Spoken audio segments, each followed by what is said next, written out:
Chapter 1 of Pride and Prejudice by Jane Austen.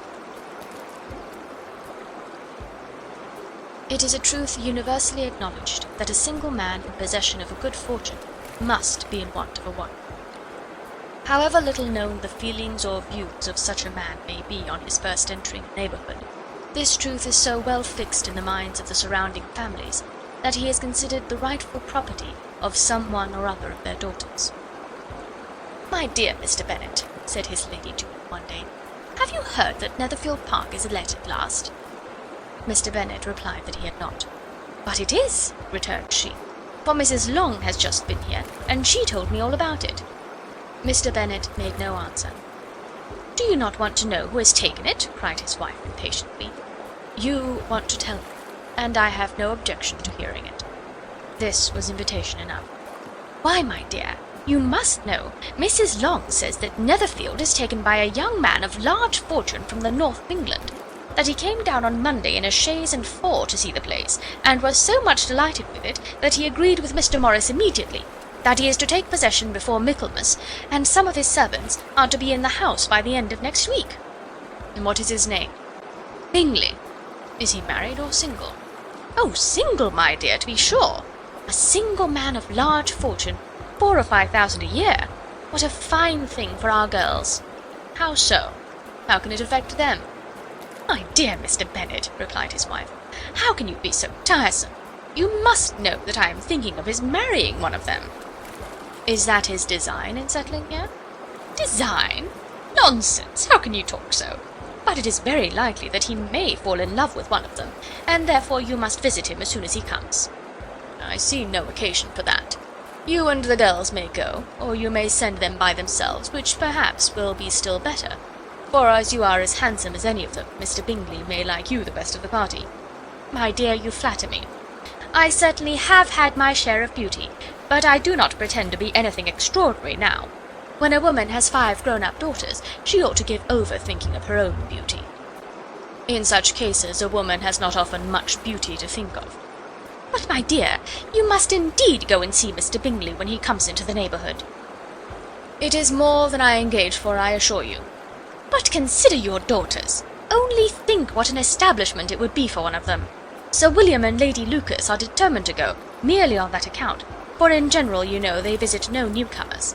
Indeed you must go, for it will be impossible for us to visit him if you do not." "You are over-scrupulous, surely. I dare say Mr. Bingley will be very glad to see you, and I will send a few lines by you to assure him of my hearty consent to his marrying whichever he chooses of the girls, though I must throw in a good word for my little Lizzie." "I desire you will do no such thing. Lizzie is not a bit better than the others, and I am sure she is not half so handsome as Jane, no half so good-humoured as Lydia. But you are always giving her the preference." "They have none of them much to recommend them," replied he. "They are all silly and ignorant like other girls, but Lizzie has something more of quickness than her sisters." "Mr. Bennet, how can you abuse your own children in such a way? You take delight in vexing me. You have no compassion for my poor nerves." "You mistake me, my dear. I have a high respect for your nerves. They are my old friends. I have heard you mention them with consideration these last 20 years at least." "Ah, you do not know what I suffer." "But I hope you will get over it, and live to see many young men of 4,000 a year come into the neighbourhood." "It will be no use to us if 20 such should come, since you will not visit them." "Depend upon it, my dear, that when there are 20, I will visit them all." Mr. Bennet was so odd a mixture of quick parts, sarcastic humour, reserve, and caprice, that the experience of 23 years had been insufficient to make his wife understand his character. Her mind was less difficult to develop. She was a woman of mean understanding, little information, and uncertain temper. When she was discontented, she fancied herself nervous. The business of her life was to get her daughters married. Its solace was visiting and news. End of chapter 1.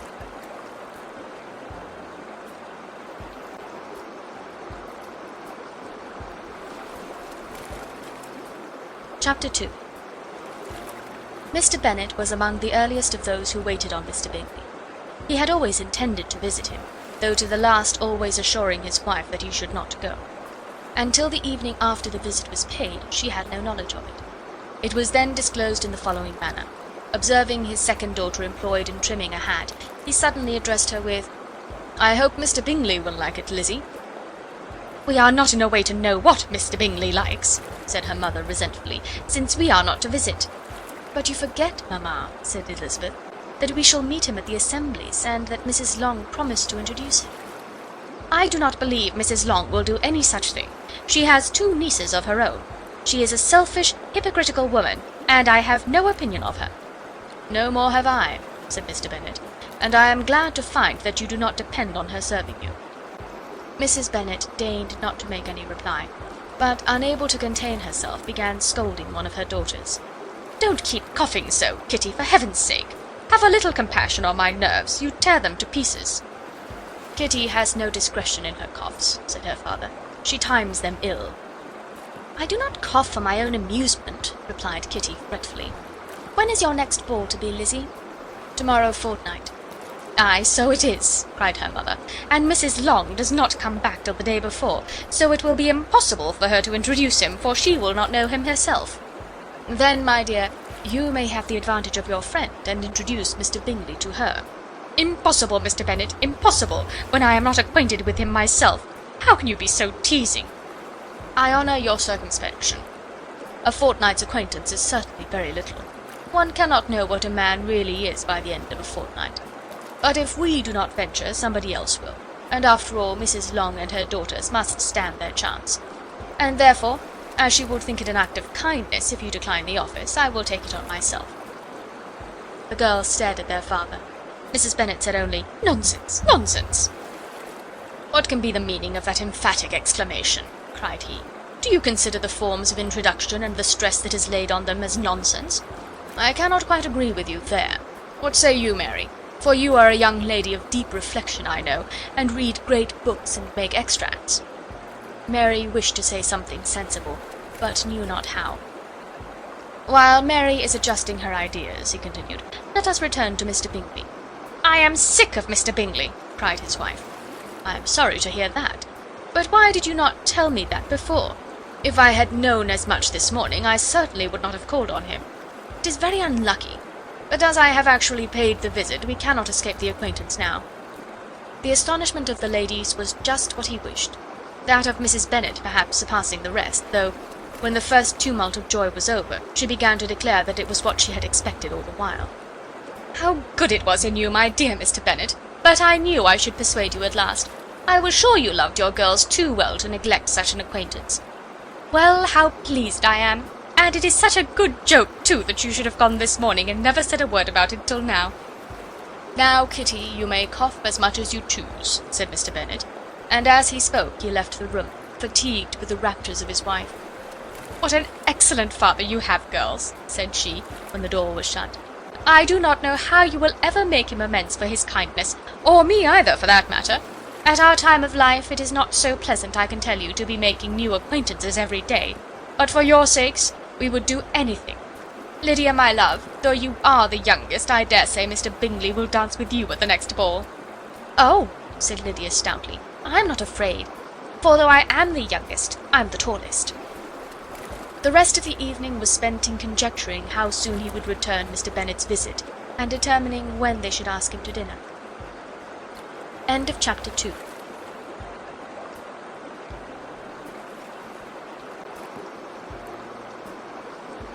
Chapter 3. Not all that Mrs. Bennet, however, with the assistance of her 5 daughters, could ask on the subject, was sufficient to draw from her husband any satisfactory description of Mr. Bingley. They attacked him in various ways, with barefaced questions, ingenuous suppositions, and distant surmises, but he eluded the skill of them all, and they were at last obliged to accept the second-hand intelligence of their neighbour, Lady Lucas. Her report was highly favourable. Sir William had been delighted with him. He was quite young, wonderfully handsome, extremely agreeable, and, to crown the whole, he meant to be at the next assembly with a large party. Nothing could be more delightful.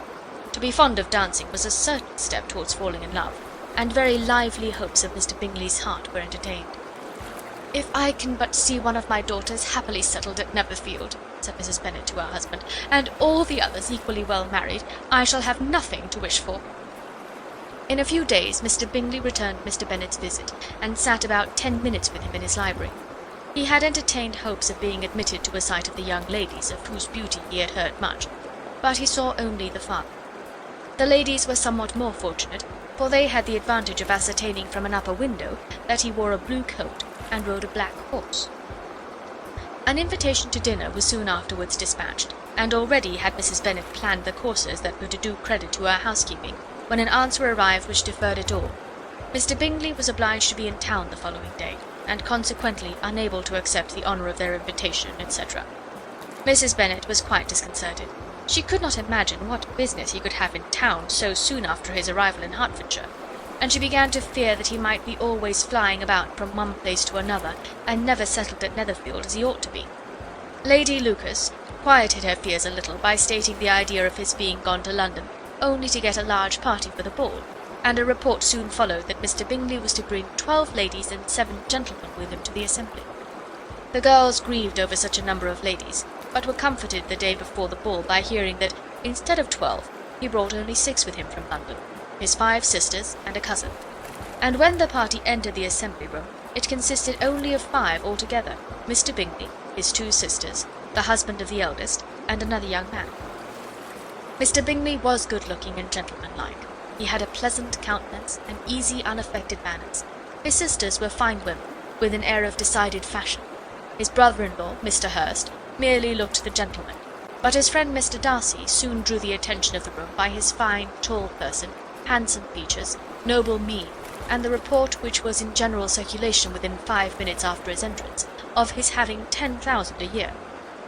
The gentlemen pronounced him to be a fine figure of a man, the ladies declared he was much handsomer than Mr. Bingley, and he was looked at with great admiration for about half the evening, till his manners gave a disgust which turned the tide of his popularity, for he was discovered to be proud, to be above his company, and above being pleased, and not all his large estate in Derbyshire could then save him from having a most forbidding, disagreeable countenance, and being unworthy to be compared with his friend. Mr. Bingley had soon made himself acquainted with all the principal people in the room. He was lively and unreserved, danced every dance, was angry that the ball closed so early, and talked of giving one himself at Netherfield. Such amiable qualities must speak for themselves. What a contrast between him and his friend! Mr. Darcy danced only once with Mrs. Hurst, and once with Miss Bingley, declined being introduced to any other lady, and spent the rest of the evening in walking about the room, speaking occasionally to one of his own party. His character was decided. He was the proudest, most disagreeable man in the world, and everybody hoped that he would never come there again. Amongst the most violent against him was Mrs. Bennet, whose dislike of his general behaviour was sharpened into particular resentment by his having slighted one of her daughters. Elizabeth Bennet had been obliged, by the scarcity of gentlemen, to sit down for 2 dances, and during part of that time Mr. Darcy had been standing near enough for her to hear a conversation between him and Mr. Bingley, who came from the dance for a few minutes to press his friend to join it. "Come, Darcy," said he, "I must have you dance. I hate to see you standing about by yourself in this stupid manner. You had much better dance." "I certainly shall not. You know how I detest it, unless I am particularly acquainted with my partner. At such an assembly as this it would be insupportable. Your sisters are engaged, and there is not another woman in the room whom it would not be a punishment to me to stand up with." "I would not be so fastidious as you are," cried Mr. Bingley, "for a kingdom. Upon my honour, I never met with so many pleasant girls in my life as I have this evening, and there are several of them, you see, uncommonly pretty." "You are dancing with the only handsome girl in the room," said Mr. Darcy, looking at the eldest Miss Bennet. "Oh, she is the most beautiful creature I ever beheld. But there is one of her sisters sitting down just behind you, who is very pretty, and I dare say very agreeable. Do let me ask my partner to introduce you." "Which do you mean?" And turning round, he looked for a moment at Elizabeth, till catching her eye, he withdrew his own and coldly said, "She is tolerable, but not handsome enough to tempt me. I am in no humour at present to give consequence to young ladies who are slighted by other men. You had better return to your partner and enjoy her smiles, for you are wasting your time with me." Mr. Bingley followed his advice. Mr. Darcy walked off, and Elizabeth remained with no very cordial feelings toward him. She told the story, however, with great spirit among her friends, for she had a lively, playful disposition which delighted in anything ridiculous. The evening altogether passed off pleasantly to the whole family. Mrs. Bennet had seen her eldest daughter much admired by the Netherfield party. Mr. Bingley had danced with her twice, and she had been distinguished by his sisters. Jane was as much gratified by this as her mother could be, though in a quieter way. Elizabeth felt Jane's pleasure. Mary had heard herself mentioned to Miss Bingley as the most accomplished girl in the neighbourhood, and Catherine and Lydia had been fortunate enough never to be without partners, which was all that they had yet learnt to care for at a ball. They returned therefore in good spirits to Longbourn, the village where they lived, and of which they were the principal inhabitants. They found Mr. Bennet still up. With the book he was regardless of time, and on the present occasion he had a good deal of curiosity as to the events of an evening which had raised such splendid expectations. He had rather hoped that his wife's views on the stranger would be disappointed, but he soon found out that he had a different story to hear. "Oh, my dear Mr. Bennet," as she entered the room, "we have had a most delightful evening, a most excellent ball. I wish you had been there. Jane was so admired, nothing could be like it. Everybody said how well she looked, and Mr. Bingley thought her quite beautiful and danced with her twice. Only think of that, my dear! He actually danced with her twice, and she was the only creature in the room that he asked a second time. First of all he asked Miss Lucas. I was so vexed to see him stand up with her. But, however, he did not admire her at all. Indeed, nobody can, you know, and he seemed quite struck with Jane as she was going down the dance. So he inquired who she was, and got introduced, and asked her for the two next. Then the 2/3 he danced with Miss King, and the 2/4 with Maria Lucas, and the 2/5 with Jane again, and the 2/6 with Lizzie, and the boulanger. If he had had any compassion for me," cried her husband impatiently, "he would not have danced half so much. For God's sake, say no more of his partners. Oh, that he had sprained his ankle in the first place." "Oh, my dear, I am quite delighted with him. He is so excessively handsome, and his sisters are charming women. I never in my life saw anything more elegant than their dresses. I dare say the lace upon Mrs. Hurst's gown—" Here she was interrupted again. Mr. Bennet protested against any description of finery. She was therefore obliged to seek another branch of the subject, and related, with much bitterness of spirit and some exaggeration, the shocking rudeness of Mr. Darcy. "But I can assure you," she added, "that Lizzie does not lose much by not suiting his fancy, for he is a most disagreeable, horrid man, not at all worth pleasing. So high and so conceited that there was no enduring him. He walked here and he walked there, fancying himself so very great. Not handsome enough to dance with. I wish you had been there, my dear, to have given him one of your set-downs. I quite detest the man." End of chapter 3.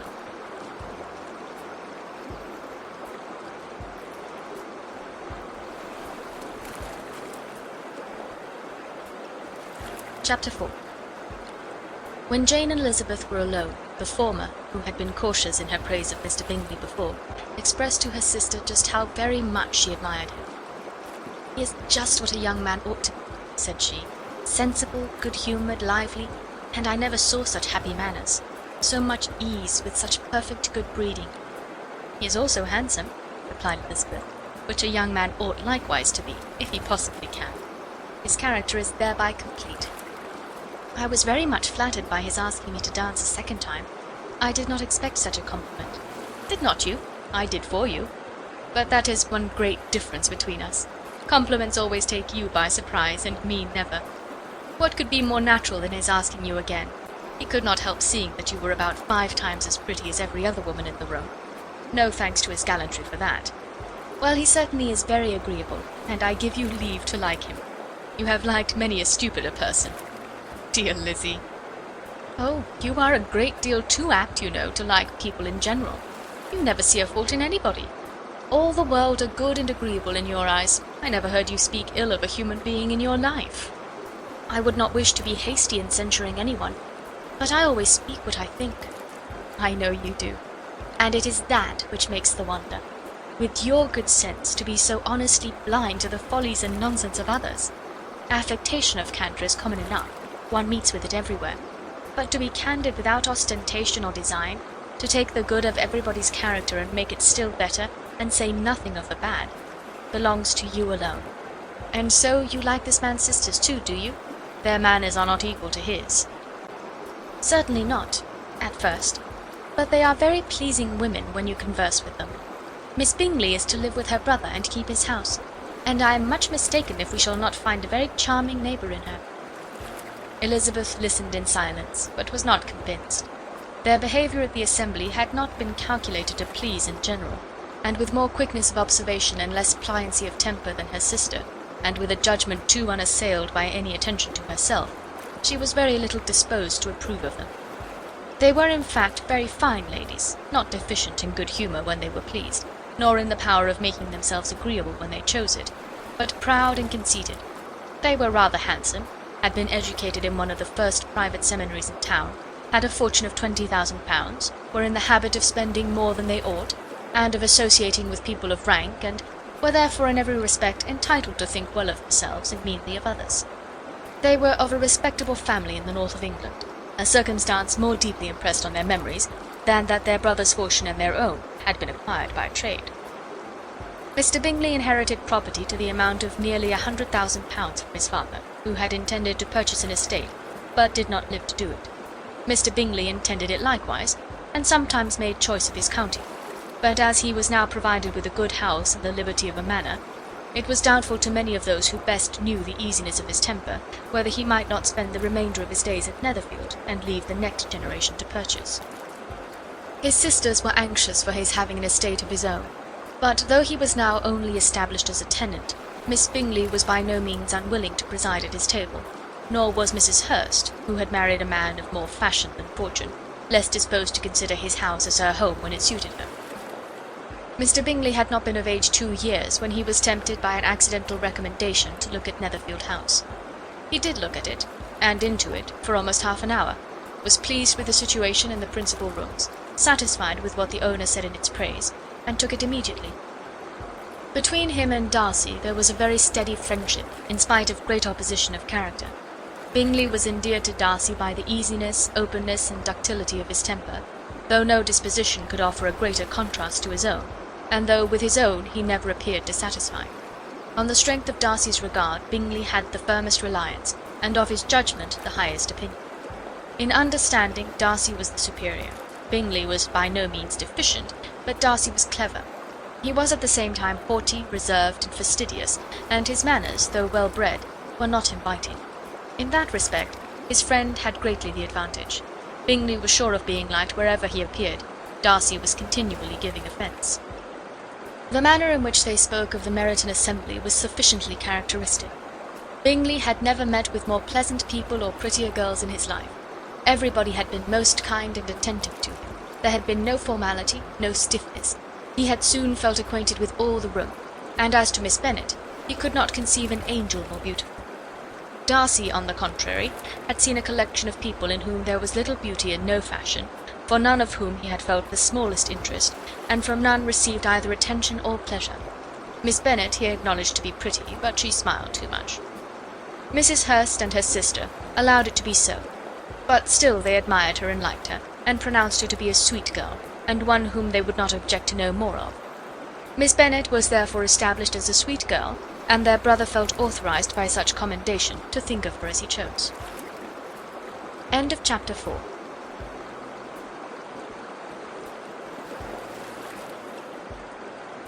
Chapter 5. Within a short walk of Longbourn lived a family with whom the Bennets were particularly intimate. Sir William Lucas had been formerly in trade at Meryton, where he had made a tolerable fortune, and risen to the honour of knighthood by an address to the king during his mayoralty. The distinction had perhaps been felt too strongly. It had given him a disgust to his business, and to his residence in a small market town, and in quitting them both, he had removed with his family to a house about a mile from Meryton, denominated from that period Lucas Lodge, where he could think with pleasure of his own importance, and, unshackled by business, occupy himself solely in being civil to all the world. For though elated by his rank, it did not render him supercilious. On the contrary, he was all attention to everybody. By nature inoffensive, friendly, and obliging, his presentation at St. James had made him courteous.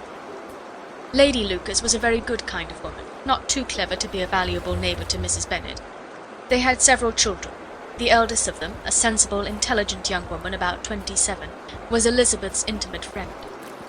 That the Miss Lucases and the Miss Bennets should meet to talk over a ball was absolutely necessary, and the morning after the assembly brought the former to Longbourn to hear and to communicate.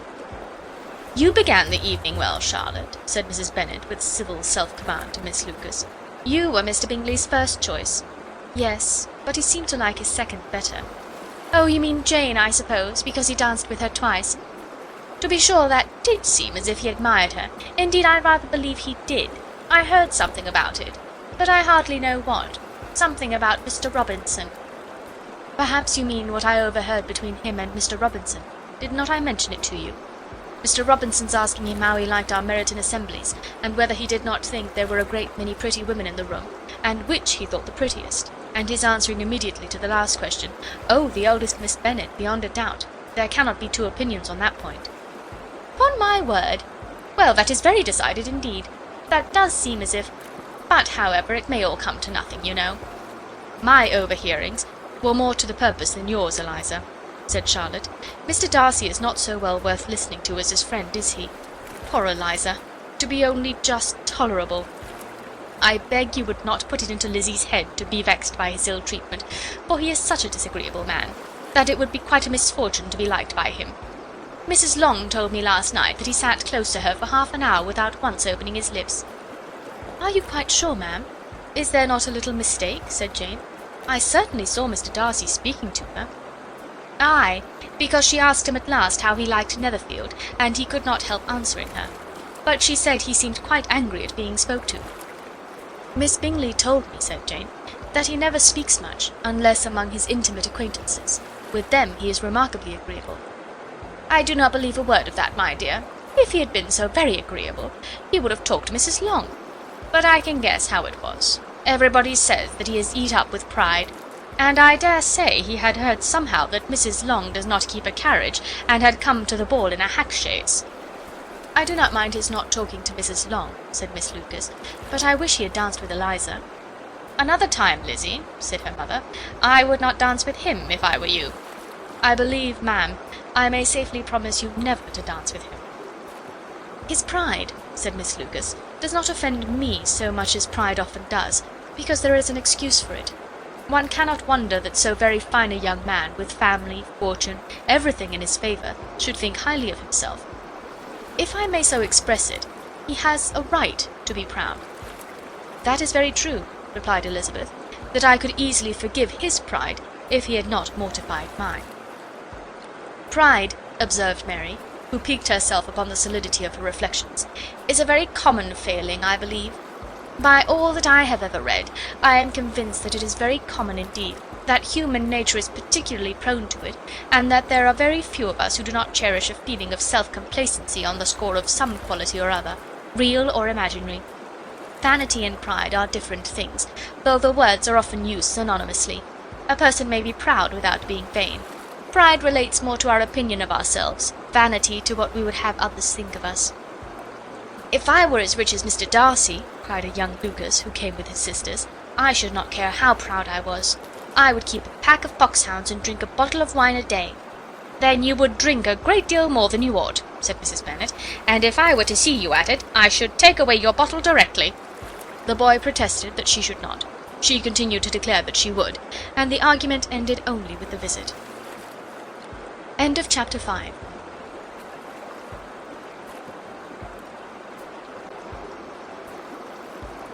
Chapter 6.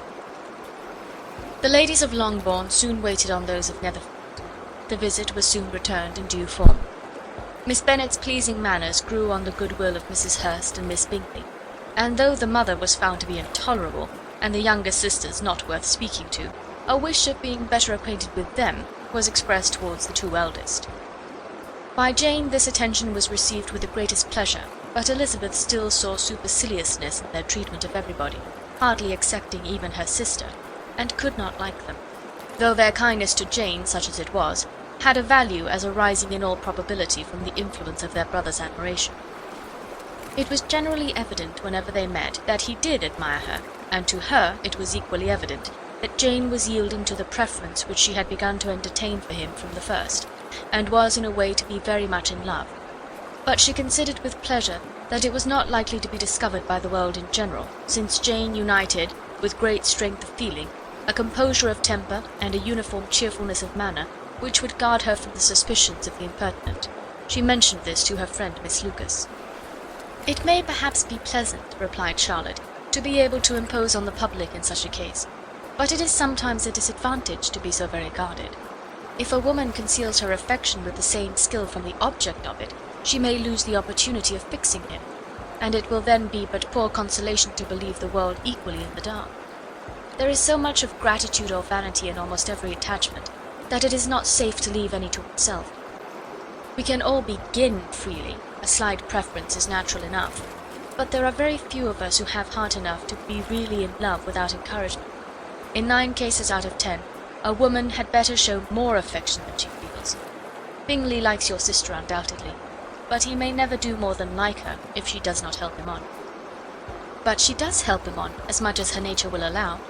If I can perceive her regard for him, he must be a simpleton indeed not to discover it too. Remember, Eliza, that he does not know Jane's disposition as you do. But if a woman is partial to a man and does not endeavour to conceal it, he must find it out. Perhaps he must, if he sees enough of her. But though Bingley and Jane meet tolerably often, it is never for many hours together, and as they always see each other in large mixed parties, it is impossible that every moment should be employed in conversing together. Jane should therefore make the most of every half-hour in which she can command his attention. When she is secure of him, there will be more leisure for falling in love as much as she chooses. "Your plan is a good one," replied Elizabeth, "where nothing is in question but the desire of being well married, and if I were determined to get a rich husband, or any husband, I dare say I should adopt it. But these are not Jane's feelings. She is not acting by design. As yet, she cannot even be certain of the degree of her own regard, nor of its reasonableness. She has known him only a fortnight. She danced 4 dances with him at Meryton. She saw him one morning at his own house, and has since dined with him in company 4 times. This is not quite enough to make her understand his character. Not as you represent it. Had she merely dined with him, she might only have discovered whether he had a good appetite. But you must remember that 4 evenings have also been spent together, and 4 evenings may do a great deal."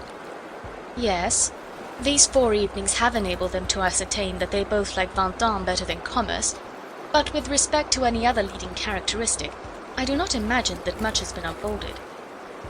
"Well," said Charlotte, "I wish Jane success with all my heart, and if she were married to him tomorrow, I should think she had as good a chance of happiness as if she were to be studying his character for a 12-month. Happiness in marriage is entirely a matter of chance. If the dispositions of the parties are ever so well known to each other, or ever so similar beforehand, it does not advance their felicity in the least. They always continue to grow sufficiently unlike afterwards to have their share of vexation, and it is better to know as little as possible of the defects of the person with whom you are to pass your life." "You make me laugh, Charlotte, but it is not sound. You know it is not sound, and that you would never act in this way yourself." Occupied in observing Mr. Bingley's attentions to her sister, Elizabeth was far from suspecting that she was herself becoming an object of some interest in the eyes of his friend. Mr. Darcy had at first scarcely allowed her to be pretty. He had looked at her without admiration at the ball, and when they next met, he looked at her only to criticise. But no sooner had he made it clear to himself and his friends that she hardly had a good feature in her face, than he began to find it was rendered uncommonly intelligent by the beautiful expression of her dark eyes. To this discovery succeeded some others equally mortifying. Though he had detected with a critical eye more than one failure of perfect symmetry in her form, he was forced to acknowledge her figure to be light and pleasing, and in spite of his asserting that her manners were not those of the fashionable world, he was caught by their easy playfulness. Of this she was perfectly unaware. To her he was only the man who made himself agreeable nowhere, and who had not thought her handsome enough to dance with. He began to wish to know more of her, and as a step towards conversing with her himself, attended to her conversation with others. His doing so drew her notice. It was at Sir William Lucas's, where a large party were assembled. "What does Mr. Darcy mean," said she to Charlotte, "by listening to my conversation with Colonel Forster?" "That is a question which Mr. Darcy only can answer. But if he does it any more, I shall certainly let him know that I see what he is about. He has a very satirical eye, and if I do not begin by being impertinent myself, I shall soon grow afraid of him." On his approaching them soon afterwards, though without seeming to have any intention of speaking, Miss Lucas defied her friend to mention such a subject to him, which immediately provoking Elizabeth to do it, she turned to him and said, "Did you not think, Mr. Darcy, that I expressed myself uncommonly well just now, when I was teasing Colonel Forster to give us a ball at Meryton?" "With great energy, but it is always a subject which makes a lady energetic." You are severe on us." "It will be her turn soon to be teased," said Miss Lucas. "I am going to open the instrument, Eliza, and you know what follows." "You are a very strange creature by way of a friend, always wanting me to play and sing before anybody and everybody. If my vanity had taken a musical turn, you would have been invaluable, but as it is, I would really rather not sit down before those who must be in the habit of hearing the very best performers." On Miss Lucas's persevering, however, she added, "Very well, if it must be so it must," and gravely glancing at Mr. Darcy, "There is a fine old saying, which everybody here is of course familiar with, 'Keep your breath to cool your porridge,' and I shall keep mine to swell my song." Her performance was pleasing, though by no means capital. After a song or two, and before she could reply to the entreaties of several that she should sing again, she was eagerly succeeded at the instrument by her sister Mary, who, having in consequence of being the only plain one in the family, worked hard for her knowledge and accomplishments, was always impatient for display. Mary had neither genius nor taste, and though vanity had given her application, it had given her likewise a pedantic air and conceited manner, which would have injured a higher degree of excellence than she had reached. Elizabeth, easy and unaffected, had been listened to with much more pleasure, though not playing half so well, and Mary, at the end of a long concerto, was glad to purchase praise and gratitude by Scotch and Irish airs, at the request of her younger sisters, who, with some of the Lucases and 2 or 3 officers, joined eagerly in dancing at one end of the room. Mr. Darcy stood near them in silent indignation at such a mode of passing the evening, to the exclusion of all conversation, and was too much engrossed by his thoughts to perceive that Sir William Lucas was his neighbour, till Sir William thus began: "What a charming amusement for young people this is, Mr. Darcy! There is nothing like dancing after all. I consider it as one of the first refinements of polished society." "Certainly, sir, and it has the advantage also of being in vogue amongst the less polished societies of the world. Every savage can dance." Sir William only smiled. "Your friend performs delightfully," he continued after a pause, on seeing Bingley join the group, "and I doubt not that you are an adept in the science yourself, Mr. Darcy. You saw me dance at Meryton, I believe, sir?" "Yes, indeed, and received no inconsiderable pleasure from the sight. Do you often dance at St. James's?" "Never, sir." "Do you not think it would be a proper compliment to the place?" "It is a compliment which I never pay to any place, if I can avoid it." "You have a house in town, I conclude?" Mr. Darcy bowed. "I had once had some thought of fixing in town myself, for I am fond of superior society, but I did not feel quite certain that the air of London would agree with Lady Lucas." He paused in hopes of an answer, but his companion was not disposed to make any, and Elizabeth at that instant moving towards them, he was struck with the action of doing a very gallant thing, and called out to her, "My dear Miss Eliza, why are you not dancing? Mr. Darcy, you must allow me to present this young lady to you as a very desirable partner. You cannot refuse to dance, I am sure, when so much beauty is before you." And taking her hand, he would have given it to Mr. Darcy, who, though extremely surprised, was not unwilling to receive it, when she instantly drew back and said with some discomposure to Sir William, "Indeed, sir, I have not the least intention of dancing. I entreat you not to suppose that I moved this way in order to beg for a partner." Mr. Darcy, with grave propriety, requested to be allowed the honour of her hand, but in vain. Elizabeth was determined, nor did Sir William at all shake her purpose by his attempt at persuasion. "You excel so much in the dance, Miss Eliza, that it is cruel to deny me the happiness of seeing you, and though this gentleman dislikes the amusement in general, he can have no objection, I am sure, to oblige us for 1/2 hour." "Mr. Darcy is all politeness," said Elizabeth, smiling. "He is indeed, but considering the inducement, my dear Miss Eliza, we cannot wonder at his complaisance, for who would object to such a partner?" Elizabeth looked archly, and turned away. Her resistance had not injured her with the gentleman, and he was thinking of her with some complacency, when thus accosted by Miss Bingley. "I can guess the subject of your reverie." "I should imagine not."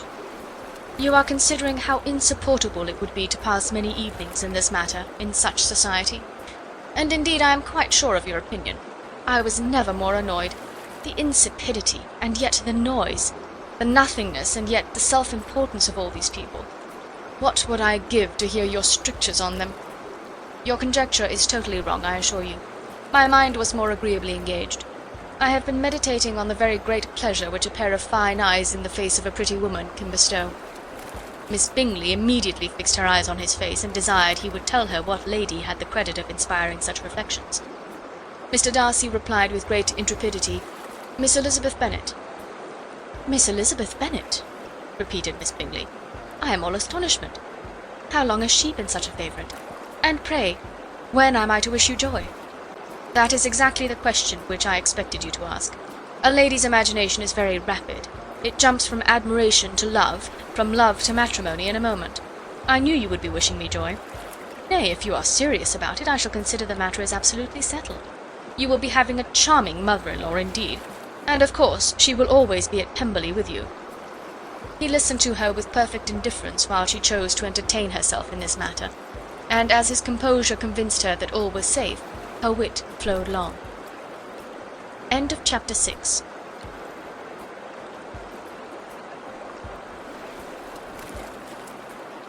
Chapter 7.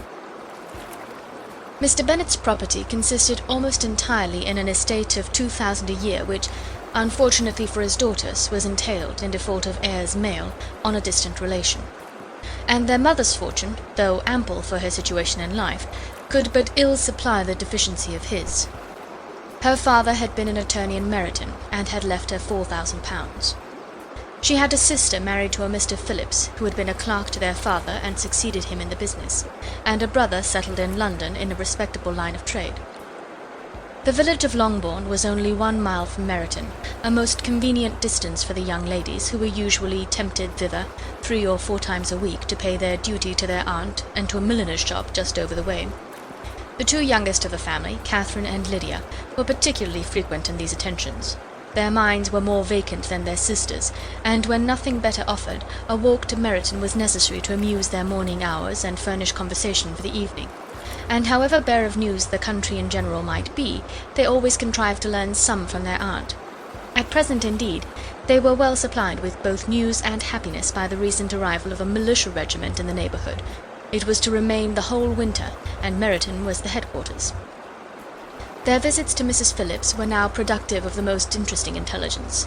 Every day added something to their knowledge of the officers' names and connections. Their lodgings were not long a secret, and at length they began to know the officers themselves. Mr. Phillips visited them all, and this opened to his nieces a store of felicity unknown before. They could talk of nothing but officers, and Mr. Bingley's large fortune, the mention of which gave animation to their mother, was worthless in their eyes when opposed to the regimentals of an ensign. After listening one morning to their effusions on this subject, Mr. Bennet coolly observed, "From all that I can collect by your manner of talking, you must be 2 of the silliest girls in the country. I have suspected it some time, but I am now convinced." Catherine was disconcerted and made no answer, but Lydia, with perfect indifference, continued to express her admiration of Captain Carter, and her hope of seeing him in the course of the day, as he was going the next morning to London. "I am astonished, my dear," said Mrs. Bennet, "that you should be so ready to think your own children silly. If I wished to think slightingly of anybody's children, it should not be my own, however." "If my children are silly, I must hope to always be sensible of it." "Yes, but as it happens, they are all of them very clever." "This is the only point, I flatter myself, on which we do not agree. I had hoped that our sentiments coincided in every particular, but I must so far differ from you as to think our 2 youngest daughters uncommonly foolish." "My dear Mr. Bennet, you must not expect such girls to have the sense of their father and mother. When they get to our age, I dare say they will not think about officers any more than we do. I remember the time when I liked a red coat myself very well, and indeed so I do still at my heart. And if a smart young colonel with 5 or 6,000 a year should want one of my girls, I shall not say nay to him. And I thought Colonel Foster looked very becoming the other night at Sir William's in his regimentals." "Mamma," cried Lydia, "my aunt says that Colonel Foster and Captain Carter do not go so often to Miss Watson's as they did when they first came. She sees them now very often standing in Clark's library." Mrs. Bennet was prevented replying by the entrance of the footman with a note for Miss Bennet. It came from Netherfield, and the servant waited for an answer. Mrs. Bennet's eyes sparkled with pleasure, and she was eagerly calling out while her daughter read, "Well, Jane, who is it from? What is it about? What does he say? Well, Jane, make haste and tell us. Make haste, my love." "It is from Miss Bingley," said Jane, and then read it aloud. "My dear friend, if you are not so compassionate as to dine to-day with Louisa and me, we shall be in danger of hating each other for the rest of our lives, for a whole day's tete-a-tete between 2 women can never end without a quarrel. Come as soon as you can on receipt of this. My brother and the gentlemen are to dine with the officers. Yours ever, Caroline Bingley." "With the officers?" cried Lydia. "I wonder my aunt did not tell us of that." "Dining out," said Mrs. Bennet. "That is very unlucky." "Can I have the carriage?" said Jane. "No, my dear, you had better go on horseback, because it seems likely to rain, and then you must stay all night." "That would be a good scheme," said Elizabeth, "if you were sure that they would not offer to send her home." "Oh, but the gentlemen will have Mr. Bingley's chaise to go to Meryton, and the Hursts have no horses to theirs." "I had much rather go in the coach."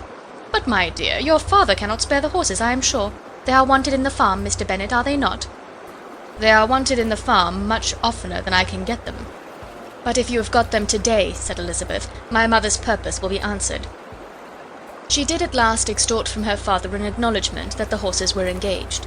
Jane was therefore obliged to go on horseback, and her mother attended her to the door with many cheerful prognostics of a bad day. Her hopes were answered. Jane had not been gone long before it rained hard. Her sisters were uneasy for her, but her mother was delighted. The rain continued the whole evening without intermission. Jane certainly could not come back. "This was a lucky idea of mine indeed," said Mrs. Bennet more than once, as if the credit of making it rain were all her own. Till the next morning, however, she was not aware of all the felicity of her contrivance. Breakfast was scarcely over when a servant from Netherfield brought the following note for Elizabeth. "My dearest Lizzie, I find myself very unwell this morning, which I suppose is to be imputed to my getting wet through yesterday. My kind friends will not hear of my returning till I am better. They insist also on my seeing Mr. Jones, therefore do not be alarmed if you should hear of his having been to me, and, excepting a sore throat and headache, there is not much the matter with me. Yours, etc." "Well, my dear," said Mr. Bennet, when Elizabeth had read the note aloud, "if your daughter should have a dangerous fit of illness, if she should die, it would be a comfort to know that it was all in pursuit of Mr. Bingley and under your orders. Oh, I am not afraid of her dying. People do not die of little trifling colds. She will be taken good care of. As long as she stays there, it is all very well. I would go and see her if I could have the carriage." Elizabeth, feeling really anxious, was determined to go to her, though the carriage was not to be had, and as she was no horsewoman, walking was her only alternative. She declared her resolution. "How can you be so silly," cried her mother, "as to think of such a thing in all this dirt? You will not be fit to be seen when you get there." "I shall be very fit to see Jane, which is all I want." "Is this a hint to me, Lizzie," said her father, "to send for the horses?" "No, indeed. I do not wish to avoid the walk. The distance is nothing when one has a motive, only 3 miles. I shall be back by dinner." "I admire the activity of your benevolence," observed Mary, "but every impulse of feeling should be guided by reason, and in my opinion exertion should always be in proportion to what is required." "We will go as far as Meryton with you," said Catherine and Lydia. Elizabeth accepted their company, and the 3 young ladies set off together. "If we make haste," said Lydia as they walked along, "perhaps we may see something of Captain Carter before he goes." In Meryton they parted, the 2 youngest repaired to the lodgings of the officers' wives, and Elizabeth continued her walk alone, crossing field after field at a quick pace, jumping over stiles and springing over puddles with impatient activity, and finding herself at last within view of the house, with weary ankles, dirty stockings, and a face glowing with the warmth of exercise. She was shown into the breakfast parlour, where all but Jane were assembled, and where her appearance created a great deal of surprise. That she should have walked 3 miles so early in the day, in such dirty weather, and by herself, was almost incredible to Mrs. Hurst and Miss Bingley, and Elizabeth was convinced that they held her in contempt for it. She was received, however, very politely by them, and in their brother's manners there was something better than politeness. There was good humour and kindness.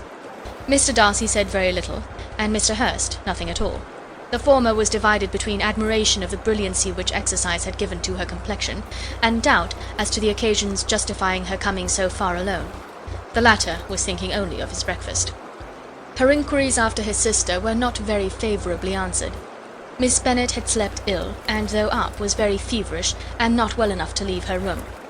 Elizabeth was glad to be taken to her immediately, and Jane, who had only been withheld by the fear of giving alarm or inconvenience from expressing in her note how much she longed for such a visit, was delighted at her entrance. She was not equal, however, to much conversation, and when Miss Bingley left them together, could attempt little beside expressions of gratitude for the extraordinary kindness she was treated with. Elizabeth silently attended her. When breakfast was over they were joined by the sisters, and Elizabeth began to like them herself when she saw how much affection and solicitude they showed for Jane. The apothecary came, and having examined his patient, said, as might be supposed, that she had caught a violent cold, and that they must endeavour to get the better of it, advised her to return to bed, and promised her some draughts. The advice was followed readily, for the feverish symptoms increased, and her head ached acutely. Elizabeth did not quit her room for a moment, nor were the other ladies often absent. The gentlemen being out, they had, in fact, nothing to do elsewhere. When the clock struck 3, Elizabeth felt that she must go, and very unwillingly said so. Miss Bingley offered her the carriage, and she only wanted a little pressing to accept it, when Jane testified such concern in parting with her, that Miss Bingley was obliged to convert the offer of the chaise to an invitation to remain at Netherfield for the present. Elizabeth most thankfully consented, and a servant was dispatched to Longbourn to acquaint the family with her stay, and bring back a supply of clothes. End of Chapter 7.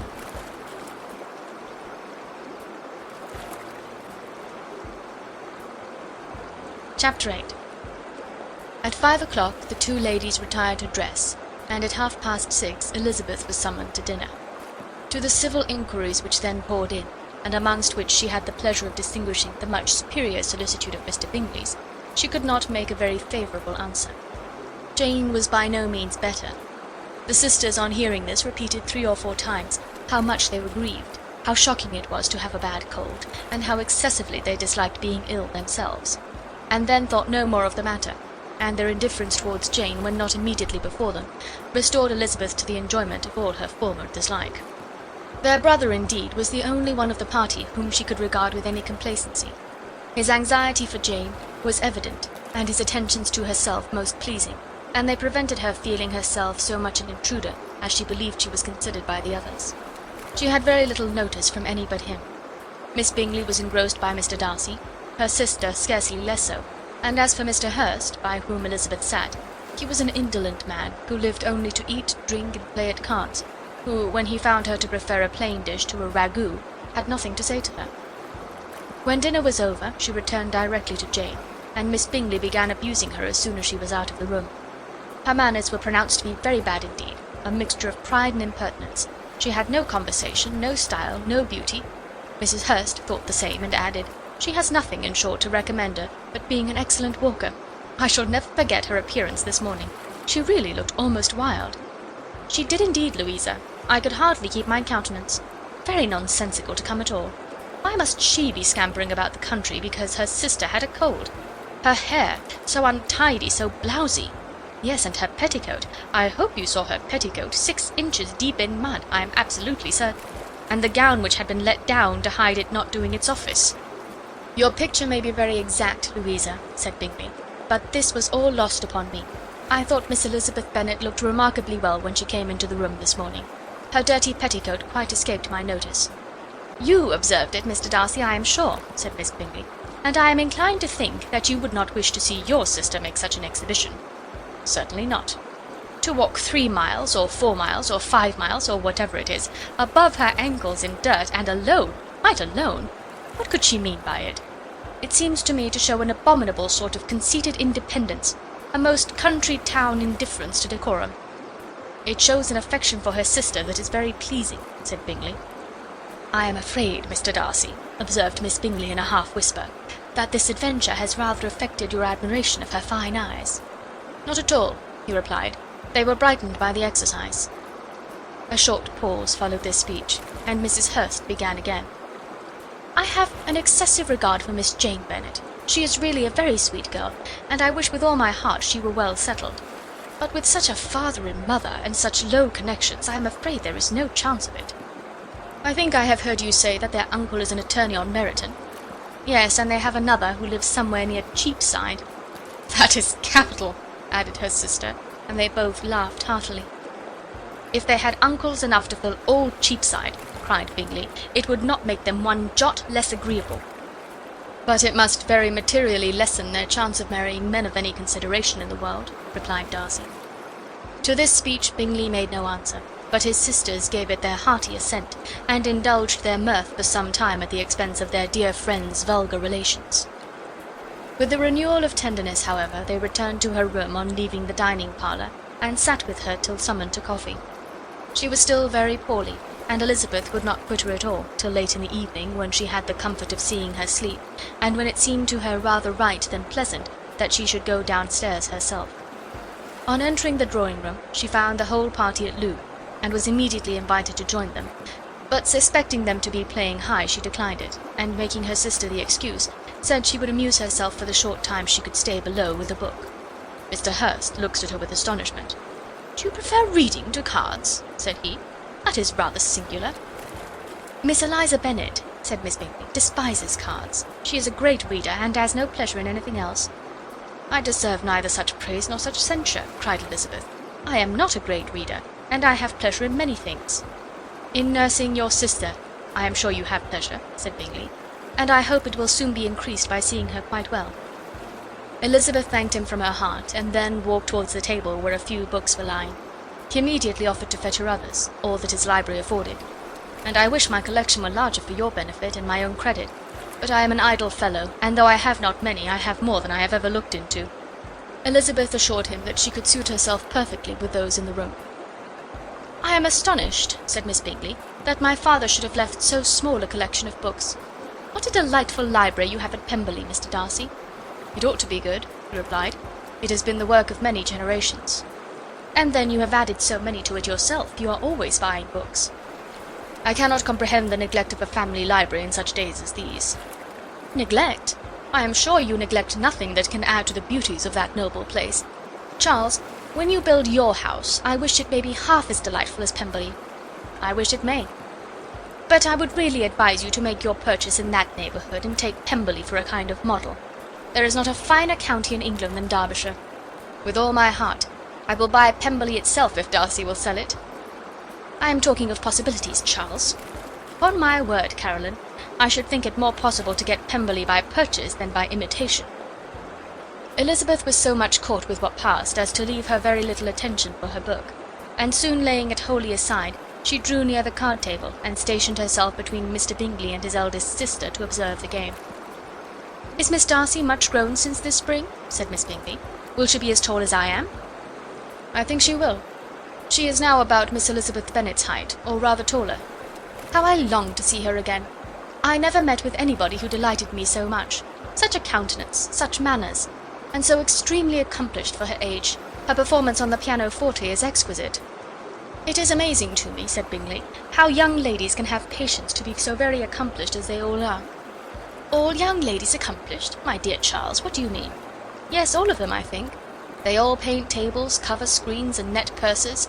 I scarcely know anyone who cannot do all this, and I am sure I never heard a young lady spoken of for the first time without being informed that she was very accomplished." "Your list of the common extent of accomplishments," said Darcy, "has too much truth. The word is applied to many a woman who deserves it no otherwise than by netting a purse or covering a screen. But I am very far from agreeing with you in your estimation of ladies in general. I cannot boast of knowing more than half a dozen in the whole range of my acquaintance that are really accomplished." "Nor I am sure," said Miss Bingley. "Then," observed Elizabeth, "you must comprehend a great deal in your idea of an accomplished woman."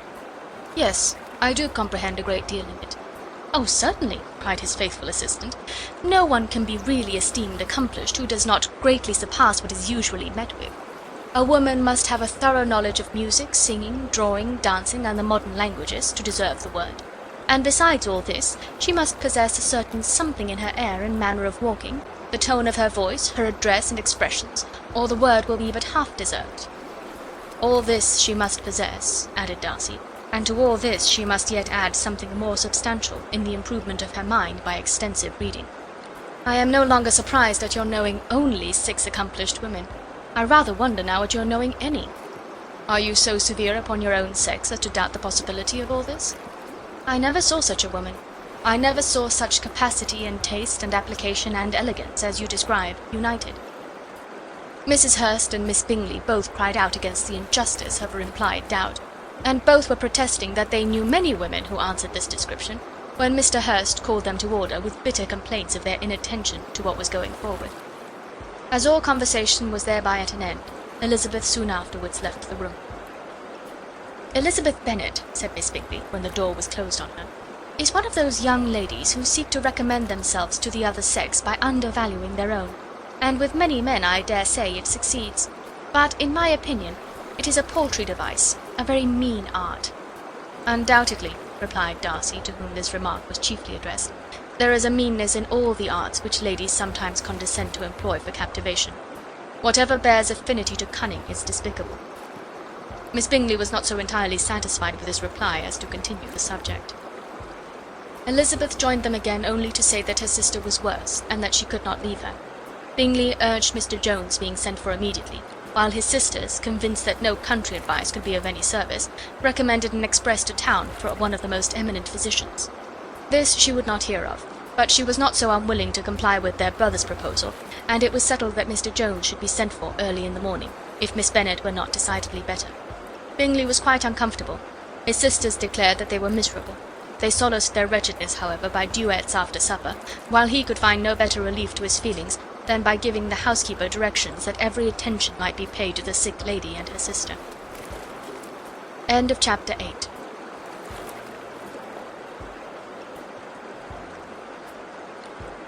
Chapter 9. Elizabeth passed the chief of the night in her sister's room, and in the morning had the pleasure of being able to send a tolerable answer to the inquiries which she very early received from Mr. Bingley by a housemaid, and some time afterwards from the 2 elegant ladies who waited on his sisters. In spite of this amendment, however, she requested to have a note sent to Longbourn, desiring her mother to visit Jane, and form her own judgment of her situation. The note was immediately dispatched, and its contents as quickly complied with. Mrs. Bennet, accompanied by her 2 youngest girls, reached Netherfield soon after the family breakfast. Had she found Jane in any apparent danger, Mrs. Bennet would have been very miserable, but being satisfied on seeing her that her illness was not alarming, she had no wish of her recovering immediately, as her restoration to health would probably remove her from Netherfield. She would not listen, therefore, to her daughter's proposal of being carried home. Neither did the apothecary, who arrived about the same time, think it at all advisable. After sitting a little while with Jane, on Miss Bingley's appearance and invitation, the mother and 3 daughters all attended her into the breakfast parlour. Bingley met them with hopes that Mrs. Bennet had not found Miss Bennet worse than she expected.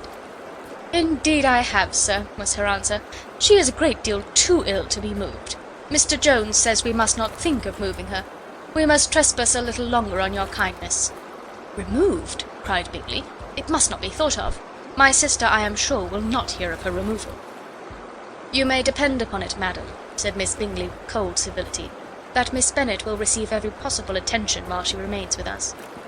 Mrs. Bennet was profuse in her acknowledgments.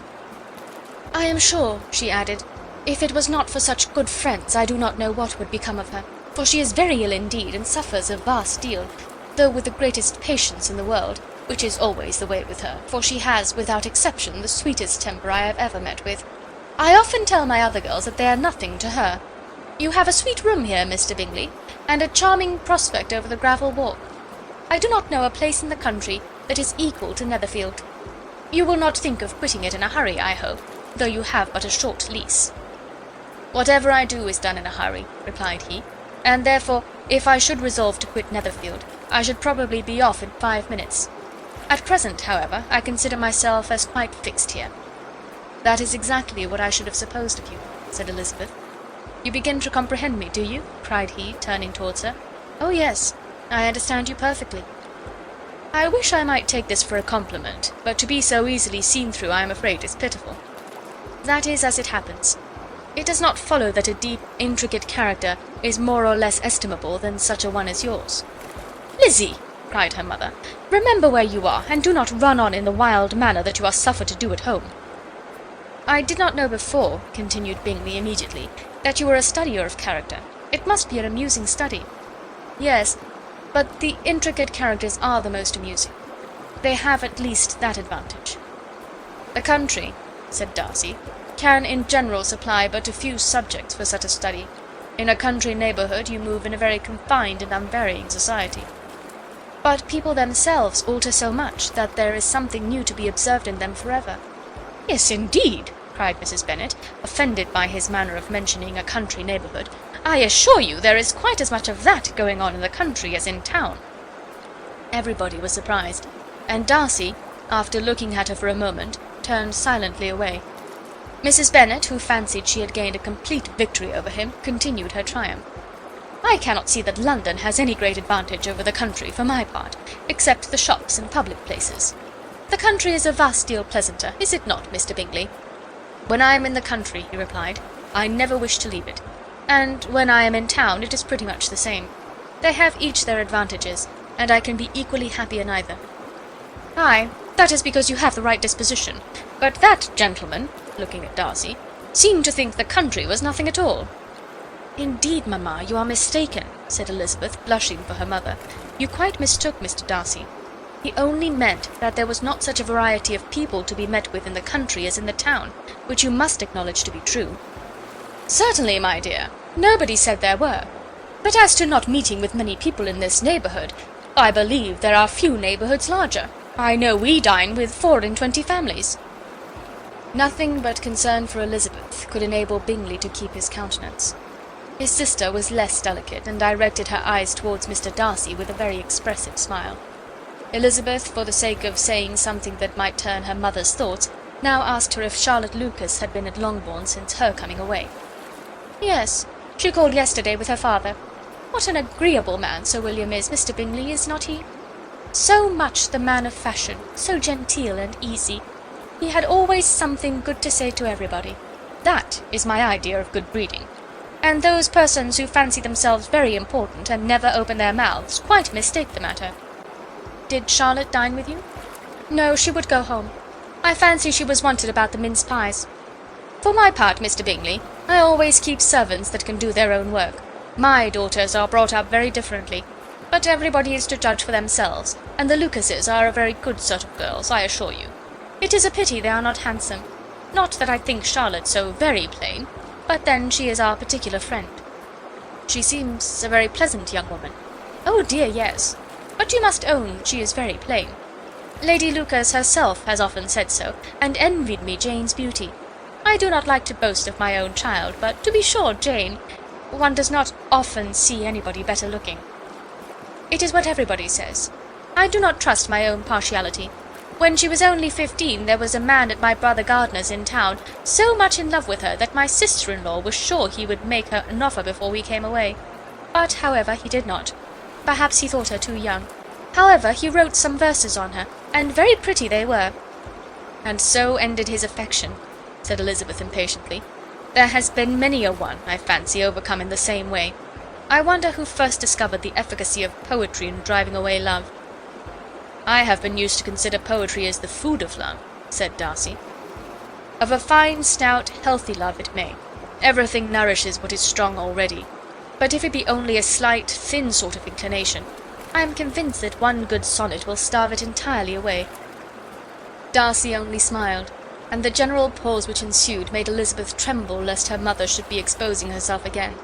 She longed to speak, but could think of nothing to say, and after a short silence Mrs. Bennet began repeating her thanks to Mr. Bingley for his kindness to Jane, with an apology for troubling him also with Lizzie.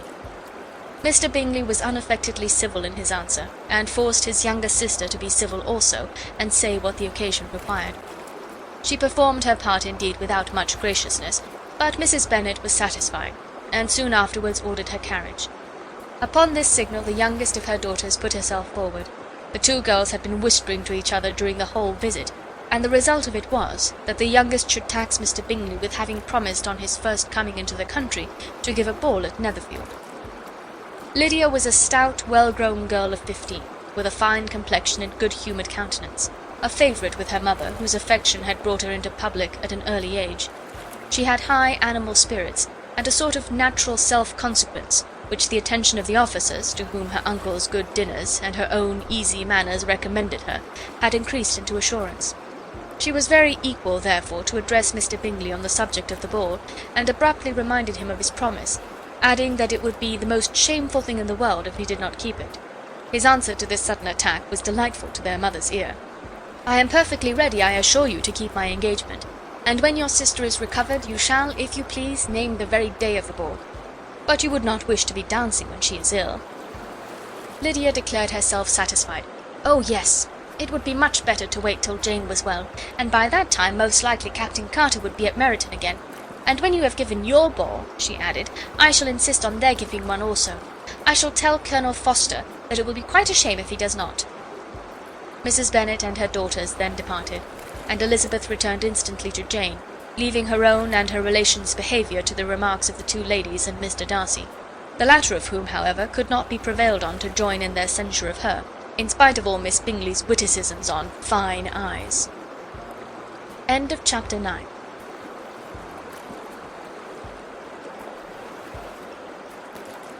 Chapter 10. The day passed much as the day before had done. Mrs. Hurst and Miss Bingley had spent some hours of the morning with the invalid, who continued, though slowly, to mend, and in the evening Elizabeth joined their party in the drawing-room. The loo table, however, did not appear. Mr. Darcy was writing, and Miss Bingley, seated near him, was watching the progress of his letter, and repeatedly calling off his attention by messages to his sister. Mr. Hurst and Mr. Bingley were at piquet, and Mrs. Hurst was observing their game. Elizabeth took up some needlework, and was sufficiently amused in attending to what passed between Darcy and his companion. The perpetual commendations of the lady, either on his handwriting, or on the evenness of his lines, or on the length of his letter, with the perfect unconcern with which her praises were received, formed a curious dialogue, and was exactly in union with her opinion of each. "How delighted Miss Darcy will be to receive such a letter!" He made no answer. "You write uncommonly fast." "You are mistaken. I write rather slowly." "How many letters you must have occasion to write in the course of a year! Letters of business, too. How odious I should think them!" "It is fortunate, then, that they fall to my lot instead of yours." "Pray tell your sister that I long to see her." "I have already told her so once, by your desire." "I am afraid you do not like your pen. Let me mend it for you. I mend pens remarkably well." "Thank you, but I always mend my own." "How can you contrive to write so even?" He was silent. "Tell your sister I am delighted to hear of her improvement on the harp, and pray let her know that I am quite in raptures with her beautiful little design for a table, and I think it infinitely superior to Miss Grantley's." "Will you give me leave to defer your raptures till I write again? At present I have not room to do them justice." "Oh, it is of no consequence. I shall see her in January. But do you always write such charming long letters to her, Mr. Darcy?"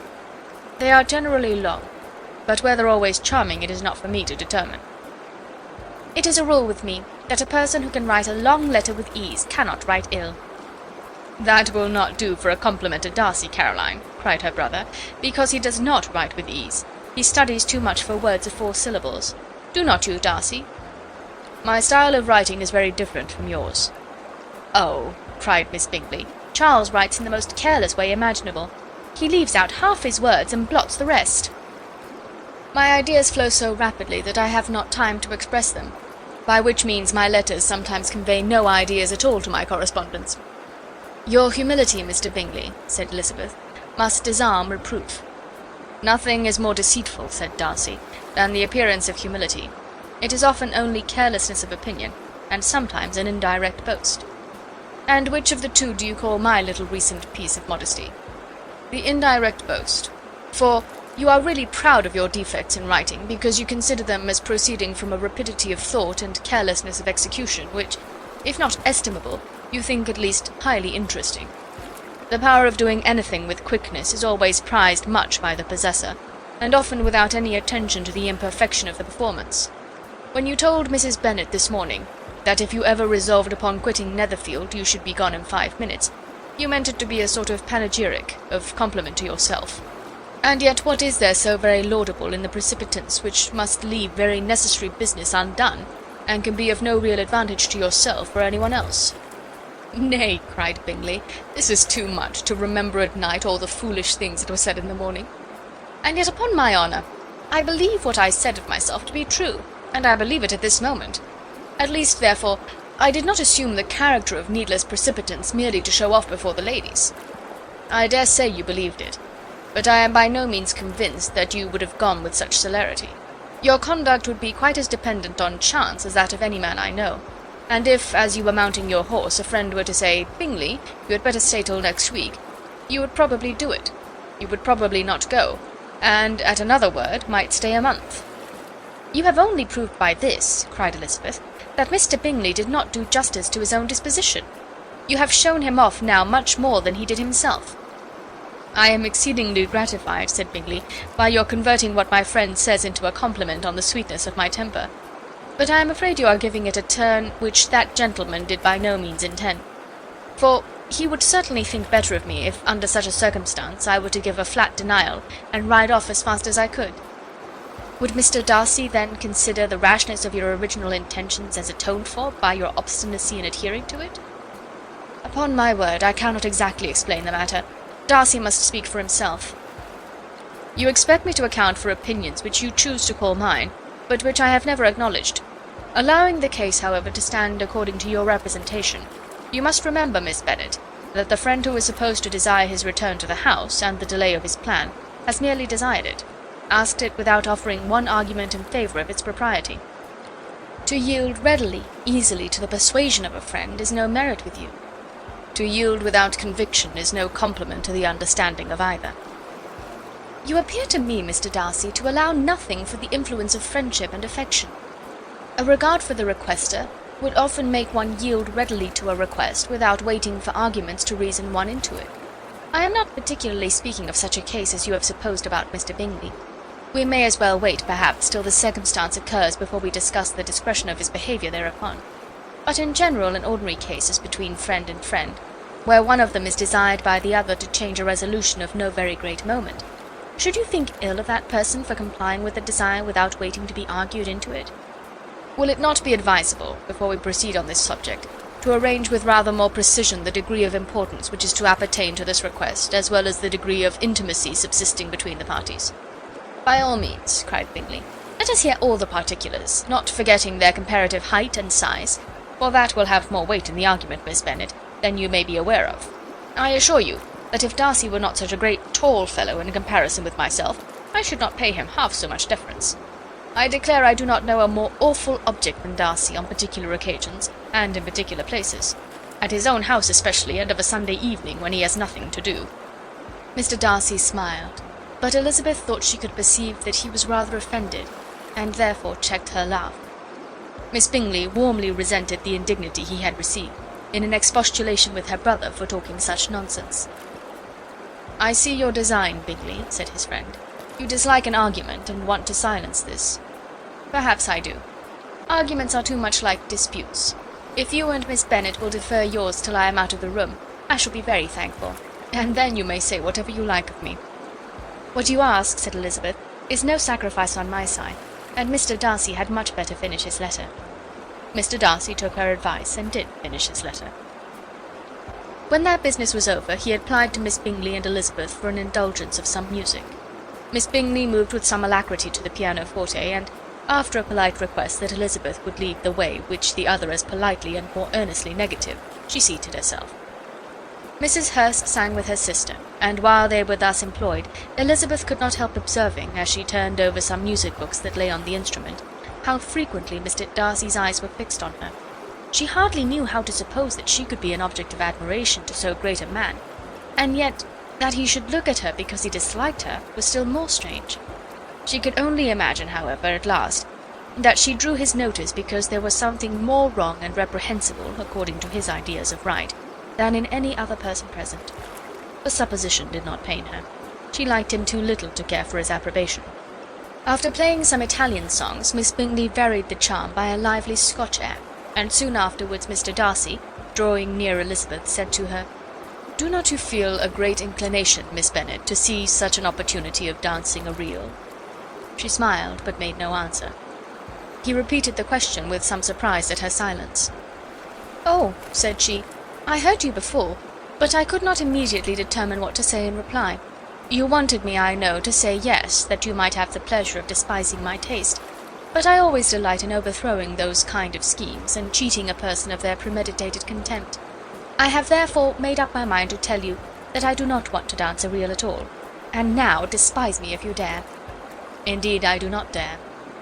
Elizabeth, having rather expected to affront him, was amazed at his gallantry, but there was a mixture of sweetness and archness in her manner which made it difficult for her to affront anybody, and Darcy had never been so bewitched by any woman as he was by her. He really believed that, were it not for the inferiority of her connections, he should be in some danger. Miss Bingley saw or suspected enough to be jealous, and her great anxiety for the recovery of her dear friend Jane received some assistance from her desire of getting rid of Elizabeth. She often tried to provoke Darcy into disliking her guest by talking of their supposed marriage, and planning his happiness in such an alliance. "I hope," said she, as they were walking together in the shrubbery the next day, "you will give your mother-in-law a few hints, when this desirable event takes place, as to the advantage of holding her tongue, and if you can compass it, do cure the younger girls of running after officers. And if I may mention so delicate a subject, endeavour to check that little something bordering—" Chapter 11 of Pride and Prejudice, by Jane Austen. When the ladies removed after dinner, Elizabeth ran up to her sister, and seeing her well guarded from cold, attended her into the drawing-room, where she was welcomed by her two friends with many professions of pleasure. And Elizabeth had never seen them so agreeable as they were during the hour which passed before the gentlemen appeared. Their powers of conversation were considerable. They could describe an entertainment with accuracy, relate an anecdote with humour, and laugh at their acquaintance with spirit. But when the gentlemen entered, Jane was no longer the first object. Miss Bingley's eyes were instantly turned toward Darcy, and she had something to say to him before he had advanced many steps. He addressed himself to Miss Bennet with a polite congratulation. Mr. Hurst also made her a slight bow, and said he was very glad. But diffuseness and warmth remained for Bingley's salutation. He was full of joy and attention. The first half-hour was spent in piling up the fire, lest she should suffer from the change of room, and she removed at his desire to the other side of the fireplace, that she might be further from the door. He then sat down by her, and talked scarcely to anyone else. Elizabeth, at work in the opposite corner, saw it all with great delight. When tea was over, Mr. Hurst reminded his sister-in-law of the card-table, but in vain. She had obtained private intelligence that Mr. Darcy did not wish for cards, and Mr. Hurst soon found even his open petition rejected. She assured him that no one intended to play, and the silence of the whole party on the subject seemed to justify her. Mr. Hurst had therefore nothing to do but to stretch himself on one of the sofas and go to sleep. Darcy took up a book, Miss Bingley did the same, and Mrs. Hurst, principally occupied in playing with her bracelets and rings, joined now and then in her brother's conversation with Miss Bennet. Miss Bingley's attention was quite as much engaged in watching Mr. Darcy's progress through his book as in reading her own, and she was perpetually either making some inquiry or looking at his page. She could not win him, however, to any conversation. He merely answered her question and read on. At length, quite exhausted by the attempt to be amused with her own book, which she had only chosen because it was the second volume of his, she gave a great yawn and said, "How pleasant it is to spend an evening in this way! I declare, after all, there is no enjoyment like reading. How much sooner one tires of anything than of a book! When I have a house of my own, I shall be miserable if I have not an excellent library." No one made any reply. She then yawned again, threw aside her book, and cast her eyes round the room in quest for some amusement, when, hearing her brother mentioning a ball to Miss Bennet, she turned suddenly towards him and said, "By the by, Charles, are you really serious in meditating a dance at Netherfield? I would advise you, before you determine on it, to consult the wishes of the present party. I am much mistaken if there are not some among us to whom a ball would be rather a punishment than a pleasure." "If you mean Darcy," cried her brother, "he may go to bed, if he chooses, before it begins. But as for the ball, it is quite a settled thing, and as soon as Nicholls has made white soup enough, I shall send round my cards." "I should like balls infinitely better," she replied, "if they were carried on in a different manner. But there is something insufferably tedious in the usual process of such a meeting.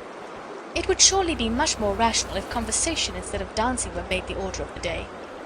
"Much more rational, my dear Caroline, I dare say, but it would not be near so much like a ball." Miss Bingley made no answer, and soon afterwards she got up and walked about the room. Her figure was elegant, and she walked well, but Darcy, at whom it was all aimed, was still inflexibly studious. In the desperation of her feelings she resolved on one effort more, and turning to Elizabeth said, "Miss Eliza Bennet, let me persuade you to follow my example and take a turn about the room. I assure you it is very refreshing after sitting so long in one attitude." Elizabeth was surprised, but agreed to it immediately. Miss Bingley succeeded no less in the real object of her civility. Mr. Darcy looked up. He was as much awake to the novelty of attention in that quarter as Elizabeth herself could be, and unconsciously closed his book. He was directly invited to join their party, but he declined it, observing that he could imagine but two motives for their choosing to walk up and down the room together, with either of which motives his joining them would interfere. What could he mean? She was dying to know what could be his meaning, and asked Elizabeth whether she could at all understand him. "Not at all," was her answer, "but depend upon it, he means to be severe on us, and our surest way of disappointing him will be to ask nothing about it." Miss Bingley, however, was incapable of disappointing Mr. Darcy in anything, and persevered therefore in requiring an explanation of his two motives. "I have not the smallest objection to explaining them," said he, as soon as she allowed him to speak. "You either choose this method of passing the evening because you are in each other's confidence, and have secret affairs to discuss, or because you are conscious that your figures appear to the greatest advantage in walking. If the first, I would be completely in your way, and if the second, I can admire you much better as I sit by the fire." "Oh, shocking!" cried Miss Bingley. "I never heard anything so abominable. How shall we punish him for such a speech?" "Nothing so easy, if you have but the inclination," said Elizabeth. "We can all plague and punish one another, tease him, laugh at him. Intimate as you are, you must know how it is to be done." "But upon my honour I do not. I do assure you that my intimacy has not yet taught me that. Tease calmness of temper and presence of mind? No, no, I feel he may defy us there. And as to laughter, we will not expose ourselves, if you please, by attempting to laugh without a subject. Mr. Darcy may hug himself." "Mr. Darcy is not to be laughed at?" cried Elizabeth. "That is an uncommon advantage, and uncommon I hope it will continue, for it would be a great loss to me to have many such acquaintances. I dearly love a laugh." "Miss Bingley," said he, "has given me credit for more than can be. The wisest and the best of men, nay, the wisest and the best of their actions, may be rendered ridiculous by a person whose first object in life is a joke." "Certainly," replied Elizabeth, "there are such people, but I hope I am not one of them. I hope I never ridicule what is wise or good. Follies and nonsense, whims and inconsistencies do divert me, I own, and I laugh at them whenever I can, but these, I suppose, are precisely what you are without." "Perhaps that is not possible for anyone. But it has been the study of my life to avoid those weaknesses which often expose a strong understanding to ridicule." "Such as vanity and pride?" "Yes, vanity is a weakness indeed, but pride, where there is a real superiority of mind, pride will always be under good resolution." Elizabeth turned away to hide a smile. "Your examination of Mr. Darcy is over, I presume," said Miss Bingley. "And pray, what is the result?" "I am perfectly convinced by it that Mr. Darcy has no defect. He owns it to himself without disguise." "No," said Darcy, "I have made no such pretension. I have faults enough, but they are not, I hope, of understanding. My temper I dare not vouch for. It is, I believe, too little yielding, certainly too little for the convenience of the world. I cannot forget the follies and vices of others so soon as I ought, nor their offences against myself. My feelings are not puffed about with every attempt to move them. My temper would perhaps be called resentful. My good opinion, once lost, is lost forever." "That is a failing indeed," cried Elizabeth. "Implacable resentment is a shade in a character. But you have chosen your fault well. I really cannot laugh at it. You are safe from me." "There is, I believe, in every disposition a tendency to some particular evil, a natural defect which not even the best education can overcome." "And your defect is a propensity to hate everybody." "And yours," he replied with a smile, "is wilfully to misunderstand them." "Do let us have a little music," cried Miss Bingley, tired of a conversation in which she had no share. "Louisa, you will not mind my waking Mr. Hurst?" Her sister made not the slightest objection, and the pianoforte was opened, and Darcy, after a few moments' recollection, was not sorry for it. He began to feel the danger of paying Elizabeth too much attention. End of chapter 11.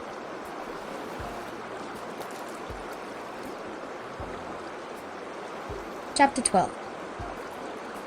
In consequence of an agreement between the sisters, Elizabeth wrote the next morning to her mother to beg that the carriage might be sent for them in the course of the day. But Mrs. Bennet, who had calculated on her daughter's remaining at Netherfield till the following Tuesday, which would exactly finish Jane's week, could not bring herself to receive them with pleasure before.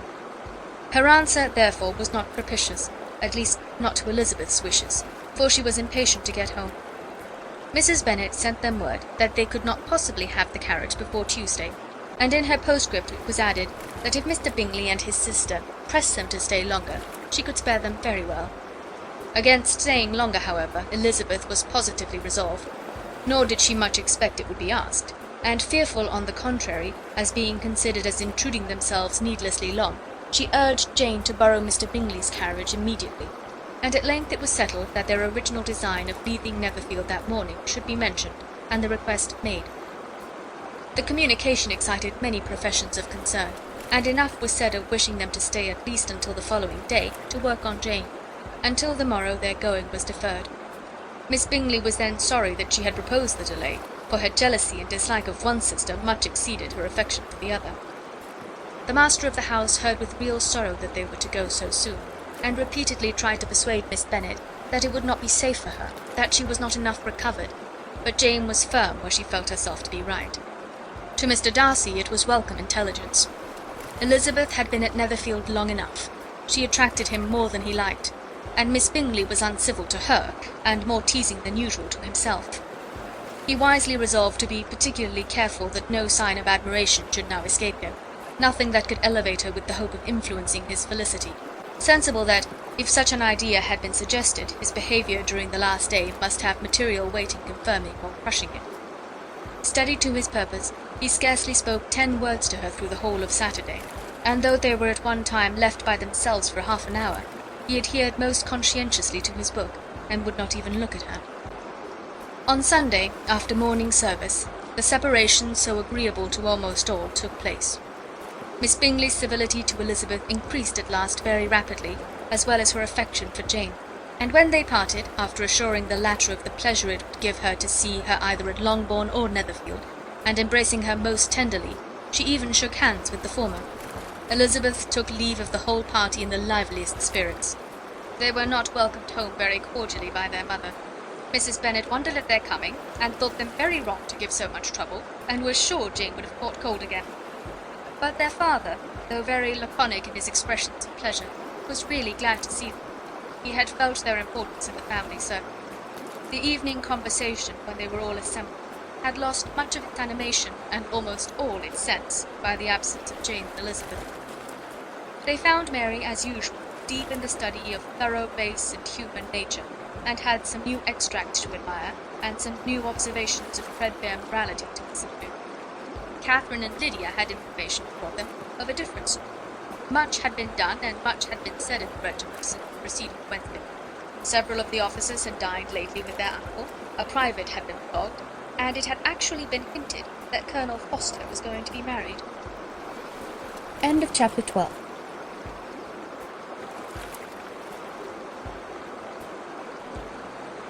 Chapter 13. "I hope, my dear," said Mr. Bennet to his wife, as they were at breakfast the next morning, "that you have ordered a good dinner to-day, because I have reason to expect an addition to our family party." "What do you mean, my dear? I know of nobody but is coming, I am sure, unless Charlotte Lucas should happen to call in, and I am sure my dinners are good enough for her. I do not believe she often sees such at home. The person of whom I speak is a gentleman and a stranger." Mrs. Bennet's eyes sparkled. "A gentleman and a stranger? It is Mr. Bingley, I am sure. Well, I am sure I shall be extremely glad to see Mr. Bingley. But, good Lord, how unlucky! There is not a bit of fish to be got to-day. Lydia, my love, ring the bell. I must speak to Hill this moment." "It is not Mr. Bingley," said her husband. "It is a person whom I never saw in the whole course of my life." This roused a general astonishment, and he had the pleasure of being eagerly questioned by his wife and his 5 daughters at once. After amusing himself some time with their curiosity, thus explained: "About a month ago I received this letter, and about a fortnight ago I answered it, for I thought it a cause of some delicacy, and requiring early attention. It is from my cousin Mr. Collins, who, when I am dead, may turn you all out of this house as soon as he pleases." "Oh, my dear," cried his wife, "I cannot bear to hear that mentioned. Pray do not talk of that odious man. I do think it is the hardest thing in the world that your estate should be entailed away from your own children. I am sure, if I had been you, I should have tried long ago to do something or other about it." Jane and Elizabeth tried to explain to her the nature of an entail. They had often attempted to do it before, but it was a subject on which Mrs. Bennet was beyond the reach of reason, and she continued to rail bitterly against the cruelty of settling an estate away from a family of 5 daughters, in favour of a man whom nobody cared anything about.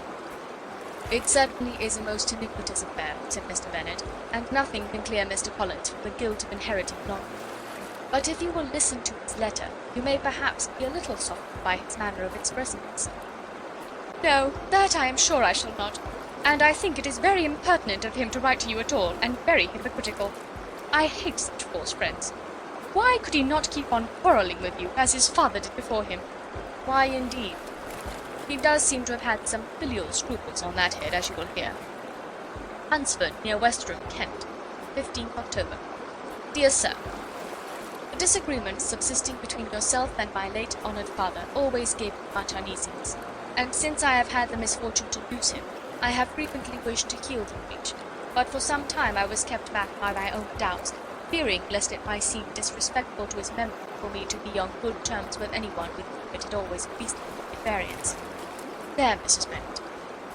My mind, however, is now made up on the subject, for having received ordination at Easter, I have been so fortunate as to be distinguished by the patronage of the Right Honourable Lady Catherine de Bourgh, widow of Sir Lewis de Bourgh, whose bounty and beneficence has preferred me to the valuable rectory of this parish, where it shall be my earnest endeavour to demean myself with grateful respect towards her ladyship, and be ever ready to perform those rites and ceremonies which are instituted by the Church of England.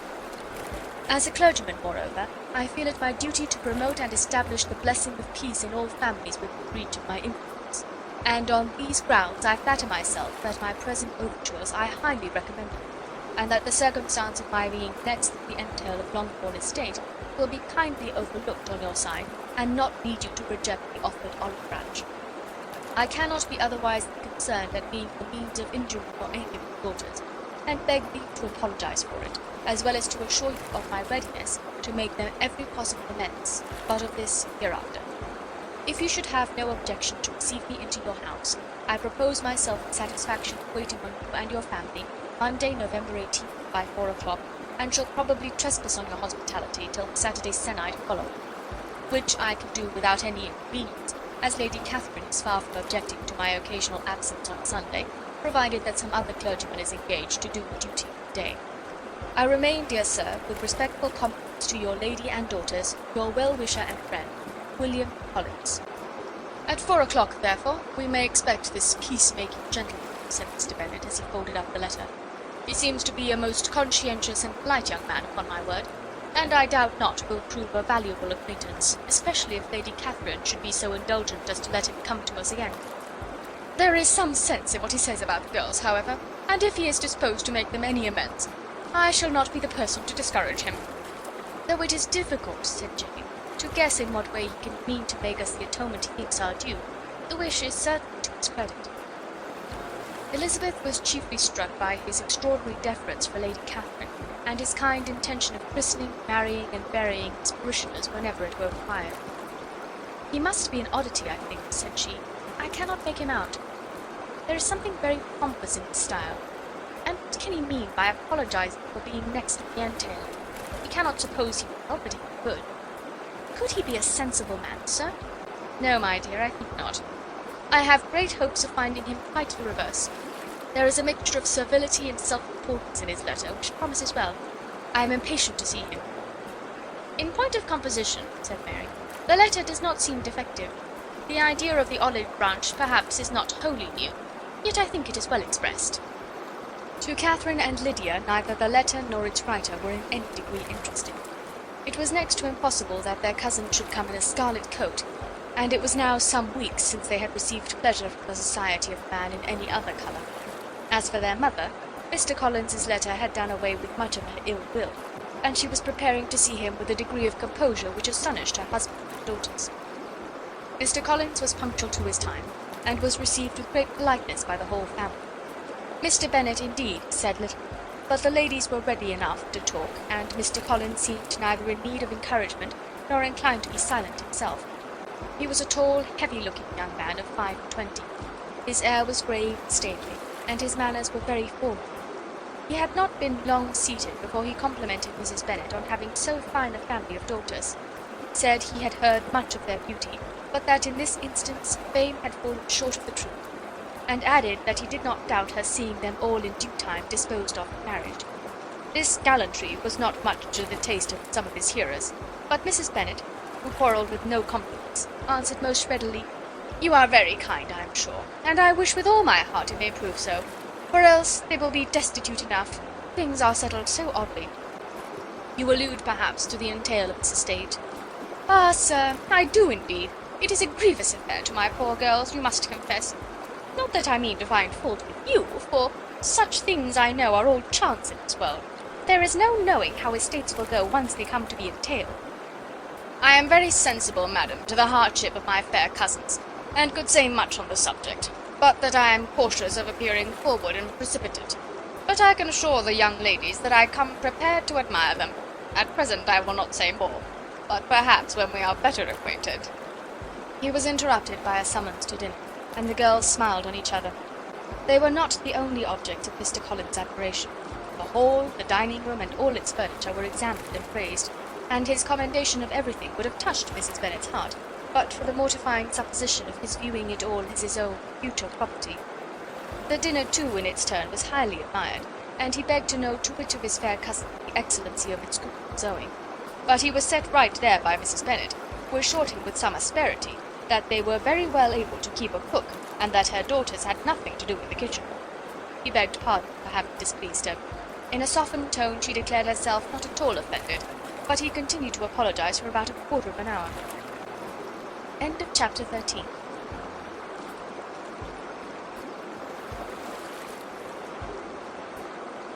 Chapter 14. During dinner Mr. Bennet scarcely spoke at all, but when the servants were withdrawn he thought it time to have some conversation with his guest, and therefore started a subject in which he expected him to shine, by observing that he seemed very fortunate in his patrons. Lady Catherine de Bourgh's attention to his wishes and consideration for his comfort appeared very remarkable. Mr. Bennet could not have chosen better. Mr. Collins was eloquent in her praise.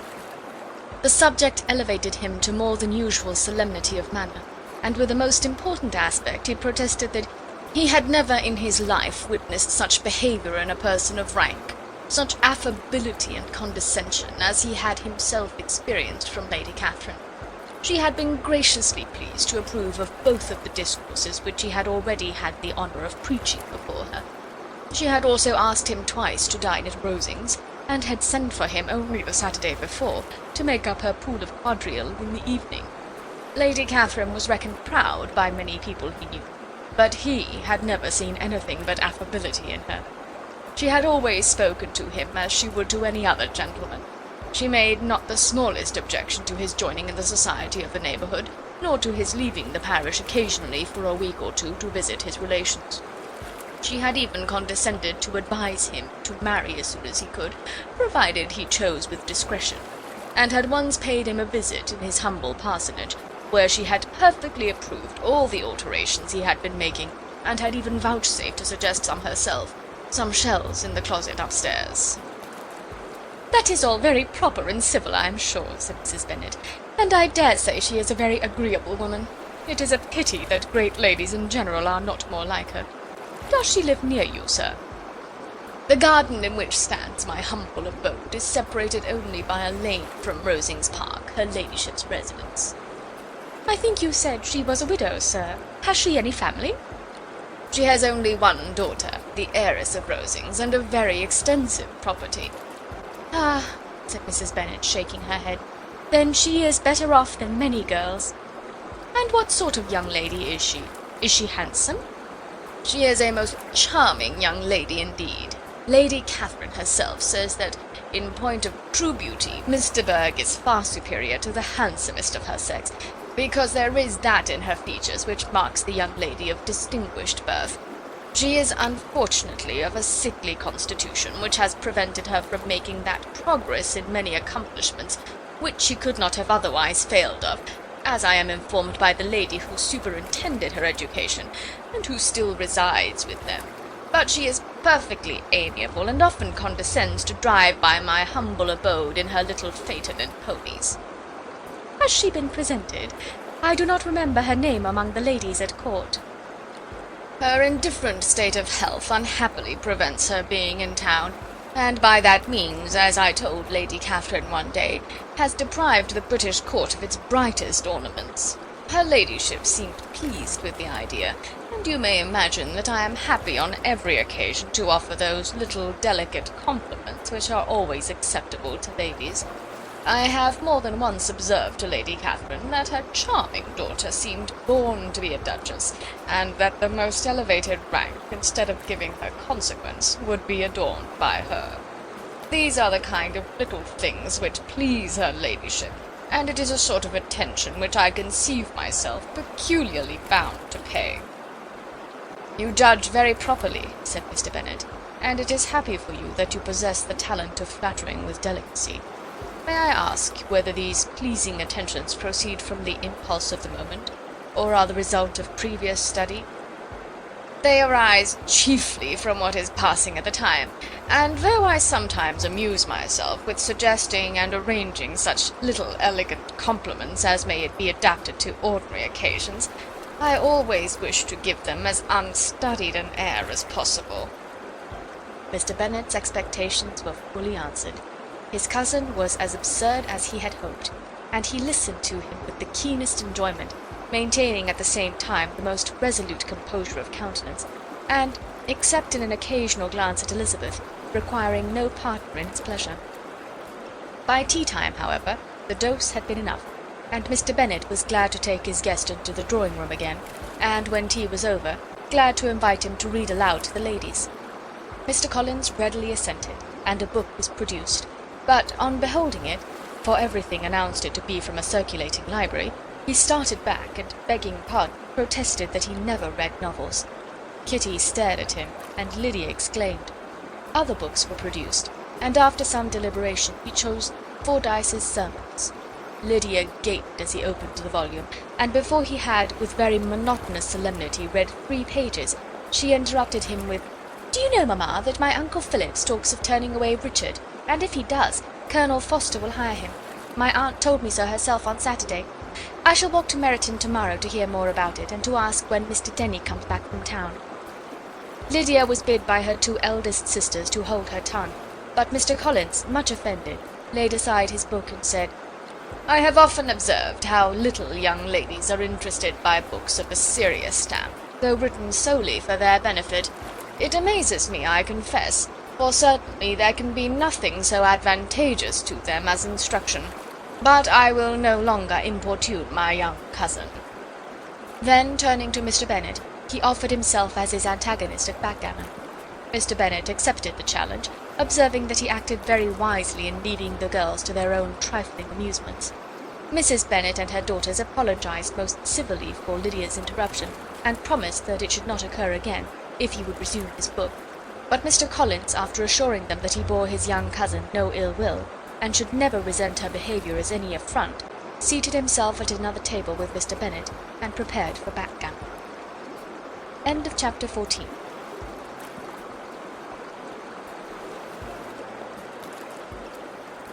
Chapter 15.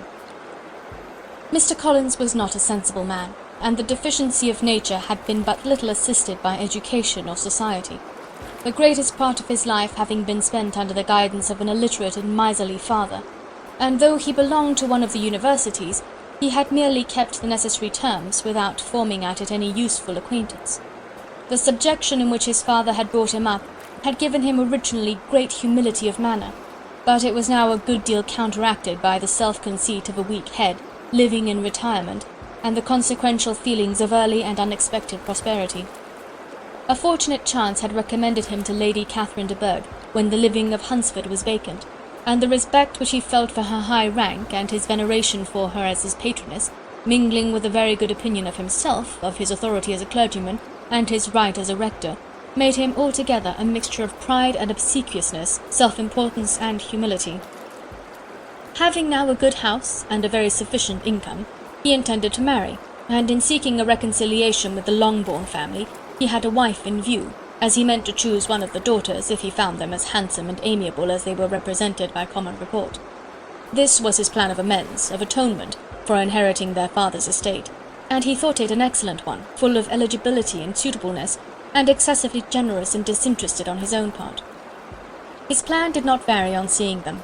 Miss Bennet's lovely face confirmed his views, and established all his strictest notions of what was due to seniority, and for the first evening she was his settled choice, The next morning, however, made an alteration, for in a quarter of an hour's tete-a-tete with Mrs. Bennet before breakfast, a conversation beginning with his parsonage house and leading naturally to the avowal of his hopes that a mistress might be found for it at Longbourn, produced from her, amid very complaisant smiles and general encouragement, a caution against the very Jane he had fixed on.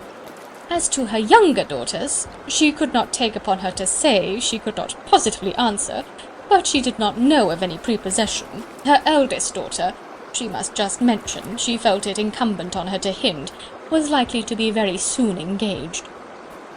Mr. Collins had only to change from Jane to Elizabeth, and it was soon done while Mrs. Bennet was stirring the fire.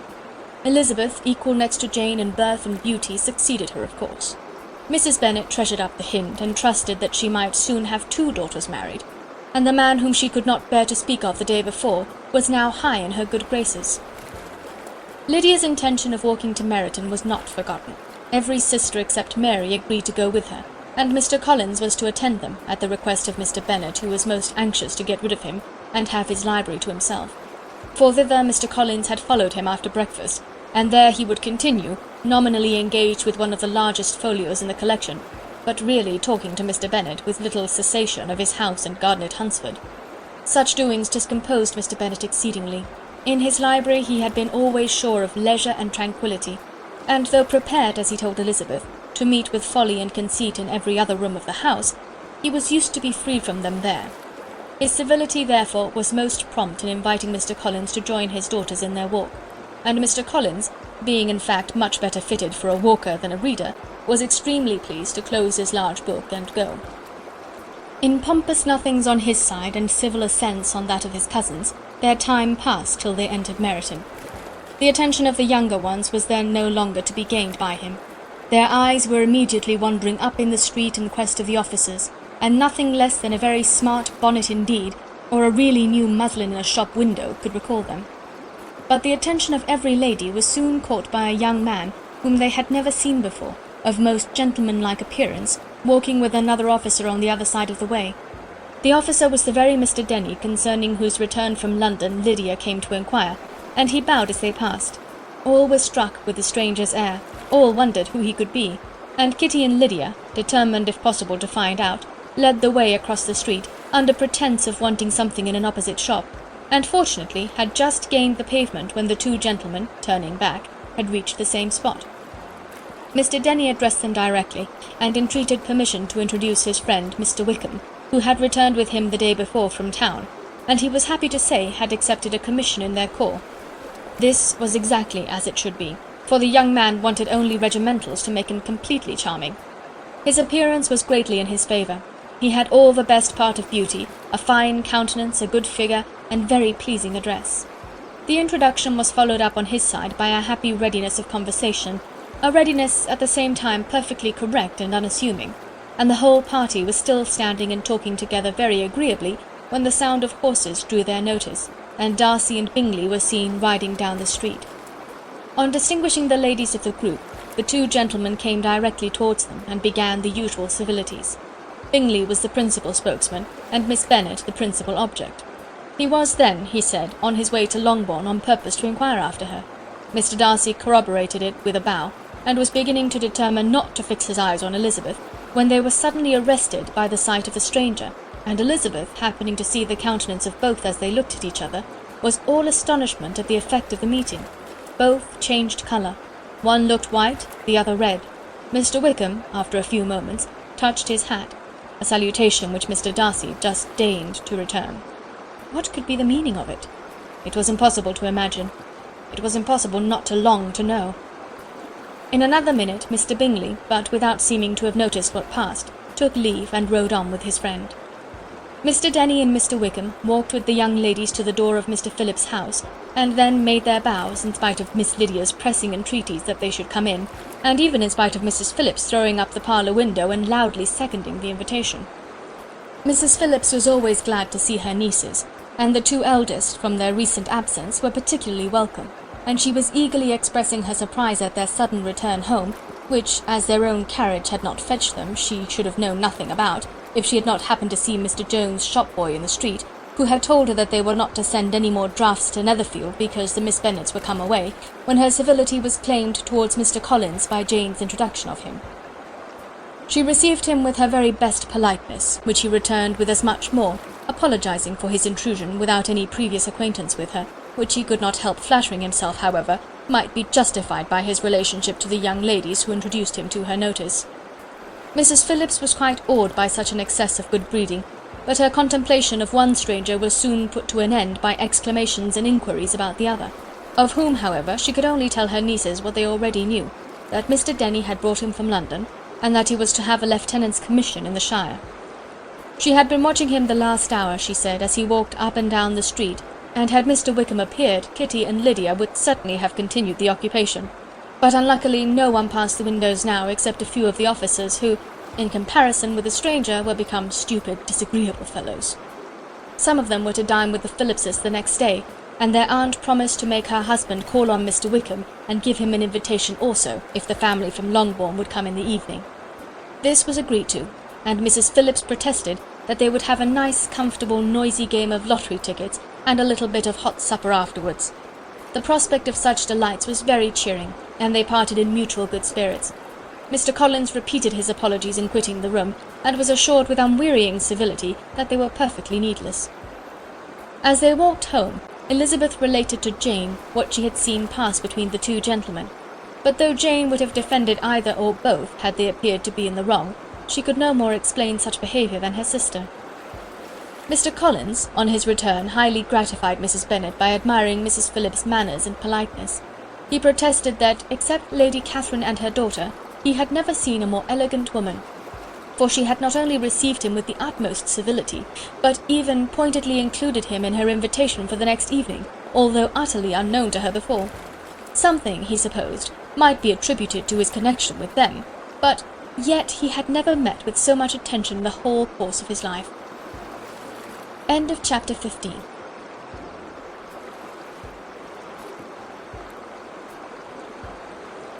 Chapter 16.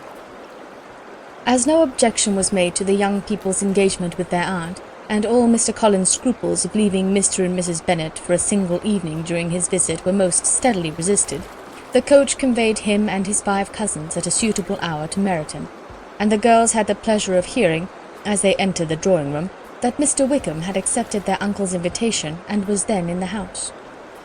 When this information was given, and they had all taken their seats, Mr. Collins was at leisure to look around him and admire, and he was so much struck with the size and furniture of the apartment that he declared he might almost have supposed himself in the small summer breakfast parlour at Rosings, a comparison that did not at first convey much gratification.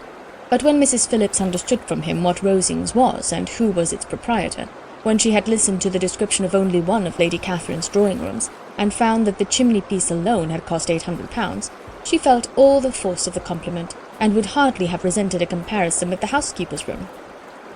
In describing to her all the grandeur of Lady Catherine and her mansion, with occasional digressions in praise of his own humble abode, and the improvements it was receiving, he was happily employed until the gentlemen joined them, and he found in Mrs. Phillips a very attentive listener, whose opinion of his consequence increased with what she heard, and who was resolving to retail it all among her neighbours as soon as she could. To the girls, who could not listen to their cousin, and who had nothing to do but to wish for an instrument, and examine their own indifferent imitations of china on the mantelpiece, the interval of waiting appeared very long. It was over at last, however. The gentlemen did approach, and when Mr. Wickham walked into the room, Elizabeth felt that she had neither been seeing him before, nor thinking of him since, with the smallest degree of unreasonable admiration. The officers of the shire were in general a very creditable, gentlemanlike set, and the best of them were of the present party, but Mr. Wickham was as far beyond them all in person, countenance, air, and walk, as they were superior to the broad-faced, stuffy Uncle Phillips, breathing port wine, who followed them into the room. Mr. Wickham was the happy man towards whom almost every female eye was turned, and Elizabeth was the happy woman by whom he finally seated himself, and the agreeable manner in which he immediately fell into conversation, though it was only on its being a wet night, made her feel that the commonest, dullest, most threadbare topic might be rendered interesting by the skill of the speaker. With such rivals for the notice of the fair as Mr. Wickham and the officers, Mr. Collins seemed to sink into insignificance. To the young ladies he certainly was nothing, But he had still at intervals a kind listener in Mrs. Phillips, and was by her watchfulness most abundantly supplied with coffee and muffin. When the card tables were placed, he had the opportunity of obliging her in turn by sitting down to whist. "I know little of the game at present," said he, "but I shall be glad to improve myself, for in my situation in life—" Mrs. Phillips was very glad for his compliance, but could not wait for his reason. Mr. Wickham did not play at whist, and with ready delight was he received at the other table between Elizabeth and Lydia. At first there seemed danger of Lydia's engrossing him entirely, for she was a most determined talker, but being likewise extremely fond of lottery tickets, she soon grew too much interested in the game, too eager in making bets and exclaiming after prizes to have attention for anyone in particular. Allowing for the common demands of the game, Mr. Wickham was therefore at leisure to talk to Elizabeth, and she was very willing to hear him, though what she chiefly wished to hear she could not hope to be told, the history of his acquaintance with Mr. Darcy. She dared not even mention that gentleman. Her curiosity, however, was unexpectedly relieved. Mr. Wickham began the subject himself. He inquired how far Netherfield was from Meryton, and after receiving her answer, asked in a hesitating manner how long Mr. Darcy had been staying there. "About a month," said Elizabeth, and then, unwilling to let the subject drop, added, "He is a man of very large property in Derbyshire, I understand." "Yes," replied Mr. Wickham, "his estate there is a noble one. A clear 10,000 per annum. You could not have met with a person more capable of giving you certain information on that head than myself, for I have been connected with his family in a particular manner from my infancy." Elizabeth could not but look surprised. "You may well be surprised, Miss Bennet, at such an assertion, after seeing, as you probably might, the very cold manner of our meeting yesterday. Are you much acquainted with Mr. Darcy?" "As much as I ever wished to be," cried Elizabeth very warmly. "I have spent 4 days in the same house with him, and I think him very disagreeable." "I have no right to give my opinion," said Wickham, "as to his being agreeable or otherwise. I am not qualified to form one. I have known him too long and too well to be a fair judge. It is impossible for me to be impartial, but I believe your opinion of him would in general astonish, and perhaps you would not express it quite so strongly anywhere else. Here you are in your own family." "Upon my word, I say no more here than I might say in any house in the neighbourhood, except Netherfield. He is not at all liked in Hertfordshire. Everybody is disgusted with his pride. You will not find him more favourably spoken of by anyone." "I cannot pretend to be sorry," said Wickham, after a short interruption, "that he or that any man should not be estimated beyond their deserts, but with him, I believe, it does not often happen. The world is blinded by his fortune and consequence, or frightened by his high and imposing manners, and sees him only as he chooses to be seen. I should take him, even on my slight acquaintance, to be an ill-tempered man." Wickham only shook his head. "I wonder," said he, at the next opportunity of speaking, "whether he is likely to be in this country much longer. I do not at all know, but I heard nothing of his going away when I was at Netherfield. I hope your plans in favour of the Shire will not be affected by his being in the neighbourhood?" "Oh, no. It is not for me to be driven away by Mr. Darcy. If he wishes to avoid seeing me, he must go. We are not on friendly terms, and it always gives me pain to meet him, but I have no reason for avoiding him, but what I might proclaim before all the world, a sense of a very great ill-usage and most painful regrets at his being what he is. His father, Miss Bennet, the late Mr. Darcy, was one of the best men that ever breathed, and the truest friend I ever had, and I can never be in company with this Mr. Darcy without being grieved to the soul by 1,000 tender recollections. His behaviour to myself has been scandalous, but I verily believe I could forgive him anything and everything, rather than his disappointing the hopes and disgracing the memory of his father." Elizabeth found the interest of the subject increase, and listened with all her heart, but the delicacy of it prevented further inquiry. Mr. Wickham began to speak on more general topics, Meryton, the neighbourhood, the society, appearing highly pleased with all that he had yet seen, and speaking of the latter with gentle but very intelligible gallantry. "It was the prospect of constant society, and good society," he added, "which was my chief inducement to enter the Shire. I knew it to be a most respectable, agreeable corps, and my friend Denny tempted me further by his account of their present quarters, and the very great attentions and excellent acquaintances Meryton had procured them. Society, I own, is necessary to me. I have been a disappointed man, and my spirits will not bear solitude. I must have employment and society. A military life is not what I was intended for, but circumstances have now made it eligible. The church ought to have been my profession. I was brought up for the church, and I should at this time have been in possession of a most valuable living, had it pleased the gentleman we were speaking of just now." "Indeed?" "Yes. The late Mr. Darcy bequeathed me the next presentation of the best living in his gift. He was my godfather, and excessively attached to me. I cannot do justice to his kindness. He meant to provide for me amply, and thought he had done it, but when the living fell, it was given elsewhere." "Good heavens!" cried Elizabeth.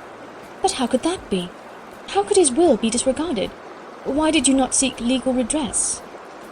"There was just such an informality in the terms of the bequest as to give me no hope from law.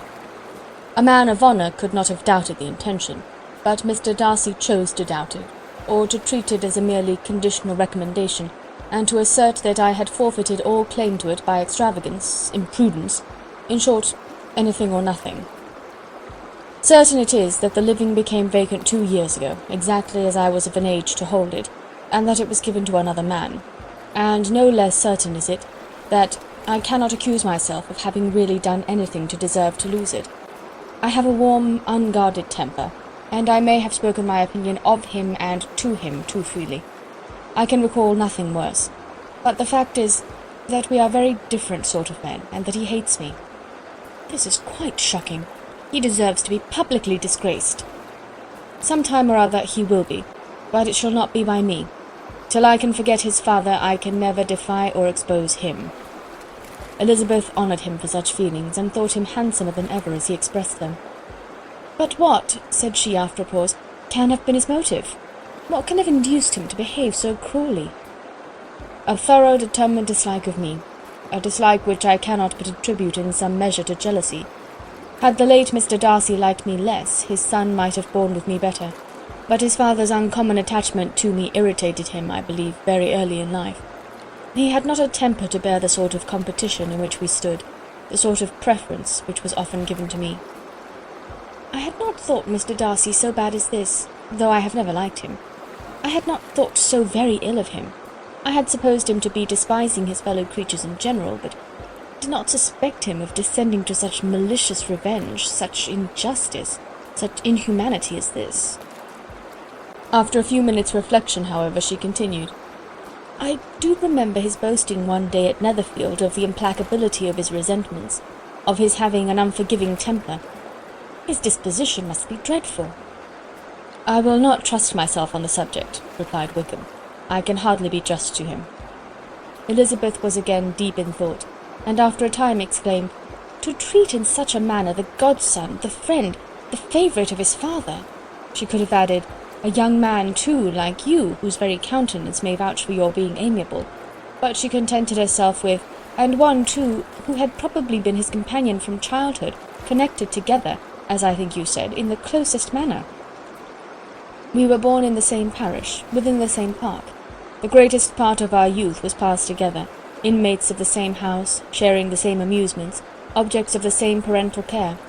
My father began life in the profession which your uncle, Mr. Phillips, appears to do so much credit to, but he gave up everything to be of use to the late Mr. Darcy, and devoted all his time to the care of the Pemberley property. He was most highly esteemed by Mr. Darcy, a most intimate confidential friend. Mr. Darcy often acknowledged himself to be under the greatest obligations to my father's active superintendence, and when, immediately before my father's death, Mr. Darcy gave him a voluntary promise of providing for me, I am convinced that he felt it to be as much a debt of gratitude to him as of his affection to myself." "How strange!" cried Elizabeth. "How abominable! I wonder that the very pride of this Mr. Darcy has not made him just to you. If from no better motive, that he should not have been too proud to be dishonest, for dishonesty I must call it." "It is wonderful," replied Wickham, "for almost all his actions may be traced to pride, and pride had often been his best friend. It has connected him nearer with virtue than with any other feeling. But we are none of us consistent, and in his behaviour to me there were stronger impulses even than pride." "Can such abominable pride as his have ever done him good?" "Yes. It has often led him to be liberal and generous, to give his money freely, to display hospitality, to assist his tenants and relieve the poor. Family pride and filial pride, for he is very proud of what his father was, have done this. Not to appear to disgrace his family, to degenerate from the popular qualities, or lose the influence of the Pemberley house, is a powerful motive. He has also brotherly pride, which with some brotherly affection makes him a very kind and careful guardian of his sister, and you will hear him generally cried up as the most attentive and best of brothers. What sort of girl is Miss Darcy? He shook his head. I wish I could call her amiable. It gives me pain to speak ill of a Darcy, but she is too much like her brother, very, very proud. As a child she was affectionate and pleasing, and extremely fond of me, and I have devoted hours and hours to her amusement. But she is nothing to me now. She is a handsome girl, about 15 or 16, and I understand highly accomplished. Since her father's death her home has been London, where a lady lives with her, and superintends her education. After many pauses and many trials of other subjects, Elizabeth could not help reverting once more to the first, and saying, I am astonished at his intimacy with Mr. Bingley. How can Mr. Bingley, who seems good humour itself, and is, I really believe, truly amiable, be in friendship with such a man? How can they suit each other? Do you know Mr. Bingley? Not at all. He is a sweet-tempered, amiable, charming man. He cannot know what Mr. Darcy is. Probably not, but Mr. Darcy can please where he chooses. He does not want abilities. He can be a conversible companion if he thinks it worth his while. Among those who are at all his equals in consequence, he is a very different man from what he is to the less prosperous. His pride never deserts him. But with the rich he is liberal-minded, just, sincere, rational, honourable, and perhaps agreeable, allowing something for fortune and figure. The whist party soon afterwards breaking up, the players gathered round the other table, and Mr. Collins took his station between his cousin Elizabeth and Mrs. Phillips. The usual inquiries as to his success were made by the latter. It had not been very great. He had lost every point, but when Mrs. Phillips began to express her concern thereupon, he assured her with much earnest gravity that it was not of the least importance, that he considered the money as a mere trifle, and begged that she would not make herself uneasy. I know very well, madam, said he, that when persons sit down to a card-table they must take their chances of these things, and happily I am not in such circumstances as to make 5 shillings any object. There are undoubtedly many who could not say the same, but thanks to Lady Catherine de Bourgh, I am removed far beyond the necessity of regarding little matters. Mr. Wickham's attention was caught, and after observing Mr. Collins for a few moments, he asked Elizabeth in a low voice whether her relation was very intimately acquainted with the family of de Bourgh. Lady Catherine de Bourgh, she replied, has very lately given him a living. I hardly know how Mr. Collins was first introduced to her notice, but he certainly has not known her long. You know, of course, that Lady Catherine de Bourgh and Lady Anne Darcy were sisters, consequently that she is aunt to the present Mr. Darcy. No, indeed I did not. I knew nothing at all of Lady Catherine's connections. I never heard of her existence till the day before yesterday. Her daughter, Miss de Bourgh, will have a very large fortune, and it is believed that she and her cousin will unite the 2 estates. This information made Elizabeth smile as she thought of poor Miss Bingley. Vain indeed must be all her attentions, vain and useless her affection for his sister and her praise of himself, if he were already self-destined for another.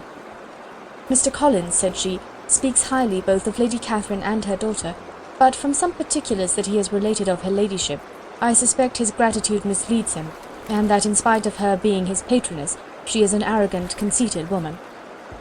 I believe her to be both in a great degree, replied Wickham. I have not seen her for many years, but I very well remember that I never liked her, and that her manners were dictatorial and insolent. She has the reputation of being remarkably sensible and clever, but I rather believe she derives part of her abilities from her rank and fortune, part from her authoritative manner, and the rest from the pride for her nephew, who chooses that everyone connected with him should have an understanding of the first class. Elizabeth allowed that he had given a very rational account of it, and they continued talking together with mutual satisfaction till supper put an end to cards, and gave the rest of the ladies their share of Mr. Wickham's attentions. There could be no conversation in the noise of Mrs. Phillips's supper party, but his manners recommended him to everybody. Whatever he said was said well, and whatever he did, done gracefully. Elizabeth went away with her head full of him. She could think of nothing but of Mr. Wickham, and of what he had told her, all the way home. But there was not time for her even to mention his name as they went, for neither Lydia nor Mr. Collins were once silent. Lydia talked incessantly of lottery tickets, of the fish she had lost and the fish she had won, and Mr. Collins, in describing the civility of Mr. and Mrs. Phillips, protesting that he did not in the least regard his losses at whist, enumerating all the dishes at supper, and repeatedly fearing that he crowded his cousins, had more to say than he could well manage before the carriage stopped at Longbourn House. End of chapter 16.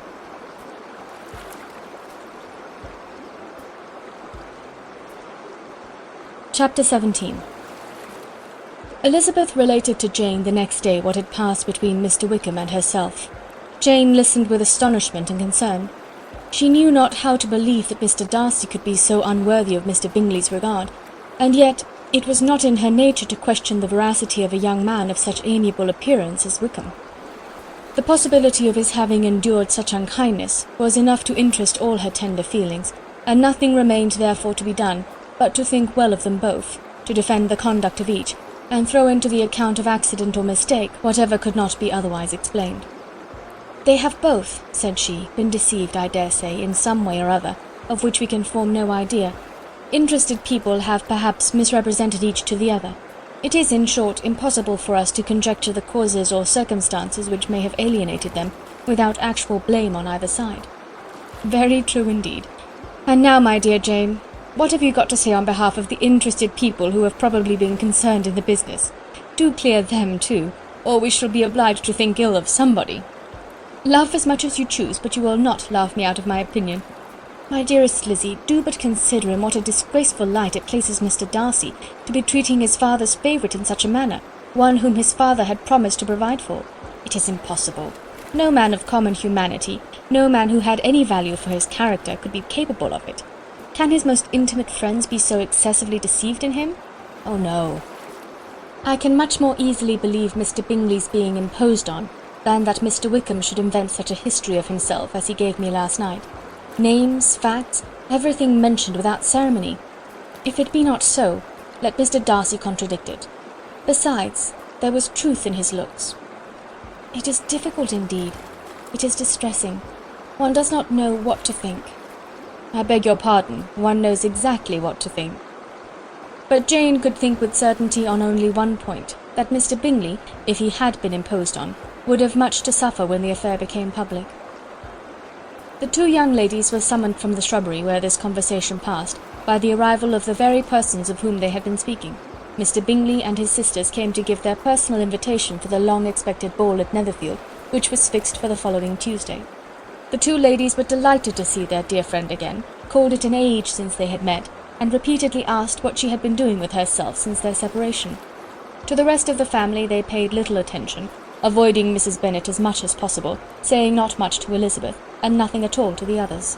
They were soon gone again, rising from their seats with an activity which took their brother by surprise, and hurrying off as if eager to escape from Mrs. Bennet's civilities. The prospect of the Netherfield ball was extremely agreeable to every female of the family.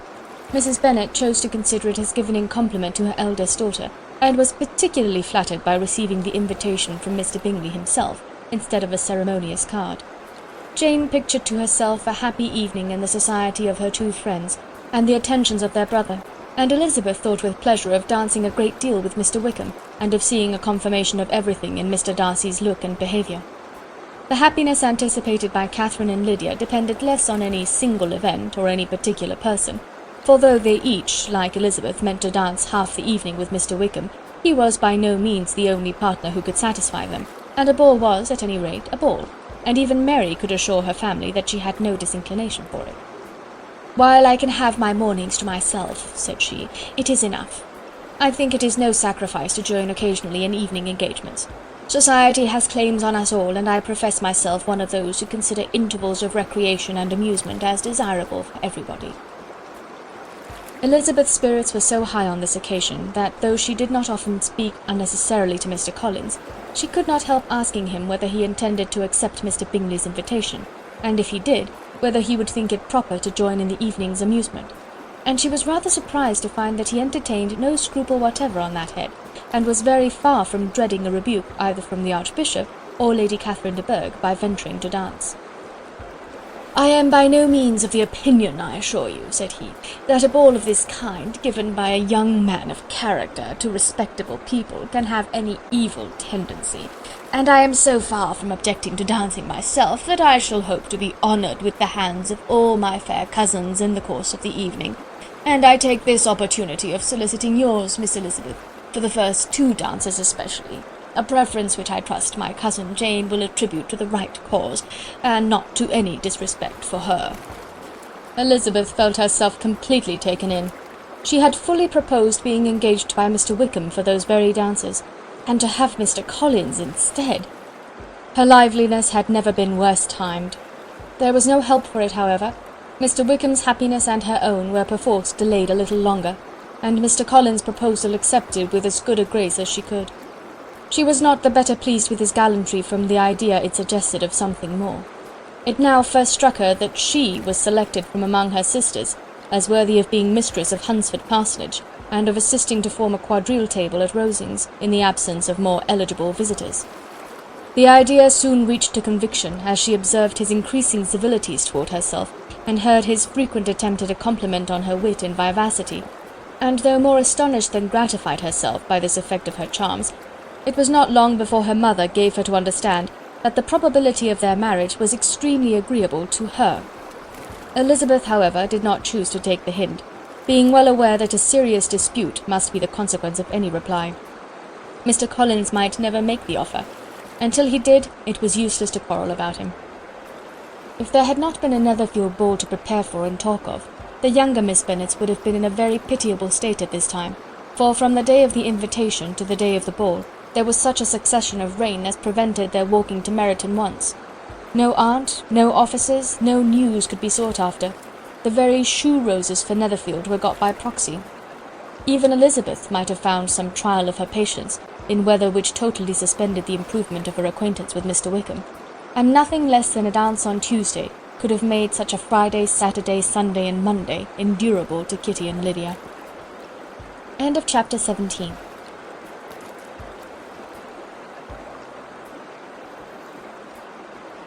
Chapter 18. Till Elizabeth entered the drawing-room at Netherfield, and looked in vain for Mr. Wickham among the cluster of red coats there assembled, a doubt of his being present had never occurred to her. The certainty of meeting him had not been checked by any of those recollections that might not unreasonably have alarmed her. She had dressed with more than usual care, and prepared in the highest spirits for the conquest of all that remained unsubdued of his heart, trusting that it was not more than might be won in the course of the evening. But in an instant arose the dreadful suspicion of his being purposely omitted from Mr. Darcy's pleasure in the Bingleys' invitation to the officers, and though this was not exactly the case, the absolute fact of his absence was pronounced by his friend Denny, to whom Lydia eagerly applied, and who told them that Wickham had been obliged to go to town on business the day before, and was not yet returned, adding with a significant smile, "I do not imagine his business would have called him away just now, if he had not wanted to avoid a certain gentleman here." This part of his intelligence, though unheard by Lydia, was caught by Elizabeth, and as it assured her that Darcy was not less answerable for Wickham's absence than if her first surmise had been just, every feeling of displeasure against the former was so sharpened by immediate disappointment that she could hardly reply with tolerable civility to the polite inquiries which he directly afterwards approached to make. Attendance, forbearance, patience with Darcy, was injury to Wickham. She was resolved against any sort of conversation with him, and turned away with a degree of ill-humour which she could not wholly surmount even in speaking to Mr. Bingley, whose blind partiality provoked her. But Elizabeth was not formed for ill-humour, and though every prospect of her own was destroyed for the evening, it could not dwell long on her spirits, and having told all her griefs to Charlotte Lucas, whom she had not seen for a week, she was soon able to make a voluntary transition to the oddities of her cousin, and to point him out to her particular notice. The first 2 dances, however, brought a return of distress. They were dances of mortification. Mr. Collins, awkward and solemn, apologizing instead of attending, and often moving wrong without being aware of it, gave her all the shame and misery which a disagreeable partner for a couple of dances can give. The moment of her release from him was ecstasy. She danced next with an officer, and had the refreshment of talking of Wickham, and of hearing that he was universally liked. When those dances were over, she returned to Charlotte Lucas, and was in conversation with her when she found herself suddenly addressed by Mr. Darcy, who took her so much by surprise in his application for her hand that, without knowing what she did, she accepted him. He walked away again immediately, and she was left to fret over her own want of presence of mind. Charlotte tried to console her. "I dare say you will find him very agreeable." "Heaven forbid! That would be the greatest misfortune of all. To find a man agreeable whom one is determined to hate? Do not wish me such an evil."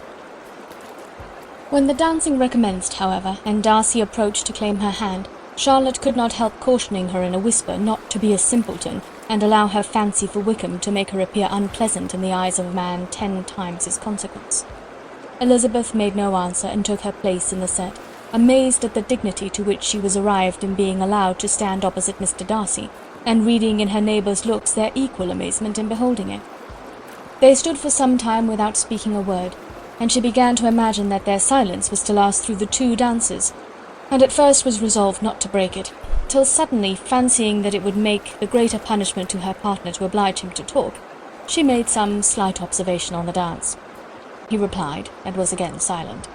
After a pause of some minutes, she addressed him a second time with, "It is your turn to say something now, Mr. Darcy. I talked about the dance, and you ought to make some sort of remark on the size of the room, or the number of couples." He smiled, and assured her that whatever she wished him to say should be said. "Very well, that reply will do for the present. Perhaps by and by I may observe that private balls are much pleasanter than public ones. But now we may be silent." "Do you talk by rule, then, while you are dancing?" "Sometimes. One must speak a little, you know. It would look odd to be entirely silent for half an hour together, and yet, for the advantage of some, conversation ought to be so arranged as that they might have the trouble of saying as little as possible." "Are you consulting your own feelings in the present case, or do you imagine that you are gratifying mine?" "Both," replied Elizabeth archly, "for I have always seen a great similarity in the turn of our minds. We are each of an unsocial, taciturn disposition, unwilling to speak unless we expect to say something that will amaze the whole room, and be handed down to posterity with all the eclat of a proverb." "This is no very striking resemblance of your own character, I am sure," said he. "How near it may be to mine, I cannot pretend to say. You think it a faithful portrait, undoubtedly." "I must not decide on my own performance." He made no answer, and they were again silent till they had gone down the dance, when he asked her if she and her sisters did not very often walk to Meryton. She answered in the affirmative, and, unable to resist the temptation, added, "When you met us there the other day, we had just been forming a new acquaintance." The effect was immediate. A deeper shade of hauteur overspread his features, but he said not a word, and Elizabeth, though blaming herself for her own weakness, could not go on. At length Darcy spoke, and in a constrained manner said, "Mr. Wickham is blessed with such happy manners as may ensure his making friends. Whether he may be equally capable of retaining them is less certain." "He has been so unlucky as to lose your friendship," replied Elizabeth with emphasis, "and in a manner which he is likely to suffer from all his life." Darcy made no answer, and seemed desirous of changing the subject. At that moment Sir William Lucas appeared close to them, meaning to pass through the set to the other side of the room, but on perceiving Mr. Darcy he stopped with a bow of superior courtesy to compliment him on his dancing and his partner. "I have been most highly gratified indeed, my dear sir. Such very superior dancing is not often seen. It is evident that you belong to the first circles. Allow me to say, however, that your fair partner does not disgrace you, and that I must hope to have this pleasure often repeated, especially when a certain desirable event, my dear Eliza," glancing at her sister in Bingley, "shall take place. What congratulations will then flow in! I appeal to Mr. Darcy. But let me not interrupt you, sir. You will not thank me for detaining you from the bewitching converse of that young lady, whose bright eyes are also upbraiding me." The latter part of this address was scarcely heard by Darcy, but Sir William's allusion to his friend seemed to strike him forcibly, and his eyes were directed with a very serious expression towards Bingley and Jane, who were dancing together. Recovering himself, however, shortly, he turned to his partner and said, "Sir William's interruption has made me forget what we were talking of." "I do not think we were speaking at all.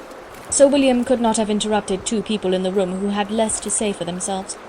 We have tried 2 or 3 subjects already without success, and what we are to talk of next I cannot imagine." "What think you of books?" said he, smiling. "Books? Oh no, I am sure we never read the same, or not with the same feelings." "I am sorry you think so, but if that be the case, there can at least be no want of subject. We may compare our different opinions." "No, I cannot talk of books in a ballroom. My head is always full of something else." "The present always occupies you in such scenes, does it?" said he, with a look of doubt. "Yes, always," she replied, without knowing what she said, for her thoughts had wandered far from the subject, as soon afterwards appeared by her suddenly exclaiming, I remember hearing you once say, Mr. Darcy, that you hardly ever forgave, that your resentment once created was unappeasable.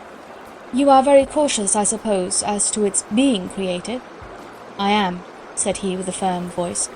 "And never allow yourself to be blinded by prejudice?" "I hope not." "It is particularly incumbent on those who never change their opinion to be secure of judging properly at first." "May I ask to what these questions tend?" "Merely to the illustration of your character," said she, endeavouring to shake off her gravity. "I am trying to make it out." "And what is your success?" She shook her head. "I do not get on at all. I hear such different accounts of you as puzzle me exceedingly." "I can readily believe," answered he gravely, "that reports may vary greatly with respect to me, and I could wish, Miss Bennet, that you were not to sketch my character at the present moment, as there is reason to fear that the performance would reflect no credit on either." "But if I do not take your likeness now, I may never have another opportunity." "I would by no means suspend any pleasure of yours," he coldly replied. She said no more, and they went down the other dance and parted in silence, and on each side dissatisfied, though not to an equal degree, for in Darcy's breast there was a tolerable powerful feeling towards her, which soon procured her pardon, and directed all his anger against another. They had not long separated when Miss Bingley came towards her, and with an expression of civil disdain accosted her. "So, Miss Eliza, I hear you are quite delighted with George Wickham. Your sister has been talking to me about him, and asking me 1,000 questions, and I find that the young man quite forgot to tell you, among his other communication, that he was the son of old Wickham, the late Mr. Darcy's steward. Let me recommend you, however, as a friend, not to give implicit confidence to all his assertions, for as to Mr. Darcy's using him ill, it is perfectly false, for on the contrary, he has always been remarkably kind to him, though George Wickham has treated Mr. Darcy in a most infamous manner. I do not know the particulars, but I know very well that Mr. Darcy is not in the least to blame, that he cannot bear to hear George Wickham mentioned, and that though my brother thought he could not well avoid including him in his invitation to the officers, he was excessively glad to find that he had taken himself out of the way. His coming into the country at all is a most insolent thing indeed, and I wonder how he could presume to do it. I pity you, Miss Eliza, for this discovery of your favourite's guilt, but really, considering his descent, one could not expect much better." "His guilt and his descent appear by your account to be the same," said Elizabeth angrily, "for I have heard you accuse him of nothing worse than of being the son of Mr. Darcy's steward, and of that, I can assure you, he informed me himself." "I beg your pardon," replied Miss Bingley, turning away with a sneer. "Excuse my interference, it was kindly meant." "Insolent girl," said Elizabeth to herself, "you are much mistaken if you expect to influence me by such a paltry attack as this. I see nothing in it but your own wilful ignorance and the malice of Mr. Darcy." She then sought her eldest sister, who had undertaken to make inquiries on the same subject of Bingley. Jane met her with a smile of such sweet complacency, a glow of such happy expression, as sufficiently marked how well she was satisfied with the occurrences of the evening. Elizabeth instantly read her feelings, and at that moment solicitude for Wickham, resentment against his enemies, and everything else, gave way before the hope of Jane's being in the fairest way for happiness. "I want to know," said she, with a countenance no less smiling than her sister's, "what you have learnt about Mr. Wickham. But perhaps you have been too pleasantly engaged to think of any third person, in which case you may be sure of my pardon." "No," replied Jane, "I have not forgotten him, but I have nothing satisfactory to tell you. Mr. Bingley does not know the whole of his history, and is quite ignorant of the circumstances which have principally offended Mr. Darcy, but he will vouch for the good conduct, the probity and honour of his friend, and is perfectly convinced that Mr. Wickham has deserved much less attention from Mr. Darcy than he has received, and I am sorry to say by his account as well as his sister's, Mr. Wickham is by no means a respectable young man. I am afraid he has been very imprudent, and has deserved to lose Mr. Darcy's regard." "Mr. Bingley does not know Mr. Wickham himself?" "No, he never saw him till the other morning at Meryton." "This account, then, is what he has received from Mr. Darcy. I am satisfied. But what does he say of the living?" "He does not exactly recollect the circumstances, though he has heard them from Mr. Darcy more than once, but he believes that it was left to him conditionally only." "I have not a doubt of Mr. Bingley's sincerity," said Elizabeth warmly, "but you must excuse my not being convinced by assurances only. Mr. Bingley's defence of his friend was a very able one, I dare say, but since he is unacquainted with several parts of the story, and has learnt the rest from that friend himself, I shall venture to still think of both gentlemen as I did before." She then changed the discourse to one more gratifying to each, and on which there could be no difference of sentiment. Elizabeth listened with delight to the happy though modest hopes which Jane entertained of Mr. Bingley's regard, and said all in her power to heighten her confidence in it. On their being joined by Mr. Bingley himself, Elizabeth withdrew to Miss Lucas, to whose inquiry after the pleasantness of her last partner she had scarcely replied, before Mr. Collins came up to them, and told her with great exultation that he had just been so fortunate as to make a most important discovery. "I have found out," said he, "by a singular accident, that there is now in the room a near relation of my patroness. I happened to overhear the gentleman himself mentioning to the young lady who does the honours of the house the names of his cousin Miss de Bourgh and of her mother Lady Catherine. How wonderfully these sort of things occur! Who would have thought of my meeting with perhaps a nephew of Lady Catherine de Bourgh in this assembly? I am most thankful that the discovery is made in time for me to pay my respects to him, which I am now going to do, and trust he will excuse my not having done it before. My total ignorance of the connection must plead my apology." "You are not going to introduce yourself to Mr. Darcy?" "Indeed I am. I shall entreat his pardon for not having done it earlier. I believe him to be Lady Catherine's nephew. It will be in my power to assure him that her ladyship was quite well yesterday se'nnight." Elizabeth tried hard to dissuade him from such a scheme, assuring him that Mr. Darcy would consider his addressing him without introduction as an impertinent freedom, rather than a compliment to his aunt, that it was not in the least necessary there should be any notice on either side, and that if it were, it must belong to Mr. Darcy, the superior in consequence, to begin the acquaintance. Mr. Collins listened to her with a determined air of following his own inclination, and when she ceased speaking, replied thus: "My dear Miss Elizabeth, I have the highest opinion in the world in your excellent judgment in all matters within the scope of your understanding. But permit me to say that there must be a wide difference between the established forms of ceremony amongst the laity and those which regulate the clergy.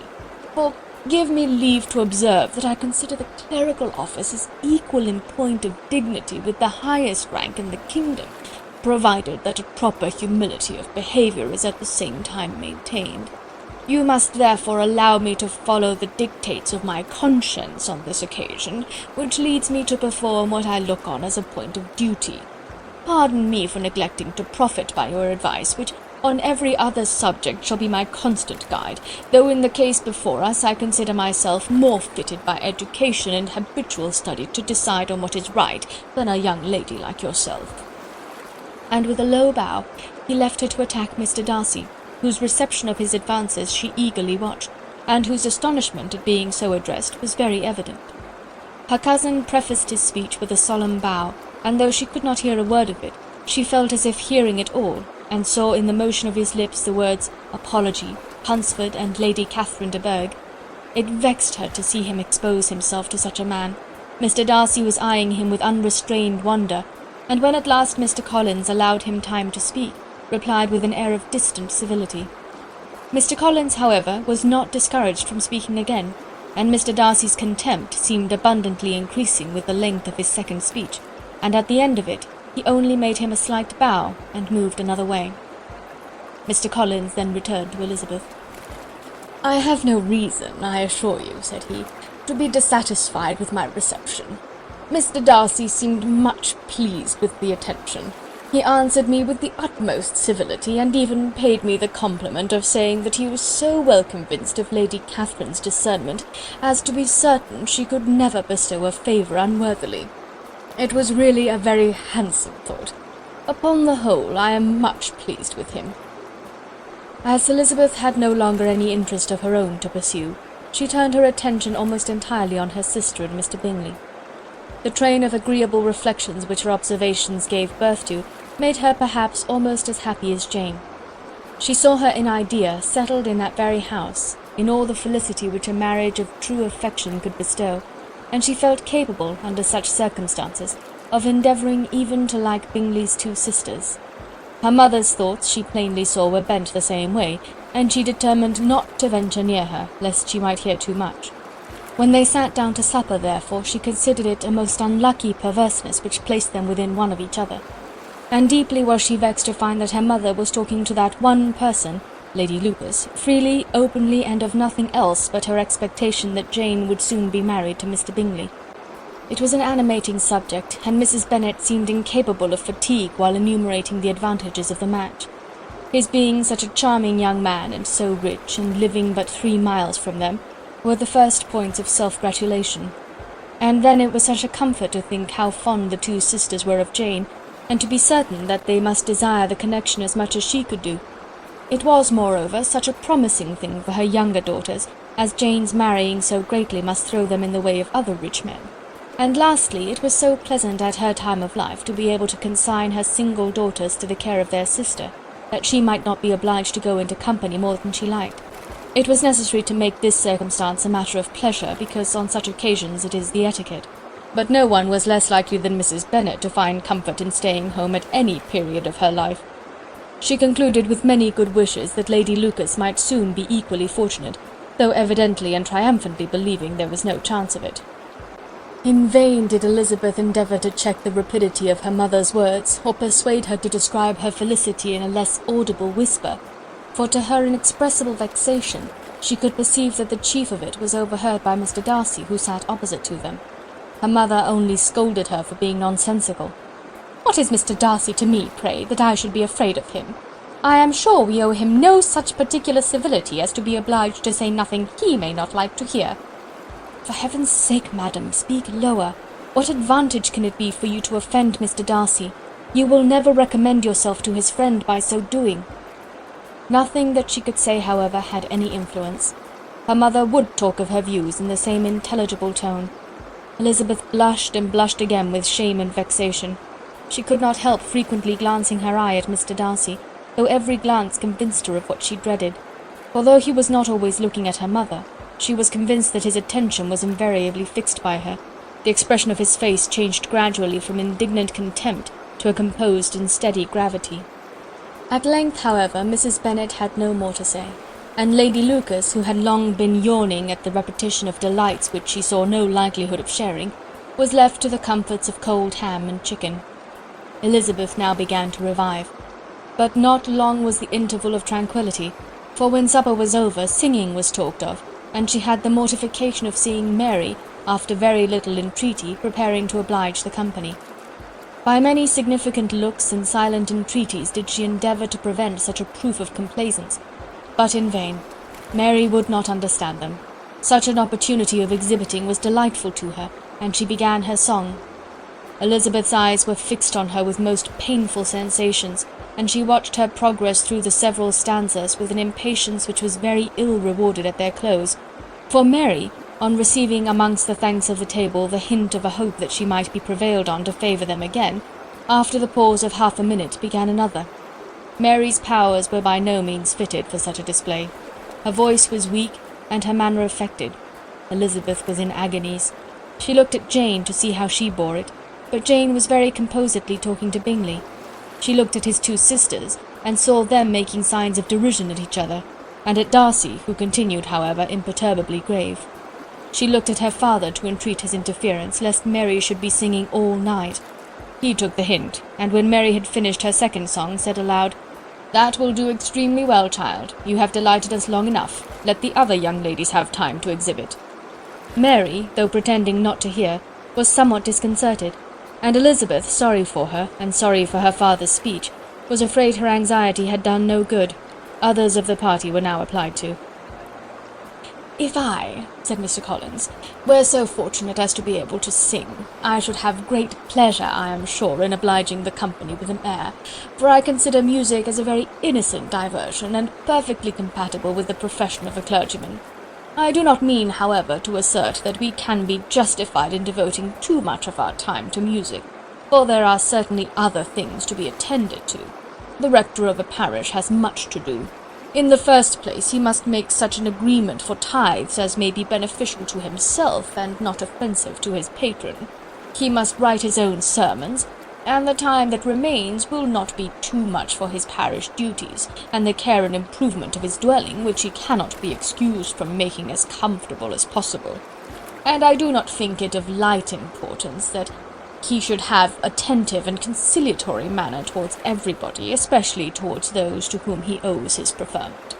I cannot acquit him of that duty, nor could I think well of the man who should omit an occasion of testifying his respect towards anybody connected with the family." And with a bow to Mr. Darcy he concluded his speech, which had been spoken so loud as to be heard by half the room. Many stared, many smiled, but no one looked more amused than Mr. Bennet himself, while his wife seriously commended Mr. Collins for having spoken so sensibly, and observed in a half-whisper to Lady Lucas that he was a remarkably clever, good kind of young man.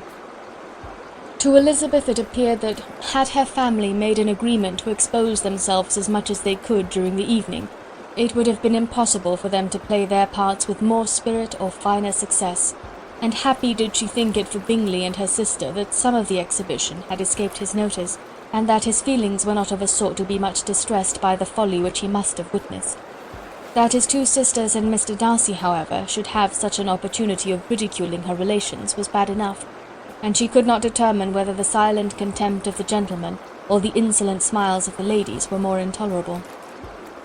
The rest of the evening brought her little amusement. She was teased by Mr. Collins, who continued most perseveringly by her side, and though he could not prevail on her to dance with him again, put it out of her power to dance with others. In vain did she entreat him to stand up with somebody else, and offered to introduce him to any young lady in the room. He assured her that as to dancing he was perfectly indifferent to it, that his chief object was by delicate attentions to recommend himself to her, and that he should therefore make a point of remaining close to her the whole evening. There was no arguing upon such a project. She owed her greatest relief to her friend Miss Lucas, who often joined them, and good-naturedly engaged Mr. Collins' conversation to herself. She was at least free from the offence of Mr. Darcy's further notice. Though often standing within a very short distance of her, quite disengaged, he never came near enough to speak. She felt it to be the probable consequence of her allusions to Mr. Wickham, and rejoiced in it. The Longbourn party were the last of all the company to depart, and by a manoeuvre of Mrs. Bennet had to wait for their carriage a quarter of an hour after everybody else was gone, which gave them time to see how heartily they were wished away by some of the family. Mrs. Hurst and her sister scarcely opened their mouths, except to complain of fatigue, and were evidently impatient to have the house to themselves. They repulsed every attempt of Mrs. Bennet at conversation, and by so doing threw a languor over the whole party, which was very little relieved by the long speeches of Mr. Collins, who was complimenting Mr. Bingley and his sisters on the elegance of their entertainment, and the hospitality and politeness which had marked their behaviour to their guests. Darcy said nothing at all. Mr. Bennet, in equal silence, was enjoying the scene. Mr. Bingley and Jane were standing together, a little detached from the rest, and talked only to each other. Elizabeth preserved as steady a silence as either Mrs. Hurst or Miss Bingley, and even Lydia was too much fatigued to utter more than the occasional exclamation of "Lord, how tired I am!" accompanied by a violent yawn. When at length they arose to take leave, Mrs. Bennet was most pressingly civil in her hope of seeing the whole family soon at Longbourn, and addressed herself especially to Mr. Bingley, to assure him how happy he would make them by eating a family dinner with them at any time, without the ceremony of a formal invitation. Bingley was all grateful pleasure, and he readily engaged for taking the earliest opportunity of waiting on her, after his return from London, whither he was obliged to go the next day for a short time. Mrs. Bennet was perfectly satisfied, and quitted the house under the delightful persuasion that, allowing for the necessary preparations of settlements, new carriages, and wedding clothes, she should undoubtedly see her daughter settled at Netherfield in the course of 3 or 4 months. Of having another daughter married to Mr. Collins, she thought with equal certainty, and with considerable though not equal pleasure. Elizabeth was the least dear to her of all her children, and though the man and the match were quite good enough for her, the worth of each was eclipsed by Mr. Bingley and Netherfield. End of chapter 18.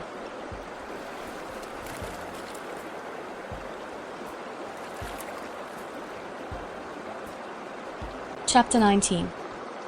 The next day opened a new scene at Longbourn.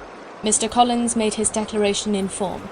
Having resolved to do it without loss of time, as his leave of absence extended only to the following Saturday, and having no feelings of diffidence to make it distressing to himself even at the moment, he set about it in a very orderly manner, with all the observances, which he supposed a regular part of the business. On finding Mrs. Bennet, Elizabeth, and one of the younger girls together, soon after breakfast, he addressed the mother in these words: "May I hope, madam, that for your interest with your fair daughter Elizabeth, when I solicit for the honour of a private audience with her in the course of this morning." Before Elizabeth had time for anything but a blush of surprise, Mrs. Bennet answered instantly, "Oh dear, yes, certainly. I am sure Lizzie will be very happy. I am sure she can have no objection. Come, Kitty, I want you upstairs."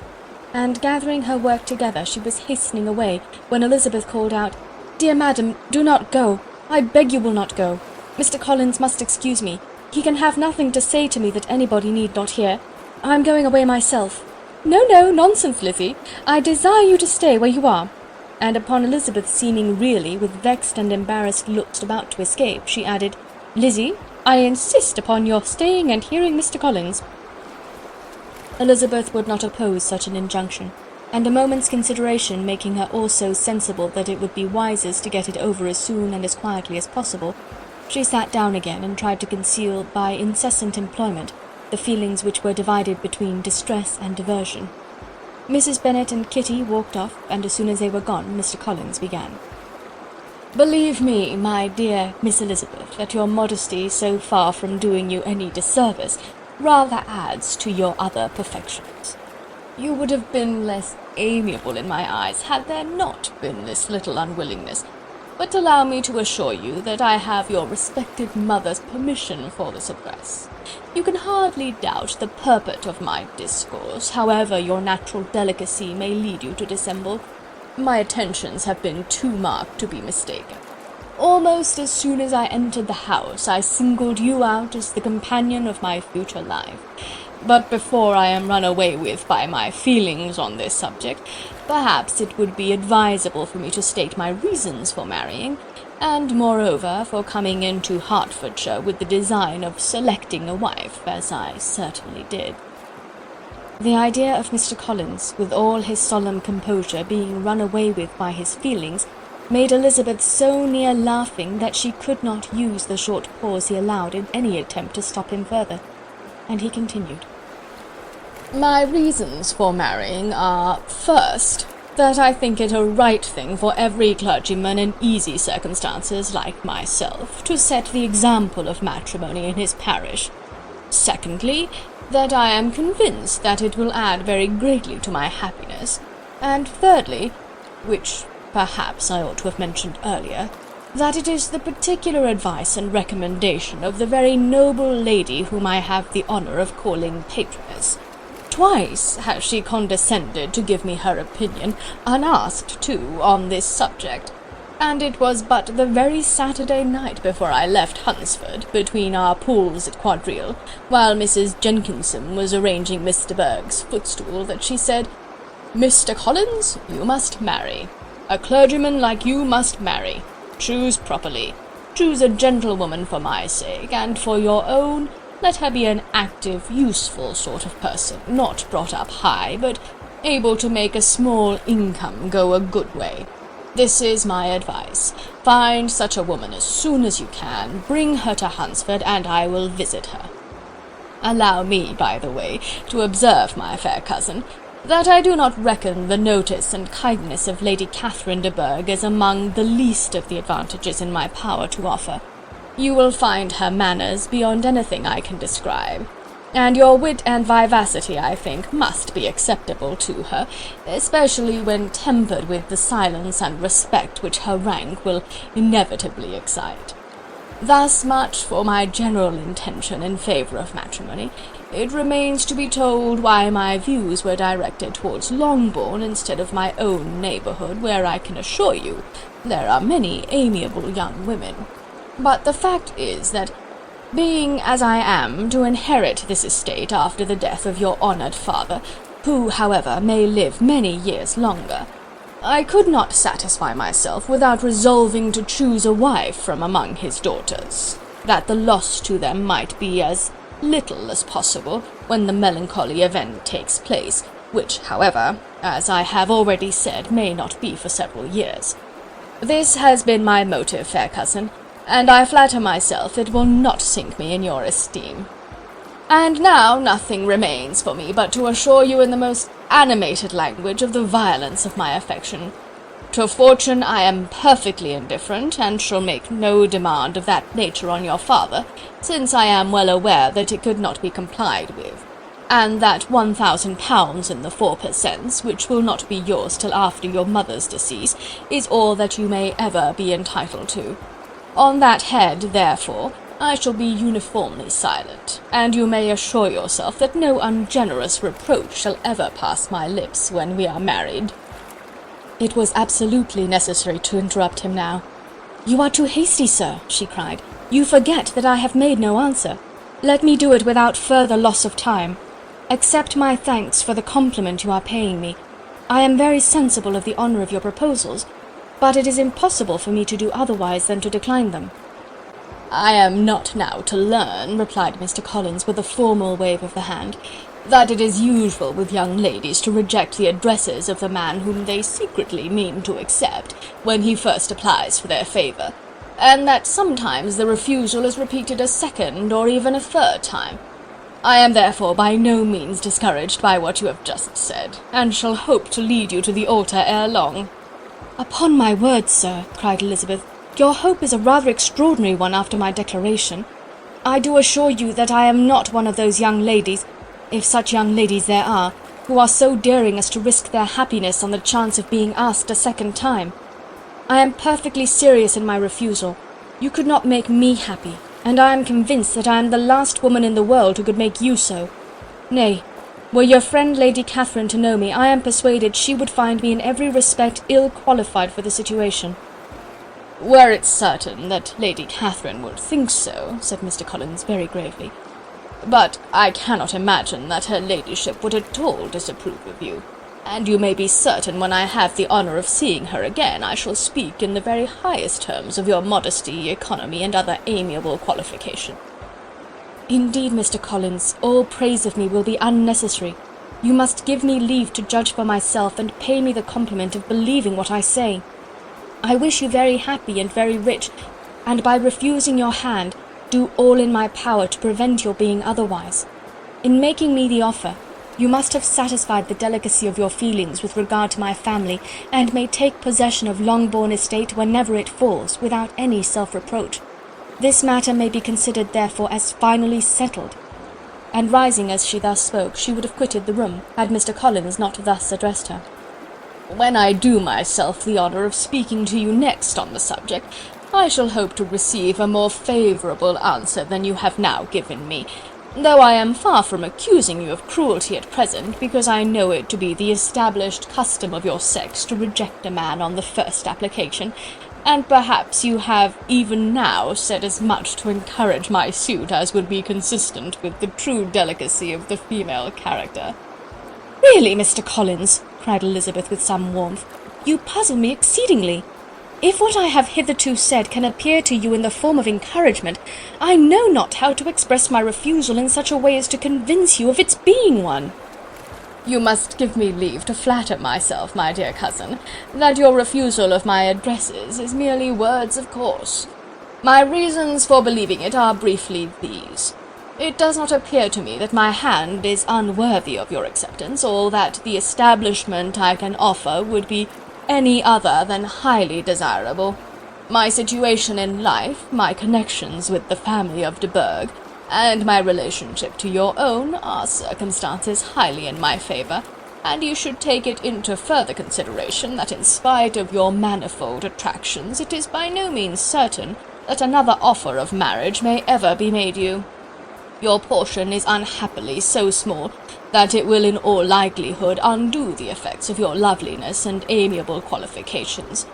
As I must therefore conclude that you are not serious in your rejection of me, I shall choose to attribute it to your wish of increasing my love by suspense, according to the usual practice of elegant females." "I do assure you, sir, that I have no pretensions whatever to that kind of elegance which consists in tormenting a respectable man. I would rather be paid the compliment of being believed sincere.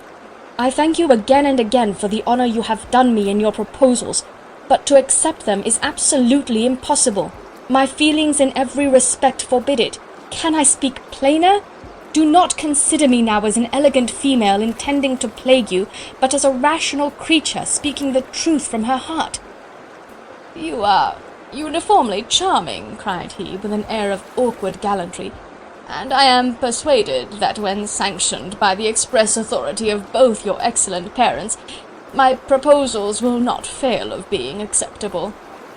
To such perseverance in wilful self-deception Elizabeth would make no reply, and immediately and in silence withdrew, determined, if he persisted in considering her repeated refusals as flattering encouragement, to apply to her father, whose negative might be uttered in such a manner as to be decisive, and whose behaviour at least could not be mistaken for the affectation and coquetry of an elegant female.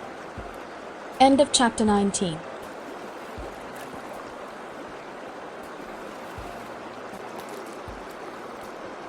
Chapter 20.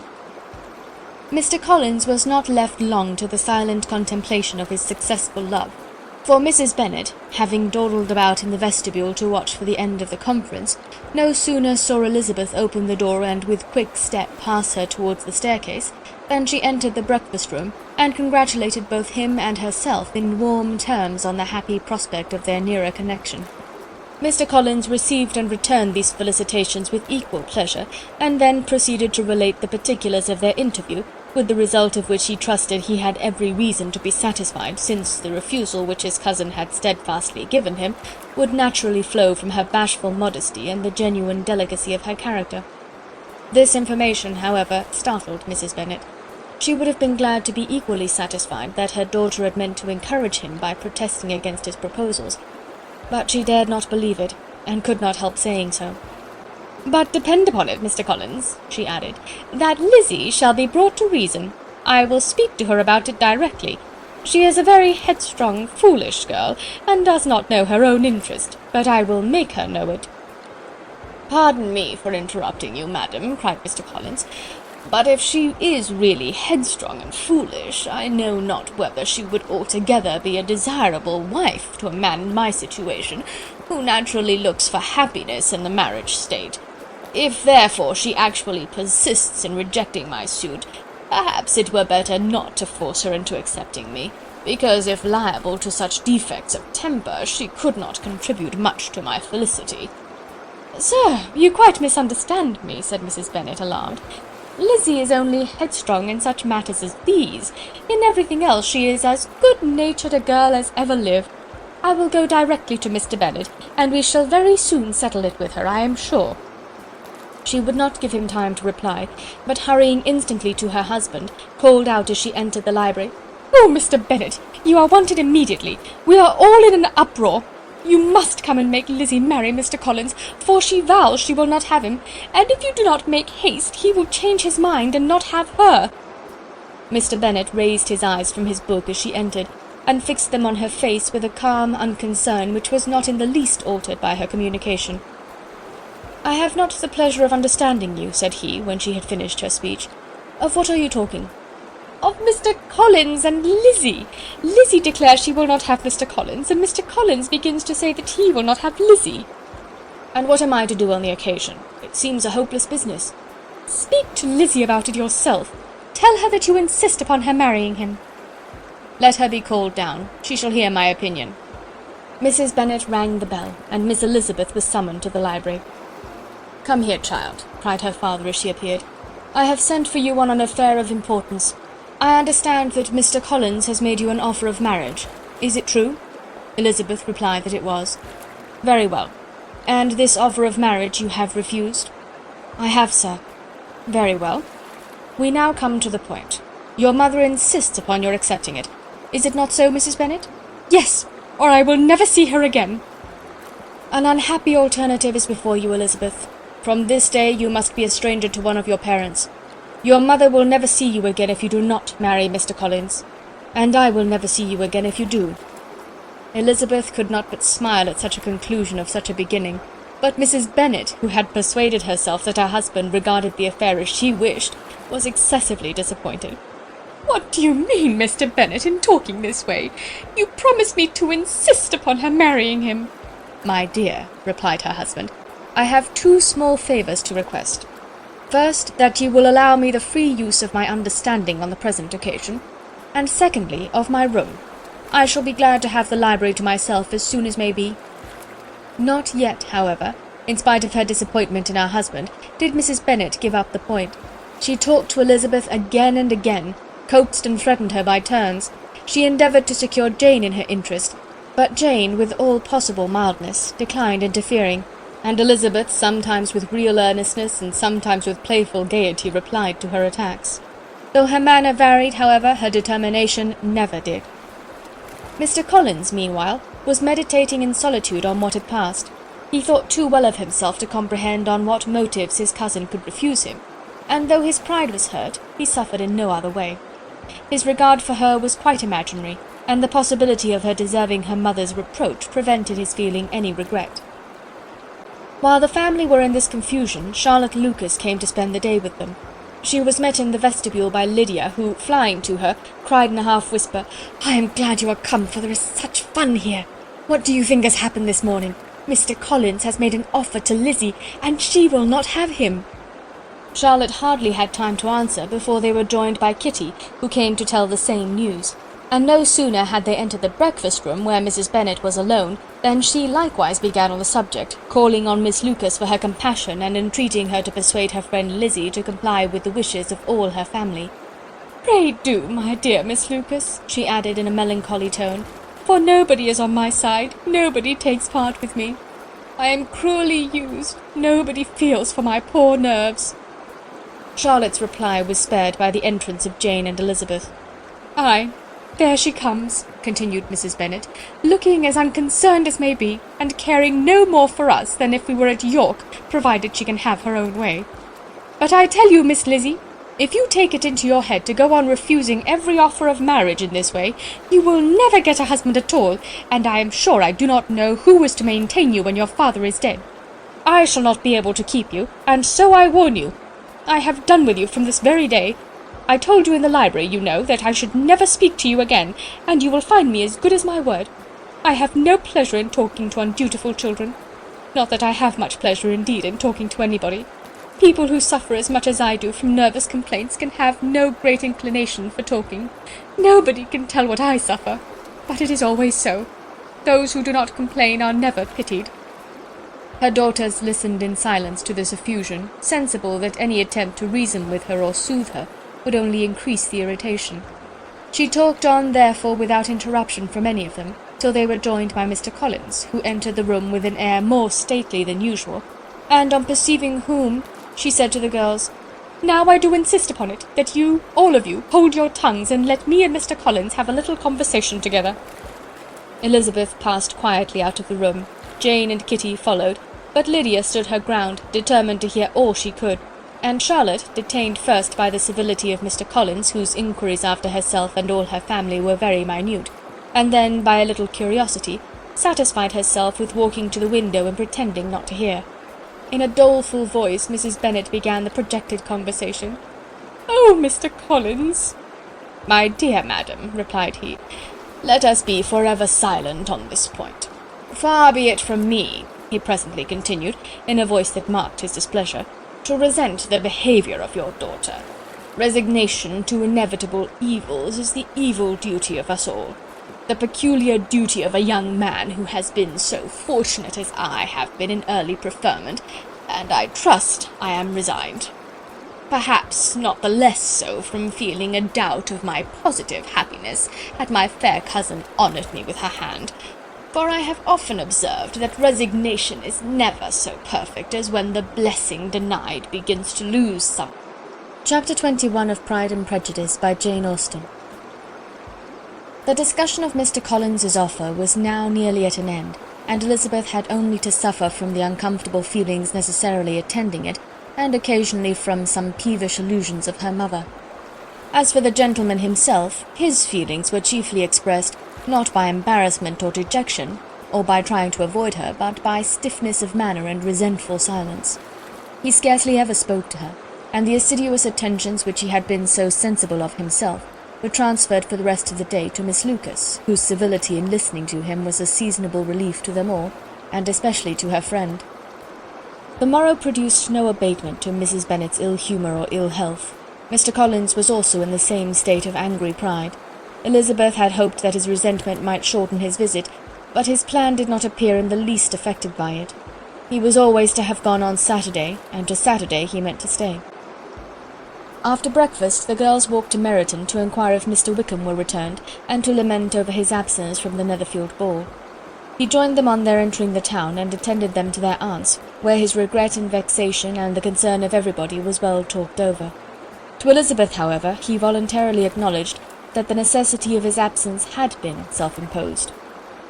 "I found," said he, as the time drew near, "that I had better not meet Mr. Darcy, that to be in the same room, the same party with him for so many hours together, might be more than I could bear, and that scenes might arise unpleasant to more than myself." She highly approved his forbearance, and they had leisure for a full discussion of it, and for all the commendation which they civilly bestowed on each other, as Wickham and another officer walked back with them to Longbourn, and during the walk he particularly attended to her. His accompanying them was a double advantage. She felt all the compliment it offered to herself, and it was most acceptable as an occasion of introducing him to her father and mother. Soon after their return a letter was delivered to Miss Bennet. It came from Netherfield. The envelope contained a sheet of elegant, little hot-pressed paper, well covered with the lady's fair flowing hand, and Elizabeth saw her sister's countenance change as she read it, and saw her dwelling intently on some particular passages. Jane recollected herself soon, and putting the letter away tried to join with her usual cheerfulness in the general conversation, but Elizabeth felt an anxiety on the subject which drew off her attention even from Wickham, and no sooner had he and his companion taken leave than a glance from Jane invited her to follow her upstairs. When they had gained their own room, Jane, taking out the letter, said, "This is from Caroline Bingley. What it contains has surprised me a good deal. The whole party have left Netherfield by this time, and are on their way back to town, and without any intention of coming back again. You shall hear what she says." She then read the first sentence aloud, which comprised the information of their having just resolved to follow their brother to town directly, and of their meaning to dine in Grosvenor Street, where Mr. Hurst had a house. The next was in these words: "I do not pretend to regret anything I shall leave in Hertfordshire, except your society, my dearest friend. But we will hope at some future period to enjoy many returns of that delightful intercourse we have known, and in the meanwhile may lessen the pain of separation by a very frequent and most unreserved correspondence. I depend on you for that." To these high-flown expressions Elizabeth listened with all the insensibility of distrust, and though the suddenness of their removal surprised her, she saw nothing in it really to lament. It was not to be supposed that their absence from Netherfield would prevent Mr. Bingley's being there, and as to the loss of their society, she was persuaded that Jane must cease to regard it in the enjoyment of his.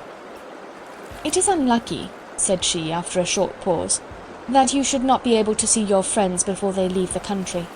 But may we not hope that the period of future happiness to which Miss Bingley looks forward may arrive earlier than she is aware, and that the delightful intercourse you have known as friends will be renewed with yet greater satisfaction as sisters? Mr. Bingley will not be detained in London by them. Caroline decidedly says that none of the party will return into Hertfordshire this winter. I will read it to you.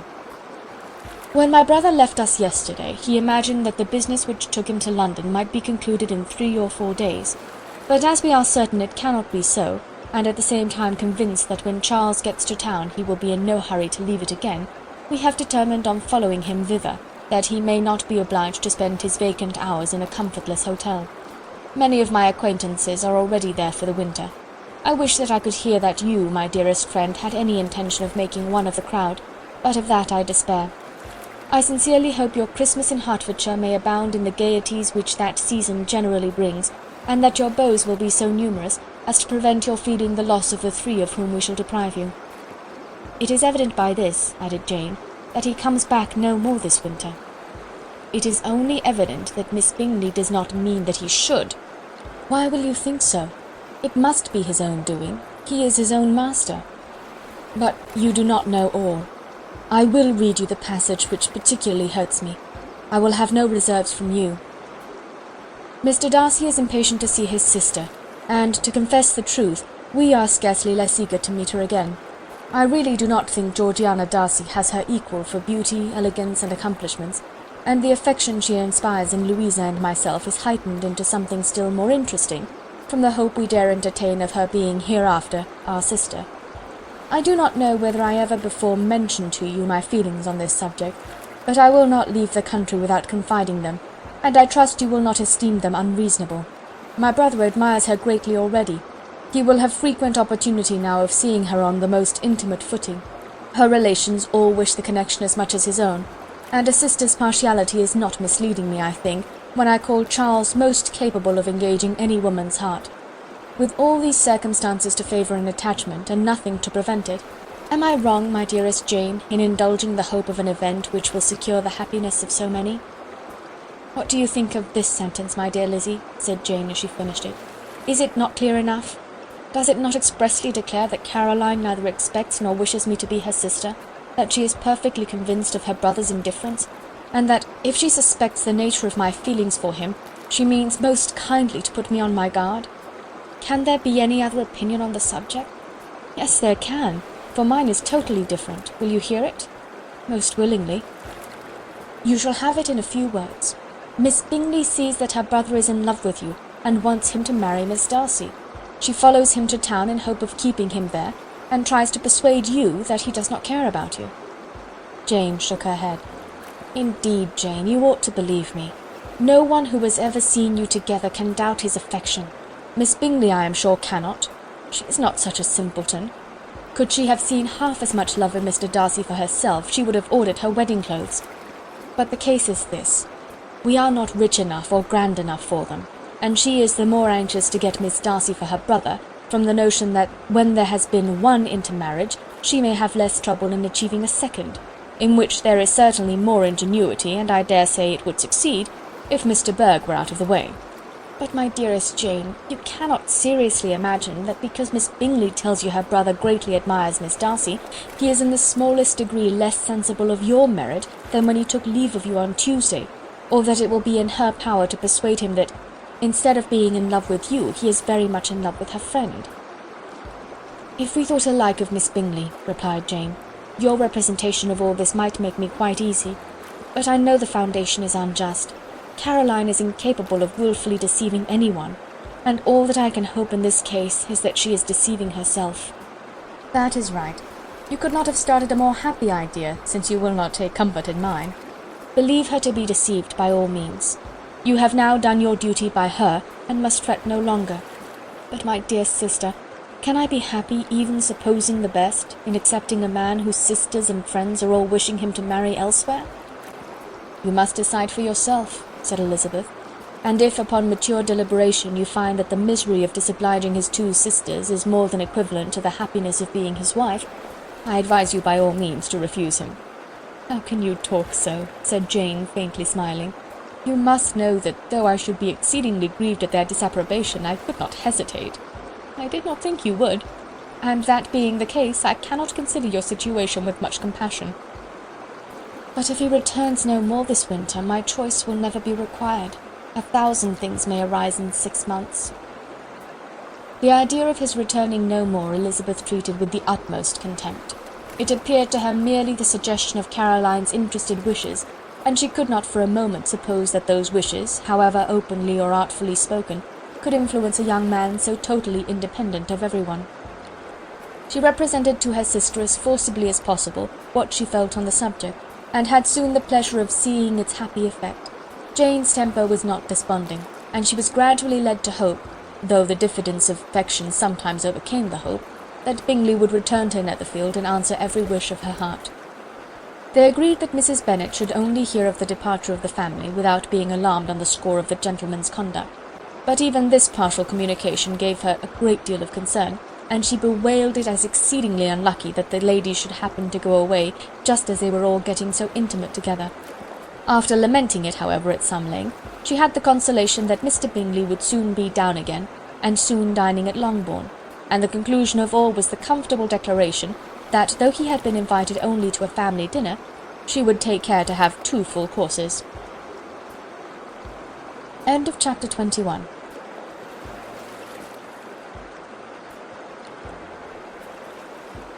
Chapter 22. The Bennets were engaged to dine with the Lucases, and again during the chief of the day was Miss Lucas so kind as to listen to Mr. Collins. Elizabeth took an opportunity of thanking her. "It keeps him in good humour," said she, "and I am more obliged to you than I can express." Charlotte assured her friend of her satisfaction in being useful, and that it amply repaid her for the little sacrifice of her time. This was very amiable, but Charlotte's kindness extended farther than Elizabeth had any conception of. Its object was nothing else than to secure her from any return of Mr. Collins's addresses by engaging them towards herself. Such was Miss Lucas's scheme, and appearances were so favourable that when they parted at night she would have felt almost secure of success if he had not been to leave Hertfordshire so very soon. But here she did injustice to the fire and independence of his character, for it led him to escape out of Longbourn House the next morning with admirable slyness, and to hasten to Lucas Lodge to throw himself at her feet. He was anxious to avoid the notice of his cousins, from a conviction that if they saw him depart, they could not fail to conjecture his design, and he was not willing to have the attempt known till its success might be known likewise. For though feeling almost secure, and with reason, for Charlotte had been tolerably encouraging, he was Miss Lucas perceived him from an upper window as he walked towards the house, and instantly set out to meet him accidentally in the lane. But little had she dared to hope that so much love and eloquence awaited her there. In as short a time as Mr. Collins's long speeches would allow, everything was settled between them to the satisfaction of both, and as they entered the house, he earnestly entreated her to name the day that was to make him the happiest of men, and though such a solicitation must be waived for the present, the lady felt no inclination to trifle with his happiness. The stupidity with which he was favoured by nature must guard his courtship from any charm that would make a woman wish for its continuance, and Miss Lucas, who accepted him solely from the pure and disinterested desire of an establishment, cared not how soon that establishment were gained.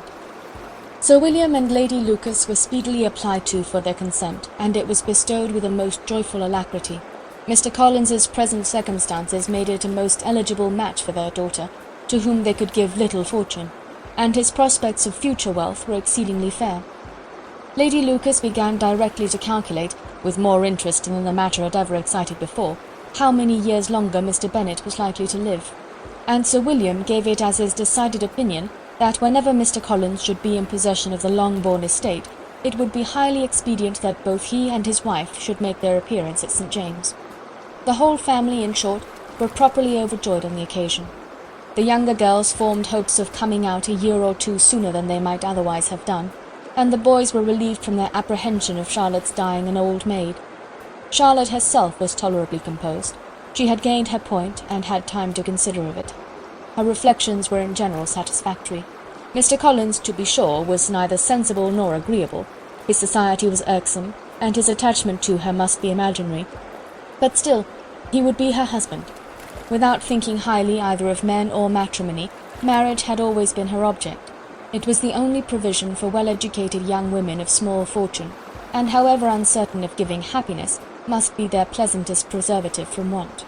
This preservative she had now obtained, and at the age of 27, without having ever been handsome, she felt all the good luck of it. The least agreeable circumstance in the business was the surprise it must occasion to Elizabeth Bennet, whose friendship she valued beyond that of any other person. Elizabeth would wonder and probably would blame her, and though her resolution was not to be shaken, her feelings must be hurt by such a disapprobation. She resolved to give her the information herself, and therefore charged Mr. Collins, when he returned to Longbourn to dinner, to drop no hint of what had passed before any of the family. A promise of secrecy was of course very dutifully given, but it could not be kept without difficulty, for the curiosity excited by his long absence burst forth in such very direct questions on his return as required some ingenuity to evade, and he was at the same time exercising great self-denial, for he was longing to publish his prosperous love. As he was to begin his journey too early on the morrow to see any of the family, the ceremony of leave-taking was performed when the ladies moved for the night, and Mrs. Bennet, with great politeness and cordiality, said how happy they should be to see him at Longbourn again, whenever his engagements might allow him to visit them.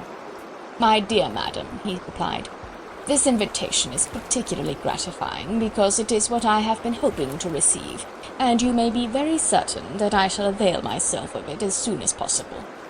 They were all astonished, and Mr. Bennet, who could by no means wish for so speedy a return, immediately said, But is there not danger of Lady Catherine's disapprobation here, my good sir?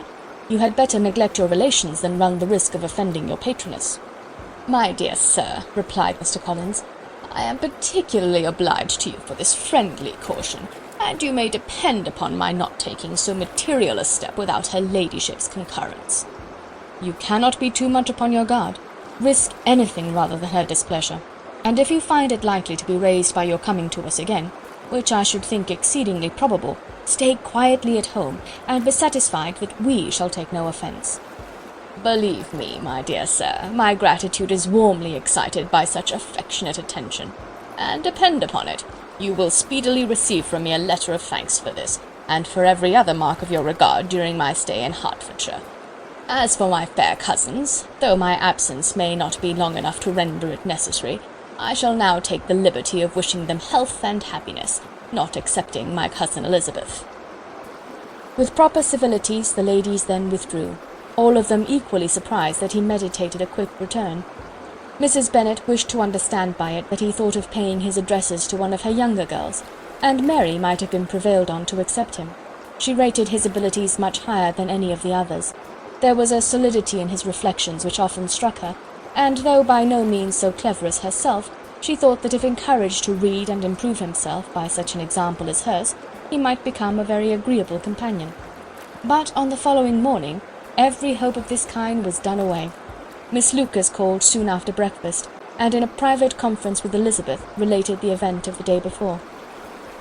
The possibility of Mr. Collins's fancying himself in love with her friend had once occurred to Elizabeth within the last day or two, but that Charlotte could encourage him seemed almost as far from possibility as she could encourage him herself, and her astonishment was consequently so great as to overcome at first the bounds of decorum, and she could not help crying out, "Engaged to Mr. Collins? My dear Charlotte, impossible!"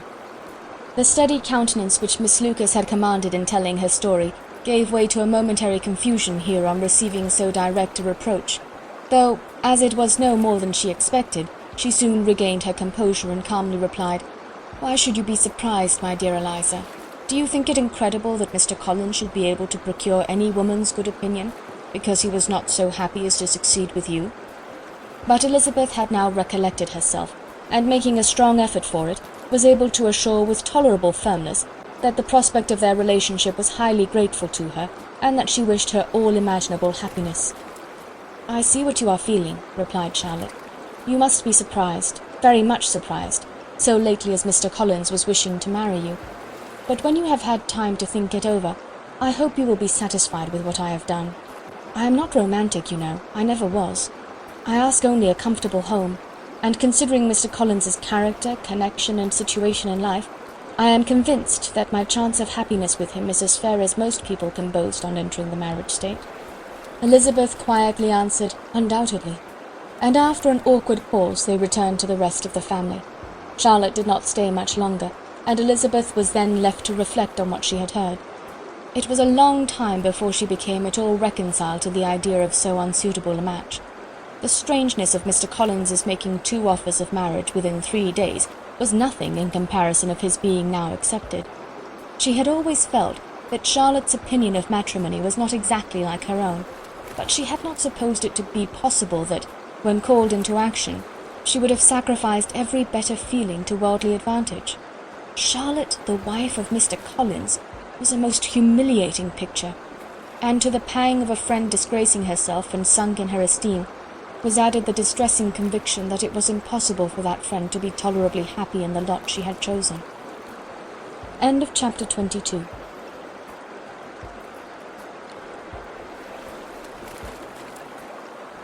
Chapter 23. Elizabeth was sitting with her mother and sisters reflecting on what she had heard, and doubting whether she was authorized to mention it, when Sir William Lucas himself appeared, sent by his daughter to announce her engagement to the family. With many compliments to them and much self-gratulation on the prospect of a connection between the 2 houses, he unfolded the matter to an audience not merely wondering but incredulous. For Mrs. Bennet, with more perseverance than politeness, protested he must be entirely mistaken, and Lydia, always unguarded and often uncivil, boisterously exclaimed, "Good Lord, Sir William, how can you tell such a story? Do not you know that Mr. Collins wants to marry Lizzie?" Nothing less than the complaisance of a courtier could have borne without anger such treatment, but Sir William's good breeding carried him through it all, and though he begged leave to be positive as to the truth of his information, he listened to all their impertinence with the most forbearing courtesy.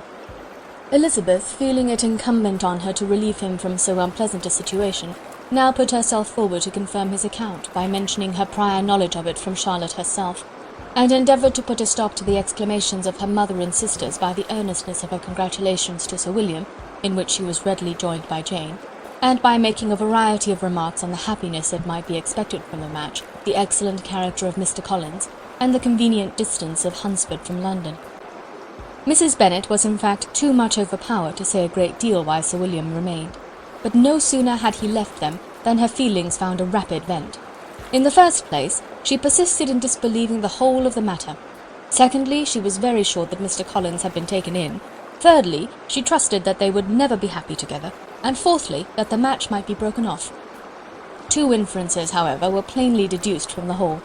One, that Elizabeth was the real cause of the mischief, and the other, that she herself had been barbarously misused by them all, and on these 2 points she principally dwelt during the rest of the day. Nothing could console and nothing could appease her, nor did that day wear out her resentment. A week elapsed before she could see Elizabeth without scolding her, a month passed before she could speak to Sir William or Lady Lucas without being rude, and many months were gone before she could at all forgive their daughter. Mr. Bennet's emotions were much more tranquil on the occasion, and such as he did experience he pronounced to be of a most agreeable sort, for it gratified him, he said, to discover that Charlotte Lucas, whom he had used to think tolerably sensible, was as foolish as his wife, and more foolish than his daughter. Jane confessed herself a little surprised at the match, but she said less of her astonishment than of her earnest desire for their happiness, nor could Elizabeth persuade her to consider it as improbable. Kitty and Lydia were far from envying Miss Lucas, for Mr. Collins was only a clergyman, and it affected them in no other way than as a piece of news to spread at Meryton. Lady Lucas could not be insensible of triumph on being able to retort on Mrs. Bennet the comfort of having a daughter well married, and she called at Longbourn rather oftener than usual to say how happy she was, though Mrs. Bennet's sour looks and ill-natured remarks might have been enough to drive happiness away. Between Elizabeth and Charlotte there was a restraint which kept them mutually silent on the subject, and Elizabeth felt persuaded that no real confidence could ever subsist between them again. Her disappointment in Charlotte made her turn with fonder regard to her sister, of whose rectitude and delicacy she was sure her opinion could never be shaken, and for whose happiness she grew daily more anxious, as Bingley had now been gone a week, and nothing more was heard of his return. Jane had sent Caroline an early answer to her letter, and was counting the days till she might reasonably hope to hear again. The promised letter of thanks from Mr. Collins arrived on Tuesday, addressed to their father, and written with all the solemnity of gratitude which a 12-month's abode in the family might have prompted. After discharging his conscience on that head, he proceeded to inform them, with many rapturous expressions, of his happiness in having obtained the affection of their amiable neighbour Miss Lucas, and then explained that it was merely with the view of enjoying her society that he had been so ready to close with their kind wish of seeing him again at Longbourn, whither he hoped to be able to return on Monday fortnight. For Lady Catherine, he added, so heartily approved his marriage, that she wished it to take place as soon as possible, which he trusted would be an unanswerable argument with his amiable Charlotte to name an early day for making him the happiest of men. Mr. Collins' return to Hertfordshire was no longer a matter of pleasure to Mrs. Bennet. On the contrary, she was as much disposed to complain of it as her husband. It was very strange that he should come to Longbourn instead of to Lucas Lodge. It was also very inconvenient and exceedingly troublesome. She hated having visitors in the house while her health was so indifferent, and lovers were of all people the most disagreeable. Such were the gentle murmurs of Mrs. Bennet, and they gave way only to the greater distress of Mr. Bingley's continued absence. Neither Jane nor Elizabeth were comfortable on this subject. Day after day passed away without bringing any other tidings of him than the report which shortly prevailed in Meryton of his coming no more to Netherfield the whole winter, a report which highly incensed Mrs. Bennet, and which she never failed to contradict as a most scandalous falsehood. Even Elizabeth began to fear, not that Bingley was indifferent, but that his sisters would be successful in keeping him away. Unwilling as she was to admit an idea so destructive of Jane's happiness, and so dishonourable to the stability of her lover, she could not prevent its frequent occurring. The united efforts of his two unfeeling sisters and of his overpowering friend, assisted by the attractions of Miss Darcy and the amusements of London, might be too much, she feared, for the strength of his attachment. As for Jane, her anxiety under this suspense was, of course, more painful than Elizabeth's, but whatever she felt she was desirous of concealing, and between herself and Elizabeth, therefore, the subject was never alluded to. But as no such delicacy restrained her mother, an hour seldom passed in which she did not talk of Bingley, express her impatience for his arrival, or even require Jane to confess that if he did not come back she would think herself very ill-used. It needed all Jane's steady mildness to bear these attacks with tolerable tranquillity.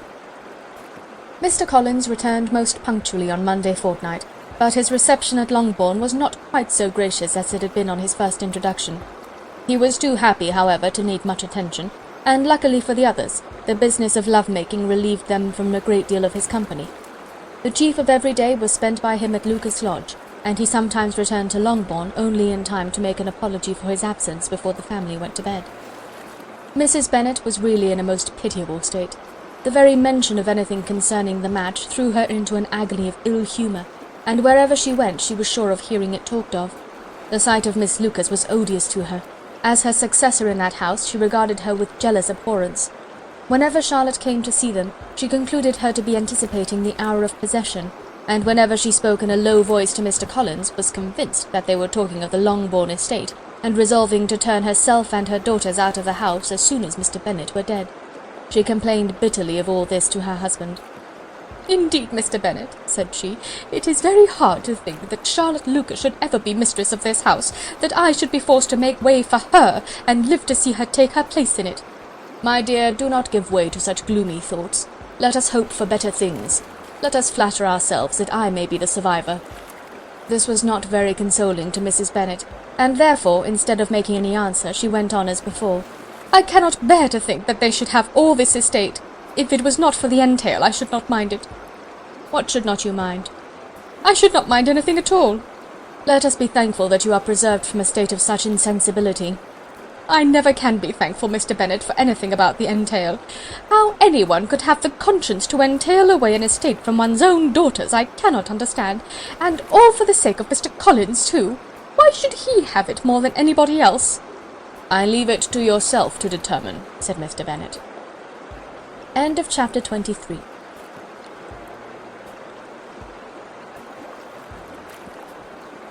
Chapter 24. Miss Bingley's letter arrived and put an end to doubt. The very first sentence conveyed the assurance of their being all settled in London for the winter, and concluded with her brother's regret at not having had time to pay his respects to his friends in Hertfordshire before he left the country. Hope was over, entirely over, and when Jane could attend to the rest of the letter, she found little, except the professed affection of the writer, that could give her any comfort. Miss Darcy's praise occupied the chief of it. Her many attractions were again dwelt on, and Caroline boasted joyfully of their increasing intimacy, and ventured to predict the accomplishment of the wishes which had been unfolded in her former letter. She wrote also with great pleasure of her brother's being an inmate of Mr. Darcy's house, and mentioned with rapture some plans of the latter with regard to new furniture. Elizabeth, to whom Jane very soon communicated the chief of all this, heard it in silent indignation. Her heart was divided between concern for her sister and resentment against all others. To Caroline's assertion of her brother's being partial to Miss Darcy she paid no credit. That he was really fond of Jane she doubted no more than she had ever done, and much as she had always been disposed to like him, she could not think without anger, hardly without contempt, on that easiness of temper, that want of proper resolution which now made him the slave of his designing friends, and led him to sacrifice his own happiness to the caprice of their inclination. Had his own happiness, however, been the only sacrifice, he might have been allowed to sport with it in whatever manner he thought best, but her sister's was involved in it, as she thought he must be sensible himself. It was a subject, in short, on which reflection would be long indulged, and must be unavailing. She could think of nothing else, and yet, whether Bingley's regard had really died away, or were suppressed by his friend's interference, whether he had been aware of Jane's attachment, or whether it had escaped his observation, whatever were the case, though her opinion of him must be materially affected by the difference, her sister's situation remained the same, her peace equally wounded. A day or two passed before Jane had the courage to speak of her feelings to Elizabeth, but at last, on Mrs. Bennet's leaving them together, after a longer irritation than usual about Netherfield and its master, she could not help saying, "Oh, that my dear mother had more command over herself! She can have no idea of the pain she gives me by her continual reflections on him. But I will not repine. It cannot last long. You will be forgot, and we shall all be as we were before." Elizabeth looked at her sister with incredulous solicitude, but said nothing. "You doubt me," cried Jane, slightly colouring. "Indeed, you have no reason. He may live in my memory as the most amiable man of my acquaintance, but that is all. I have nothing either to hope or fear, and nothing to reproach him with. Thank God, I have not that pain. A little time, therefore. I shall certainly try to get the better."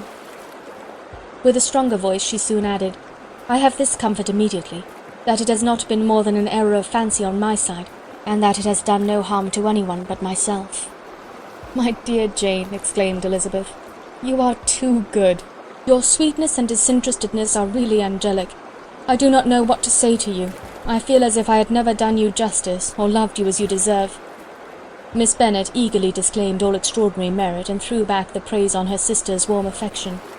"Nay," said Elizabeth, "this is not fair. You wish to think all the world respectable, and are hurt if I speak ill of anybody. I only want to think you perfect, and you set yourself against it. Do not be afraid of my running into any excess, of my encroaching on your privilege of universal goodwill. You need not. There are few people whom I really love, and still fewer of whom I think well. The more I see of the world, the more I am dissatisfied with it, and every day confirms my belief of the inconsistency of all human characters, and of the little dependence that can be placed on the appearance of merit or sense. I have met with 2 instances lately, one I will not mention, the other is Charlotte's marriage. It is unaccountable, in every view it is unaccountable. My dear Lizzie, do not give way to such feelings as these, they will ruin your happiness. You do not make allowance enough for difference of situation and temper. Consider Mr. Collins's respectability and Charlotte's steady, prudent character. Remember that she is one of a large family, that as to fortune it is a most eligible match, and be ready to believe, for everybody's sake, that she may feel something like regard and esteem for our cousin. To oblige you, I would try to believe almost anything, but no one else could be benefited by such a belief as this, for were I persuaded that Charlotte had any regard for him, I should only think worse of her understanding than I do now of her heart. My dear Jane, Mr. Collins is a conceited, pompous, narrow-minded, silly man. You know he is as well as I do, and you must feel as well as I do that the woman who married him cannot have a proper way of thinking.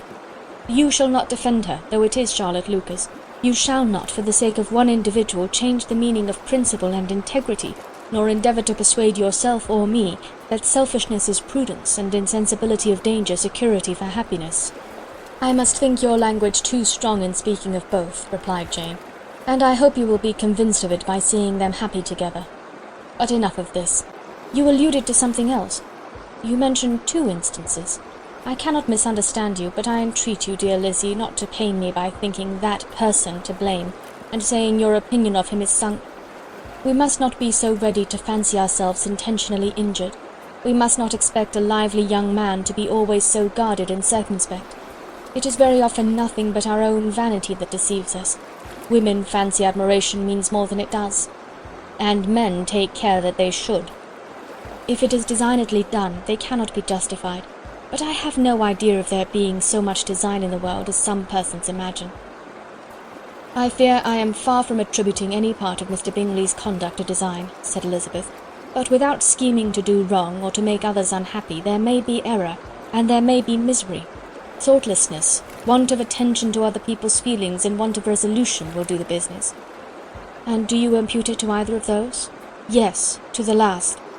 But if I go on, I shall displease you by saying what I think of persons you esteem. Stop me whilst you can.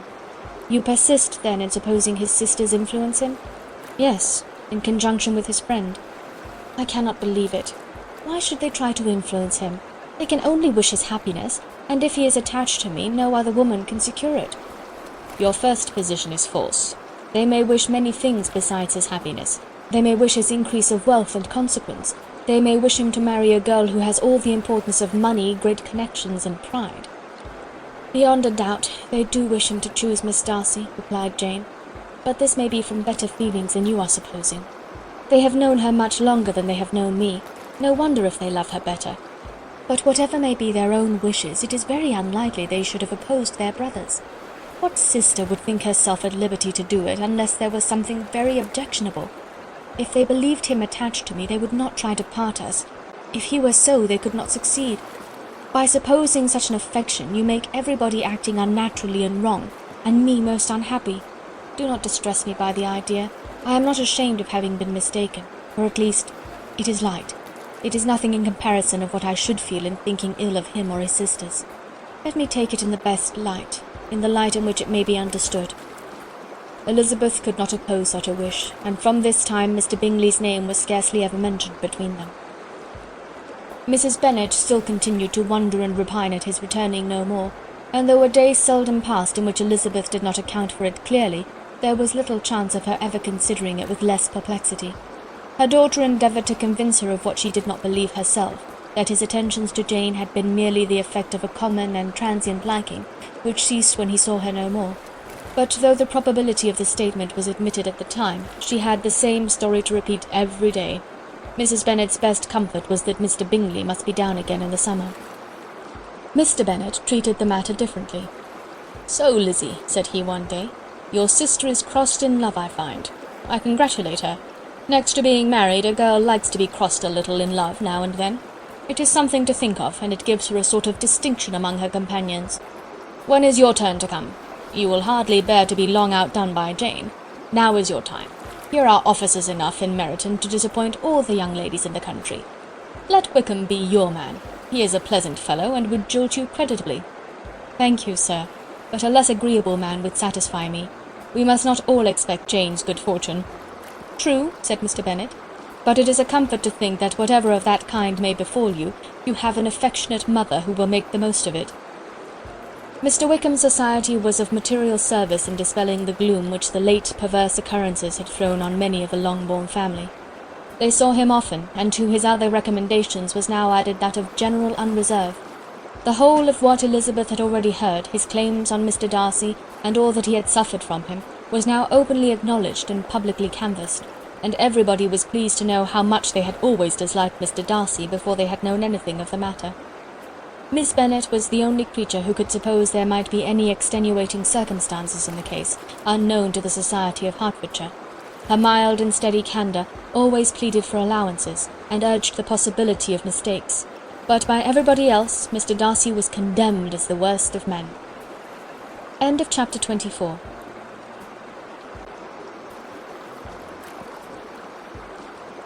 Chapter 25.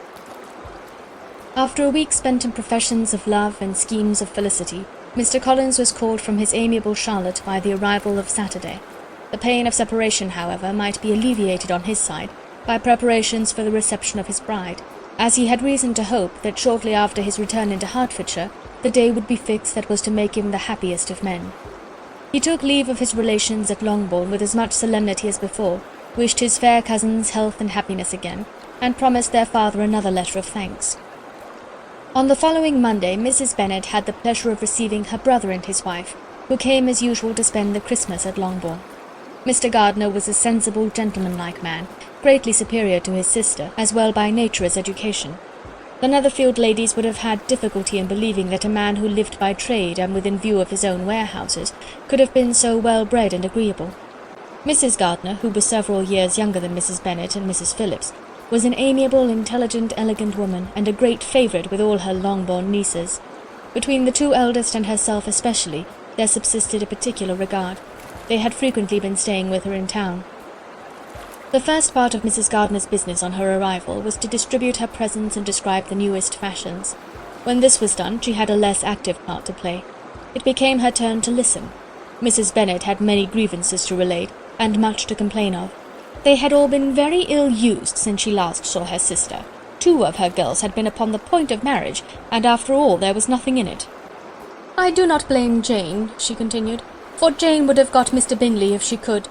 But Lizzie, oh sister, it is very hard to think that she might have been Mr. Collins's wife by this time, had it not been for her own perverseness. He made her an offer in this very room, and she refused him.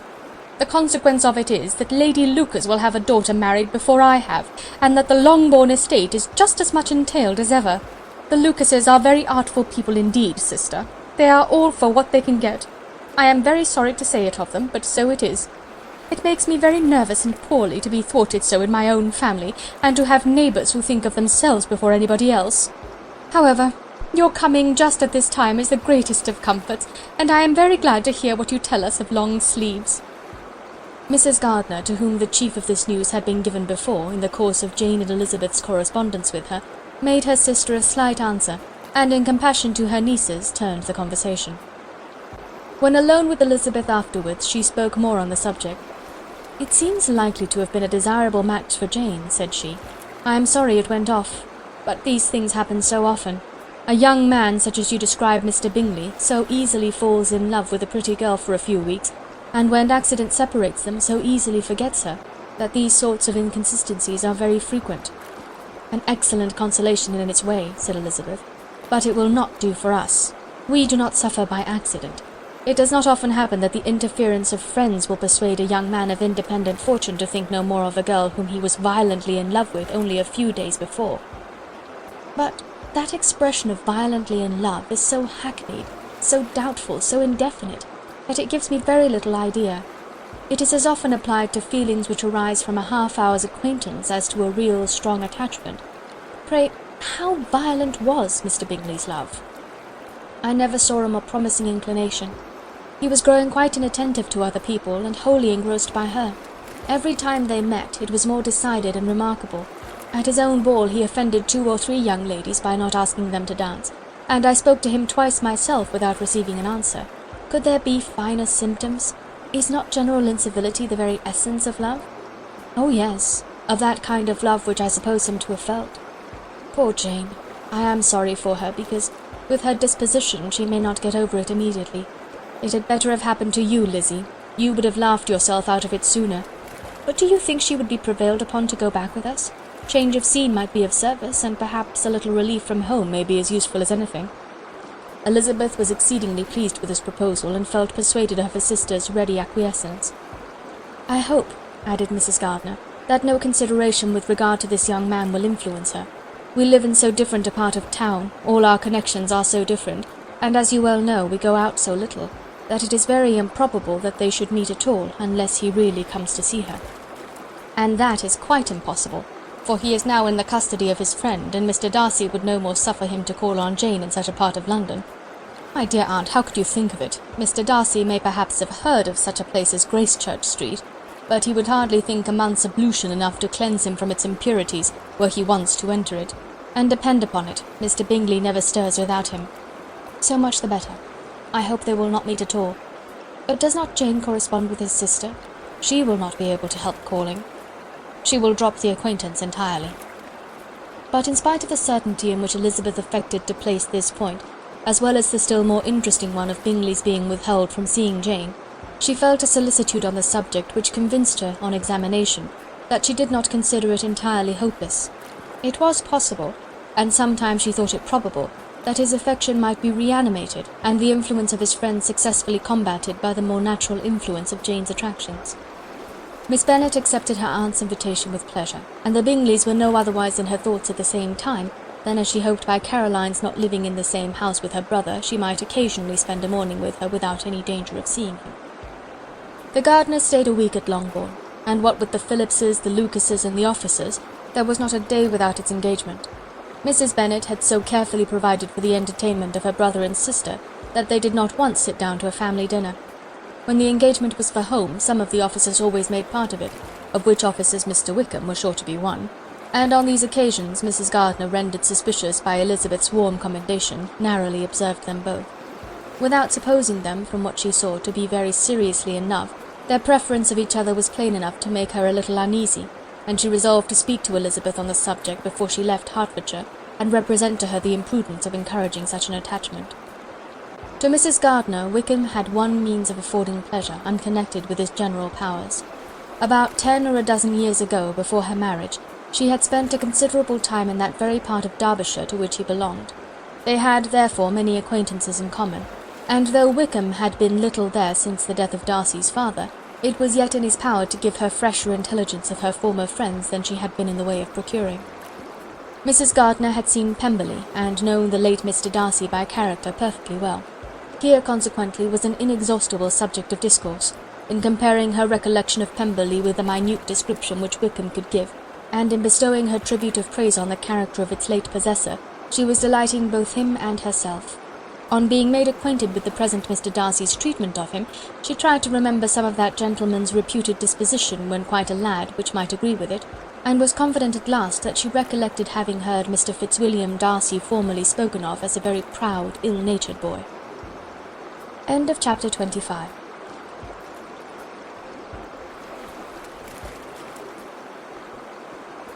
Chapter 26. Mrs. Gardiner's caution to Elizabeth was punctually and kindly given on the first favourable opportunity of speaking to her alone. After honestly telling her what she thought, she thus went on. "You are too sensible a girl, Lizzie, to fall in love merely because you are warned against it, and therefore I am not afraid of speaking openly. Seriously, I would have you be on your guard. Do not involve yourself, or endeavour to involve him in an affection which the want of fortune would make so very imprudent. I have nothing to say against him. He is a most interesting young man, and if he had the fortune he ought to have, I should think you could not do better. But as it is, you must not let your fancy run away with you. You have sense, and we all expect you to use it. Your father would depend on your resolution and good conduct, I am sure. You must not disappoint your father." "My dear aunt, this is being serious indeed." "Yes, and I hope to engage you to be serious likewise." "Well then, you need not be under any alarm. I will take care of myself and of Mr. Wickham too. He shall not be in love with me if I can prevent it." "Elizabeth, you are not serious now." "I beg your pardon, I will try again. At present I am not in love with Mr. Wickham. No, I certainly am not. But he is, beyond all comparison, the most agreeable man I ever saw, and if he becomes really attached to me, I believe it will be better that he should not. I see the imprudence of it. Oh, that abominable Mr. Darcy! My father's opinion of me does me the greatest honour, and I should be miserable to forfeit it. My father, however, is partial to Mr. Wickham. In short, my dear aunt, I should be very sorry to be the means of making any of you unhappy, but since we see every day that where there is affection young people are seldom withheld by immediate want of fortune from entering into engagements with each other, how can I promise to be wiser than so many of my fellow creatures if I am tempted? Or how am I even to know that it would be wisdom to resist? All that I can promise you, therefore, is not to be in a hurry. I will not be in a hurry to believe myself his first object. When I am in company with him, I will not be wishing. In short, I will do my best. Perhaps it will be as well if you discourage his coming here so very often. At least, you should not remind your mother of inviting him." "As I did the other day," said Elizabeth with a conscious smile. "Very true. It will be wise in me to refrain from that. But do not imagine that he is always here so often. It is on your account that he has been so frequently invited this week. You know my mother's ideas as to the necessity of constant company for her friends.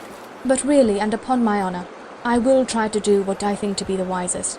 And now I hope you are satisfied." Her aunt assured her that she was, and Elizabeth having thanked her for the kindness of her hints, they parted.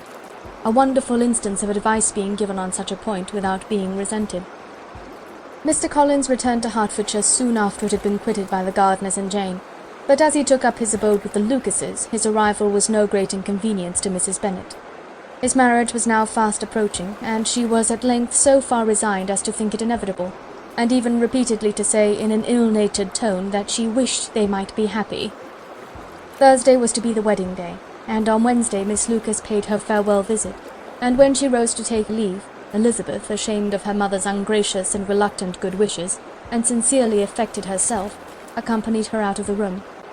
As they went downstairs together, Charlotte said, "I shall depend on hearing from you very often, Eliza." "That you certainly shall. And I have another favour to ask you. Will you come and see me? We shall often meet, I hope, in Hertfordshire. I am not likely to leave Kent for some time. Promise me, therefore, to come to Hunsford." Elizabeth could not refuse, though she foresaw little pleasure in the visit. "My father and Maria are coming to me in March," added Charlotte, "and I hope you will consent to be of the party. Indeed, Eliza, you will be as welcome as either of them." The wedding took place, the bride and bridegroom set off for Kent from the church door, and everybody had as much to say or to hear on the subject as usual. Elizabeth soon heard from her friend, and their correspondence was as regular and frequent as it had ever been.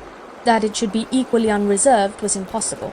Elizabeth could never address her without feeling that all the comfort of intimacy was over, and though determined not to slacken as a correspondent, it was for the sake of what had been rather than what was. Charlotte's first letters were received with a good deal of eagerness. There could not but be curiosity to know how she would speak of her new home, how she would like Lady Catherine, and how happy she would dare pronounce herself to be. Though, when the letters were read, Elizabeth felt that Charlotte expressed herself on every point exactly as she might have foreseen. She wrote cheerfully, seemed surrounded with comforts, and mentioned nothing which she could not praise. The house, the furniture, neighbourhood, and roads were all to her taste, and Lady Catherine's behaviour was most friendly and obliging. It was Mr. Collins's picture of Hunsford and Rosings rationally softened, and Elizabeth perceived that she must wait for her own visit there to know the rest. Jane had already written a few lines to her sister to announce their safe arrival in London, and when she wrote again, Elizabeth hoped it would be in her power to say something of the Bingleys. Her impatience for this second letter was as well rewarded as impatience generally is. Jane had been a week in town without either seeing or hearing from Caroline.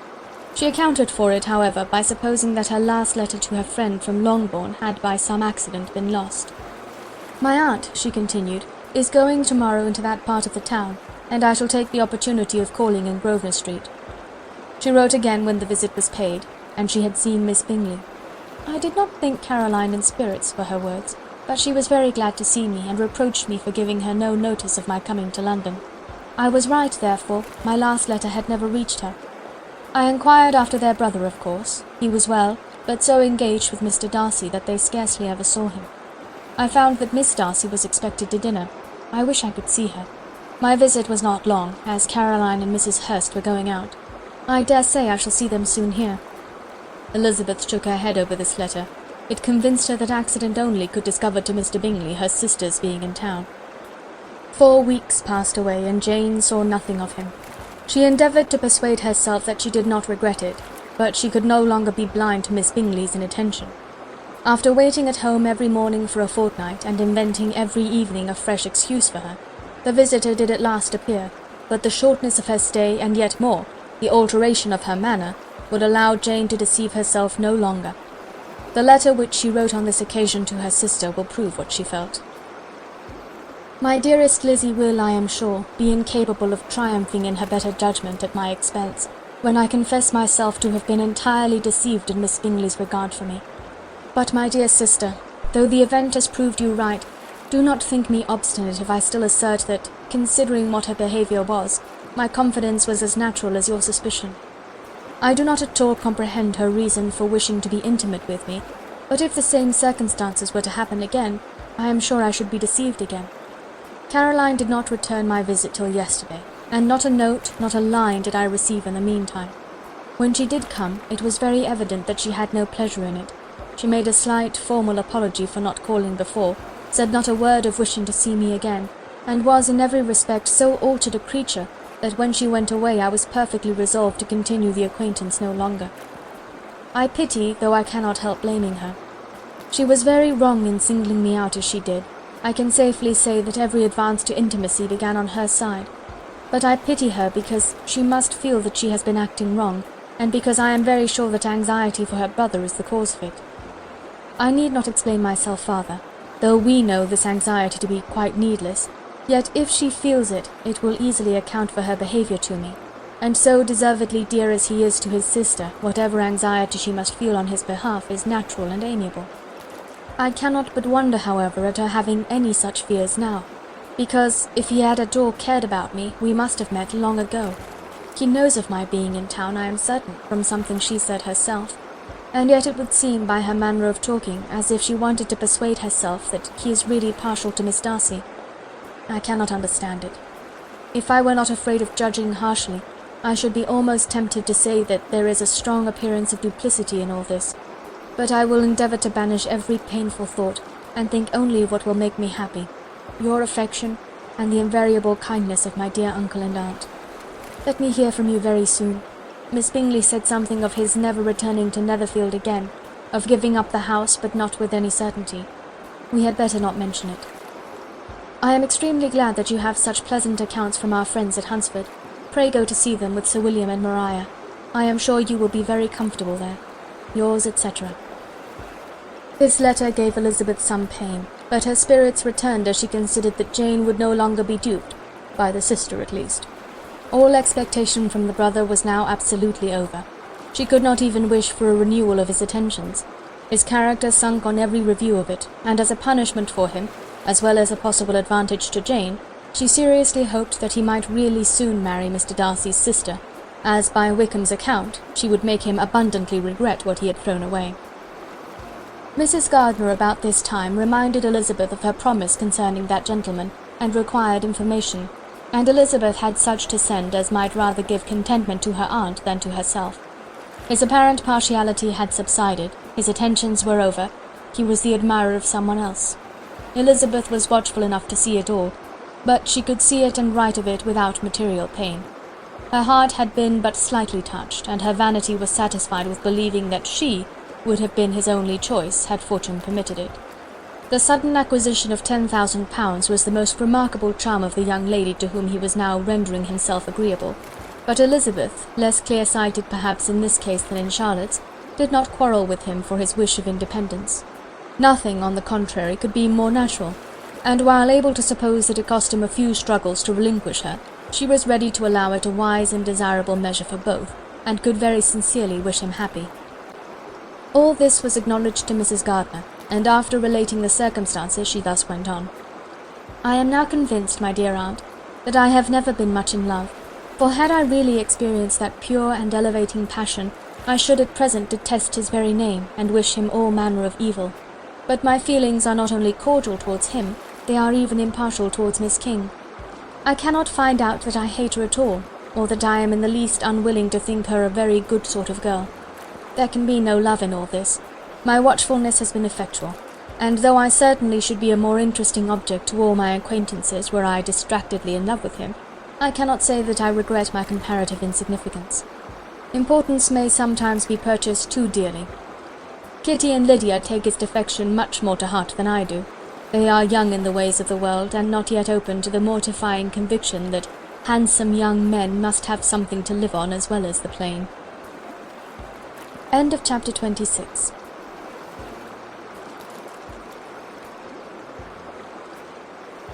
Chapter 27. With no greater events than these in the Longbourn family, and otherwise diversified by little beyond the walks to Meryton, sometimes dirty and sometimes cold, did January and February pass away. March was to take Elizabeth to Hunsford. She had not at first thought very seriously of going thither, but Charlotte, she soon found, was depending on the plan, and she gradually learned to consider it herself with greater pleasure as well as greater certainty. Absence had increased her desire of seeing Charlotte again, and weakened her disgust of Mr. Collins. There was novelty in the scheme, and as with such a mother and such uncompanionable sisters, home could not be faultless, a little change was not unwelcome for its own sake. The journey would, moreover, give her a peep at Jane, and in short, as the time drew near, she would have been very sorry for any delay. Everything, however, went on smoothly, and was finally settled according to Charlotte's first sketch. She was to accompany Sir William and his second daughter. The improvement of spending a night in London was added in time, and the plan became as perfect as plan could be. The only pain was in leaving her father, who would certainly miss her, and who, when it came to the point, so little liked her going that he told her to write to him, and almost promised to answer her letter. The farewell between herself and Mr. Wickham was perfectly friendly, on his side even more. His present pursuit could not make him forget that Elizabeth had been the first to excite and to deserve his attention, the first to listen and to pity, the first to be admired, and in his manner of bidding her adieu, wishing her every enjoyment, reminding her of what she was to expect in Lady Catherine de Bourgh, and trusting their opinion of her, their opinion of everybody, would always coincide, there was a solicitude, an interest, which she felt must ever attach her to him with a most sincere regard, and she parted from him convinced that, whether married or single, he must always be her model of the amiable and pleasing. Her fellow travellers the next day were not of a kind to make her think him less agreeable. Sir William Lucas and his daughter Maria, a good-humoured girl, but as empty-headed as himself, had nothing to say that could be worth hearing, and were listened to with about as much delight as the rattle of the chaise. Elizabeth loved absurdities, but she had known Sir William's too long. He could tell her nothing new of the wonders of his presentation and knighthood, and his civilities were worn out, like his information. It was a journey of only 24 miles, and they began it so early as to be in Gracechurch Street by noon. As they drove to Mr. Gardiner's door, Jane was at a drawing-room window watching their arrival. When they entered the passage she was there to welcome them, and Elizabeth, looking earnestly in her face, was pleased to see it healthful and lovely as ever. On the stairs were a troop of little boys and girls, whose eagerness for their cousin's appearance would not allow them to wait in the drawing-room, and whose shyness, as they had not seen her for a 12-month, prevented their coming lower. All was joy and kindness. The day passed most pleasantly away, the morning and bustle and shopping, and the evening at one of the theatres. Elizabeth then contrived to sit by her aunt. Their first object was her sister, and she was more grieved than astonished to hear, in reply to her minute inquiries, that though Jane always struggled to support her spirits, there were periods of dejection. It was reasonable, however, to hope that they would not continue long. Mrs. Gardiner gave her the particulars also of Miss Bingley's visit in Gracechurch Street, and repeated conversations occurring at different times between Jane and herself, which proved that the former had, from her heart, given up the acquaintance. Mrs. Gardiner then rallied her niece on Wickham's desertion, and complimented her on bearing it so well. "But, my dear Elizabeth," she added, "what sort of girl is Miss King? I should be sorry to think our friend mercenary." "Pray, my dear aunt, what is the difference in matrimonial affairs between the mercenary and the prudent motive? Where does discretion end and avarice begin? Last Christmas you were afraid of his marrying me because it would be imprudent, and now, because he is trying to get a girl with only £10,000, you want to find out that he is mercenary. If you will only tell me what sort of girl Miss King is, I shall know what to think. She is a very good kind of girl, I believe. I know no harm of her. But he paid her not the smallest attention till her grandfather's death made her mistress of this fortune. No, what should he? If it were not allowable for him to gain my affections because I had no money, what occasion could there be for making love to a girl whom he did not care about, and who was equally poor? But there seems an indelicacy in directing his attentions toward her so soon after this event. A man in distressed circumstances has not time for all those elegant decorums which other people may observe. If she does not object to it, why should we? Her not objecting to it does not justify him. It only shows her being deficient in something herself, sense or feeling. "Well," cried Elizabeth, "have it as you choose. He shall be mercenary and she shall be foolish." "No, Lizzie, that is what I do not choose. I should be sorry, you know, to think ill of a young man who has lived so long in Derbyshire." "Oh, if that is all! I have a very poor opinion of young men who live in Derbyshire, and their intimate friends who live in Hertfordshire are not much better. I am sick of them all. Thank heaven I am going tomorrow, where I shall find a man who has not one agreeable quality, who has neither manner nor sense to recommend him. Stupid men are the only ones worth knowing after all." "Take care, Lizzie. That speech savours strongly of disappointment." Before they were separated by the conclusion of the play, she had the unexpected happiness of an invitation to accompany her uncle and aunt in a tour of pleasure which they proposed taking in the summer. "We have not determined how far it shall carry us," said Mrs. Gardiner, "but perhaps to the lakes." No scheme could have been more agreeable to Elizabeth, and her acceptance of the invitation was most ready and grateful. "Oh, my dear, dear aunt," she rapturously cried, "what delight! What felicity! You give me fresh life and vigour. Adieu to disappointment and spleen. What are young men to rocks and mountains? Oh, what hours of transport we shall spend! And when we do return, it shall not be like other travellers, without being able to give one accurate idea of anything. We will know where we have gone, we will recollect what we have seen.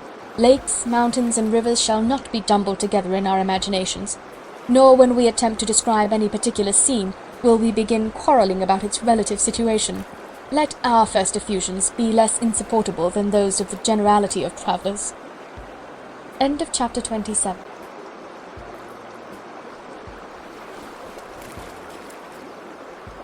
Chapter 28.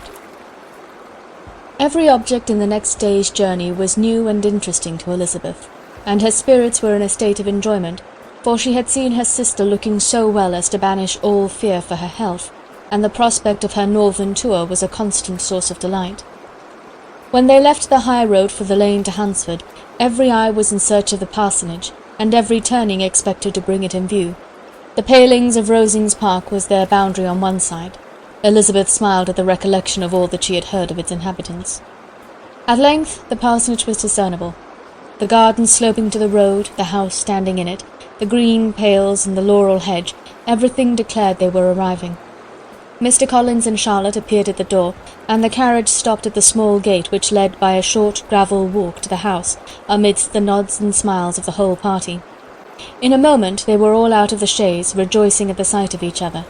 Mrs. Collins welcomed her friend with the liveliest pleasure, and Elizabeth was more and more satisfied with coming when she found herself so affectionately received. She saw instantly that her cousin's manners were not altered by his marriage. His formal civility was just what it had been, and he detained her some minutes at the gate to hear and satisfy his inquiries after all her family. They were then, with no other delay than his pointing out the neatness of the entrance, taken into the house, and as soon as they were in the parlour, he welcomed them a second time with ostentatious formality to his humble abode, and punctually repeated all his wife's offers of refreshment.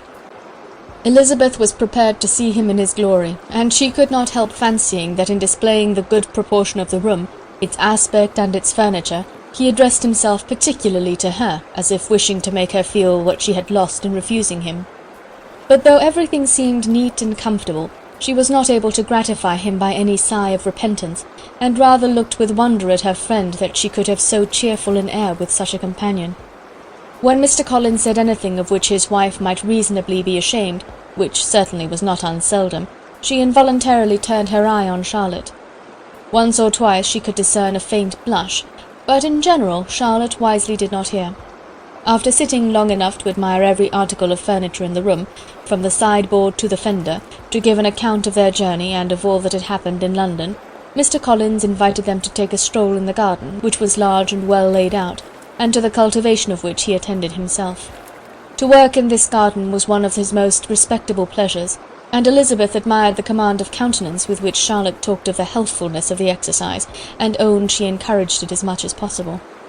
Here, leading the way through every walk and crosswalk, and scarcely allowing them an interval to utter the praises he asked for, every view was pointed out with a minuteness which left beauty entirely behind.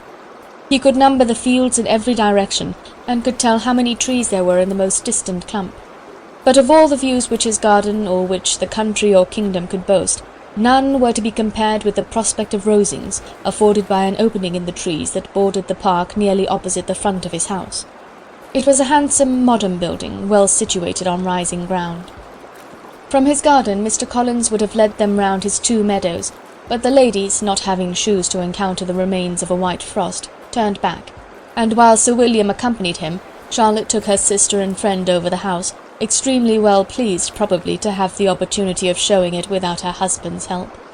It was rather small, but well built and convenient, and everything was fitted up and arranged with a neatness and consistency of which Elizabeth gave Charlotte all the credit. When Mr. Collins could be forgotten, there was really an air of great comfort throughout, and by Charlotte's evident enjoyment of it, Elizabeth supposed he must be often forgotten. She had already learnt that Lady Catherine was still in the country. It was spoken of again while they were at dinner, when Mr. Collins, joining in, observed, "Yes, Miss Elizabeth, you will have the honour of seeing Lady Catherine de Bourgh on the ensuing Sunday at church, and I need not say you will be delighted with her. She is all affability and condescension, and I doubt not but you will be honoured with some portion of her notice when service is over. I have scarcely any hesitation in saying she will include you and my sister Maria in every invitation with which she honours us during your stay here. Her behaviour to my dear Charlotte is charming. We dine at Rosings twice every week, and are never allowed to walk home. Her ladyship's carriage is regularly ordered for us. I should say one of her ladyship's carriages, for she has several." "Lady Catherine is a very respectable, sensible woman indeed," added Charlotte, "and a most attentive neighbour." "Very true, my dear. That is exactly what I say. She is the sort of woman whom one cannot regard with too much deference." The evening was spent chiefly in talking over Hertfordshire news, and telling again what had already been written, and when it closed, Elizabeth, in the solitude of her chamber, had to meditate upon Charlotte's degree of contentment, to understand her address in guiding, and composure in bearing with, her husband, and to acknowledge that it was all done very well. She also had to anticipate how her visit would pass, the quiet tenor of their usual employments, the vexatious interruptions of Mr. Collins, and the gaieties of their intercourse with Rosings. A lively imagination soon settled it all. About the middle of the next day, as she was in her room getting ready for a walk, a sudden noise below seemed to speak the whole house in confusion, and after listening a moment, she heard somebody running upstairs in a violent hurry, and calling loudly after her. She opened the door and met Maria in the landing-place, who, breathless with agitation, cried out, "Oh, my dear Eliza, pray make haste and come into the dining-room, for there is such a sight to be seen. I will not tell you what it is. Make haste and come down this moment." Elizabeth asked questions in vain. Maria would tell her nothing more, and down they ran into the dining-room, which fronted the lane, in quest of this wonder. It was two ladies stopping in a low phaeton in the garden gate. "And is this all?" cried Elizabeth. "I expected at least that the pigs were got into the garden, and here is nothing but Lady Catherine and her daughter." "La, my dear," said Maria, quite shocked at the mistake, "it is not Lady Catherine. The old lady is Mrs. Jenkinson, who lives with them. The other is Miss de Bourgh. Only look at her. She is quite a little creature. Who would have thought that she could be so thin and small? She is abominably rude to keep Charlotte out of doors in all this wind. Why does she not come in?" "Oh, Charlotte says she hardly ever does. It is the greatest of favours when Mr. Bourgh comes in." "I like her appearance," said Elizabeth, struck with other ideas. "She looks sickly and cross. Yes, she will do for him very well. She will make him a very proper wife." Mr. Collins and Charlotte were both standing at the gate in conversation with the ladies, and Sir William, to Elizabeth's high diversion, was stationed in the doorway, in earnest contemplation of the greatness before him, and constantly bowing whenever Mr. Bourgh looked that way. At length there was nothing more to be said. The ladies drove on, and the others returned into the house. Mr. Collins no sooner saw the two girls than he began to congratulate them on their good fortune, which Charlotte explained by letting them know that the whole party was asked to dine at Rosings the next day. End of chapter 28. Chapter 29. Mr. Collins's triumph in consequence of this invitation was complete. The power of displaying the grandeur of his patroness to his wondering visitors, and of letting them see her civility towards himself and his wife, was exactly what he had wished for, and that an opportunity of doing it should be given so soon was such an instance of Lady Catherine's condescension as he knew not how to admire enough. "I confess," said he, "that I should not have been at all surprised by her ladyship's asking us on Sunday to drink tea and spend the evening at Rosings. I rather expected, from my knowledge of her affability, that it would happen. But who could have foreseen such an attention as this? Who could have imagined that we should receive an invitation to dine there, an invitation, moreover, including the whole party, so immediately after your arrival?" "I am the less surprised at what has happened," replied Sir William, "from that knowledge of what the manners of the great really are, which my situation in life has allowed me to acquire. About the court such instances of elegant breeding are not uncommon." Scarcely anything was talked of the whole day or next morning but their visit to Rosings. Mr. Collins was carefully instructing them in what they were to expect, that the sight of such rooms, so many servants, and so splendid a dinner might not wholly overpower them. When the ladies were separating for the toilette, he said to Elizabeth, "Do not make yourself uneasy, my dear cousin, about your apparel. Lady Catherine is far from requiring that elegance of dress in us which becomes herself and her daughter. I would advise you merely to put on whatever of your clothes is superior to the rest. There is no occasion for anything more. Lady Catherine will not think the worse of you for being simply dressed. She likes to have the distinction of rank preserved." While they were dressing, he came 2 or 3 times to their different doors to recommend their being quick, as Lady Catherine very much objected to be kept waiting for her dinner. Such formidable accounts of her ladyship and her manner of living quite frightened Maria Lucas, who had been little used to company, and she looked forward to her introduction at Rosings with as much apprehension as her father had done to his presentation at St. James'. As the weather was fine, they had a pleasant walk of about half a mile across the park. Every park has its beauty and its prospects, and Elizabeth saw much to be pleased with, though she could not be in such raptures as Mr. Collins expected the scene to inspire, and was but slightly affected by his enumeration of the windows in front of the house, and his relation of what the glazing altogether had originally cost Sir Louis de Bourgh. When they ascended the steps to the hall, Maria's alarm was every moment increasing, and even Sir William did not look perfectly calm. Elizabeth's courage did not fail her. She had heard nothing of Lady Catherine that spoke her awful from any extraordinary talents or miraculous virtue, and the mere stateliness of money or rank she thought she could witness without trepidation. From the entrance hall, of which Mr. Collins pointed out with a rapturous air the fine proportion and the finished ornaments, they followed the servants through an antechamber to the room where Lady Catherine, her daughter, and Mrs. Jenkinson were sitting. Her ladyship, with great condescension, arose to receive them, and as Mrs. Collins had settled it with her husband that the office of introduction should be hers, it was performed in a proper manner, without any of those apologies and thanks which he would have thought necessary. In spite of having been at St. James's, Sir William was so completely awed by the grandeur surrounding him, that he had but just courage enough to make a very low bow and take his seat without saying a word, and his daughter, frightened almost out of her senses, sat on the edge of her chair, not knowing which way to look. Elizabeth found herself quite equal to the scene, and could observe the three ladies before her composedly. Lady Catherine was a tall, large woman, with strongly marked features, which might once have been handsome. Her air was not conciliating, nor was her manner of receiving them such as to make her visitors forget their inferior rank. She was not rendered formidable by silence, but whatever she said was spoken in so authoritative a tone as marked her self-importance, and brought Mr. Wickham immediately to Elizabeth's mind, and from the observation of the day altogether, she believed Lady Catherine to be exactly what he represented. When, after examining the mother, in whose countenance and deportment she soon found some resemblance of Mr. Darcy, she turned her eyes on the daughter, she could almost have joined in Maria's astonishment at her being so thin and so small. There was neither in figure nor face any likeness between the ladies. Mr. Berg was pale and sickly. Her features, though not plain, were insignificant, and she spoke very little, except in a low voice to Mrs. Jenkinson, in whose appearance there was nothing remarkable, and who was entirely engaged in listening to what she said and placing a screen in the proper direction before her eyes. After sitting a few minutes, they were all sent to one of the windows to admire the view, Mr. Collins attending them to point out its beauties, and Lady Catherine kindly informing them that it was much better worth looking at in the summer. The dinner was exceedingly handsome, and there were all the servants and all the articles of plate which Mr. Collins had promised, and as he had likewise foretold, he took his seat at the bottom of the table by her ladyship's desire, and looked as if he felt that life could furnish nothing greater.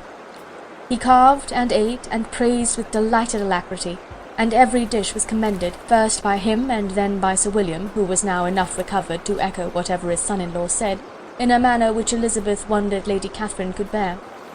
But Lady Catherine seemed gratified by their excessive admiration, and gave most gracious smiles, especially when any dish on the table proved a novelty to them. The party did not supply much conversation. Elizabeth was ready to speak whenever there was an opening, but she was seated between Charlotte and Mr. Berg, the former of whom was engaged in listening to Lady Catherine, and the latter said not a word to her all dinner-time. Mrs. Jenkinson was chiefly employed in watching how little Mr. Berg ate, pressing her to try some other dish, and fearing she was indisposed. Maria thought speaking out of the question, and the gentlemen did nothing but eat and admire. When the ladies returned to the drawing-room, there was little to be done but to hear Lady Catherine talk, which she did without any intermission till coffee came in, delivering her opinion on every subject in so decisive a manner as proved that she was not used to have her judgment controverted. She inquired into Charlotte's domestic concerns familiarly and minutely, gave her a great deal of advice as to the management of them all, told her how everything ought to be regulated in so small a family as hers, and instructed her as to the care of her cows and her poultry. Elizabeth found that nothing was beneath this great lady's attention, which could furnish her with an occasion of dictating to others. In the intervals of her discourse with Mrs. Collins, she addressed a variety of questions to Maria and Elizabeth, but especially to the latter, of whose connections she knew the least, and who, she observed to Mrs. Collins, was a very genteel, pretty kind of girl. She asked her, at different times, how many sisters she had, whether they were older or younger than herself, whether any of them were likely to be married, whether they were handsome, where they had been educated, what carriage her father kept, and what had been her mother's maiden name. Elizabeth felt all the impertinence of her questions, but answered them very composedly. Lady Catherine then observed, "Your father's estate is entailed on Mr. Collins, I think. For your sake," turning to Charlotte, "I am glad of it, but otherwise I see no occasion for entailing estates from the female line. It was not thought necessary in Sir Lewis de Bourgh's family. Do you play and sing, Miss Bennet?" "A little." "Oh, then some time or other we shall be happy to hear you. Our instrument is a capital one, probably superior to... You shall try it some day. Do your sisters play and sing? One of them does. Why did not you all learn? You ought all to have learned. The Miss Webbs all play, and their father has not so good an income as yours. Do you draw? No, not at all. What, none of you? Not one. That is very strange. But I suppose you had no opportunity. Your mother should have taken you to town every spring for the benefit of masters. My mother would have had no objection, but my father hates London. Has your governess left you? We never had a governess. No governess? How was that possible? 5 daughters brought up at home without a governess? I never heard of such a thing. Your mother must have been quite a slave to your education. Elizabeth could hardly help smiling as she assured her that had not been the case. Then who taught you? Who attended to you? Without a governess, you must have been neglected. Compared with some families, I believe we were, but such of us as wished to learn never wanted the means. We were always encouraged to read, and had all the masters that were necessary. Those who chose to be idle certainly might. Why, no doubt, but that is what a governess will prevent, and if I had known your mother, I should have advised her most strenuously to engage one.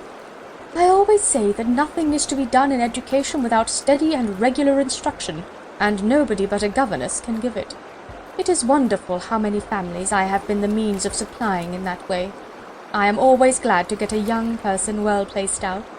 4 nieces of Mrs. Jenkinson are most delightfully situated through my means, and it was but the other day that I recommended another young person, who was merely accidentally mentioned to me, and the family are quite delighted with her. Mrs. Collins, did I tell you of Lady Metcalfe's calling yesterday to thank me? She finds Miss Pope a treasure. Lady Catherine, said she, you have given me a treasure. Are any of your younger sisters out, Miss Bennet?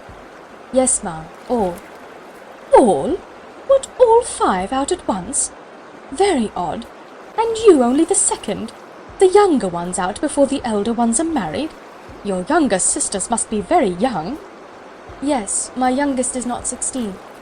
Perhaps she is full young to be much in company.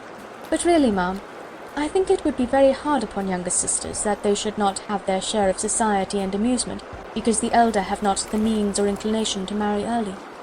The last-born has as good a right to the pleasures of youth as the first, and to be kept back on such a motive, I think it would not be very likely to promote sisterly affection or delicacy of mind. Upon my word, said her ladyship, you give your opinion very decidedly for so young a person. Pray, what is your age? With 3 younger sisters grown up, replied Elizabeth, smiling, your ladyship can hardly expect me to own it. Lady Catherine seemed quite astonished at not receiving a direct answer, and Elizabeth suspected herself to be the first creature who had ever dared to trifle with so much dignified impertinence.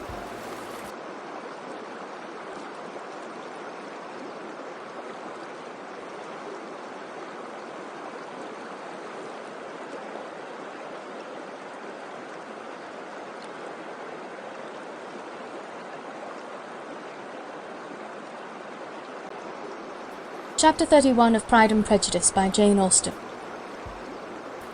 Colonel Fitzwilliam's manners were very much admired at the parsonage, and the ladies all felt that he must add considerably to the pleasures of their engagements at Rosings. It was some days, however, before they received any invitation thither, for while there were visitors in the house, they could not be necessary, and it was not till Easter Day, almost a week after the gentlemen's arrival, that they were honoured by such an attention, and then they were merely asked on leaving church to come there in the evening. For the last week they had seen very little of Lady Catherine or her daughter. Colonel Fitzwilliam had called at the parsonage more than once during the time, but Mr. Darcy they had seen only at church. The invitation was accepted, of course, and at a proper hour they joined the party in Lady Catherine's drawing-room.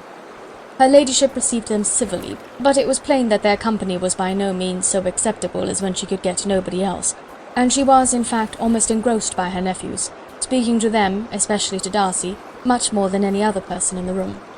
Colonel Fitzwilliam seemed really glad to see them. Anything was a welcome relief to him at Rosings, and Mrs. Collins's pretty friend had moreover caught his fancy very much. He now seated himself by her, and talked so agreeably of Kent and Hertfordshire, of travelling and staying at home, of new books and music, that Elizabeth had never been half so well entertained in that room before, and they conversed with so much spirit and flow as to draw the attention of Lady Catherine herself, as well as of Mr. Darcy. His eyes had been soon and repeatedly turned towards them with a look of curiosity, and that her ladyship after a while shared the feeling was more openly acknowledged, for she did not scruple to call out, "What is it that you are saying, Fitzwilliam? What is it that you are talking of? What are you telling Miss Bennet? Let me hear what it is." "We are speaking of music, madam," said he, when no longer able to avoid a reply. "Of music? Then pray speak aloud. It is, of all subjects, my delight. I must have my share in the conversation if you are speaking of music. There are few people in England, I suppose, who have more true enjoyment of music than myself, or a better natural taste. If I had ever learned, I should have been a great proficient, and so would Anne, if her health had allowed her to apply. I am confident that she would have performed delightfully. How does Georgiana get on, Darcy?" Mr. Darcy spoke with affectionate praise of his sister's proficiency. "I am very glad to hear such a good account of her," said Lady Catherine, "and pray tell her from me that she cannot expect to excel if she does not practice a good deal." "I assure you, madam," he replied, "that she does not need such advice. She practices very constantly." "So much the better. It cannot be done too much, and when I next write to her, I shall charge her not to neglect it on any account. I often tell young ladies that no excellence in music is to be acquired without constant practice. I have told Miss Bennet several times that she will never play really well unless she practices more, and though Mrs. Collins has no instrument, she is very welcome, as I have often told her, to come to Rosings every day and play on the pianoforte in Mrs. Jenkinson's room. She would be in nobody's way, you know, in that part of the house." Mr. Darcy looked a little ashamed of his aunt's ill-breeding, and made no answer. When coffee was over, Colonel Fitzwilliam reminded Elizabeth of having promised to play to him, and she sat down directly to the instrument. He drew a chair near her. Lady Catherine listened to half a song, and then talked, as before, to her other nephew, till the latter walked away from her, and making with his usual deliberation towards the pianoforte, stationed himself so as to command a full view of the fair performer's countenance. Elizabeth saw what he was doing, and at the first convenient pause turned to him with an arch smile, and said, "You mean to frighten me, Mr. Darcy, by coming in all this state to hear me? I will not be alarmed, though your sister does play so well. There is a stubbornness about me that can never bear to be frightened at the will of others. My courage always rises at every attempt to intimidate me." "I shall not say you are mistaken," he replied, "because you could not really believe me to entertain any design of alarming you, and I have had the pleasure of your acquaintance long enough to know that you find great enjoyment in occasionally professing opinions which, in fact, are not your own." Elizabeth laughed heartily at this picture of herself, and said to Colonel Fitzwilliam, "Your cousin will give you a very pretty notion of me, and teach you not to believe a word I say. I am particularly unlucky in meeting with a person so able to expose my real character in a part of the world where I had hoped to pass myself off with some degree of credit. Indeed, Mr. Darcy, it is very ungenerous in you to mention all that you knew to my disadvantage in Hertfordshire, and, give me leave to say, very impolitic too, for it is provoking me to retaliate, and such things may come out as will shock your relations to hear." "I am not afraid of you," said he, smilingly. "Pray let me hear what you have to accuse him of," cried Colonel Fitzwilliam. "I should like to know how he behaves among strangers." "You shall hear, then. But prepare yourself for something very dreadful. The first time of my ever seeing him in Hertfordshire, you must know, was at a ball, and at this ball, what do you think he did? He danced only 4 dances, though gentlemen were scarce, and to my certain knowledge more than one young lady was sitting down in want of a partner. Mr. Darcy, you cannot deny the fact." "I had not at that time the honour of knowing any lady in the assembly beyond my own party." "True, and nobody can ever be introduced in a ball-room. Well, Colonel Fitzwilliam, what do I play next? My fingers wait your orders." "Perhaps," said Darcy, "I should have judged better, had I sought an introduction. But I am ill qualified to recommend myself to strangers." "Shall we ask your cousin the reason of this?" said Elizabeth, still addressing Colonel Fitzwilliam. "Shall we ask him why a man of sense and education, and who has lived in the world, is ill qualified to recommend himself to strangers?" "I can answer your question," said Fitzwilliam, without applying to him. "It is because he will not give himself the trouble." "I certainly have not the talent which some people possess," said Darcy, "of conversing easily with those I have never seen before. I cannot catch their tone of conversation, or appear interested in their concerns, as I often see done." "My fingers," said Elizabeth, "do not move over this instrument in the masterly manner which I see many women's do. They have not the same force or rapidity, and do not produce the same expression. But then, I have always supposed it to be my own fault, because I will not take the trouble of practising. It is not that I do not believe my fingers as capable as any other woman's of superior execution." Darcy smiled and said, "You are perfectly right. You have employed your time much better. No one admitted to the privilege of hearing you can think anything wanting. We neither of us perform to strangers." Here they were interrupted by Lady Catherine, who called out to know what they were talking of. Elizabeth immediately began playing again. Lady Catherine approached, and after listening for a few minutes, said to Darcy, "Miss Bennet would not play at all amiss if she practised more, and could have the advantage of a London master. She has a very good notion of fingering, though her taste is not equal to Anne's. Anne would have been a delightful performer, had her health allowed her to learn." Elizabeth looked at Darcy to see how cordially he assented to his cousin's praise, but neither at that moment nor at any other could she discern any symptom of love, and from the whole of his behaviour to Miss de Bourgh she derived this comfort for Miss Bingley, that he might have been just as likely to marry her had she been his relation. Lady Catherine continued her remarks on Elizabeth's performance, mixing them with many instructions on execution and taste. Elizabeth received them with all the forbearance of civility, and at the request of the gentlemen, remained at the instrument till her ladyship's carriage was ready to take them all home. End of chapter 31.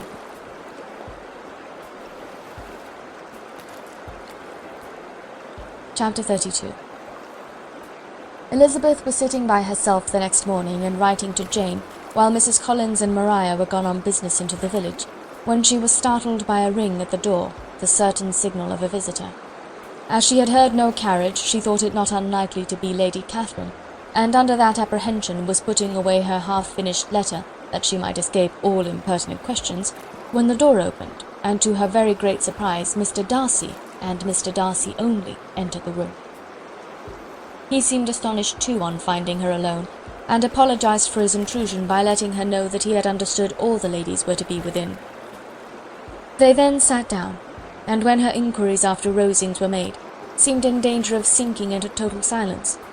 It was absolutely necessary, therefore, to think of something, and in this emergence recollecting when she had seen him last in Hertfordshire, and feeling curious to know what he would say on the subject of their hasty departure, she observed, "How very suddenly you all quitted Netherfield last November, Mr. Darcy. It must have been a most agreeable surprise to Mr. Bingley to see you all after him so soon, for if I recollect right, you went but the day before. He and his sisters were well, I hope, when you left London?" "Perfectly so, I thank you." She found that she was to receive no other answer, and after a short pause added, "I think I have understood that Mr. Bingley has not much idea of ever returning to Netherfield again." "I have heard him say so, but it is probable that he may spend very little of his time there in the future. He has many friends, and is at a time of life when friends and engagements are continually increasing." "If he means to be but little at Netherfield, it would be better for the neighbourhood that he should give up the place entirely, for then we might possibly get a settled family there. But perhaps Mr. Bingley did not take the house so much for the convenience of the neighbourhood as for his own, and we must expect him to keep it or quit it on the same principle." "I should not be surprised," said Darcy, "if he were to give it up as soon as any eligible purchase offers." Elizabeth made no answer. She was afraid of talking longer of his friend, and having nothing else to say, was now determined to leave the trouble of finding a subject to him. He took the hint, and soon began with, "This seems a very comfortable house. Lady Catherine, I believe, did a great deal to it when Mr. Collins first came to Hunsford." "I believe she did, and I am sure she could not have bestowed her kindness on a more grateful object." "Mr. Collins appears to be very fortunate in his choice of a wife." "Yes, indeed. His friends may well rejoice in his having met with one of the very few sensible women who would have accepted him, or have made him happy if they had. My friend has an excellent understanding, though I am not certain that I consider her marrying Mr. Collins as the wisest thing she ever did. She seems perfectly happy, however, and in a prudential light it is certainly a very good match for her. It must be very agreeable for her to be settled within so easy a distance of her own family and friends." "An easy distance, do you call it? It is nearly 50 miles." "And what is 50 miles of good road? Little more than half a day's journey. Yes, I call it a very easy distance." "I should never have considered the distance as one of the advantages of the match," cried Elizabeth. "I should never have said Mrs. Collins was settled near her family." "It is a proof of your own attachment to Hertfordshire. Anything beyond the neighbourhood of Longbourn, I suppose, would appear far." As he spoke, there was a sort of smile which Elizabeth fancied she understood. He must be supposing her to be thinking of Jane and Netherfield, and she blushed as she answered, "I do not mean to say that a woman may not be settled too near her family. The far and the near must be relative, and depend on many varying circumstances. Where there is fortune to make the expenses of travelling unimportant, distance becomes no evil. But that is not the case here. Mr. and Mrs. Collins have a comfortable income, but not such a one as will allow of frequent journeys, and I am persuaded my friend would not call herself near her family under less than half the present distance." Mr. Darcy drew his chair a little towards her and said, "You cannot have a right to such very strong local attachment. You cannot have been always at Longbourn." Elizabeth looked surprised. The gentleman experienced some change of feeling. He drew back his chair, took a newspaper from the table, and glancing over it, said in a colder voice, "Are you pleased with Kent?" A short dialogue on the subject of the country ensued, on either side calm and concise, and soon put an end to by the entrance of Charlotte and her sister, just returned from her walk. The tete-a-tete surprised them. Mr. Darcy related the mistake which had occasioned his intruding on Miss Bennet, and after sitting a few minutes longer without saying much to anybody, went away. "What can be the meaning of this?" said Charlotte as soon as he was gone. "My dear Eliza, he must be in love with you, or he would never have called on us in this familiar way." But when Elizabeth told of his silence, it did not seem very likely, even to Charlotte's wishes, to be the case, and after various conjectures they could at last only suppose his visit to proceed from the difficulty of finding anything to do, which was the more probable from the time of year. All field sports were over. Within doors there was Lady Catherine, books, and a billiard table, but gentlemen cannot always be within doors, and in the nearness of the parsonage, or the pleasantness of the walk to it, or of the people who lived in it, the two cousins found a temptation from this period of walking thither almost every day. They called at various times of the morning, sometimes separately, sometimes together, and now and then accompanied by their aunt. It was plain to them all that Colonel Fitzwilliam came because he had pleasure in their society, a persuasion which of course recommended him still more, and Elizabeth was reminded by her own satisfaction in being with him, as well as by his evident admiration of her former favourite, George Wickham, and though, in comparing them, she saw there was less captivating softness in Colonel Fitzwilliam's manners, she believed he might have the best informed mind. But why Mr. Darcy came so often to the parsonage, it was more difficult to understand. It could not be for society, as he frequently sat there 10 minutes together without opening his lips, and when he did speak, it seemed the effect of necessity rather than of choice, a sacrifice to propriety, not of pleasure to himself. He seldom appeared really animated. Mrs. Collins knew not what to make of him. Colonel Fitzwilliam's occasionally laughing at his stupidity proved that he was generally different, which her own knowledge of him could not have told her, and as she would like to have believed this changed the effect of love, and the object of that love her friend Eliza, she set herself seriously to work to find it out. She watched him whenever they were at Rosings, and whenever he came to Hunsford, but without much success. He certainly looked at her friend a great deal, but the expression of that look was disputable. It was an earnest, steadfast gaze, but she often doubted whether there were much admiration in it, and sometimes it seemed nothing but absence of mind. She had once or twice suggested to Elizabeth the possibility of his being partial to her, but Elizabeth always laughed at the idea, and Mrs. Collins did not think it right to press the subject, from the danger of raising expectations which might only end in disappointment, for in her opinion it admitted not of a doubt that all her friend's dislike would vanish if she could suppose him to be in her power. In her kind schemes for Elizabeth, she sometimes planned her marrying Colonel Fitzwilliam. He was beyond comparison the most pleasant man. He certainly admired her, and his situation in life was most eligible. But to counterbalance these advantages, Mr. Darcy had considerable patronage in the church, and his cousin could have none at all. End of chapter 32.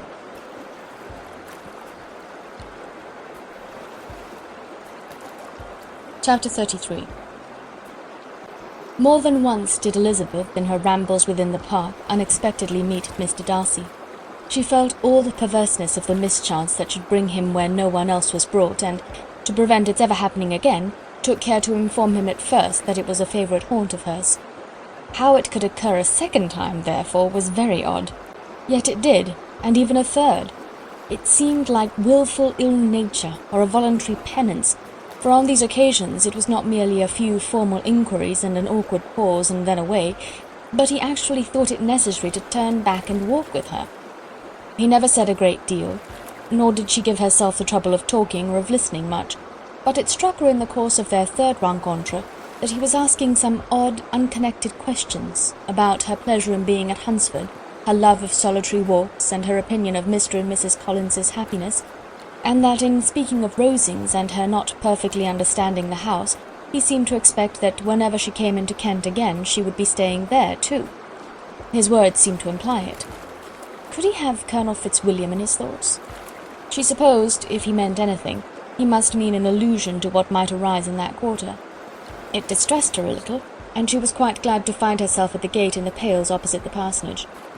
She was engaged one day as she walked in perusing Jane's last letter, and dwelling on some passages which proved that Jane had not written in spirits, when, instead of being again surprised by Mr. Darcy, she saw on looking up that Colonel Fitzwilliam was meeting her. Putting away the letter immediately and forcing a smile, she said, "I did not know before that you ever walked this way." "I have been making the tour of the park," he replied, "as I generally do every year, and intend to close it with a call at the parsonage. Are you going much farther?" "No, I should have turned in a moment." And accordingly she did turn, and they walked towards the parsonage together. "Do you certainly leave Kent on Saturday?" said she. "Yes, if Darcy does not put it off again, but I am at his disposal. He arranges the business just as he pleases." And if not able to please himself in the arrangement, he has at least pleasure in the great power of choice. I do not know anybody who seems more to enjoy the power of doing what he likes than Mr. Darcy. "He likes to have his own way very well," replied Colonel Fitzwilliam, "but so we all do. It is only that he has better means of having it than many others, because he is rich, and many others are poor. I speak feelingly. A younger son, you know, must be inured to self-denial and dependence. In my opinion, the younger son of an earl can know very little of either. Now seriously, what have you ever known of self-denial and dependence? When have you been prevented by want of money from going wherever you chose, or procuring anything you had a fancy for? These are home questions, and perhaps I cannot say that I have experienced many hardships of that nature. But in matters of greater weight I may suffer from want of money. Younger sons cannot marry where they like. Unless they like women of fortune, which I think they very often do. Our habits of expense make us too dependent, and there are not many in my rank of life who can afford to marry without some attention to money." "Is this," thought Elizabeth, "meant for me?" And she coloured at the idea, but recovering herself, said in a lively tone, "And pray, what is the usual price of an earl's younger son? Unless the elder brother is very sickly, I suppose you would not ask above 50,000 pounds?" He answered her in the same style, and the subject dropped. To interrupt a silence which might make him fancy her affected with what had passed, she soon afterwards said, "I imagine your cousin brought you down with him chiefly for the sake of having someone at his disposal. I wonder he does not marry, to secure a lasting convenience of that kind, but perhaps his sister does as well for the present, and, as she is under his sole care, he may do what he likes with her." "No," said Colonel Fitzwilliam, "that is an advantage which he must divide with me. I am joined with him in the guardianship of Miss Darcy." "Are you indeed? And pray what sort of guardians do you make? Does your charge give you much trouble? Young ladies of her age are sometimes a little difficult to manage, and if she has the true Darcy spirit, she may like to have her own way." As she spoke she observed him looking at her earnestly, and the manner in which he immediately asked her why she supposed Miss Darcy likely to give them any uneasiness, convinced her that she had somehow or other got pretty near the truth. She replied directly, "You need not be frightened. I never heard any harm of her, and I dare say she is one of the most tractable creatures in the world. She is a very great favourite with some ladies of my acquaintance, Mrs. Hurst and Miss Bingley. I think I have heard you say that you know them?" "I know them a little. Their brother is a pleasant gentlemanlike man. He is a great friend of Darcy's." "Oh yes," said Elizabeth dryly. "Mr. Darcy is uncommonly kind to Mr. Bingley, and takes a prodigious deal of care of him." "Care of him?" "Yes, I really believe Darcy does take care of him in those points where he most wants care. From something that he told me in our journey hither, I have reason to think Bingley very much indebted to him. But I ought to beg his pardon, for I have no right to suppose that Bingley was the person meant. It was all conjecture." "What is it you mean?" "It is a circumstance which Darcy could not wish to be generally known, because if it were to get round to the lady's family it would be an unpleasant thing. You may depend upon my not mentioning it. And remember that I have not much reason for supposing it to be Bingley. What he told me was merely this, that he congratulated himself on having lately saved a friend from the inconveniences of a most imprudent marriage, but without mentioning names or any other particulars, and I only suspected it to be Bingley from believing him the kind of young man to get into a scrape of that sort, and from knowing them to have been together the whole of last summer." "Did Mr. Darcy give you reasons for this interference?" "I understood that there were some very strong objections against the lady." "And what arts did he use to separate her?" "He did not talk to me of his own arts," said Fitzwilliam, smiling. "He only told me what I have now told you." Elizabeth made no answer, and walked on, her heart swelling with indignation. After watching her a little, Fitzwilliam asked her why she was so thoughtful. "I am thinking of what you have been telling me," said she. "Your cousin's conduct does not suit my feelings. Why was he to be the judge?" "You are rather disposed to call his interference officious?" "I do not see what right Mr. Darcy had to decide on the propriety of his friend's inclination, or why, upon his own judgment alone, he was to determine and direct in what manner his friend was to be happy. But," she continued, recollecting herself, "as we know none of the particulars, it is not fair to condemn him. It is not to be supposed that there was much affection in the case." "That is not an unnatural surmise," said Fitzwilliam, "but it is a lessening of the honour of my cousin's triumph very sadly." This was spoken jestingly, but it appeared to her so just a picture of Mr. Darcy that she would not trust herself with an answer, and therefore, abruptly changing the conversation, talked on indifferent matters until they reached the parsonage. There, shut into her own room, as soon as their visitor left them, she could think without interruption of all that she had heard. It was not to be supposed that any other people could be meant than those with whom she was connected. There could not exist in the world two men over whom Mr. Darcy could have such boundless influence. That he had been concerned in the measures taken to separate Bingley and Jane she had never doubted, but she had always attributed to Miss Bingley the principal design and arrangement of them. If his own vanity, however, did not mislead him, he was the cause, his pride and caprice were the cause, of all that Jane had suffered and still continued to suffer. He had ruined for a while every hope of happiness for the most affectionate, generous heart in the world, and no one could say how lasting an evil he might have inflicted. There were some very strong objections against the lady, were Colonel Fitzwilliam's words, and those strong objections probably were her having one uncle who was a country attorney, and another who was in business in London. To Jane herself, she exclaimed, there could be no possibility of objection. All loveliness and goodness as she is, her understanding excellent, her mind improved, and her manners captivating. Neither could anything be urged against my father, who, though with some peculiarities, has abilities Mr. Darcy himself need not disdain, and respectability which he will probably never reach. When she thought of her mother, her confidence gave way a little, but she would not allow that any objections there had material weight with Mr. Darcy, whose pride, she was convinced, would receive a deeper wound from the want of importance in his friend's connections than from their want of sense, and she was quite decided at last that he had been partly governed by this worst kind of pride, and partly by the wish of retaining Mr. Bingley for his sister. The agitation and tears which the subject occasioned brought on a headache, and it grew so much worse towards the evening that, added to her unwillingness to see Mr. Darcy, it determined her not to attend her cousins to Rosings, where they were engaged to drink tea. Mrs. Collins, seeing that she was really unwell, did not press her to go, and as much as possible prevented her husband from pressing her. But Mr. Collins could not conceal his apprehension of Lady Catherine's being rather displeased by her staying at home. End of chapter 33.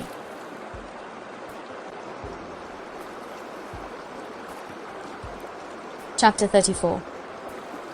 When they were gone, Elizabeth, as if intending to exasperate herself as much as possible against Mr. Darcy, chose for her employment the examination of all the letters which Jane had written to her since her being in Kent. They contained no actual complaint, nor was there any revival of past occurrences, or any communication of present suffering. But in all, and in almost every line of each, there was a want of that cheerfulness which had been used to characterize her style, and which, proceeding from the serenity of a mind at ease with itself and kindly disposed towards everyone, had been scarcely ever clouded. Elizabeth noticed every sentence conveying the idea of uneasiness with an attention which it had hardly received on the first perusal. Mr. Darcy's shameful boast of what misery he had been able to inflict gave her a keener sense of her sister's sufferings. It was some consolation to think that his visit to Rosings was to end on the day after the next, and a still greater that in less than a fortnight she should herself be with Jane again, and enabled to contribute to the recovery of her spirits by all that affection could do. She could not think of Darcy's leaving Kent without remembering that his cousin was to go with him, but Colonel Fitzwilliam had made it clear that he had no intentions at all, and agreeable as he was, she did not mean to be unhappy about him. While settling this point, she was suddenly roused by the sound of the door-bell, and her spirits were a little fluttered by the idea of its being Colonel Fitzwilliam himself, who had once before called late in the evening, and might now come to inquire particularly after her. But this idea was soon banished, and her spirits were very differently affected when, to her utter amazement, she saw Mr. Darcy walk into the room. In a hurried manner he immediately began an inquiry after her health, imputing his visit to a wish of hearing that she were better. She answered him with cold civility. He sat down for a few moments, and then, getting up, walked about the room. Elizabeth was surprised, but said not a word. After a silence of several minutes he came towards her in an agitated manner, and thus began. "In vain I have struggled. It will not do. My feelings will not be repressed. You must allow me to tell you how ardently I admire and love you." Elizabeth's astonishment was beyond expression. She stared, coloured, doubted, and was silent. This he considered sufficient encouragement, and the avowal of all that he felt, and had long felt for her, immediately followed. He spoke well, but there were feelings besides those of the heart to be detailed, and he was not more eloquent on the subject of tenderness than of pride. His sense of her inferiority, of its being a degradation, of the family obstacles which had always opposed to inclination, were dwelt on with a warmth which seemed due to the consequence he was wounding, but was very unlikely to recommend his suit. In spite of her deeply rooted dislike, she could not be insensible to the compliment of such a man's affection, and though her intentions did not vary for an instant, she was at first sorry for the pain he was to receive, till, roused to resentment by his subsequent language, she lost all compassion in anger. She tried, however, to compose herself to answer him with patience when he should have done. He concluded with representing to her the strength of that attachment which, in spite of all his endeavours, he had found impossible to conquer, and with expressing his hope that it would now be rewarded by her acceptance of his hand. As he said this, she could easily see that he had no doubt of a favourable answer. He spoke of apprehension and anxiety, but his countenance expressed real security. Such a circumstance could only exasperate farther, and when he ceased, the colour rose into her cheeks, and she said, "In cases such as these, it is, I believe, the established mode to express a sense of obligation for the sentiments avowed, however unequally they may be returned. It is natural that obligation should be felt, and if I could feel gratitude, I would now thank you. But I cannot. I have never desired your good opinion, and you have certainly bestowed it most unwillingly. I am sorry to have occasioned pain to anyone. It has been most unconsciously done, however, and I hope will be of short duration. The feelings which, you tell me, have long prevented the acknowledgment of your regard can have little difficulty in overcoming it after this explanation." Mr. Darcy, who was leaning against the mantelpiece with his eyes fixed on her face, seemed to catch her words with no less resentment than surprise. His complexion became pale with anger, and the disturbance of his mind was visible in every feature. He was struggling for the appearance of composure, and would not open his lips till he believed himself to have attained it. The pause was to Elizabeth's feelings dreadful. At length, with a voice of forced calmness, he said, "And this is all the reply which I am to have the honour of expecting? I might, perhaps, wish to be informed why, with so little endeavour at civility, I am thus rejected. But it is of small importance." "I might as well inquire," replied she, "why, with so evident a desire of offending and insulting me, you chose to tell me that you liked me against your will, against your reason, and even against your character. Was not this some excuse for incivility if I was uncivil? But I have other provocations. You know I have. Had not my feelings decided against you, had they been indifferent, or had they even been favourable, do you think that any consideration would tempt me to accept the man who has been the means of ruining, perhaps forever, the happiness of a most beloved sister?" As she pronounced these words, Mr. Darcy changed colour, but the emotion was short, and he listened without attempting to interrupt her while she continued. "I have every reason in the world to think ill of you. No motive can excuse the unjust and ungenerous part you acted there. You dare not, you cannot deny that you have been the principal, if not the only means of dividing them from each other, of exposing one to the censure of the world for caprice and instability, and the other to its derision for disappointed hopes, and involving them both in misery of the acutest kind." She paused, and saw with no slight indignation that he was listening with an air which proved him wholly unmoved by any feeling of remorse. He even looked at her with a smile of affected incredulity. "Can you deny that you have done it?" she repeated. With assumed tranquillity he then replied, "I have no wish of denying that I did everything in my power to separate my friend from your sister, or that I rejoice in my success. Towards him I have been kinder than towards myself." Elizabeth disdained the appearance of noticing this civil reflection, but its meaning did not escape, nor was it likely to conciliate her. "It is not merely this affair," she continued, "on which my dislike is founded. Long before it had taken place my opinion of you was decided. Your character was unfolded in the recital which I received many months ago from Mr. Wickham. On this subject what can you have to say? In what imaginary act of friendship can you here defend yourself? Or under what misrepresentation can you here impose upon others?" "You take an eager interest in that gentleman's concerns," said Darcy in a less tranquil tone, and with a heightened colour. "Who that knows what his misfortunes have been can help feeling an interest in him?" "His misfortunes," repeated Darcy contemptuously. "Yes, his misfortunes have been great indeed." "And of your infliction," cried Elizabeth with energy, "you have reduced him to his present state of poverty, comparative poverty.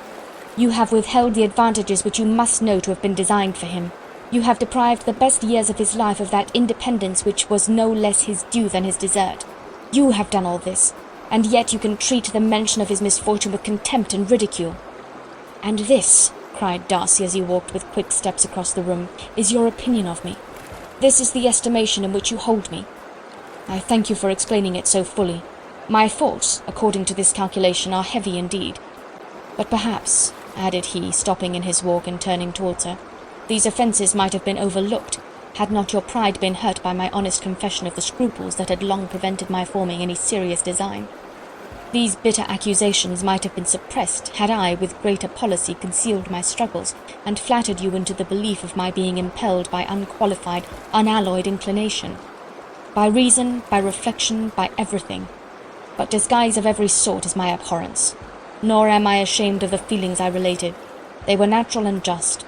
Could you expect me to rejoice in the inferiority of your connections? To congratulate myself on the hope of relations whose condition in life is so decidedly beneath my own?" Elizabeth felt herself growing more angry every moment, yet she tried to the utmost to speak with composure when she said, "You are mistaken, Mr. Darcy, if you suppose that the mode of your declaration affected me in any other way than as it spared the concern which I might have felt in refusing you, had you behaved in a more gentlemanlike manner." She saw him start at this, but he said nothing, and she continued, "You could not have made the offer of your hand in any possible way that would have tempted me to accept it." Again his astonishment was obvious, and he looked at her with an expression of mingled incredulity and mortification. She went on, "From the very beginning, from the first moment, I may almost say, of my acquaintance with you, your manners, impressing me with the fullest belief of your arrogance, your conceit, and your selfish disdain of the feelings of others, was such as to form the groundwork of disapprobation on which succeeding events have built so immovable a dislike.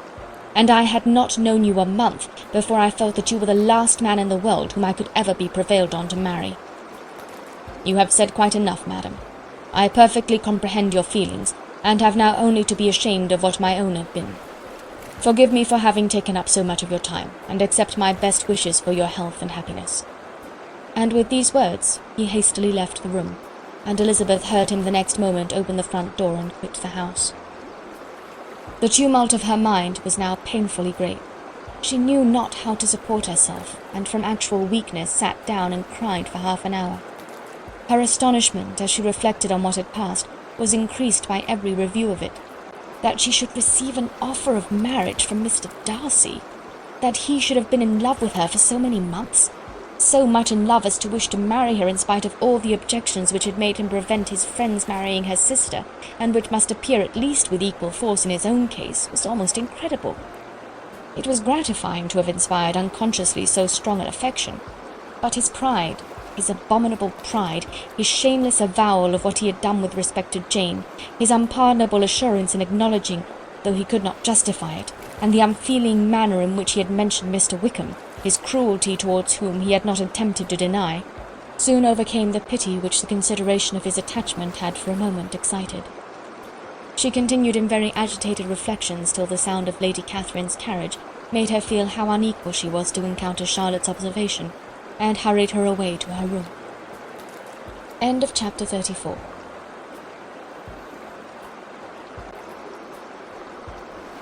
Chapter 35. Elizabeth awoke the next morning to the same thoughts and meditations which had at length closed her eyes. She could not yet recover from the surprise of what had happened. It was impossible to think of anything else, and totally indisposed for employment, she resolved soon after breakfast to indulge herself in air and exercise. She was proceeding directly to her favourite walk, when the recollection of Mr. Darcy's sometimes coming there stopped her, and instead of entering the park, she turned up the lane which led farther from the turnpike road. The park paling was still the boundary on one side, and she soon passed one of the gates into the ground. After walking 2 or 3 times along that part of the lane, she was tempted by the pleasantness of the morning to stop at the gates and look into the park. The 5 weeks which she had now passed in Kent had made a great difference in the country, and every day was adding to the verdure of the early trees. She was on the point of continuing her walk, when she caught a glimpse of a gentleman within the sort of grove which edged the park. He was moving that way, and fearful of its being Mr. Darcy, she was directly retreating. But the person who advanced was now near enough to see her, and stepping forward with eagerness pronounced her name. She had turned away, but on hearing herself called, though in a voice which proved it to be Mr. Darcy, she moved again towards the gate. He had by that time reached it also, and holding out a letter, which she instinctively took, said, with a look of haughty composure, "I have been walking in the grove some time in the hope of meeting you. Will you do me the honour of reading that letter?" And then, with a slight bow, turned again into the plantation, and was soon out of sight. With no expectation of pleasure, but with the strongest curiosity, Elizabeth opened the letter, and to her still increasing wonder, perceived an envelope containing 2 sheets of letter paper, written quite through in a very close hand. The envelope itself was likewise full. Pursuing her way along the lane, she then began it. It was dated from Rosings at 8 o'clock in the morning, and was as follows: "Be not alarmed, madam, on receiving this letter, by the apprehension of its containing any repetitions of those sentiments or renewal of those offers, which were last night so disgusting to you. I write without any intention of paining you, or humbling myself by dwelling on wishes which, for the happiness of both, cannot be too soon forgotten, and the effort which the formation and the perusal of this letter must occasion should have been spared had not my character required it to be written and read. You must therefore pardon the freedom with which I demand your attention. Your feelings, I know, will bestow it unwillingly, but I demand it of your justice. 2 offences of a very different nature, and by no means of equal magnitude, you laid last night to my charge. The first mentioned was that, regardless of the sentiments of either, I had detached Mr. Bingley from your sister, and the other, that I had, in defiance of various claims, in defiance of honour and humanity, ruined the immediate prosperity and blasted the prospects of Mr. Wickham. Wilfully and wantonly to have thrown off the companion of my youth, the acknowledged favourite of my father, a young man who had scarcely any other dependence than on our patronage, and who had been brought up to expect its exertion, would be a depravity to which the separation of 2 young persons, whose affection could be the growth of only a few weeks, could bear no comparison. But from the severity of that blame which was last night so liberally bestowed, respecting each circumstance, I shall hope to be in the future secured, when the following account of my actions and their motives has been read. If, in the explanation of them, which is due to myself, I am under the necessity of relating feelings which may be offensive to yours, I can only say that I am sorry. The necessity must be obeyed, and further apology would be absurd. I had not been long in Hertfordshire before I saw, in common with others, that Bingley preferred your elder sister to any other young woman in the country. But it was not till the evening of the dance at Netherfield that I had any apprehension of his feeling a serious attachment. I had often seen him in love before. At that ball, while I had the honour of dancing with you, I was first made acquainted by Sir William Lucas's accidental information that Bingley's attentions to your sister had given rise to a general expectation of their marriage. He spoke of it as a certain event, of which the time alone could be undecided. From that moment I observed my friend's behaviour attentively, and I could then perceive that his partiality for Miss Bennet was beyond what I had ever witnessed in him. Your sister I also watched. Her look and manners were open, cheerful, and engaging as ever, but without any symptom of peculiar regard, and I remained convinced, from the evening's scrutiny, that though she received his attentions with pleasure, she did not invite them by any participation of sentiment. If you have not been mistaken here, I must have been in error. Your superior knowledge of your sister must make the latter probable. If it be so, if I have been misled by such error to inflict pain on her, your resentment has not been unreasonable. But I shall not scruple to assert that the serenity of your sister's countenance and air was such as might have given the most acute observer a conviction that, however amiable her temper, her heart was not likely to be easily touched. That I was desirous of believing her indifferent is certain, but I will venture to say that my investigation and decisions are not usually influenced by my hopes or fears. I did not believe her to be indifferent because I wished it. I believed it on impartial conviction as truly as I wished it in reason. My objections to the marriage were not merely those which I last night acknowledged to have the utmost force of passion to put aside, in my own case. The want of connection could not be so great an evil to my friend as to me. But there were other causes of repugnance, causes which, though still existing, and existing to an equal degree in both instances, I had myself endeavoured to forget, because they were not immediately before me. These causes must be stated, though briefly. The situation of your mother's family, though objectionable, was nothing in comparison to that total want of propriety so frequently, so almost uniformly betrayed by herself, by your 3 younger sisters, and occasionally even by your father. Pardon me, it pains me to offend you.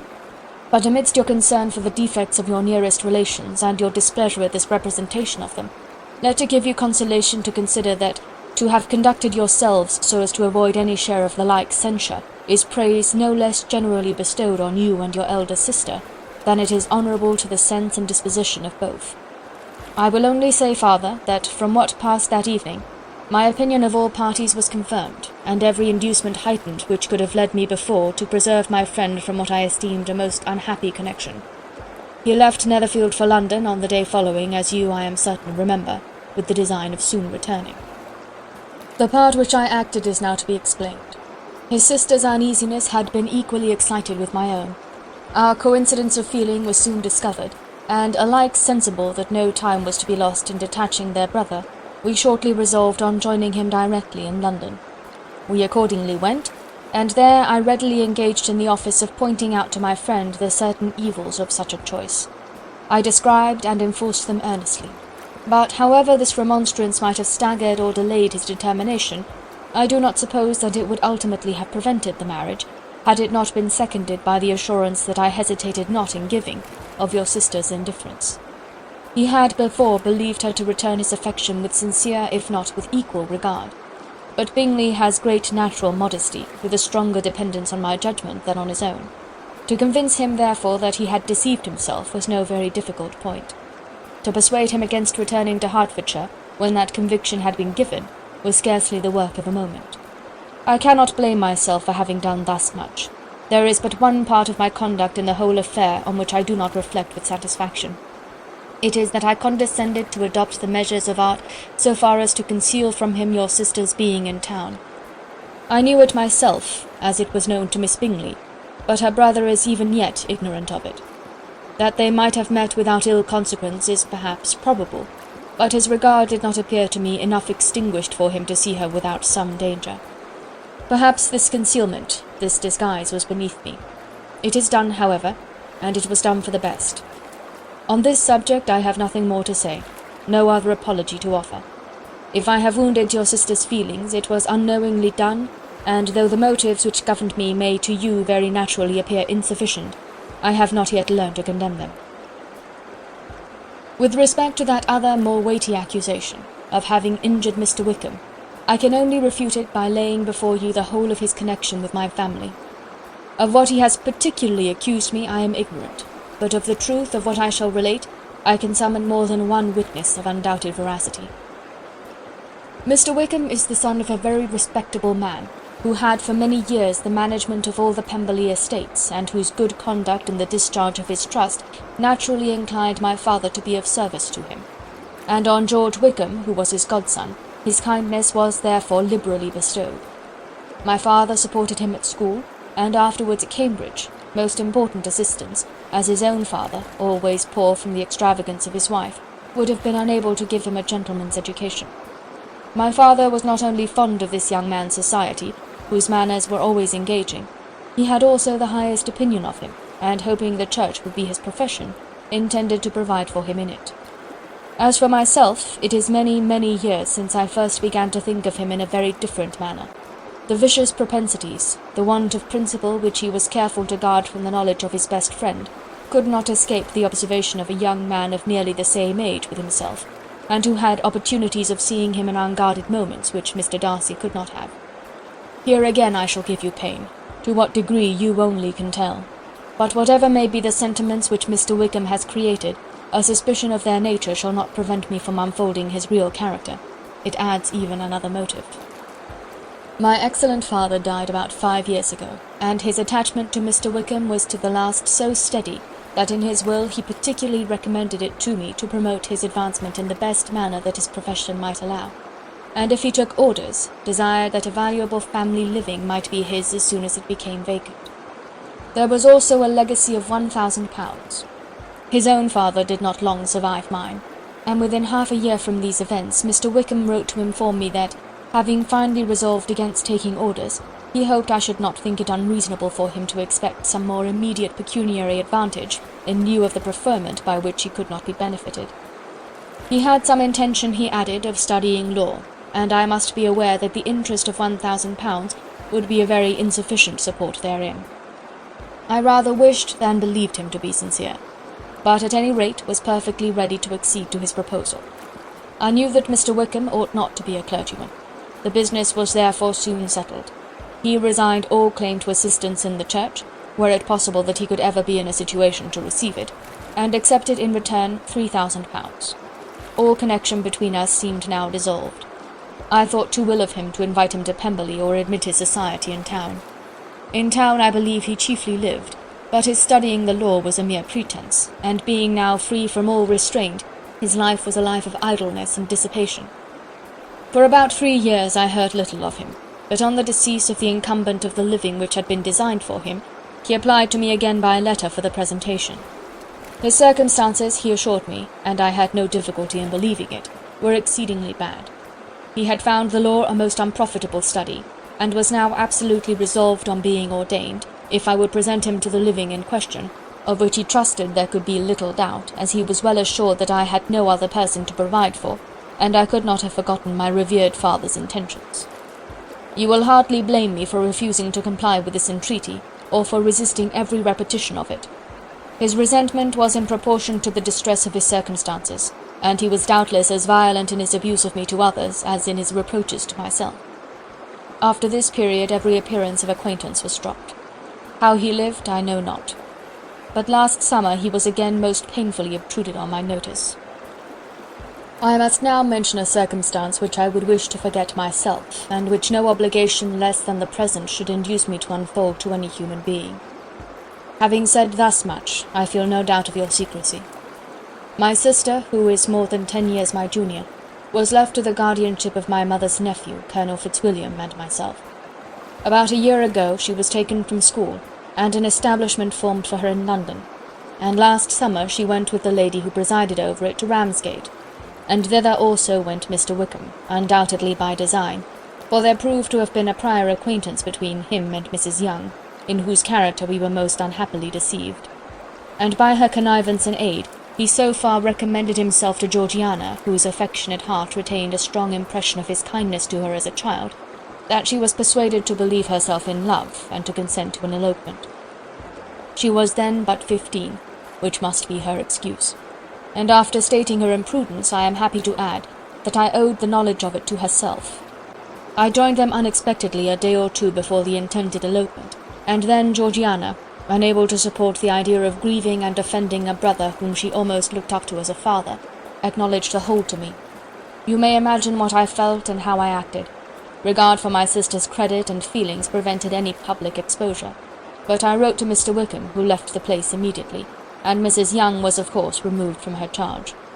Mr. Wickham's chief object was unquestionably my sister's fortune, which is £30,000.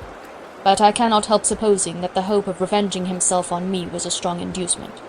His revenge would have been complete indeed. This, madam, is a faithful narrative of every event in which we have been concerned together, and if you do not absolutely reject it as false, you will, I hope, acquit me henceforth of cruelty towards Mr. Wickham. I know not in what manner, under what form of falsehood he had imposed on you, but his success is not perhaps to be wondered at. Ignorant as you previously were of everything concerning either, detection could not be in your power, and suspicion certainly not in your inclination. You may possibly wonder why all this was not told you last night, but I was not then master enough of myself to know what could or ought to be revealed. For the truth of everything here related, I can appeal more particularly to the testimony of Colonel Fitzwilliam, who, from our near relationship and constant intimacy, and still more, as one of the executors of my father's will, has been unavoidably acquainted with every particular of these transactions. If your abhorrence of me should make my assertions valueless, you cannot be prevented by the same course from confiding in my cousin, and that there may be the possibility of consulting him, I shall endeavour to find some opportunity of putting this letter in your hands in the course of the morning. I will only add, God bless you. Fitzwilliam Darcy. End of chapter 35.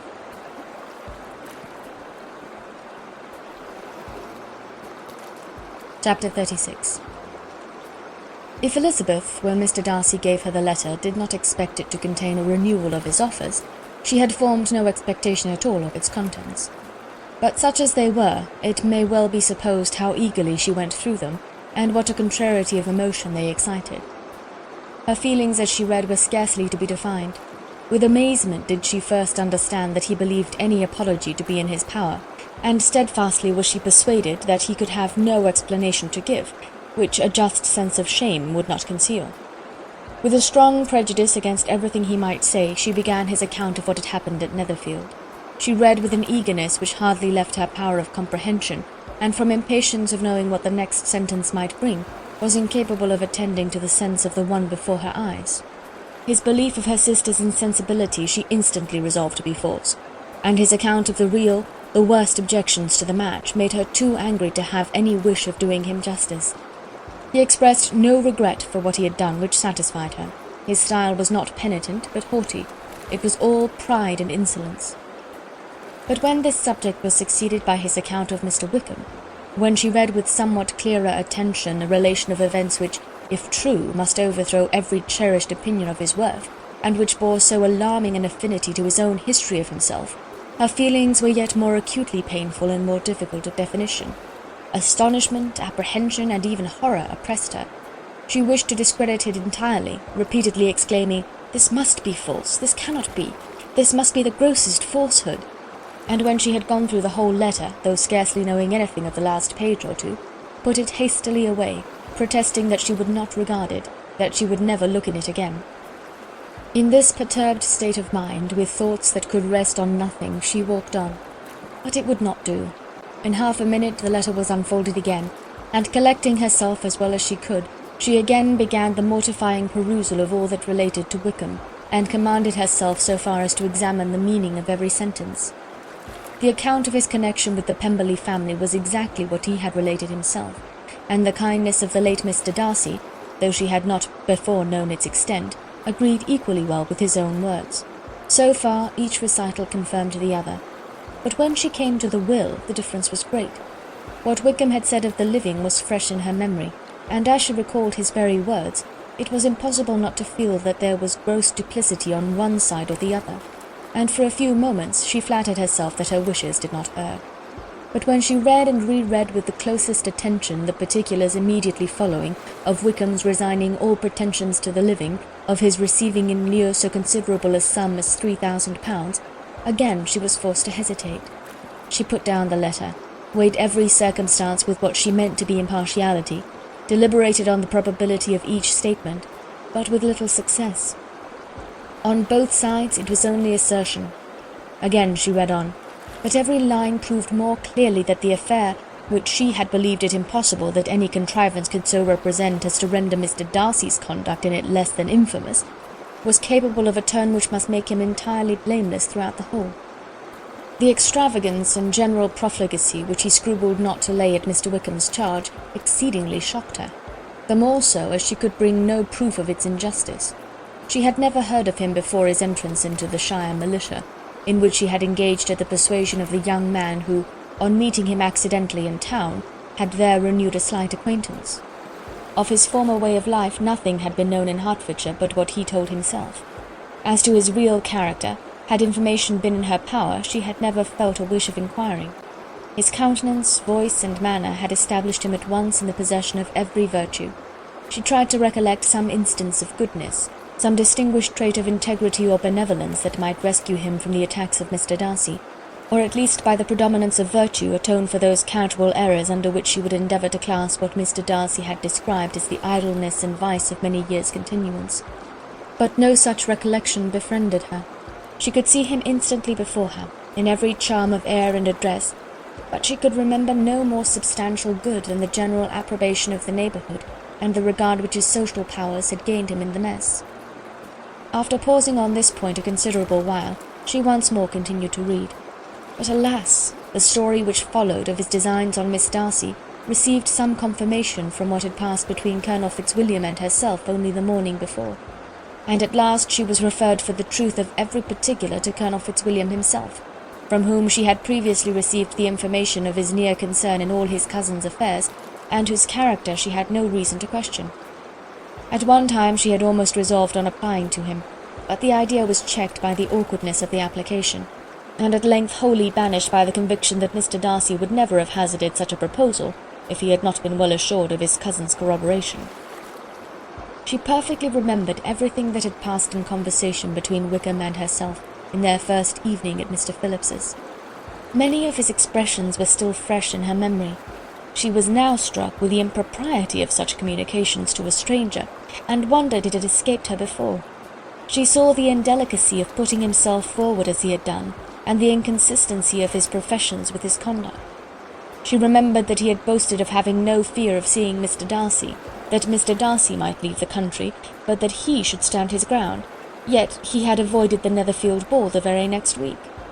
She remembered also that, till the Netherfield family had quitted the country, he had told his story to no one but herself, but that after their removal it had been everywhere discussed, that he had then no reserves, no scruples in sinking Mr. Darcy's character, though he had assured her that respect for the father would always prevent his exposing the son.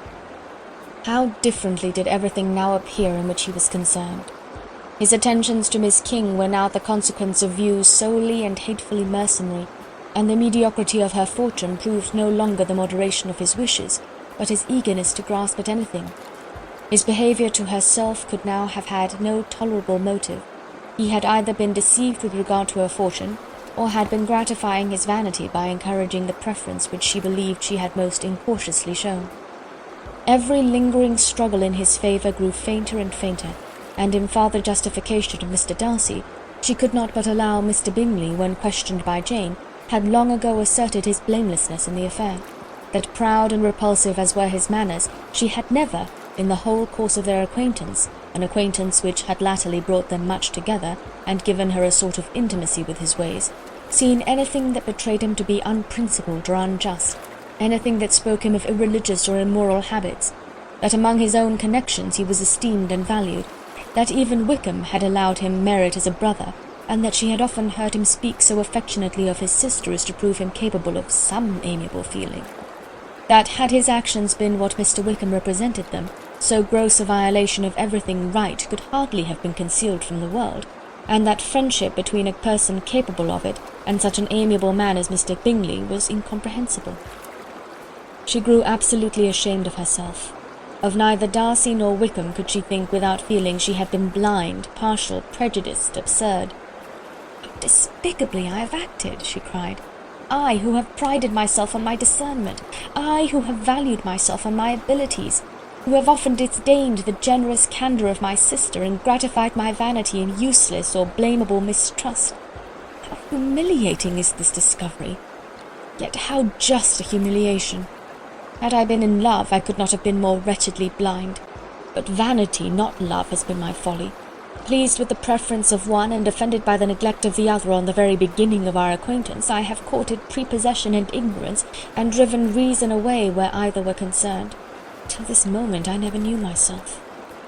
From herself to Jane, from Jane to Bingley, her thoughts were in a line which soon brought to her recollection that Mr. Darcy's explanation there had appeared very insufficient, and she read it again. Widely different was the effect of a second perusal. How could she deny that credit to his assertions in one instance, which she had been obliged to give in the other? He declared himself to be totally unsuspicious of her sister's attachment, and she could not help remembering what Charlotte's own opinion had always been. Neither could she deny the justice of his description of Jane. She felt that Jane's feelings, though fervent, were little displayed, and that there was a constant complacency in her air and manner not often united with great sensibility. When she came to that part of the letter in which her family were mentioned in terms of such mortifying yet merited reproach, her sense of shame was severe. The justice of the charge struck her too forcibly for denial, and the circumstances to which he particularly alluded as having passed at the Netherfield ball, and as confirming all his first disapprobation, could not have made a stronger impression on his mind than on hers. The compliment to herself and her sister was not unfelt.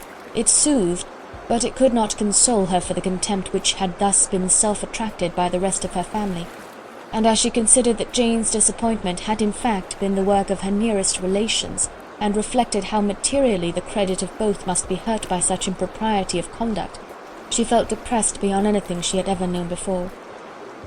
After wandering along the lane for 2 hours, giving way to every variety of thought, reconsidering events, determining probabilities, and reconciling herself as well as she could to a change so sudden and so important, fatigue and a recollection of her long absence made her at length return home, and she entered the house with the wish of appearing cheerful as usual, and the resolution of repressing such reflections as must make her unfit for conversation. She was immediately told that the 2 gentlemen from Rosings had each called during her absence, Mr. Darcy only for a few minutes to take leave, but that Colonel Fitzwilliam had been sitting with them at least an hour, hoping for her return, and almost resolving to walk after her till she could be found. Elizabeth could but just affect concern in missing him. She really rejoiced at it. Colonel Fitzwilliam was no longer an object. She could think only of her letter. End of chapter 36.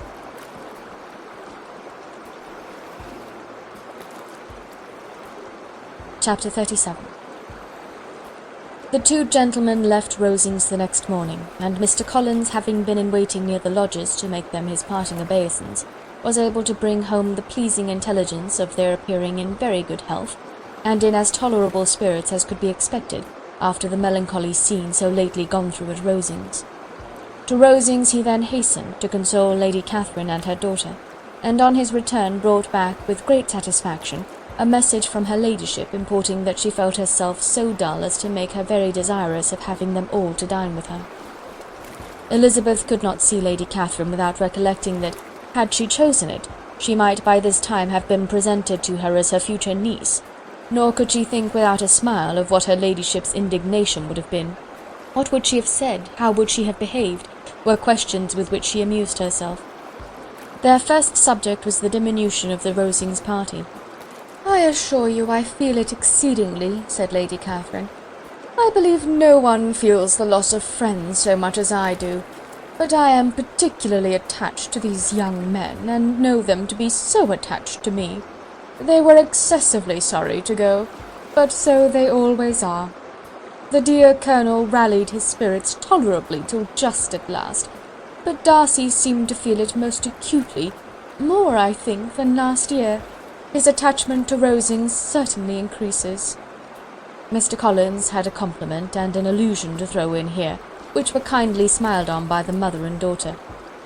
Lady Catherine observed, after dinner, that Miss Bennet seemed out of spirits, and immediately accounting for it by herself, by supposing that she did not like to go home again so soon, she added, "But if that is the case, you must write to your mother and beg that you may stay a little longer.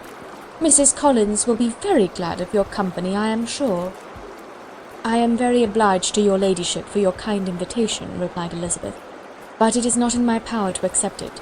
I must be in town next Saturday." "Why, at that rate you will have been here only 6 weeks. I expected you to stay 2 months." I told Mrs. Collins so before you came.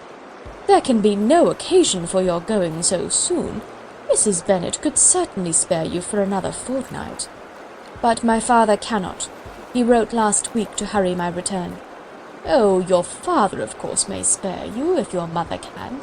Daughters are never of so much consequence to a father, and if you will stay another month complete, it will be in my power to take one of you as far as London, for I am going there early in June for a week, and as Dawson does not object to the barouche box, there will be very good room for one of you, and indeed, if the weather should happen to be cool, I should not object to taking you both, as you are neither of you large. You are all kindness, madam, but I believe we must abide by our original plan. Lady Catherine seemed resigned.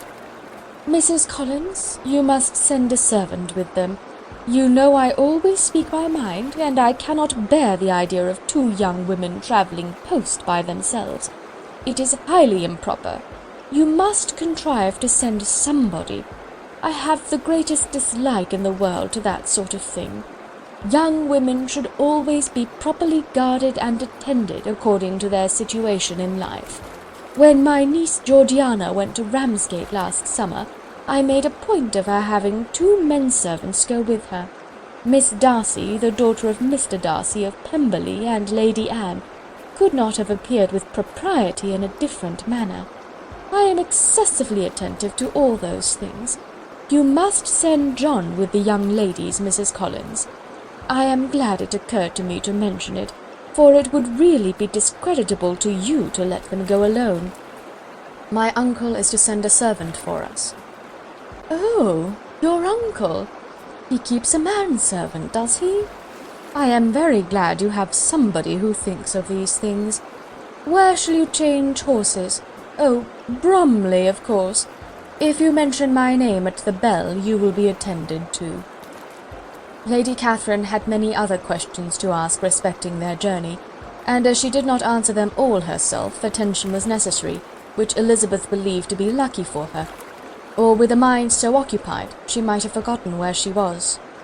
Reflection must be reserved for solitary hours. Whenever she was alone, she gave way to it as the greatest relief, and not a day went by without a solitary walk in which she might indulge in all the delight of unpleasant recollections. Mr. Darcy's letter she was in a fair way of soon knowing by heart. She studied every sentence, and her feelings towards its writer were at times widely different. When she remembered the style of his address, she was still full of indignation, but when she considered how unjustly she had condemned and upbraided him, her anger was turned against herself, and his disappointed feelings became the object of compassion. His attachment excited gratitude, his general character respect, but she could not approve him, nor could she for a moment repent her refusal or feel the slightest inclination ever to see him again.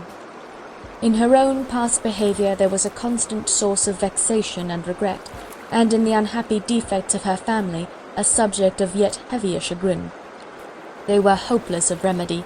Her father, contented with laughing at them, would never exert himself to restrain the wild giddiness of his youngest daughters, and her mother, with manners so far from right herself, was entirely insensible of the evil.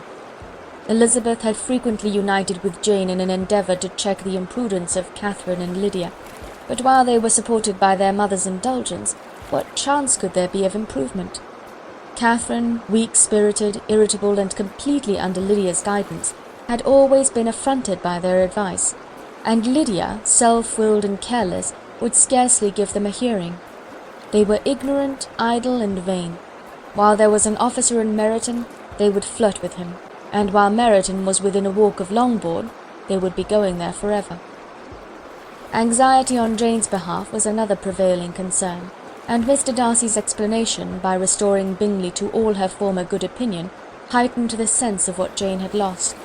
His affection was proved to have been sincere, and his conduct cleared of all blame, unless any could attach to the implicitness of his confidence in his friend. How grievous, then, was the thought that, of a situation so desirable in every respect, so replete with advantage, so promising for happiness, Jane had been deprived by the folly and indecorum of her own family. When to these recollections was added the development of Wickham's character, It may be easily believed that the happy spirits which had seldom been depressed before were now so much affected as to make it almost impossible for her to appear tolerably cheerful. Their engagements at Rosings were as frequent during the last week of her stay as they had been at first. The very last evening was spent there, and her ladyship again inquired minutely into the particulars of their journey, gave them directions as to the best method of packing, and was so urgent on the necessity of placing gowns in the only right way, that Maria thought herself obliged, on her return, to undo all the work of the morning and pack her trunk afresh. When they parted, Lady Catherine, with great condescension, wished them a good journey, and invited them to come to Hunsford again next year, and Miss de Bourgh exerted herself so far as to curtsy and hold out her hand to both. End of chapter 37.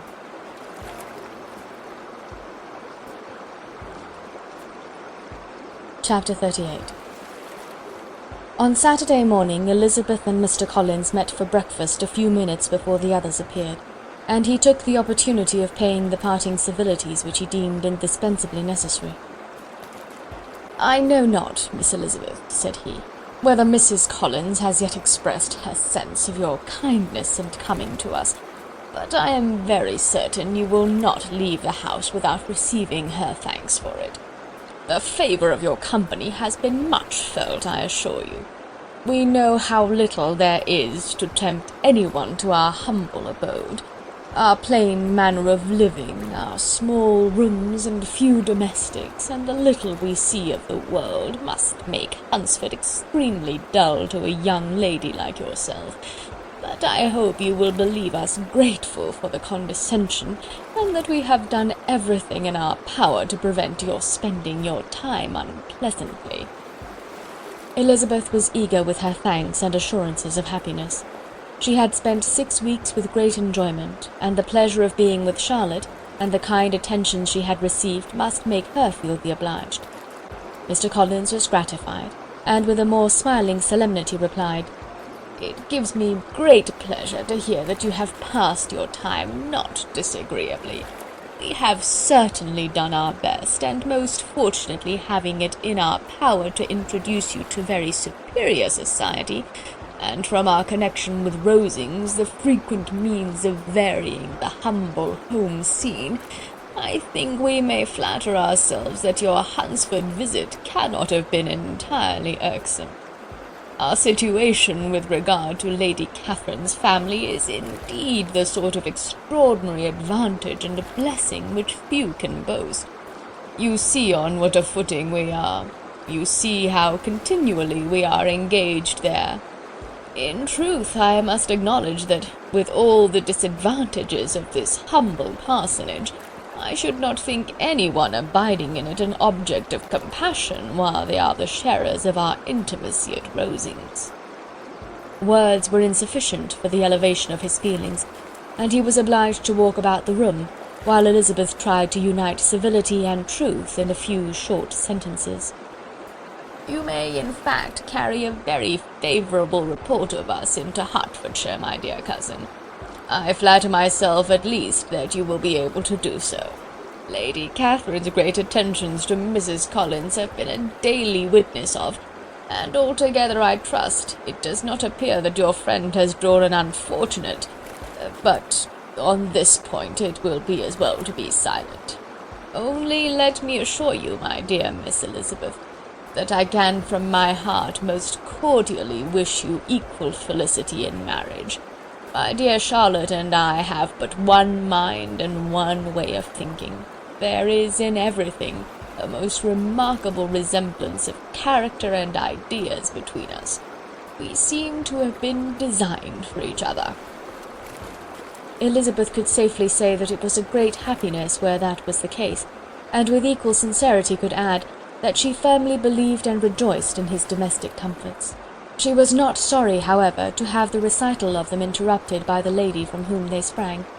Poor Charlotte! It was melancholy to leave her to such society, but she had chosen it with her eyes open, and though evidently regretting that her visitors were to go, she did not seem to ask for compassion. Her home and her housekeeping, her parish and her poultry, and all their dependent concerns, had not yet lost their charms. At length the chaise arrived, The trunks were fastened on, the parcels placed within, and it was pronounced to be ready. After an affectionate parting between the friends, Elizabeth was attended to the carriage by Mr. Collins, and as they walked down the garden he was commissioning her with his best respects to all her family, not forgetting his thanks for the kindness he had received at Longbourn in the winter, and his compliments to Mr. and Mrs. Gardiner, though unknown. He then handed her in, Maria followed, and the door was on the point of being closed, when he suddenly reminded them, with some consternation, that they had hitherto forgotten to leave any message for the ladies at Rosings. "But," he added, "you will of course wish to have your humble respects delivered to them, with your grateful thanks for their kindness to you while you have been here." Elizabeth made no objection. The door was then allowed to be shut, and the carriage drove off. "Good gracious!" cried Maria, after a few minutes' silence. "It seems but a day or two since we first came, and yet how many things have happened!" "A great many indeed," said her companion with a sigh. "We have dined 9 times at Rosings, besides drinking tea there twice. How much I shall have to tell!" Elizabeth added privately, "and how much I shall have to conceal." Their journey was performed without much conversation or any alarm, and within 4 hours of their leaving Hunsford they reached Mr. Gardiner's house, where they were to remain a few days. Jane looked well, and Elizabeth had little opportunity of studying her spirits amidst the various engagements which the kindness of her aunt had reserved for them. But Jane was to go home with her, and at Longbourn there would be leisure enough for observation. It was not without an effort, meanwhile, that she could wait even for Longbourn before she told her sister of Mr. Darcy's proposals. To know that she had the power of revealing what would so exceedingly astonish Jane, and must at the same time so highly gratify whatever of her own vanity she had not yet been able to reason away, was such a temptation to openness as nothing could have conquered but the state of indecision in which she remained as to the extent of what she should communicate, and her fear, if she once entered on the subject, of being hurried into repeating something of Bingley which might only grieve her sister further. End of chapter 38.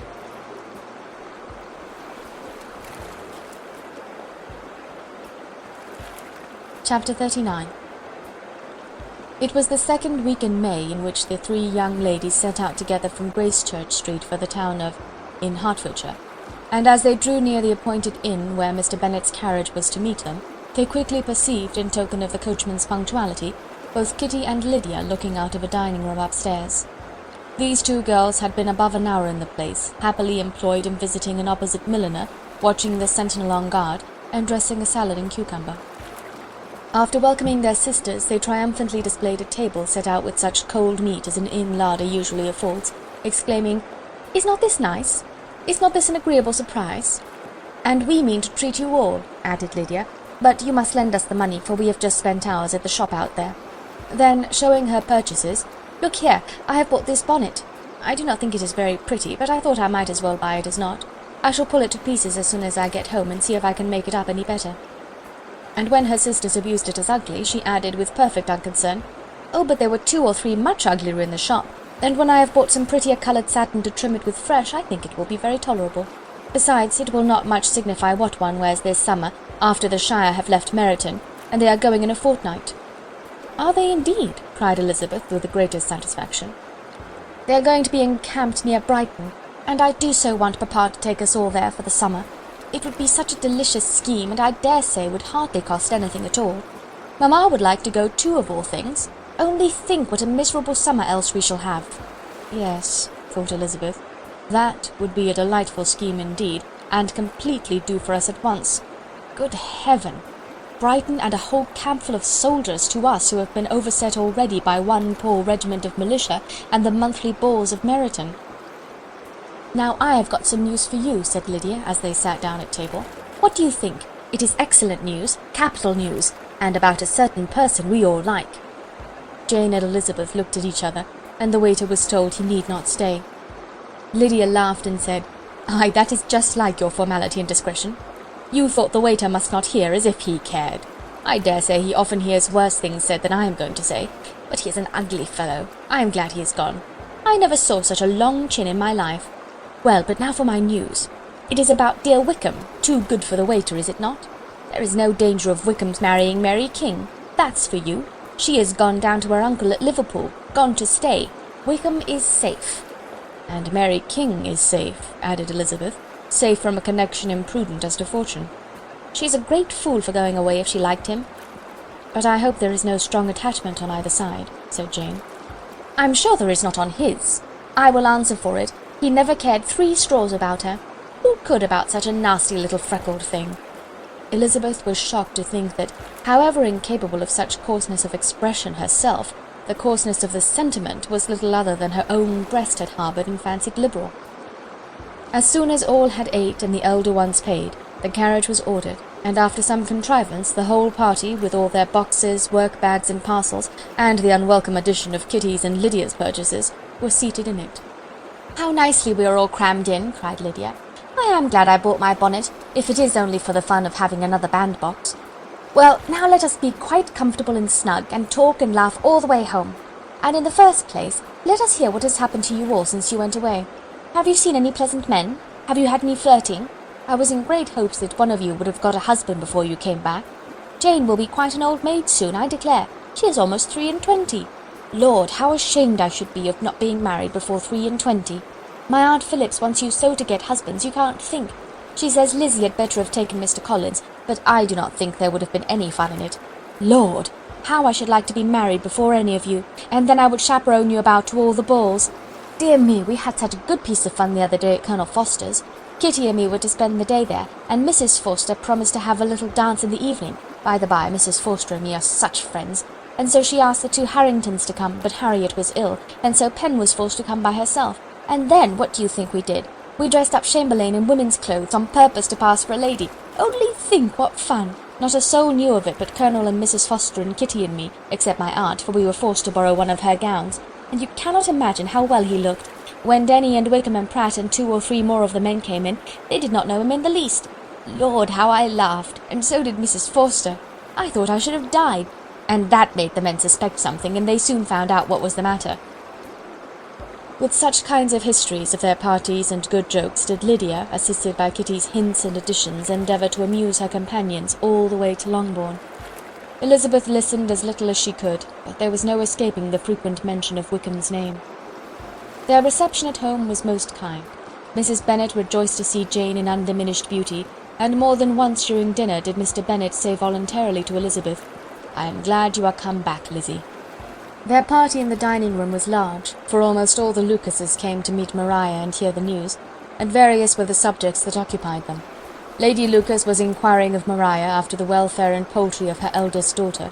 Mrs. Bennet was doubly engaged, on one hand collecting an account of the present fashions from Jane, who sat some way below her, and on the other retailing them to all the younger Lucases, and Lydia, in a voice rather louder than any other person's, was enumerating the various pleasures of the morning to anybody who would hear her. "Oh, Mary," said she, "I wish you had gone with us, for we had such fun. As we went along, Kitty and I drew up the blinds and pretended there was nobody in the coach, and I should have gone so all the way if Kitty had not been sick. And when we got to the George, I do think we behaved very handsomely, for we treated the other 3 with the nicest cold luncheon in the world, and if you had gone we would have treated you too. And then when we came away it was such fun. I thought we should never have got into the coach. I was ready to die of laughter, and then we were so merry all the way home. We talked and laughed so loud that anybody might have heard us 10 miles off." To this Mary gravely replied, "Far be it from me, my dear sister, to depreciate such pleasures. They would doubtless be congenial with the generality of female minds, but I confess they would have no charms for me. I should infinitely prefer a book." But of this answer Lydia heard not a word. She seldom listened to anybody for more than half a minute, and never attended to Mary at all. In the afternoon Lydia was urgent with the rest of the girls to walk to Meryton, and to see how everybody went on, but Elizabeth steadily opposed the scheme. It should not be said that the Miss Bennets could not be at home half a day before they were in pursuit of the officers. There was another reason, too, for her opposition. She dreaded seeing Mr. Wickham again, and was resolved to avoid it as long as possible.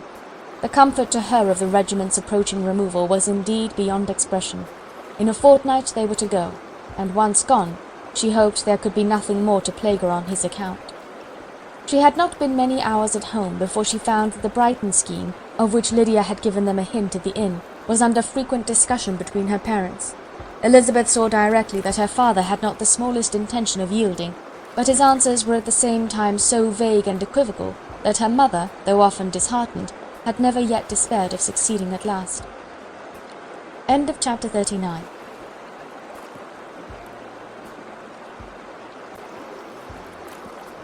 Chapter 40. Elizabeth's impatience to acquaint Jane with what had happened could no longer be overcome, and at length, resolving to suppress every particular in which her sister was concerned, and preparing her to be surprised, she related to her the next morning the chief of the scene between Mr. Darcy and herself. Miss Bennet's astonishment was soon lessened by the strong sisterly partiality which made any admiration of Elizabeth appear perfectly natural, and all surprise was shortly lost in other feelings. She was sorry that Mr. Darcy should have delivered his sentiments in a manner so little suited to recommend them, but still more was she grieved for the unhappiness which her sister's refusal must have given him. "His being so sure of succeeding was wrong," said she, "and certainly ought not to have appeared, but consider how much it must increase his disappointment."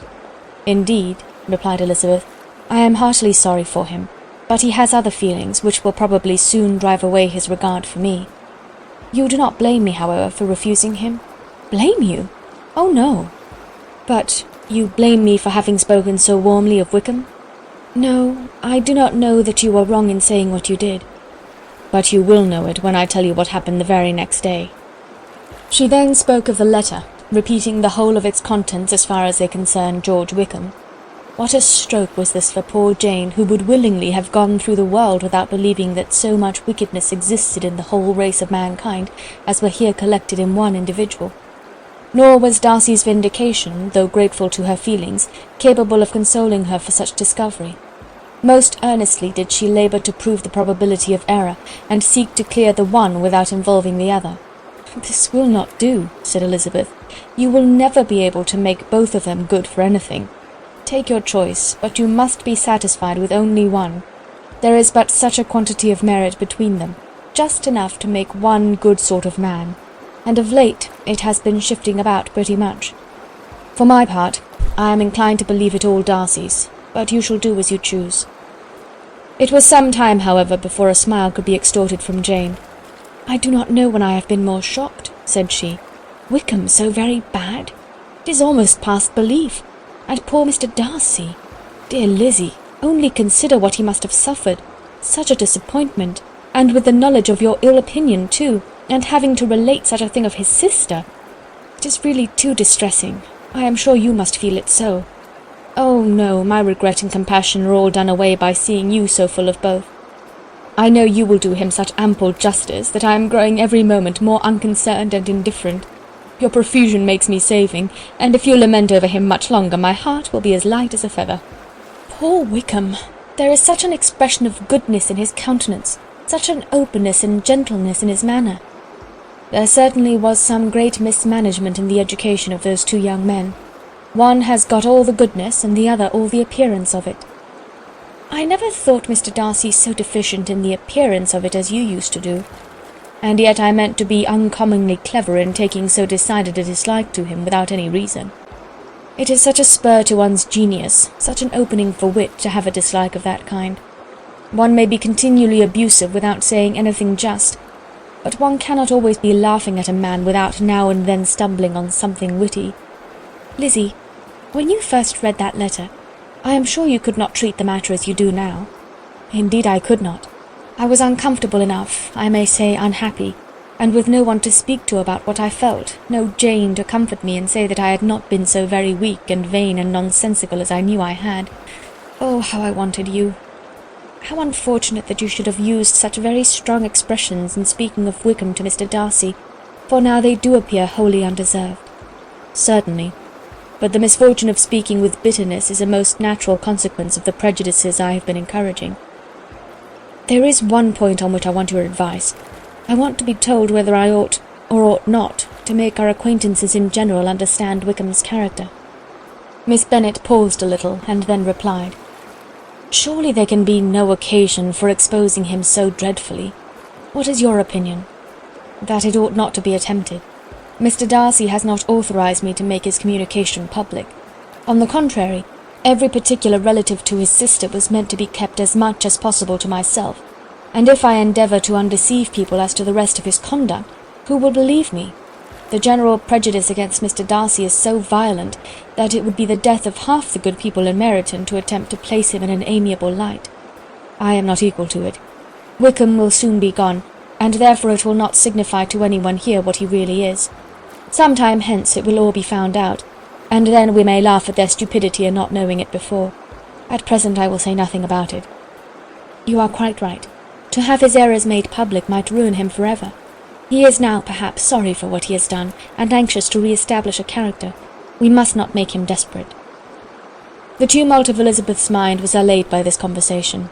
She had got rid of 2 of the secrets which had weighed on her for a fortnight, and was certain of a willing listener in Jane, whenever she might wish to talk again of either.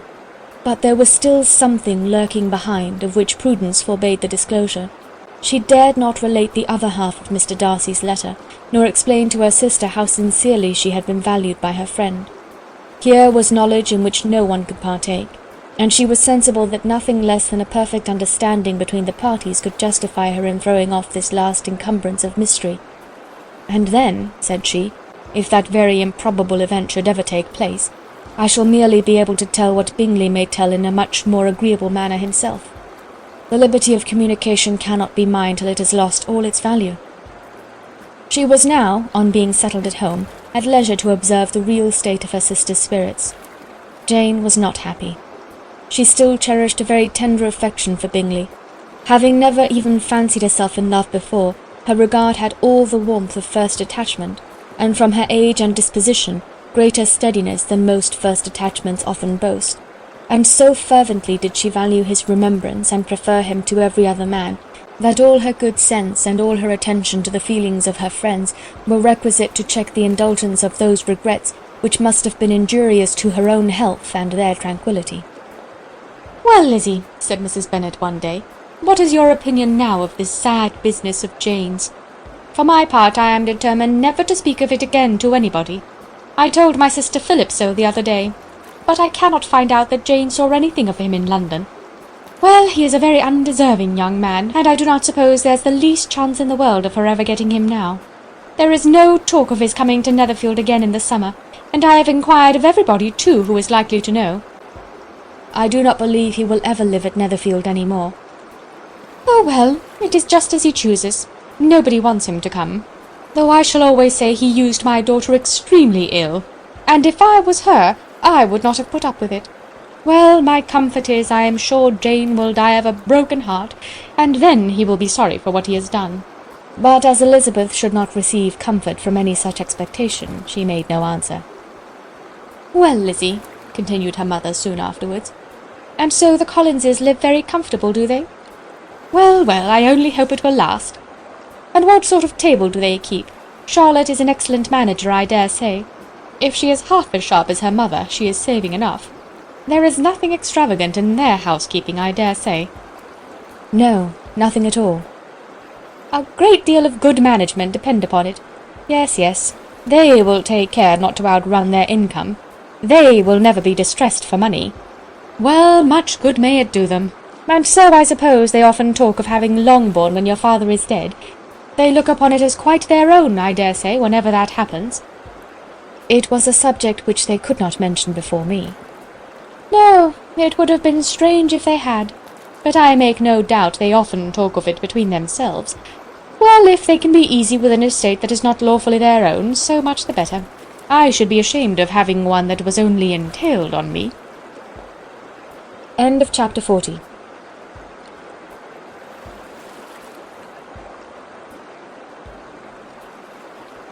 Chapter 41 of Pride and Prejudice by Jane Austen. The first week of their return was soon gone. The second began. It was the last of the regiment's stay at Meryton, and all the young ladies in the neighbourhood were drooping apace. The dejection was almost universal. The elder Miss Bennets alone were still able to eat, drink, and sleep, and pursue the usual course of their employments. Very frequently they were reproached for this insensibility by Kitty and Lydia, whose own misery was extreme, and who could not comprehend such hard-heartedness in any of the family. "Good heaven, what is to become of us? What are we to do?" they would often exclaim in the bitterness of woe. "How can you be smiling so, Lizzie?" Their affectionate mother shared all of their grief. She remembered what she had herself endured on a similar occasion, 25 years ago.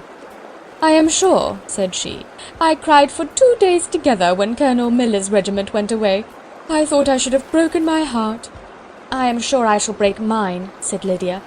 "If one could but go to Brighton," observed Mrs. Bennet. "Oh yes, if one could but go to Brighton, but papa is so disagreeable. A little sea-bathing would set me up for ever." "And my Aunt Phillips is sure it would do me a great deal of good," added Kitty. Such were the kind of lamentations resounding perpetually through Longbourn House. Elizabeth tried to be diverted by them, but all sense of pleasure was lost in shame. She felt anew the justice of Mr. Darcy's objections, and never had she been so much disposed to pardon his interference in the views of his friend. But the gloom of Lydia's prospect was shortly cleared away, for she received an invitation from Mrs. Forster, the wife of the colonel of the regiment, to accompany her to Brighton. This invaluable friend was a very young woman, and very lately married. A resemblance in good humour and good spirits had recommended her and Lydia to each other, and out of their 3 months' acquaintance they had been intimate too. The rapture of Lydia on this occasion, her adoration of Mrs. Forster, the delight of Mrs. Bennet, and the mortification of Kitty, are scarcely to be described. Wholly inattentive to her sister's feelings, Lydia flew about the house in restless ecstasy, calling for everyone's congratulations, and laughing and talking with more violence than ever, whilst the luckless Kitty continued in the parlour, repined at her fate in terms as unreasonable as her accent was peevish. "I cannot see why Mrs. Forster should not ask me as well as Lydia," said she, "though I am not her particular friend. I have just as much right to be asked as she has, and more too, for I am 2 years older." In vain did Elizabeth attempt to make her reasonable, and Jane to make her resigned. As for Elizabeth herself, this invitation was so far from exciting in her the same feelings as in her mother and Lydia, that she considered it as the death warrant of all possibility of common sense for the latter. And detestable as such a step must make her if it were known, she could not help secretly advising her father not to let her go. She represented to him all the improprieties of Lydia's general behaviour, the little advantage she could derive from the friendship of such a woman as Mrs. Forster, and the probability of her being yet more imprudent with such a companion at Brighton, where the temptations must be greater than at home. He heard her attentively, and then said, "Lydia will never be easy until she has exposed herself in some public place or other, and we can never expect her to do it with so little expense or inconvenience to her family as under the present circumstances." "If you were aware," said Elizabeth, "of the very great disadvantage to us all which must arise from the public notice of Lydia's unguarded and imprudent manner, nay, which has already arisen from it, I am sure you would judge differently in the affair." "Already arisen?" repeated Mr. Bennet. "What, has she frightened away some of your lovers? Poor little Lizzie! But do not be cast down. Such squeamish youths as cannot bear to be connected with a little absurdity are not worth a regret. Come, let me see the list of pitiful fellows who have been kept aloof by Lydia's folly." "Indeed you are mistaken. I have no such injuries to resent. It is not of particular, but of general evils which I am now complaining. Our importance, our respectability in the world must be affected by the wild volatility, the assurance and disdain of all restraint which mark Lydia's character. Excuse me, for I must speak plainly. If you, my dear father, will not take the trouble of checking her exuberant spirits, and of teaching her that her present pursuits are not to be the business of her life, she will soon be beyond the reach of amendment. Her character will be fixed, and she will, at 16, be the most determined flirt that ever made herself or her family ridiculous. A flirt, too, in the worst and meanest degree of flirtation, without any attraction beyond youth and a tolerable person, and from the ignorance and emptiness of her mind, wholly unable to ward off any portion of that universal contempt which her rage for admiration will excite. In this danger Kitty also is comprehended. She will follow wherever Lydia leads, vain, ignorant, idle, and absolutely uncontrolled. Oh, my dear father, can you suppose it possible that they will not be censured and despised wherever they are known, and that their sisters will not be often involved in the disgrace?" Mr. Bennet saw that her whole heart was in the subject, and affectionately taking her hand, said in reply, "Do not make yourself uneasy, my love. Wherever you and Jane are known, you must be respected and valued, and you will not appear to less advantage for having a couple of, or I may say 3, very silly sisters. We shall have no peace at Longbourn if Lydia does not go to Brighton. Let her go then. Colonel Forster is a sensible man, and will keep her out of any real mischief. and she is luckily too poor to be an object of prey to anybody.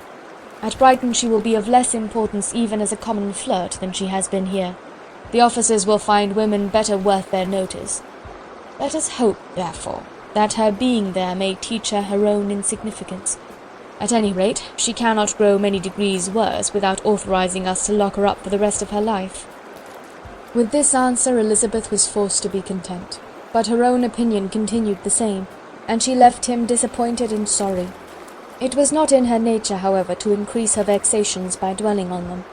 She was confident of having performed her duty, and to fret over unavoidable evils, or augment them by anxiety, was no part of her disposition.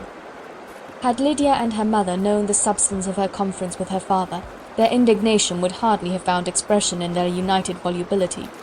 In Lydia's imagination a visit to Brighton comprised every possibility of earthly happiness. She saw, with the creative eye of fancy, the streets of that gay bathing-place covered with officers. She saw herself the object of attention to tens and to scores of them at present unknown. She saw all the glories of the camp, its tents stretched forth in beauteous uniformity of lines, crowded with the young and the gay, and dazzling with scarlet. And to complete the view, she saw herself seated beneath a tent, tenderly flirting with at least 6 officers at once. Had she known her sister sought to tear her from such prospects and such realities as these, what would have been her sensations?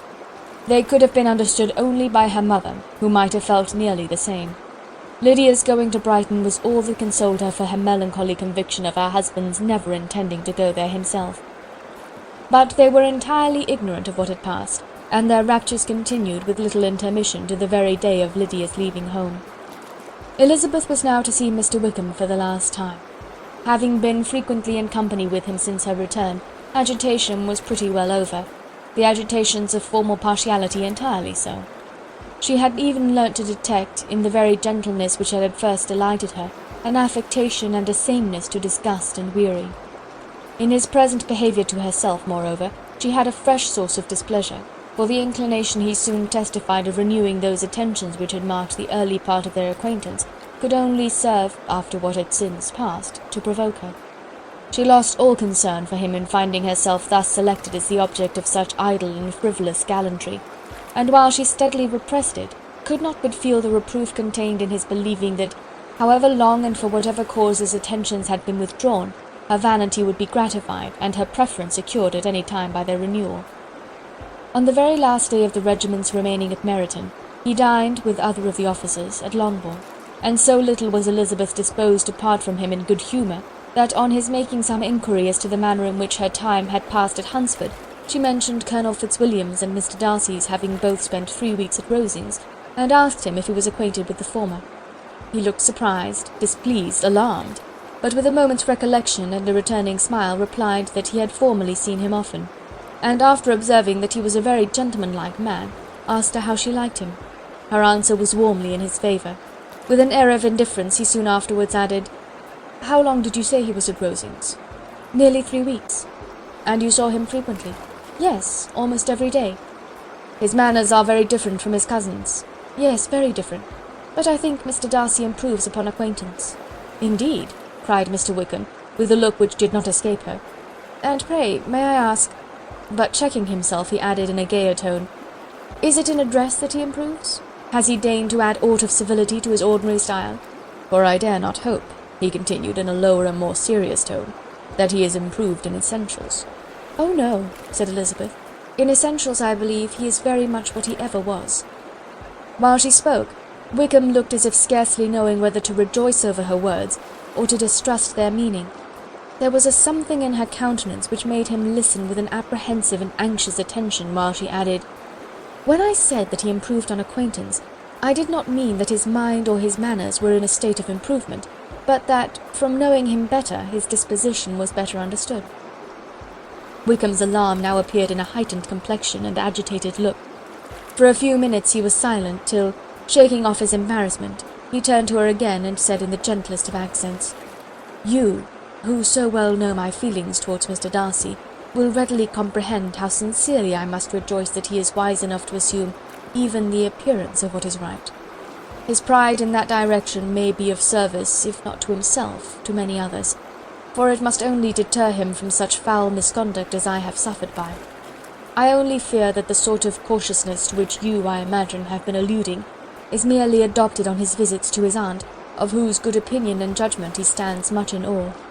His fear of her has always operated, I know, when they were together, and a good deal is to be imputed to his wish of forwarding the match with Miss de Bourgh, which I am certain he has very much at heart." Elizabeth could not repress a smile at this, but she answered only by a slight inclination of the head. She saw that he wanted to engage her on the old subject of his grievances, and she was in no humour to indulge him.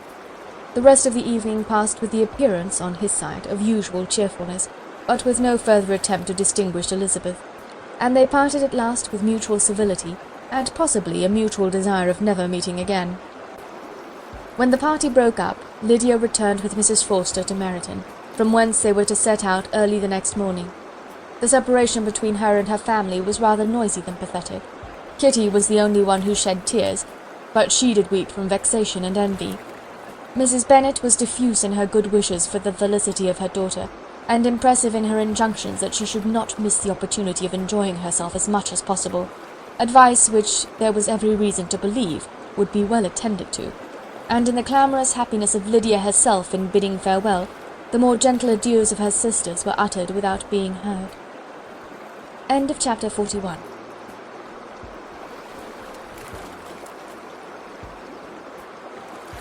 Chapter 42.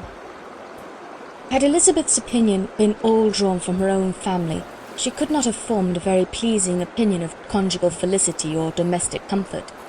Her father, captivated by youth and beauty and that appearance of good humour which youth and beauty generally give, had married a woman whose weak understanding and illiberal mind had very early in their marriage put an end to all real affection for her.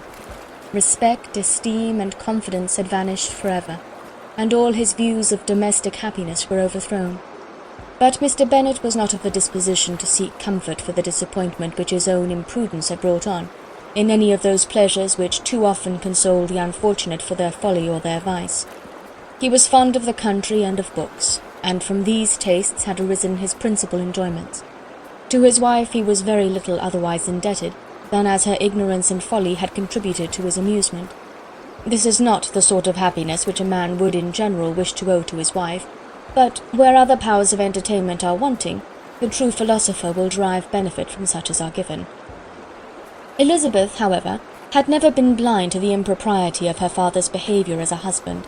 She had always seen it with pain, but respecting his abilities, and grateful for his affectionate treatment of herself, she endeavoured to forget what she could not overlook, and to banish from her thoughts that continual breach of conjugal obligation and decorum which, in exposing his wife to the contempt of her own children, was so highly reprehensible. But she had never felt so strongly as now the disadvantages which must attend the children of so unsuitable a marriage, nor ever been so fully aware of the evils arising from so ill-judged a direction of talents which, rightly used, might at least have preserved the respectability of his daughters, even if incapable of enlarging the mind of his wife. When Elizabeth had rejoiced over Wickham's departure, she found little other cause for satisfaction in the loss of the regiment.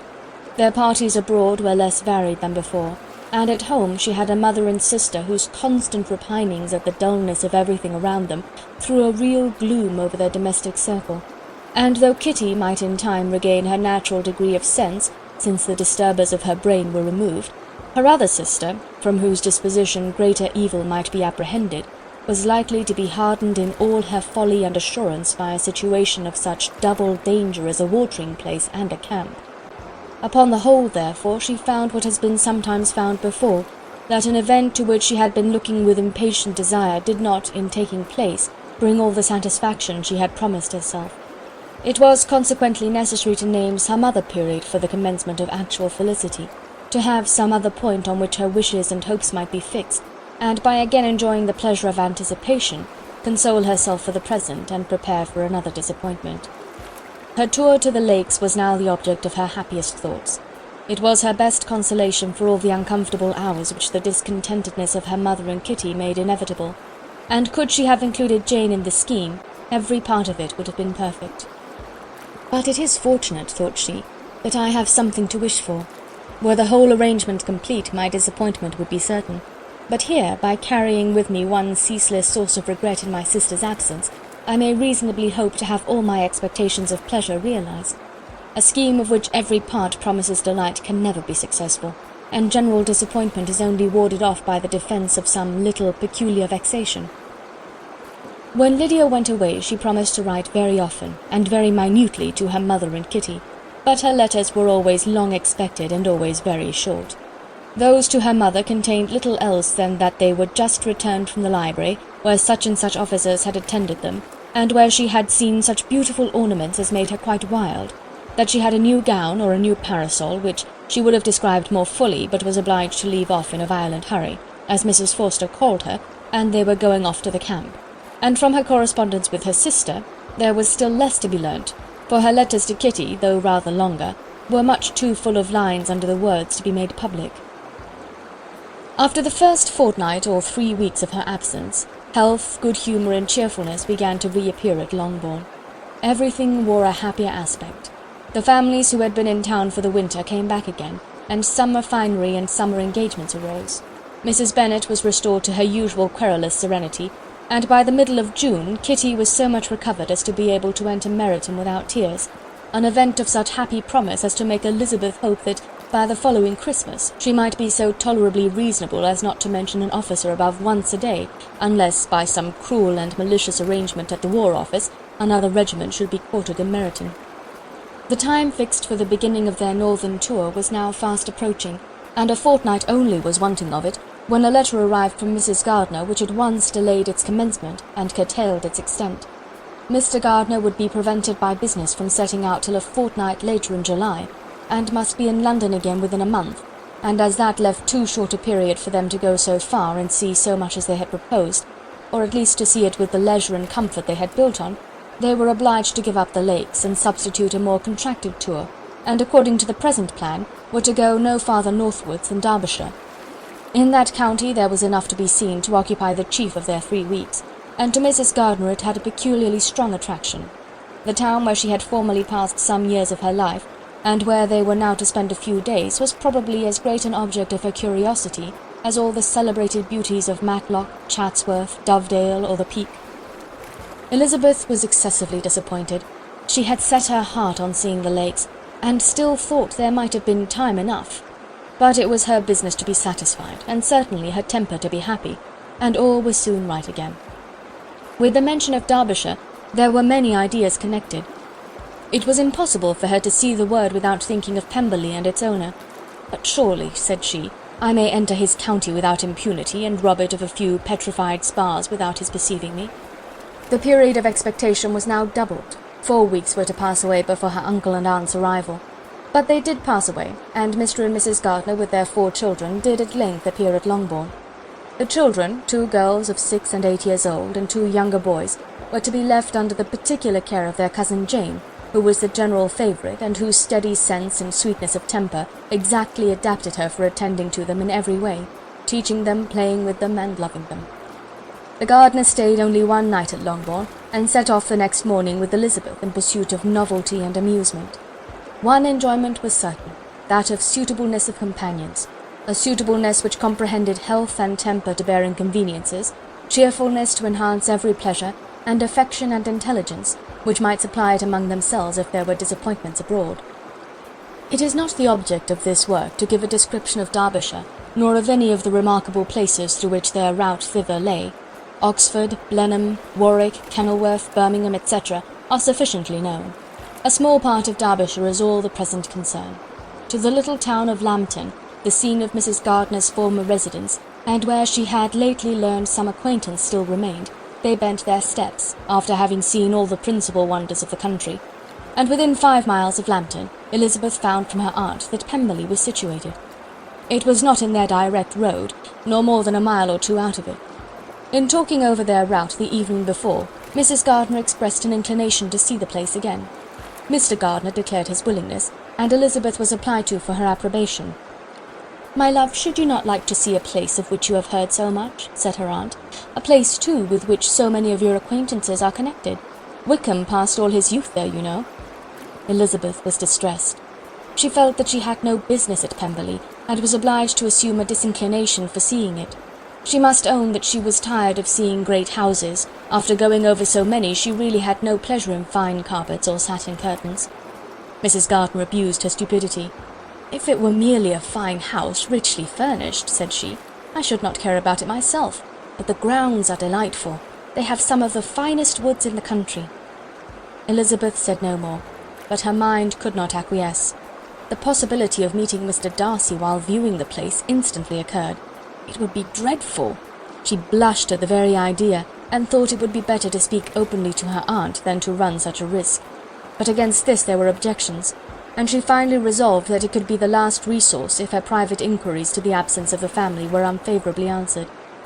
Accordingly, when she retired at night, she asked the chambermaid whether Pemberley were not a very fine place. What was the name of its proprietor? And, with no little alarm, whether the family were down for the summer. A most welcome negative followed the last question, and her alarms now being removed, she was at leisure to feel a great deal of curiosity to see the house herself, and when the subject was revived the next morning, and she was again applied to, could readily answer, and with a proper air of indifference, that she had not really any dislike to the scheme. To Pemberley, therefore, they were to go. End of chapter 42.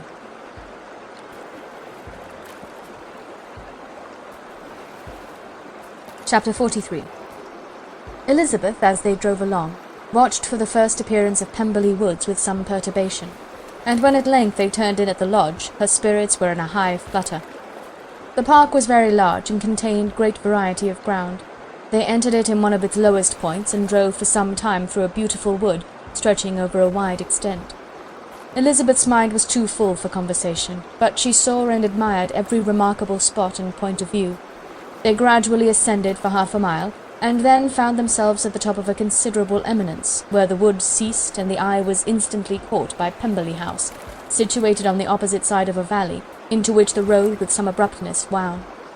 It was a large, handsome stone building, standing well on rising ground, and backed by a ridge of high woody hills, and in front a stream of some natural importance was swelled into greater, but without any artificial appearance. Its banks were neither formal nor falsely adorned. Elizabeth was delighted. She had never seen a place for which nature had done more, or where natural beauty had been so little counteracted by an awkward taste. They were all of them warm in their admiration, and at that moment she felt that to be mistress of Pemberley might be something.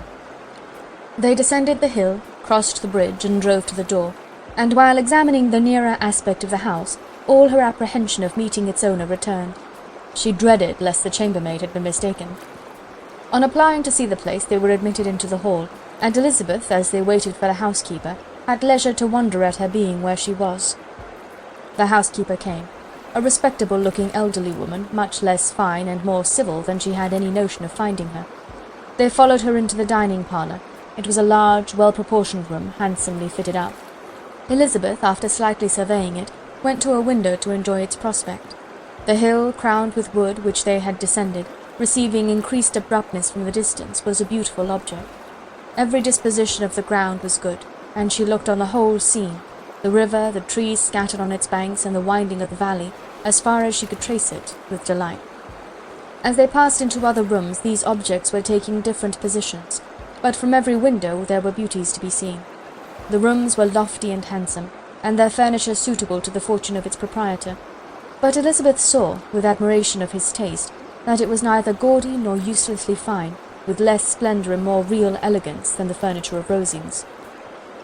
"And of this place," thought she, "I might have been mistress. With these rooms I might now have been familiarly acquainted. Instead of viewing them as a stranger, I might have rejoiced in them as my own, and welcomed to them as visitors my uncle and aunt. But no," recollecting herself, "that could never be. My uncle and aunt would have been lost to me. I should not have been allowed to invite them." This was a lucky recollection. It saved her from something very like regret. She longed to inquire of the housekeeper whether her master was really absent, but had not the courage for it. At length, however, the question was asked by her uncle, and she turned away with alarm, while Mrs. Reynolds replied that he was, adding, "But we expect him tomorrow with a large party of friends." How rejoiced was Elizabeth that their own journey had not by any circumstance been delayed a day. Her aunt now called her to look at a picture. She approached and saw the likeness of Mr. Wickham, suspended amongst several other miniatures over the mantelpiece. Her aunt asked her smilingly how she liked it. The housekeeper came forward and told them it was a picture of a young gentleman, the son of her late master's steward, who had been brought up by him at his own expense. "He has now gone into the army," she added, "but I am afraid he has turned out very wild." Mrs. Gardiner looked at her niece with a smile, but Elizabeth could not return it. "And that," said Mrs. Reynolds, pointing to another of the miniatures, "is my master, and very like him. It was drawn at the same time as the other, about 8 years ago." "I have heard much of your master's fine person," said Mrs. Gardiner, looking at the picture. "It is a handsome face. But, Lizzie, you can tell us whether it is like or not." Mrs. Reynolds' respect for Elizabeth seemed to increase on this intimation of her knowing her master. "Does that young lady know Mr. Darcy?" Elizabeth coloured and said, "A little." "And do not you think him a very handsome gentleman, ma'am?" "Yes, very handsome." "I am sure I know none so handsome, but in the gallery upstairs you will see a finer, larger picture of him than this. This room was my late master's favourite room, and these miniatures are just as they used to be then. He was very fond of them." This accounted to Elizabeth for Mr. Wickham's being among them. Mrs. Reynolds then directed their attention to one of Miss Darcy, drawn when she was only 8 years old. "And is Miss Darcy as handsome as her brother?" said Mrs. Gardiner. "Oh, yes, the handsomest young lady that ever was seen, and so accomplished. She plays and sings all day long. In the next room is a new instrument just come down for her, a present from my master. She comes here tomorrow with him." Mr. Gardiner, whose manners were very easy and pleasant, encouraged her communicativeness by his questions and remarks. Mrs. Reynolds, either by pride or attachment, had evidently great pleasure in talking of her master and his sister. "Is your master much at Pemberley in the course of the year?" "Not so much as I could wish, sir, but I dare say he may spend half his time here, and Miss Darcy is always down for the summer months." "Except," thought Elizabeth, "when she goes to Ramsgate." "If your master would marry, you might see more of him." "Yes, sir, but I do not know when that will be. I do not know who is good enough for him." Mr. and Mrs. Gardiner smiled. Elizabeth could not help saying, "It is very much to his credit, I am sure, that you should think so." "I say no more than the truth, and everybody will say that knows him," replied the other. Elizabeth thought this was going pretty far, and she listened with increasing astonishment as the housekeeper added, "I have never known a cross word from him in my life, and I have known him ever since he was 4 years old." This was praise, of all others most extraordinary, most opposite to her ideas. That he was not a good-tempered man had been her firmest opinion. Her keenest attention was awakened. She longed to hear more, and was grateful to her uncle for saying, "There are several people of whom so much can be said. You are lucky in having such a master." "Yes, sir, I know I am. If I were to go through the world, I could not meet with a better. But I have always observed that they who are good-natured when children are good-natured when they grow up, and he was always the sweetest-tempered, most generous-hearted boy in the world." Elizabeth almost stared at her. "Can this be Mr. Darcy?" thought she. "His father was an excellent man," said Mrs. Gardiner. "Yes, ma'am, that he was indeed, and his son will be just like him, just as affable to the poor." Elizabeth listened, wondered, doubted, and was impatient for more. Mrs. Reynolds could interest her on no other point. She related the subjects of the pictures, the dimensions of the rooms, and the price of the furniture in vain. Mr. Gardiner, highly amused by the kind of family prejudice to which he attributed her excessive commendation of her master, soon led again to the subject, and she dwelt with energy on his many merits as they proceeded together up the great staircase. "He is the best landlord and the best master," said she, "that ever lived. Not like the wild young men nowadays, who think of nothing but themselves. There is not one of his tenants or servants but will give him a good name. Some people call him proud, but I am sure I never saw anything of it. To my fancy, it is only because he does not rattle away like other young men." "In what an amiable light does this place him," thought Elizabeth. "This fine account of him," whispered her aunt as they walked, "is not quite consistent with his behaviour to our poor friend. Perhaps we might be deceived. That is not very likely. Our authority was too good." On reaching the spacious lobby above, they were shown into a very pretty sitting-room, lately fitted up with greater elegance and lightness than the apartments below, and were informed that it was but just done to give pleasure to Miss Darcy, who had taken a liking to the room when last at Pemberley. "He is certainly a good brother," said Elizabeth, as they walked towards one of the windows. Mrs. Reynolds anticipated Miss Darcy's delight when she should enter the room. "And this is always the way with him," she added. "Whatever can give his sister any pleasure is sure to be done in a moment. There is nothing he would not do for her." The picture gallery and 2 or 3 of the principal bedrooms were all that remained to be shown. In the former were many good paintings, but Elizabeth knew nothing of the art, and from such as had already been visible below she had willingly turned to look at some drawings of Miss Darcy's, in crayons, whose subjects were usually more interesting and also more intelligible. In the gallery there were many family portraits, but they could have little to fix the attention of a stranger. Elizabeth walked in quest of the only face whose features would be known to her. At last it arrested her, and she beheld a striking resemblance to Mr. Darcy, with such a smile over the face as she remembered to have sometimes seen when he looked at her.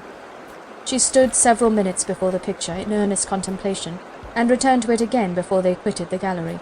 Mrs. Reynolds informed them that it had been taken in his father's lifetime.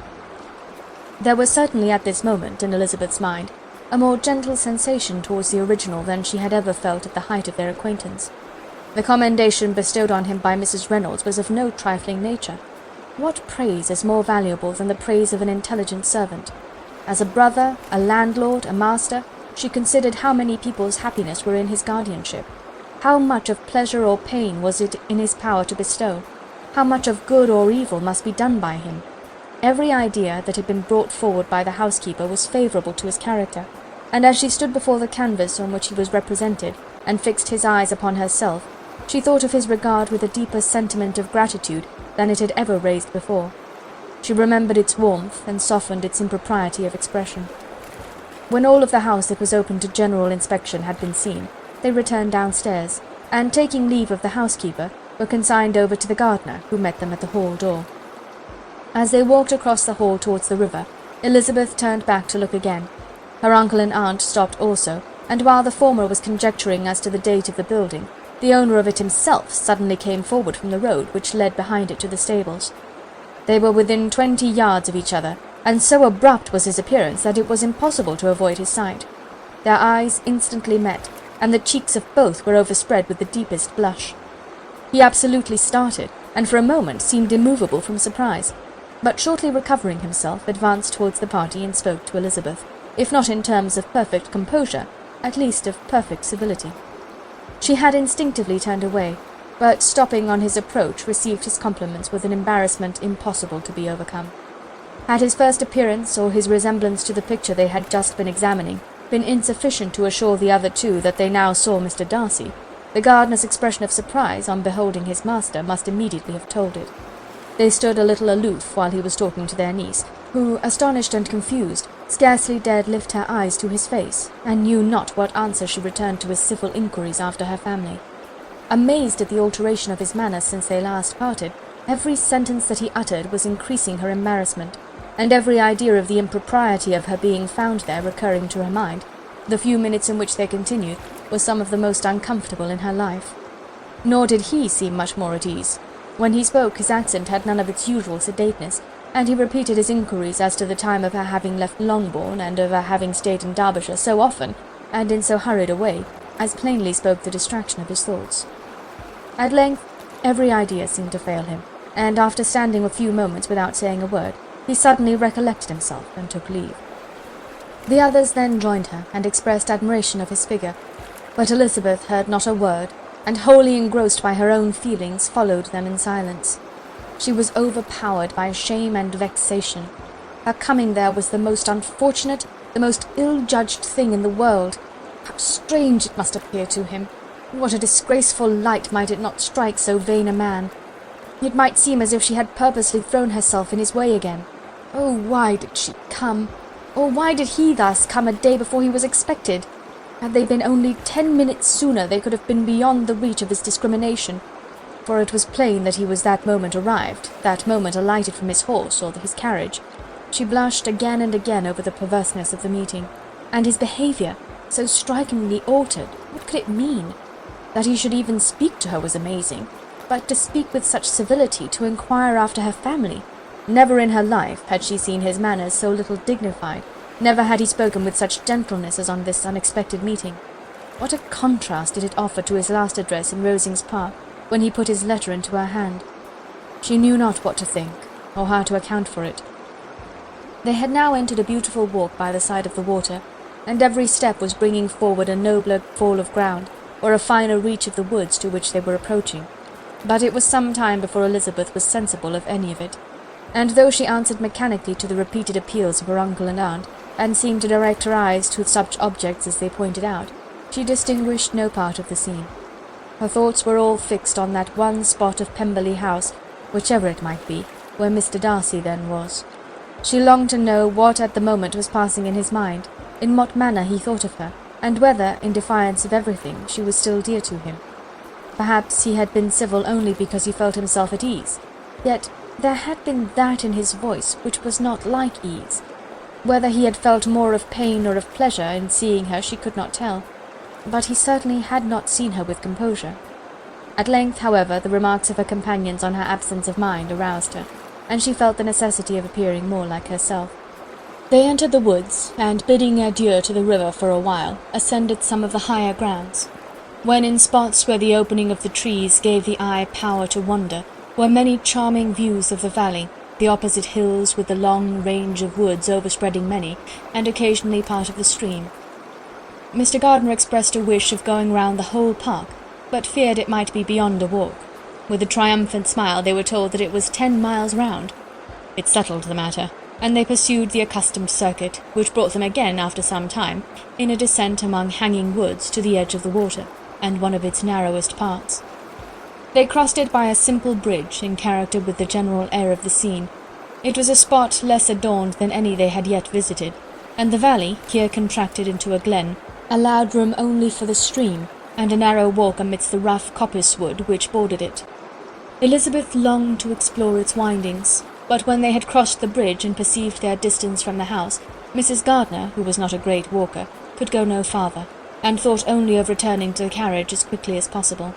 Her niece was, therefore, obliged to submit, and they took their way towards the house on the opposite side of the river, in the nearest direction. But their progress was slow, for Mr. Gardiner, though seldom able to indulge the taste, was very fond of fishing, and was so much engaged in watching the occasional appearance of some trout in the water, and talking to the man about them, that he advanced but little. Whilst wandering on in this slow manner, they were again surprised, and Elizabeth's astonishment was quite equal to what it had been at first, by the sight of Mr. Darcy approaching them, and at no great distance. The walk here being less sheltered than on the other side, allowed them to see him before they met. Elizabeth, however astonished, was at least more prepared for an interview than before, and resolved to appear and to speak with calmness, if he really intended to meet them. For a few moments, indeed, she felt that he would probably strike into some other path. The idea lasted while a turning in the walk concealed him from their view. The turning past, he was immediately before them. With a glance, she saw that he had lost none of his recent civility, and to imitate his politeness she began, as they met, to admire the beauty of the place. But she had not got beyond the words delightful and charming, when some unlucky recollections obtruded, and she fancied that praise of Pemberley from her might be mischievously construed. Her colour changed, and she said no more. Mrs. Gardiner was standing a little behind, and on her pausing, he asked her if she would do him the honour of introducing him to her friends. This was a stroke of civility for which she was quite unprepared, and she could hardly suppress a smile at his being now seeking the acquaintance of some of those very people against whom his pride had revolted in his offer to herself. What will be his surprise, thought she, when he knows who they are? He takes them now for people of fashion.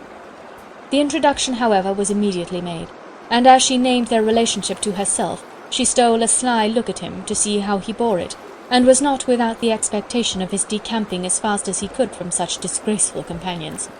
That he was surprised by the connection was evident.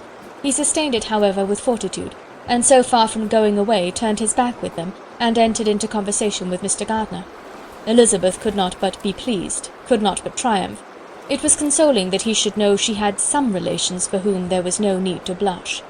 She listened most attentively to all that passed between them, and gloried in every expression, every sentence of her uncle which marked his intelligence, his taste, or his good manners. The conversation soon turned upon fishing, and she heard Mr. Darcy invite him, with the greatest civility, to fish there as often as he chose while he continued in the neighbourhood, offering at the same time to supply him with fishing tackle, and pointing out those parts of the stream where there was usually most sport. Mrs. Gardiner, who was walking arm in arm with Elizabeth, gave her a look of expressive wonder. Elizabeth said nothing, but it gratified her exceedingly. The compliment must be all for herself. The astonishment, however, was extreme, and continually was she repeating, "Why is he so altered? From what can it proceed? It cannot be for me. It cannot be for my sake that his manners are thus softened. My reproofs at Hunsford could not work such a change as this. It is impossible that he should still love me."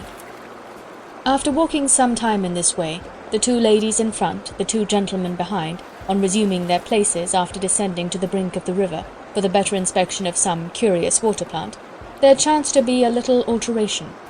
It originated in Mrs. Gardiner, who, fatigued by the exercise of the morning, found Elizabeth's arm inadequate to her support, and consequently preferred her husband's.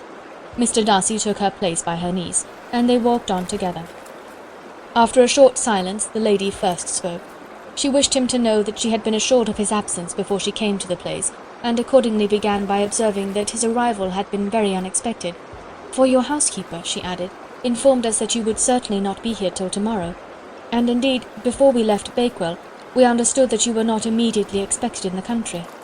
He acknowledged the truth of it all, and said that business with his steward had occasioned his coming forward a few hours before the rest of the party with whom he had been travelling.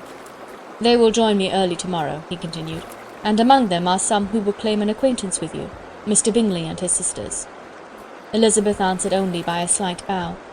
Her thoughts were instantly driven back to the time when Mr. Bingley's name had been the last mentioned between them, and if she might judge by his complexion, his mind was not very differently engaged. "There is also one other person in the party," he continued after a pause, "who more particularly wishes to be known to you. Will you allow me, or do I ask too much, to introduce my sister to your acquaintance during your stay at Lambton?" The surprise of such an application was great indeed. It was too great for her to know in what manner she acceded to it. She immediately felt that whatever desire Miss Darcy might have of being acquainted with her must be the work of her brother, and, without looking farther, it was satisfactory. It was gratifying to know that his resentment had not made him think really ill of her. They now walked on in silence, each of them deep in thought. Elizabeth was not comfortable. That was impossible, but she was flattered and pleased. His wish of introducing his sister to her was a compliment of the highest kind.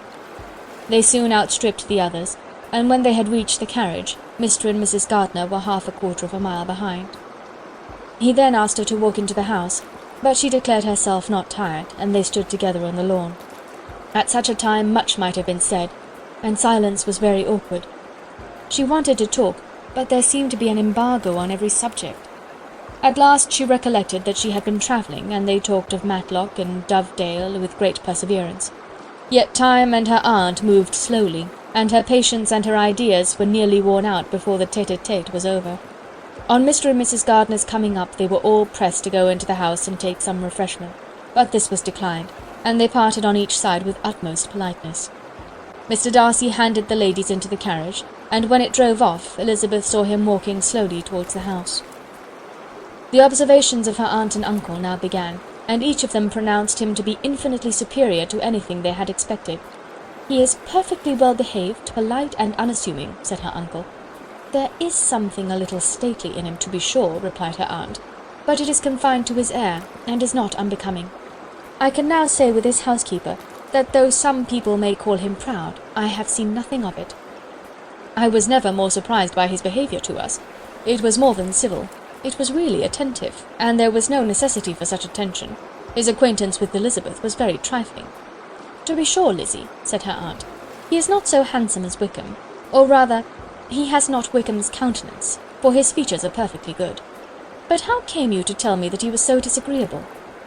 Elizabeth excused herself as well as she could, said that she had liked him better when they had met in Kent than before, and that she had never seen him so pleasant as this morning.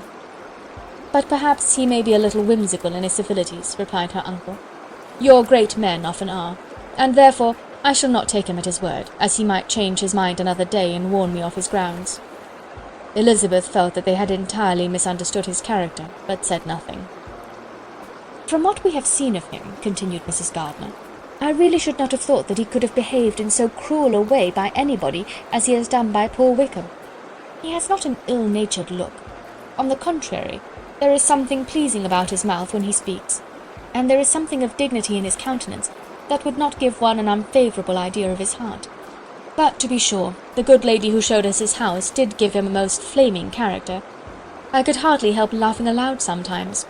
But he is a liberal master, I suppose, and that, in the eye of a servant, comprehends every virtue."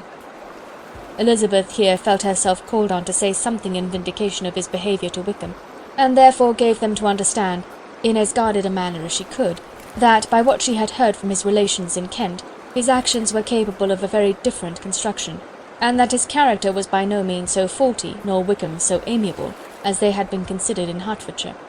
In confirmation of this, she related the particulars of all the pecuniary transactions in which they had been connected, without actually naming her authority, but stating it to be such as might be relied on.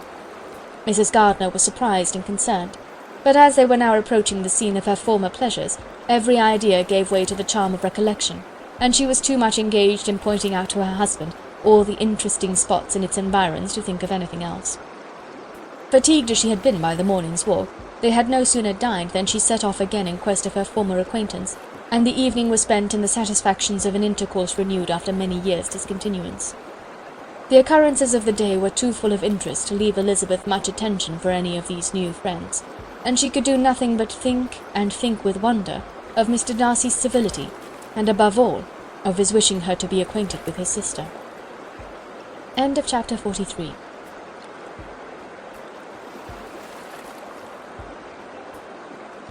Chapter 44. Elizabeth had settled it that Mr. Darcy would bring his sister to visit her the very day after her reaching Pemberley, and was consequently resolved not to be out of sight of the inn the whole of that morning. But her conclusion was false, for on the very morning after their arrival at Lambton these visitors came. They had been walking about the place with some of their new friends, and were just returning to the inn to dress themselves for dining with the same family, when the sound of a carriage drew them to a window, and they saw a gentleman and a lady in a curricle driving up the street. Elizabeth, immediately recognizing the livery, guessed what it meant, and imparted no small degree of her surprise to her relations by acquainting them with the honour which she expected. Her uncle and aunt were all amazement, and the embarrassment of her manner as she spoke, joined to the circumstance itself and many of the circumstances of the preceding day, opened to them a new idea on the business. Nothing had ever suggested it before, but they felt that there was no other way of accounting for such attentions from such a quarter than by supposing a partiality for their niece. While these newly born notions were passing in their heads, the perturbation of Elizabeth's feelings was at every moment increasing. She was quite amazed at her own discomposure, but amongst other causes of disquiet, she dreaded lest the partiality of the brother should have said too much in her favour, and more than commonly anxious to please, she naturally suspected that every power of pleasing would fail her. She retreated from the window, fearful of being seen, and as she walked up and down the room, endeavouring to compose herself, saw such looks of inquiring surprise in her uncle and aunt as made everything worse. Miss Darcy and her brother appeared, and this formidable introduction took place. With astonishment did Elizabeth see that her new acquaintance was at least as much embarrassed as herself. Since her being at Lambton, she had heard that Miss Darcy was exceedingly proud, but the observation of a very few minutes convinced her that she was only exceedingly shy. She found it difficult to obtain even a word from her beyond a monosyllable. Miss Darcy was tall, and on a larger scale than Elizabeth, and, though little more than 16, her figure was formed, and her appearance womanly and graceful. She was less handsome than her brother, but there was sense and good humour in her face, and her manners were perfectly unassuming and gentle. Elizabeth, who had expected to find in her as acute and unembarrassed an observer as ever Mr. Darcy had been, was much relieved by discerning such different feelings. They had not been long together before Mr. Darcy told her that Bingley was also coming to wait on her, and she had barely time to express her satisfaction and prepare for such a visitor, when Bingley's quick step was heard on the stairs, and in a moment he entered the room. All Elizabeth's anger against him had been long done away, but had she still felt any, it could hardly have stood its ground against the unaffected cordiality with which he expressed himself on seeing her again. He inquired in a friendly though general way after her family, and looked and spoke with the same good-humoured ease that he had ever done. To Mr. and Mrs. Gardiner he was scarcely a less interesting personage than to herself. They had long wished to see him. The whole party before them, indeed, excited a lively attention. The suspicions which had just arisen of Mr. Darcy and their niece directed their observation towards each with an earnest though guarded inquiry, and they soon drew from those inquiries the full conviction that one of them at least knew what it was to love. Of the lady's sensations they remained a little in doubt, but that the gentleman was overflowing with admiration was evident enough. Elizabeth on her side had much to do. She wanted to ascertain the feelings of each of her visitors. She wanted to compose her own, and to make herself agreeable to all, And in the latter object, where she feared most to fail, she was most sure of success, for those to whom she endeavoured to give pleasure were prepossessed in her favour. Bingley was ready, Georgiana was eager, and Darcy determined to be pleased. In seeing Bingley, her thoughts naturally flew to her sister, and oh, how ardently did she long to know whether any of his were directed in a like manner. Sometimes she could fancy that he talked less than on former occasions, and once or twice pleased herself with the notion that, as he looked at her, he was trying to trace a resemblance. But though this might be imaginary, she could not be deceived as to his behaviour to Miss Darcy, who had been set up as a rival to Jane. No look appeared on either side that spoke particular regard. Nothing occurred between them that could justify the hopes of his sister. On this point she was soon satisfied, and 2 or 3 little circumstances occurred ere they parted, which, in her anxious interpretation, denoted a recollection of Jane not untinctured by tenderness, and a wish of saying more that might lead to the mention of her, had he dared. He observed to her, at a moment when the others were talking together, and in a tone which had something of real regret, that it was a very long time since he had had the pleasure of seeing her, and before she could reply, he added, "It is above 8 months. We have not met since the 26th of November, when we were all dancing together at Netherfield." Elizabeth was pleased to find his memory so exact, and he afterwards took occasion to ask her, when unattended to by any of the rest, whether all her sisters were at Longbourn. There was not much in the question, nor in the preceding remark, but there was a look and a manner which gave them meaning. It was not often that she could turn her eyes on Mr. Darcy himself, but whenever she did catch a glimpse, she saw an expression of general complaisance, and in all that he said she heard an accent so removed from hauteur or disdain of his companions as convinced her that the improvement of manners which she had yesterday witnessed, however temporary its existence might prove, had at least outlived 1 day. When she saw him thus seeking the acquaintance and courting the good opinion of people with whom any intercourse a few months ago would have been a disgrace, when she saw him thus civil, not only to herself, but to the very relations whom he had openly disdained, and recollected their last lively scene in Hunsford Parsonage, the difference, the change was so great, and struck so forcibly on her mind, that she could hardly restrain her astonishment from being visible. Never, even in the company of his dear friends at Netherfield, or his dignified relations at Rosings, had she seen him so desirous to please, so free from self-consequence or unbending reserve as now, when no importance could result from the success of his endeavours, and when even the acquaintance of those to whom his attentions were addressed would draw down the ridicule and censure of the ladies both of Netherfield and Rosings. Their visitors stayed with them above half an hour, and when they arose to depart, Mr. Darcy called on his sister to join him in expressing their wish of seeing Mr. and Mrs. Gardiner and Miss Bennet to dinner at Pemberley before they left the country. Miss Darcy, though with a diffidence which marked her little in the habit of giving invitations, readily obeyed. Mrs. Gardiner looked at her niece, desirous of knowing how she, whom the invitation most concerned, felt disposed as to its acceptance, but Elizabeth had turned away her head. Presuming, however, that this studied avoidance spoke rather a momentary embarrassment than any dislike of the proposal, and seeing in her husband, who was fond of society, a perfect willingness to accept it, she ventured to engage for her attendance, and the day after the next was fixed on. Bingley expressed great pleasure in the certainty of seeing Elizabeth again, having still a great deal to say to her, and many inquiries to make after all their Hertfordshire friends. Elizabeth, construing all this into a wish of hearing her speak of her sister, was pleased, and on this account, as well as some others, found herself, when their visitors left them, capable of considering the last half-hour with some satisfaction, though while it was passing, the enjoyment of it had been little. Eager to be alone, and fearful of inquiries or hints from her uncle and aunt, she stayed with them only long enough to hear their favourable opinion of Bingley, and then hurried away to dress. But she had no reason to fear Mr. and Mrs. Gardiner's curiosity. It was not their wish to force her communication. It was evident that she was much better acquainted with Mr. Darcy than they had before any idea of. It was evident that he was very much in love with her. They saw much to interest, but nothing to justify inquiry. Of Mr. Darcy it was now a matter of anxiety to think well, and as far as their acquaintance reached, there was no fault to find.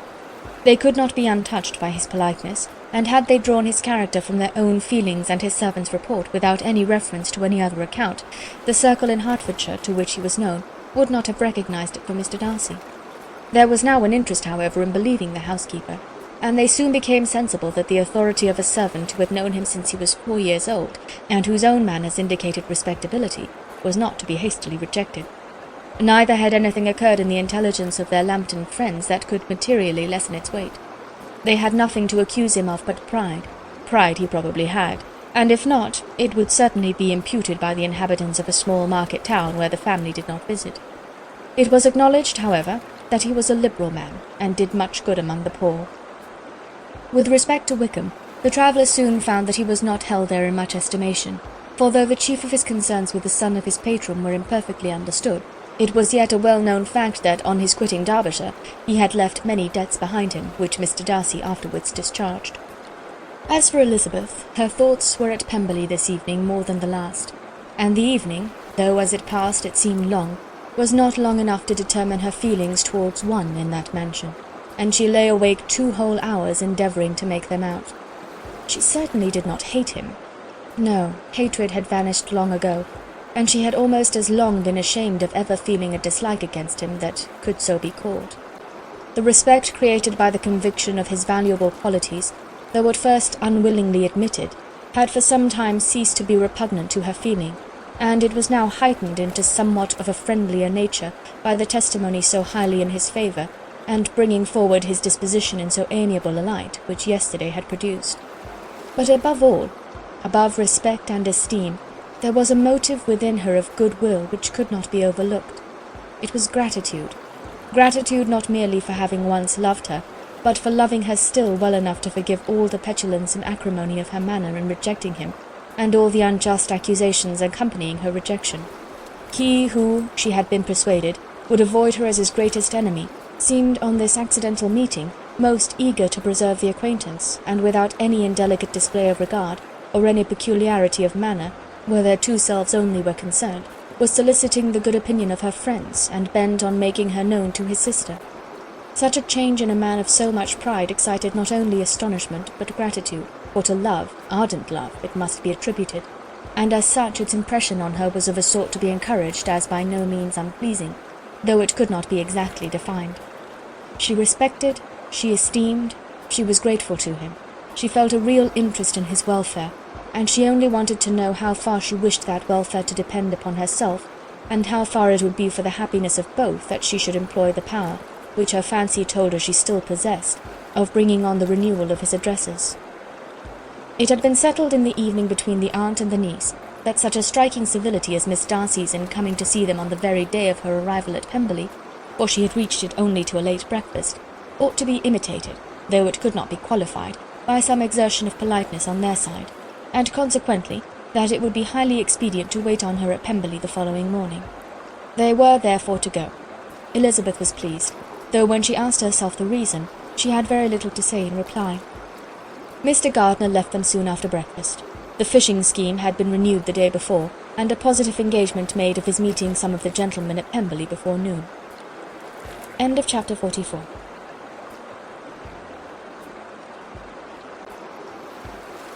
Chapter 45.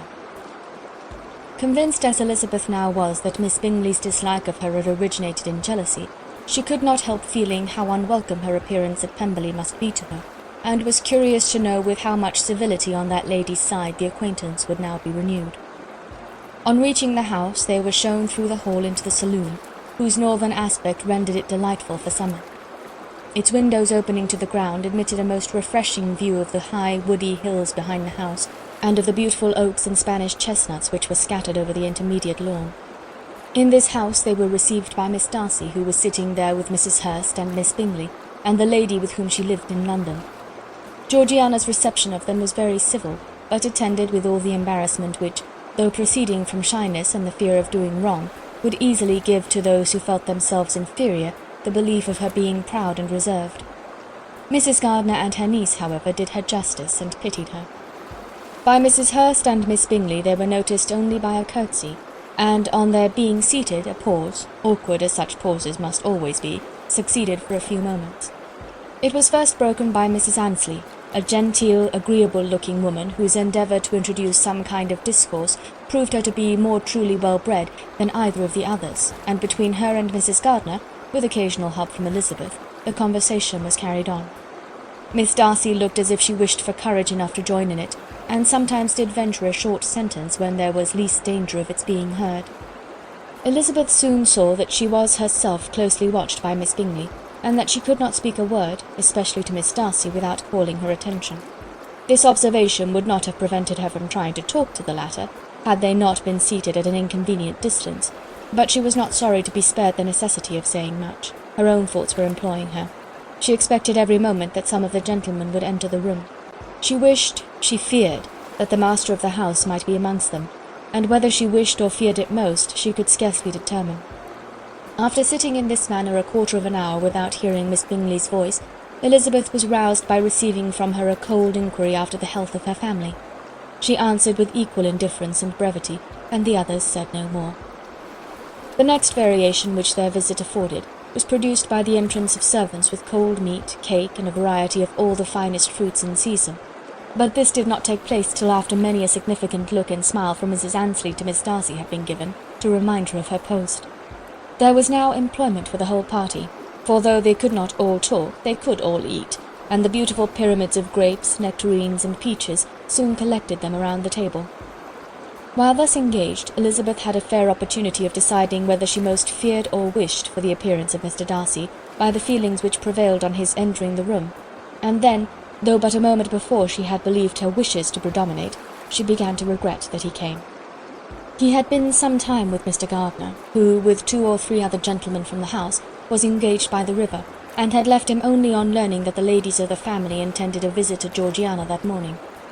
No sooner did he appear than Elizabeth wisely resolved to be perfectly easy and unembarrassed, a resolution the more necessary to be made, but perhaps not the more easily kept, because she saw that the suspicions of the whole party were awakened against them, and that there was scarcely an eye which did not watch his behaviour when he first came into the room. In no countenance was attentive curiosity so strongly marked as in Miss Bingley's, in spite of the smiles which overspread her face whenever she spoke to one of its objects, for jealousy had not yet made her desperate, and her attentions to Mr. Darcy were by no means over. Miss Darcy, on her brother's entrance, exerted herself much more to talk, and Elizabeth saw that he was anxious for his sister and herself to get acquainted, and forwarded as much as possible every attempt at conversation on either side. Miss Bingley saw all this likewise, and in the imprudence of anger took the first opportunity of saying, with sneering civility, "Pray, Miss Eliza, are not the shire militia removed from Meryton? They must be a great loss to your family." In Darcy's presence she dared not mention Wickham's name, but Elizabeth instantly comprehended that he was uppermost in her thoughts, and the various recollections connected with him gave her a moment's distress, but exerting herself vigorously to repel the ill-natured attack, she presently answered the question in a tolerably detached tone. While she spoke, an involuntary glance showed her Darcy, with a heightened complexion, earnestly looking at her, and his sister, overcome with confusion, and unable to lift up her eyes. Had Miss Bingley known what pain she was then giving her beloved friend, she undoubtedly would have refrained from the hint, but she had merely intended to discompose Elizabeth by bringing forward the idea of a man to whom she believed her partial, to make her betray a sensibility which might injure her in Darcy's opinion, and perhaps to remind the latter of all the follies and absurdities by which some part of her family were connected with that corps. Not a syllable had ever reached her of Miss Darcy's meditated elopement. To no creature had it been revealed where secrecy was possible, except to Elizabeth, and from all Bingley's connections her brother was particularly anxious to conceal it, from the very wish which Elizabeth had long ago attributed to him of their becoming hereafter her own. He had certainly formed such a plan, and without meaning that it should affect his endeavour to separate him from Miss Bennet, it is probable that it might add something to his lively concern for the welfare of his friend. Elizabeth's collected behaviour, however, soon quieted his emotion, and as Miss Bingley, vexed and disappointed, dared not approach nearer to Wickham, Georgiana also recovered in time, though not enough to be able to speak any more. Her brother, whose eyes she feared to meet, scarcely recollected her interest in the affair, and the very circumstance which had been designed to turn his thoughts from Elizabeth seemed to have fixed them on her more and more cheerfully. Their visit did not continue long after the question and answer above mentioned, and while Mr. Darcy was attending them to their carriage, Miss Bingley was venting her feelings and criticisms on Elizabeth's person, behaviour, and dress. But Georgiana would not join her. Her brother's recommendation was enough to ensure her favour. His judgment could not err, and he had spoken in such terms of Elizabeth as to leave Georgiana without the power of finding her otherwise than lovely and amiable. When Darcy returned to the saloon, Miss Bingley could not help repeating to him some part of what she had been saying to his sister. "How very ill Miss Eliza Bennet looks this morning, Mr. Darcy," she cried. "I never in my life saw anyone so much altered as she is since the winter. She is grown so brown and coarse. Louisa and I were agreeing that we should not have known her again." However little Mr. Darcy might have liked such an address, he contented himself with coolly replying that he perceived no other alteration than her being rather tanned, no miraculous consequence of travelling in the summer. "For my own part," she rejoined, "I must confess that I never could see any beauty in her. Her face is too thin, her complexion has no brilliancy, and her features are not at all handsome. Her nose wants character, there is nothing marked in its lines. Her teeth are tolerable, but not out of the common way. And as for her eyes, which have sometimes been called so fine, I could never see anything extraordinary in them. They have a sharp, shrewish look which I do not like at all, and in her air altogether there is a self-sufficiency without fashion which is intolerable." Persuaded as Miss Bingley was that Darcy admired Elizabeth, this was not the best method of recommending herself, but angry people are not always wise, and in seeing him at last look somewhat nettled, she had all the success she expected. He was resolutely silent, however, and from a determination of making him speak, she continued. "I remember when we first knew her in Hertfordshire, how amazed we all were to find that she was a reputed beauty, and I particularly recollect your saying one night, after they had been dining at Netherfield, 'She a beauty? I would as soon call her mother a wit.' But afterwards she seemed to improve on you, and I believe you thought her rather pretty at one time." "Yes," replied Darcy, who could contain himself no longer, "but that was only when I first saw her, for it is many months since I have considered her as one of the handsomest women of my acquaintance." He then went away, and Miss Bingley was left to all the satisfaction of having forced him to say what gave no one any pain but herself. Mrs. Gardiner and Elizabeth talked of all that had occurred during their visit as they returned, except what had particularly interested them both. The look and behaviour of everybody they had seen were discussed, except of the person who had mostly engaged their attention. They talked of his sister, his friends, his house, his fruit, of everything but himself. Yet Elizabeth was longing to know what Mrs. Gardiner thought of him, and Mrs. Gardiner would have been highly gratified by her niece's beginning the subject. End of chapter 45.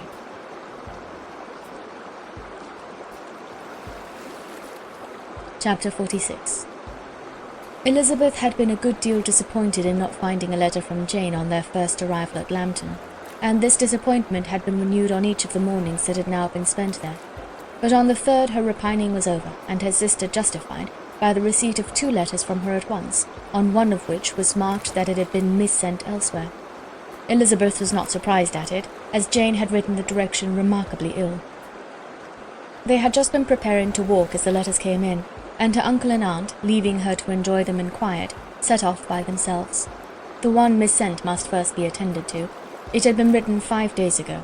The beginning contained an account of all their little parties and engagements, with such news as the country afforded, but the latter half, which was dated a day later, and written in evident agitation, gave more important intelligence. It was to this effect. "Since writing the above, dearest Lizzie, something has occurred of a most unexpected and serious nature, but I am afraid of alarming you. Be assured that we are all well. What I have to say relates to poor Lydia. An express came at 12 last night, just as we were all gone to bed, from Colonel Forster, to inform us that she was gone off to Scotland with one of his officers. To own the truth, with Wickham. Imagine our surprise. To Kitty, however, it does not seem so wholly unexpected. I am very, very sorry. So imprudent a match on both sides. But I am willing to hope the best, and that his character has been misunderstood. Thoughtless and indiscreet, I can easily believe him, but this step, and let us rejoice over it, marks nothing bad at heart. His choice is disinterested at least, for he must know my father can give her nothing. Our poor mother is sadly grieved. My father bears it better. How thankful am I that we never let them know what has been said against him. We must forget it ourselves. They were off Saturday night about 12, as is conjectured, but were not missed till yesterday morning at 8. The express was sent off directly. My dear Lizzie, they must have passed within 10 miles of us. Colonel Forster gives us reason to expect him here soon. Lydia left a few lines for his wife, informing her of their intention. I must conclude, for I cannot be long from my poor mother. I am afraid you will not be able to make it out, but I hardly know what I have written." Without allowing herself time for consideration, and scarcely knowing what she felt, Elizabeth, on finishing this letter, instantly seized the other, and opening it with the utmost impatience, read as follows: It had been written a day later than the conclusion of the first. By this time, my dearest sister, you have received my hurried letter. I wish this may be more intelligible, but though not confined for time, my head is so bewildered that I cannot answer for being coherent. Dearest Lizzie, I hardly know what I would write, but I have bad news for you, and it cannot be delayed.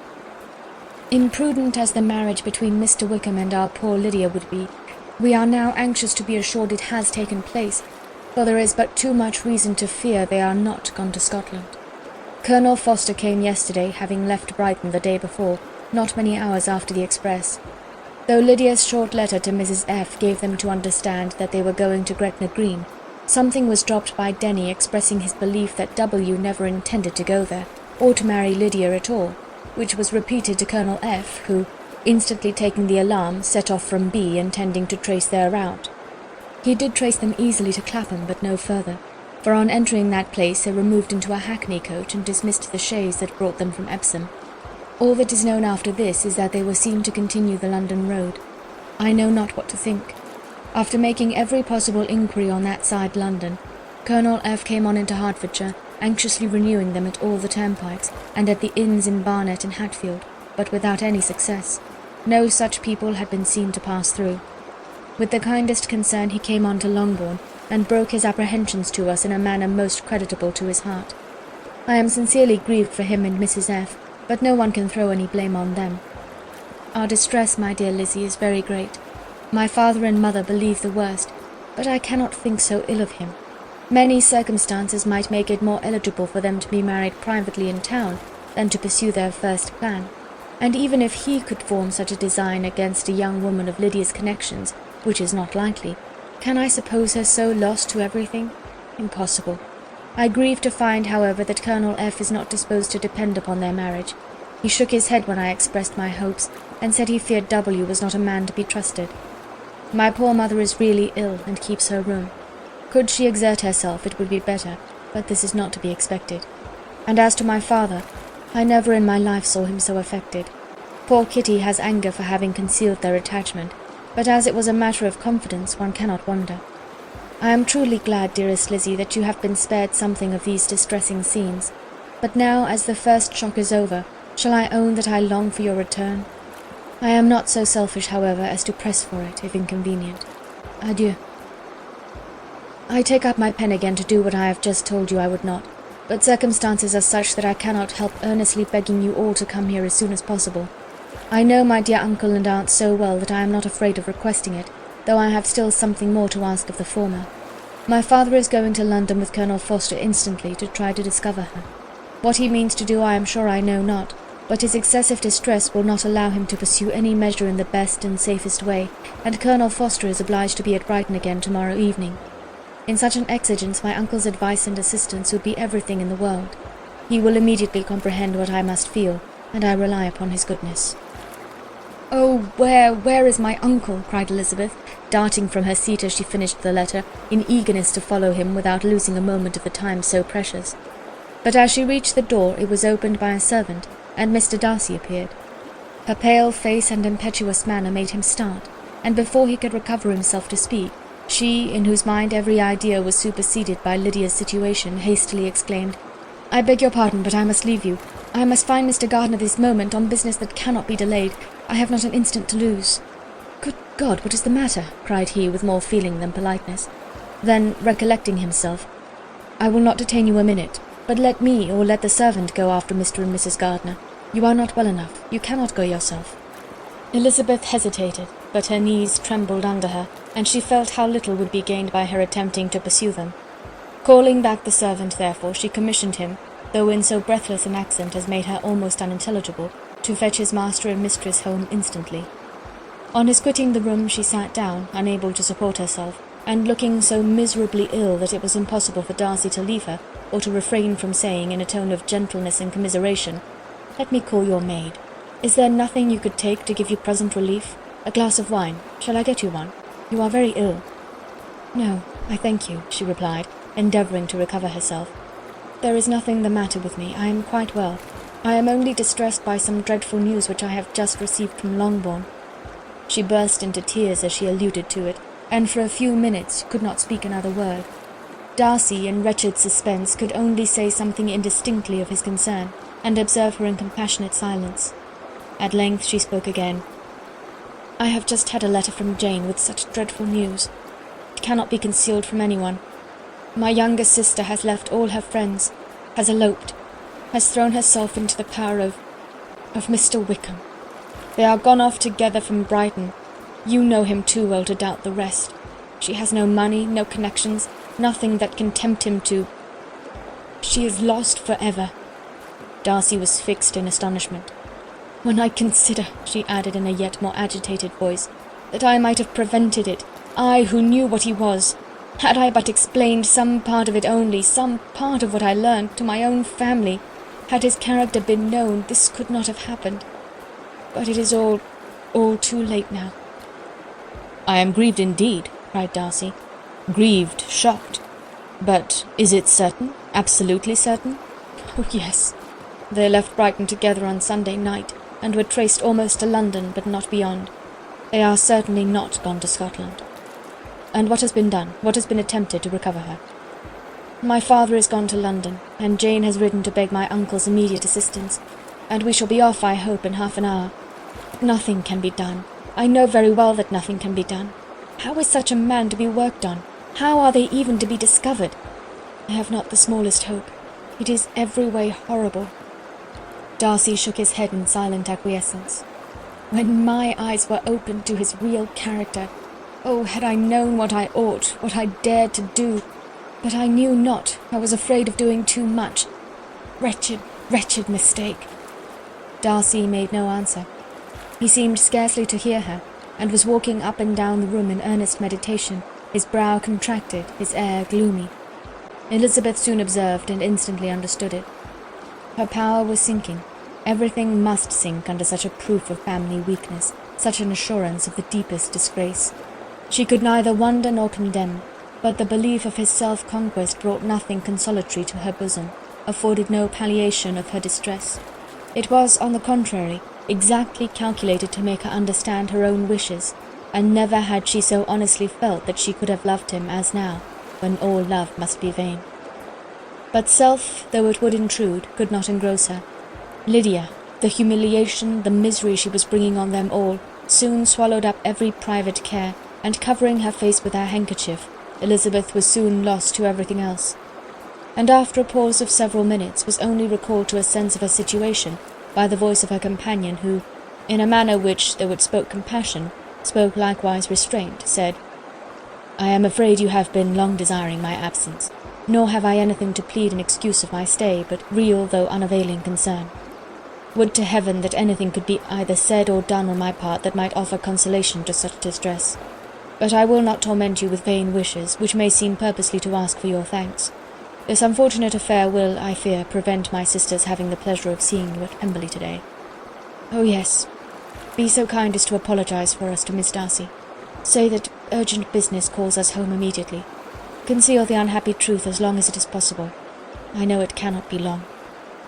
He readily assured her of his secrecy, again expressed his sorrow for her distress, wished it a happier conclusion than there was at present reason to hope, and leaving his compliments for her relations, with only one serious parting look, went away. As he quitted the room, Elizabeth felt how improbable it was that they should ever see each other again on such terms of cordiality as had marked their several meetings in Derbyshire, and as she threw a retrospective glance over the whole of their acquaintance, so full of contradictions and varieties, sighed at the perverseness of those feelings which would now have promoted its continuance, and would formerly have rejoiced in its termination. If gratitude and esteem are good foundations of affection, Elizabeth's change of sentiment will be neither improbable nor faulty. But if otherwise, if regard springing from such sources is unreasonable or unnatural in comparison of what is so often described as arising on a first interview with its object, and even before 2 words have been exchanged, nothing can be said in her defence, except that she had given somewhat of a trial to the latter method in her partiality for Wickham, and that its ill success might, perhaps, authorize her to seek the other less interesting mode of attachment. Be that as it may, she saw him go with regret, and in this early example of what Lydia's infamy must produce, found additional anguish as she reflected on that wretched business.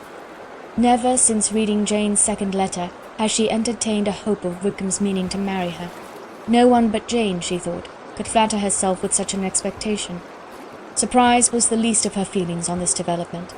While the contents of the first letter remained in her mind, she was all surprise, all astonishment that Wickham should marry a girl whom it was impossible he could marry for money, and how Lydia could ever have attached him had appeared incomprehensible. But now it was all too natural. For such an attachment as this she might have sufficient charms, and though she did not suppose Lydia to be deliberately engaging in an elopement without the intention of marriage, she had no difficulty in believing that neither her virtue nor her understanding would preserve her from falling an easy prey.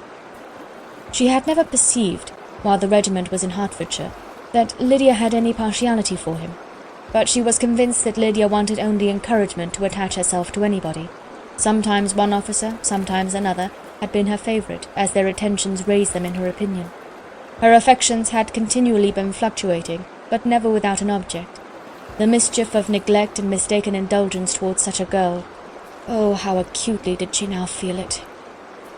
She was wild to be at home, to hear, to see, to be upon the spot to share with Jane in the cares that must now fall wholly upon her in a family so deranged. A father absent, a mother incapable of exertion and requiring constant attendance, and though almost persuaded that nothing could be done for Lydia, her uncle's interference seemed of the utmost importance, and till he entered the room her impatience was severe. Mr. and Mrs. Gardiner had hurried back in alarm, supposing by the servant's account that their niece was suddenly taken ill, but satisfying them instantly on that head, she eagerly communicated the cause of their summons, reading the 2 letters aloud, and dwelling on the postscript of the last with trembling energy. Though Lydia had never been a favourite with them, Mr. and Mrs. Gardiner could not be but deeply afflicted. Not Lydia only, but all were concerned in it, and after the first exclamations of surprise and horror, Mr. Gardiner promised every assistance in his power. Elizabeth, though expecting no less, thanked him with tears of gratitude, and all 3 being actuated by one spirit, everything relating to their journey was speedily settled. They were to be off as soon as possible. "But what is to be done about Pemberley?" cried Mrs. Gardiner. "John told us Mr. Darcy was here when you sent for us. Was it so?" "Yes, and I told him we should not be able to keep our engagement. That is all settled." "What is all settled?" repeated the other as she ran into her room to prepare. "And are they upon such terms as for her to disclose the real truth? Oh, that I knew how it was!" But wishes were vain, or at least could only serve to amuse her in the hurry and confusion of the following hour. Had Elizabeth been at leisure to be idle, she would have remained certain that all employment was impossible to one so wretched as herself. But she had her share of busyness as well as her aunt, and amongst the rest there were notes to be written to all their friends at Lambton, with false excuses for their sudden departure. An hour, however, saw the whole completed, and Mr. Gardiner meanwhile having settled his account at the inn, nothing remained to be done but to go, and Elizabeth, after all the misery of the morning, found herself, in a shorter space of time than she could have supposed, seated in the carriage and on the road to Longbourn.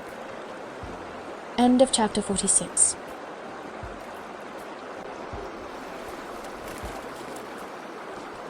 Chapter 47. "I have been thinking it over again, Elizabeth," said her uncle as they drove from the town, "and really, upon serious consideration, I am much more inclined than I was to judge as your eldest sister does on the matter. It appears to me so very unlikely that any young man should form such a design against a girl who is by no means unprotected or friendless, and who was actually staying in his colonel's family, that I am strongly inclined to hope the best. Could he expect that her friends would not step forward? Could he expect to be noticed again by the regiment after such an affront to Colonel Forster? His temptation is not adequate to the risk." "Do you really think so?" cried Elizabeth, brightening up for a moment. "Upon my word," said Mrs. Gardiner, "I begin to be of your uncle's opinion. It is really too great a violation of decency, honour, and interest for him to be guilty of. I cannot think so very ill of Wickham. Can you yourself, Lizzie, so wholly give him up as to believe him capable of it?" "Not, perhaps, of neglecting his own interest, but of every other neglect I can believe him capable, if indeed it should be so. But I dare not hope it. Why should they not go on to Scotland if that had been the case?"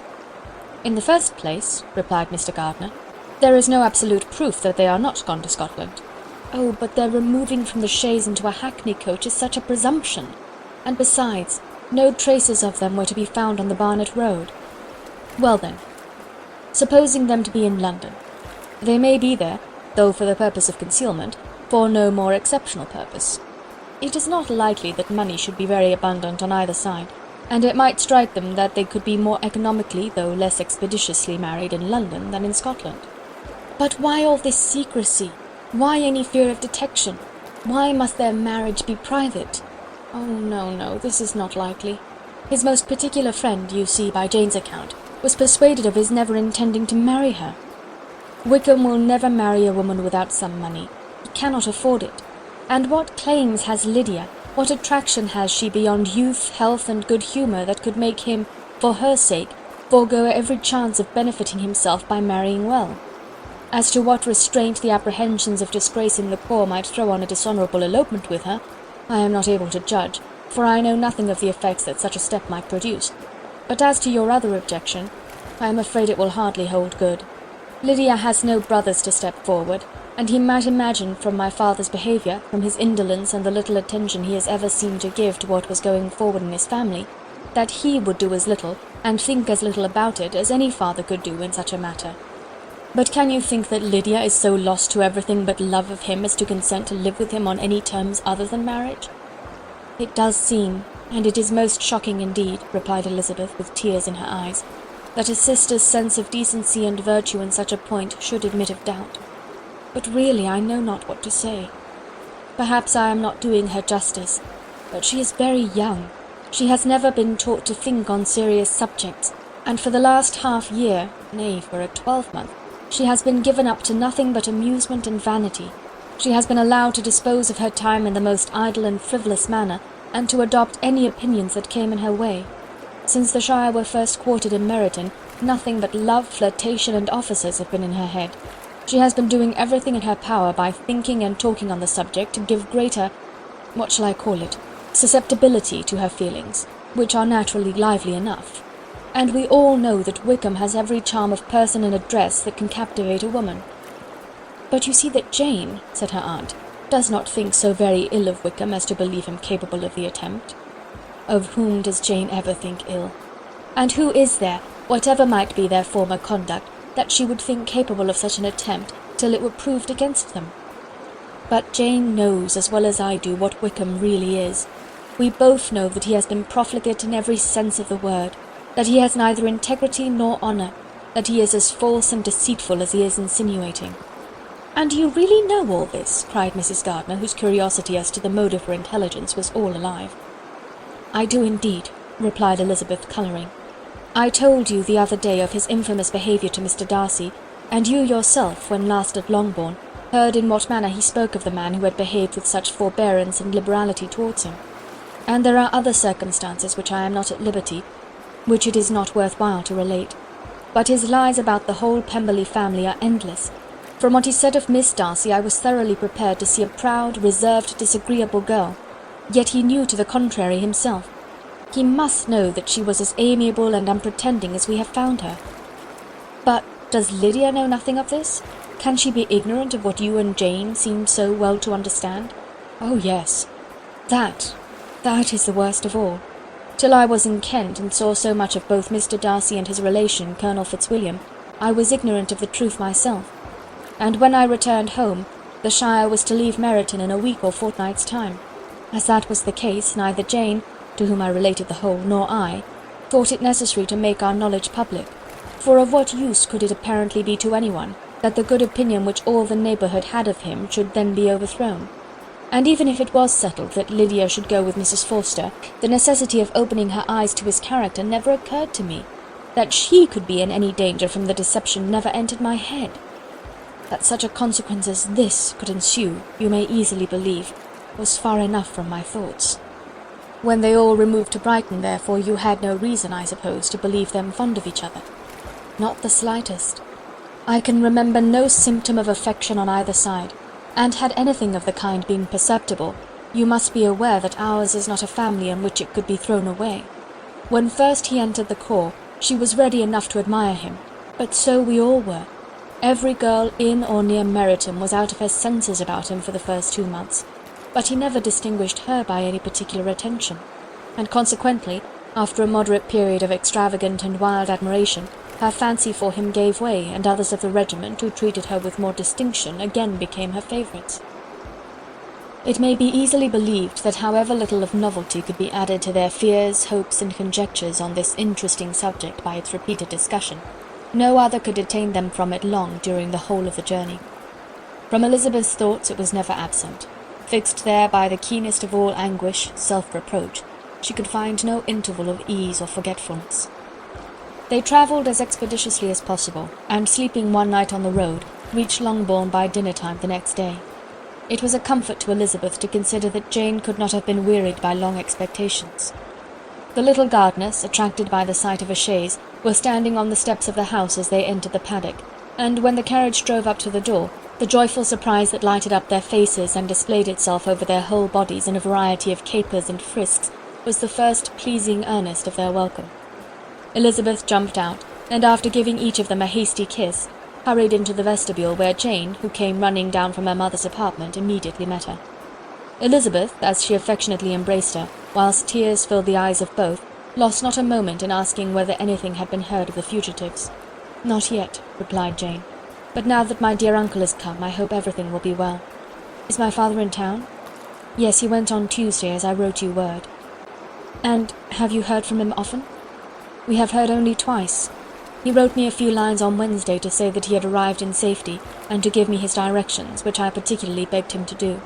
He merely added that he should not write again till he had something of importance to mention." "And my mother, how is she? How are you all?" "My mother is tolerably well, I trust, though her spirits are greatly shaken. She is upstairs, and will have great satisfaction in seeing you all. She does not yet leave her dressing-room. Mary and Kitty, thank heaven, are quite well. But you, how are you?" cried Elizabeth. "You look pale. How much you must have gone through."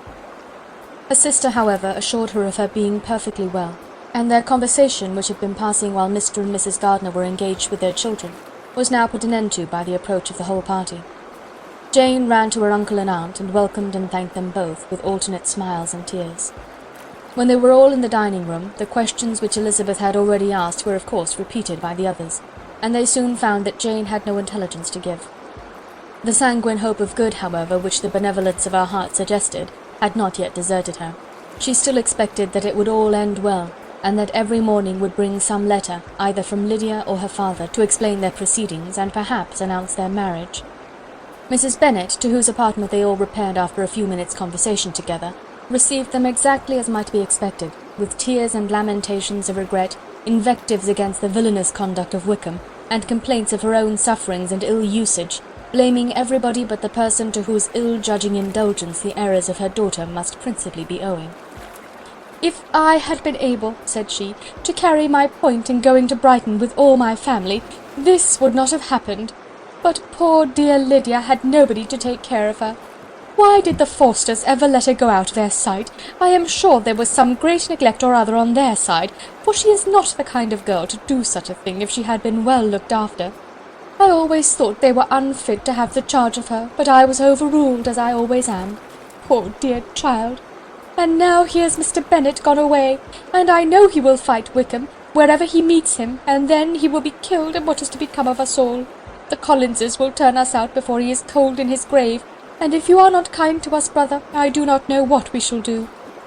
They all exclaimed against such terrific ideas, and Mr. Gardiner, after general assurances of his affection for her and all her family, told her that he meant to be in London the very next day, and would assist Mr. Bennet in every endeavour for recovering Lydia. "Do not give way to useless alarm," added he. "Though it is right to be prepared for the worst, there is no occasion to look on it as certain. It is not quite a week since they left Brighton. In a few days more we may gain some news of them. Until we know that they are not married and have no design of marrying, do not let us give the matter over as lost. As soon as I get to town I shall go to my brother, and make him come home with me to Gracechurch Street, and then we may consult together as to what is to be done." "Oh, my dear brother," replied Mrs. Bennet, "that is exactly what I could most wish for. And now do, when you get to town, find them out, wherever they may be, and if they are not married already, make them marry. And as for wedding clothes, do not let them wait for that, but tell Lydia she shall have as much money as she chooses to buy them, after they are married. And above all, keep Mr. Bennet from fighting. Tell him what a dreadful state I am in, that I am frighted out of my wits, and have such tremblings, such flutterings all over me, such spasms in my side, and pains in my head, and such beatings at heart, that I can get no rest by night nor by day. and tell my dear Lydia not to give any directions about her clothes till she has seen me, for she does not know which are the best warehouses. Oh, brother, how kind you are! I know you will contrive it all." But Mr. Gardiner, though he assured her again of his earnest endeavours in the cause, could not avoid recommending moderation to her, as well in her hopes as her fear; and after talking with her in this manner till dinner was on the table, they all left her to vent her feelings on the housekeeper, who attended in the absence of her daughters. Though her brother and sister were persuaded that there was no real occasion for such a seclusion from the family, they did not attempt to oppose it, for they knew that she had not prudence enough to hold her tongue before the servants while they waited at table, and judged it better that one only of the household, and the one whom they could most trust, should comprehend all her fears and solicitude on the subject. In the dining-room they were soon joined by Mary and Kitty, who had been too busily engaged in their separate apartments to make their appearance before. One came from her books, and the other from her toilette. The faces of both, however, were tolerably calm, and no change was visible in either, except that the loss of her favourite sister, or the anger which she had herself incurred in this business, had given more of fretfulness than usual to the accents of Kitty. As for Mary, she was mistress enough of herself to whisper to Elizabeth, with a countenance of grave reflection, soon after they were seated at table, "This is a most unfortunate affair, and will probably be much talked of, but we must stem the tide of malice, and pour into the wounded bosoms of each other the balm of sisterly consolation." Then, perceiving in Elizabeth no inclination of replying, she added, "Unhappy as the event must be for Lydia, we may draw from it this useful lesson, that loss of virtue in a female is irretrievable, that one false step involves her in endless ruin, that her reputation is no less brittle than it is beautiful, and that she cannot be too much guarded in her behaviour towards the undeserving of the other sex." Elizabeth lifted up her eyes in amazement, but was too much oppressed to make any reply. Mary, however, continued to console herself with such kind of moral extractions from the evil before them. In the afternoon the two elder Miss Bennets were able to be for half an hour by themselves, and Elizabeth instantly availed herself of the opportunity of making any inquiries which Jane was equally eager to satisfy. After joining in general lamentations over the dreadful sequel of this event, which Elizabeth considered as all but certain, and Miss Bennet could not assert to be wholly impossible, the former continued the subject by saying, "But tell me all and everything about it which I have not already heard.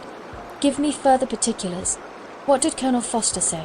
Had they no apprehension of anything before the elopement took place? They must have seen them together forever." Colonel Forster did own that he had often suspected some partiality, especially on Lydia's side, but nothing to give him any alarm. I am so grieved for him. His behaviour was attentive and kind to the utmost. He was coming to us in order to assure us of his concern before he had any idea of their not being gone to Scotland. When that apprehension first got abroad, it hastened his journey. And was Denny convinced that Wickham would not marry? Did he know of their intending to go off? Had Colonel Forster seen Denny himself? Yes, but when questioned by him, Denny denied knowing anything of their plans, and would not give his real opinion about it.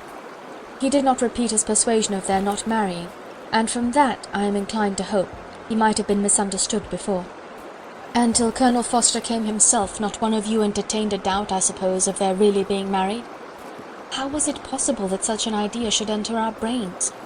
I felt a little uneasy, a little fearful of my sister's happiness with him in marriage, because I knew that his conduct had not always been quite right. My father and mother knew nothing of that. They only felt how imprudent a match it must be. Kitty then owned, with a very natural triumph on knowing more than the rest of us, that in Lydia's last letter she had prepared her for such a step.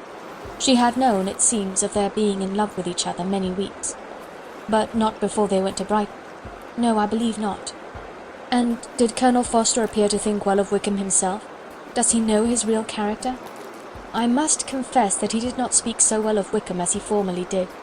He believed him to be imprudent and extravagant, and since this sad affair has taken place, it is said that he left Meryton greatly in debt. But I hope this may be false. Oh, Jane, had we been less secret, had we told what we knew of him, this could not have happened. Perhaps it would have been better, replied her sister, but to expose the former faults of any person without knowing what their present feelings were seemed unjustifiable. We acted with the best intentions. Could Colonel Forster repeat the particulars of Lydia's note to his wife? He brought it with him for us to see. Jane then took it from her pocket-book and gave it to Elizabeth. These were the contents. My dear Harriet, you will laugh when you know where I am gone, and I cannot help laughing myself at your surprise tomorrow morning as soon as I am missed. I am going to Gretna Green, and if you cannot guess with who, I shall think you a simpleton, for there is but one man in the world I love, and he is an angel. I should never be happy without him, so think it no harm to be off. You need not send them word at Longbourn of my going, if you do not like it, for it will make the surprise the greater when I write them and sign my name Lydia Wickham. What a good joke it will be! I can hardly write for laughing. Pray make my excuses to Pratt for not keeping my engagement and dancing with him tonight. Tell him I hope he will excuse me when he knows all. And tell him I will dance with him at the next ball we meet, with great pleasure. I shall send for my clothes when I get to Longbourn. But I wish you would tell Sally to mend a great slit in my worked muslin gown before they are packed up. Good-bye. Give my love to Colonel Foster. I hope you will drink to our good journey. Your affectionate friend, Lydia Bennet. "Oh, thoughtless, thoughtless Lydia!" cried Elizabeth when she had finished it. "What a letter is this, to be written at such a moment! But at least it shows that she was serious on the subject of their journey. Whatever he might afterwards persuade her to, it was not on her side a scheme of infamy. My poor father, how he must have felt it! I never saw anyone so shocked. He could not speak a word for full 10 minutes. My mother was taken ill immediately, and the whole house in such confusion." "Oh, Jane," cried Elizabeth, "was there a servant belonging to it who did not know the whole story before the end of the day?" "I do not know. I hope there was. But to be guarded at such a time is very difficult. My mother was in hysterics, and though I endeavoured to give her every assistance in my power, I am afraid I did not do so much as I might have done. But the horror of what might possibly happen almost took me from my faculties. Your attendance upon her has been too much for you. You do not look well. Oh, that I had been with you! You have had every care and anxiety upon yourself alone. Mary and Kitty have been very kind, and would have shared in every fatigue, I am sure, but I did not think it right for either of them. Kitty is slight and delicate, and Mary studies so much that her hours of repose should not be broken in on. My Aunt Phillips came to Longbourn on Tuesday after my father went away, and was so good as to stay till Thursday with me. She was of great use and comfort to us all. And Lady Lucas has been very kind. She walked here on Wednesday morning to condole with us, and offered her services, or any of her daughters, if they should be of use to us." "She had better have stayed at home," cried Elizabeth. "Perhaps she meant well, but under such a misfortune as this, one cannot see too little of one's neighbours. Assistance is impossible, condolence insufferable. Let them triumph over us at a distance, and be satisfied." She then proceeded to inquire into the measures which her father had intended to pursue while in town for the recovery of his daughter. "He meant, I believe," replied Jane, "to go to Epsom, the place where they last changed horses, see the postillions, and try if anything could be made out from them. His principal object must be to discover the number of the hackney coach which took them from Clapham. It had come with a fare from London, and as he thought that the circumstance of a gentleman and ladies removing from one carriage into another might be remarked, he meant to make inquiries at Clapham. If he could anyhow discover at what house the coachman had before set down his fare, he determined to make inquiries there, and hoped it might not be impossible to find out the stand and number of the coach.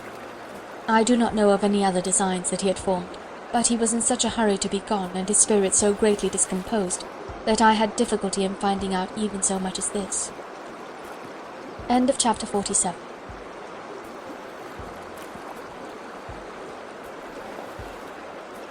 Chapter 48.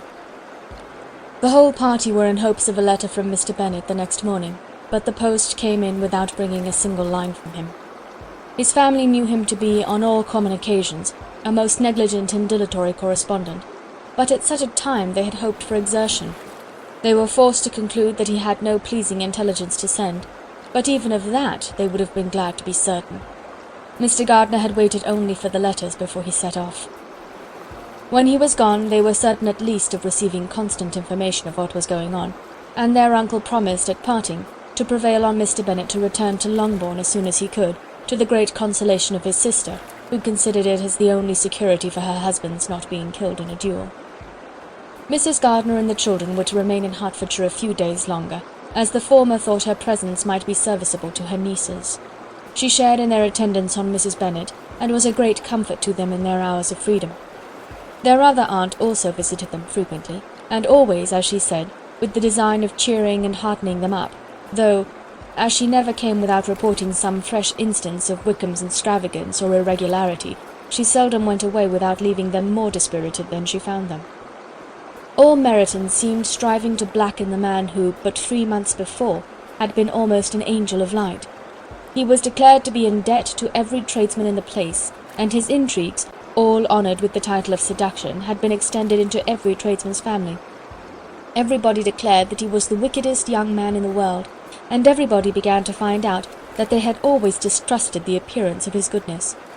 Elizabeth, though she did not credit above half of what was said, believed enough to make her former assurance of her sister's ruin more certain, and even Jane, who believed still less of it, became almost hopeless, more especially as the time was now come when, if they had gone to Scotland, which she had never before entirely despaired of, they must in all probability have gained some news of them.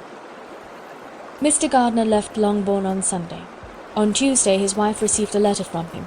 It told them that, on his arrival, he had immediately found out his brother and persuaded him to come to Gracechurch Street, that Mr. Bennet had been to Epsom and Clapham before his arrival, but without gaining any satisfactory information, and that he was now determined to inquire at all the principal hotels in town, as Mr. Bennet thought it possible they might have gone to one of them on their first coming to London before they procured lodgings. Mr. Gardiner himself did not expect any success from this measure, but as his brother was eager in it, he meant to assist him in pursuing it. He added that Mr. Bennet seemed wholly disinclined at present to leave London, and promised to write again very soon. There was also a postscript to this effect: "I have written to Colonel Forster to desire him to find out, if possible, from some of the young man's intimates in the regiment, whether Wickham has any relations or connections who would be likely to know in what part of town he has now concealed himself. If there were any one that one could apply to with a probability of gaining such a clue as that, it might be of essential consequence. At present we have nothing to guide us. Colonel Forster will, I dare say, do everything in his power to satisfy us on this head. But on second thoughts, perhaps Lizzie could tell us what relations he has now living better than any other person." Elizabeth was at no loss to understand from whence this deference to her authority proceeded, but it was not in her power to give any information of so satisfactory a nature as the compliment deserved. She had never heard of his having had any relations except a father and mother, both of whom had been dead many years. It was possible, however, that some of his companions in the shire might be able to give more information, and though she was not very sanguine in expecting it, the application was a something to look forward to. Every day at Longbourn was now a day of anxiety, but the most anxious part of each was when the post was expected. The arrival of letters was the grand object of every morning's impatience. Through letters, whatever of good or bad was to be told would be communicated, and every succeeding day was expected to bring some news of importance.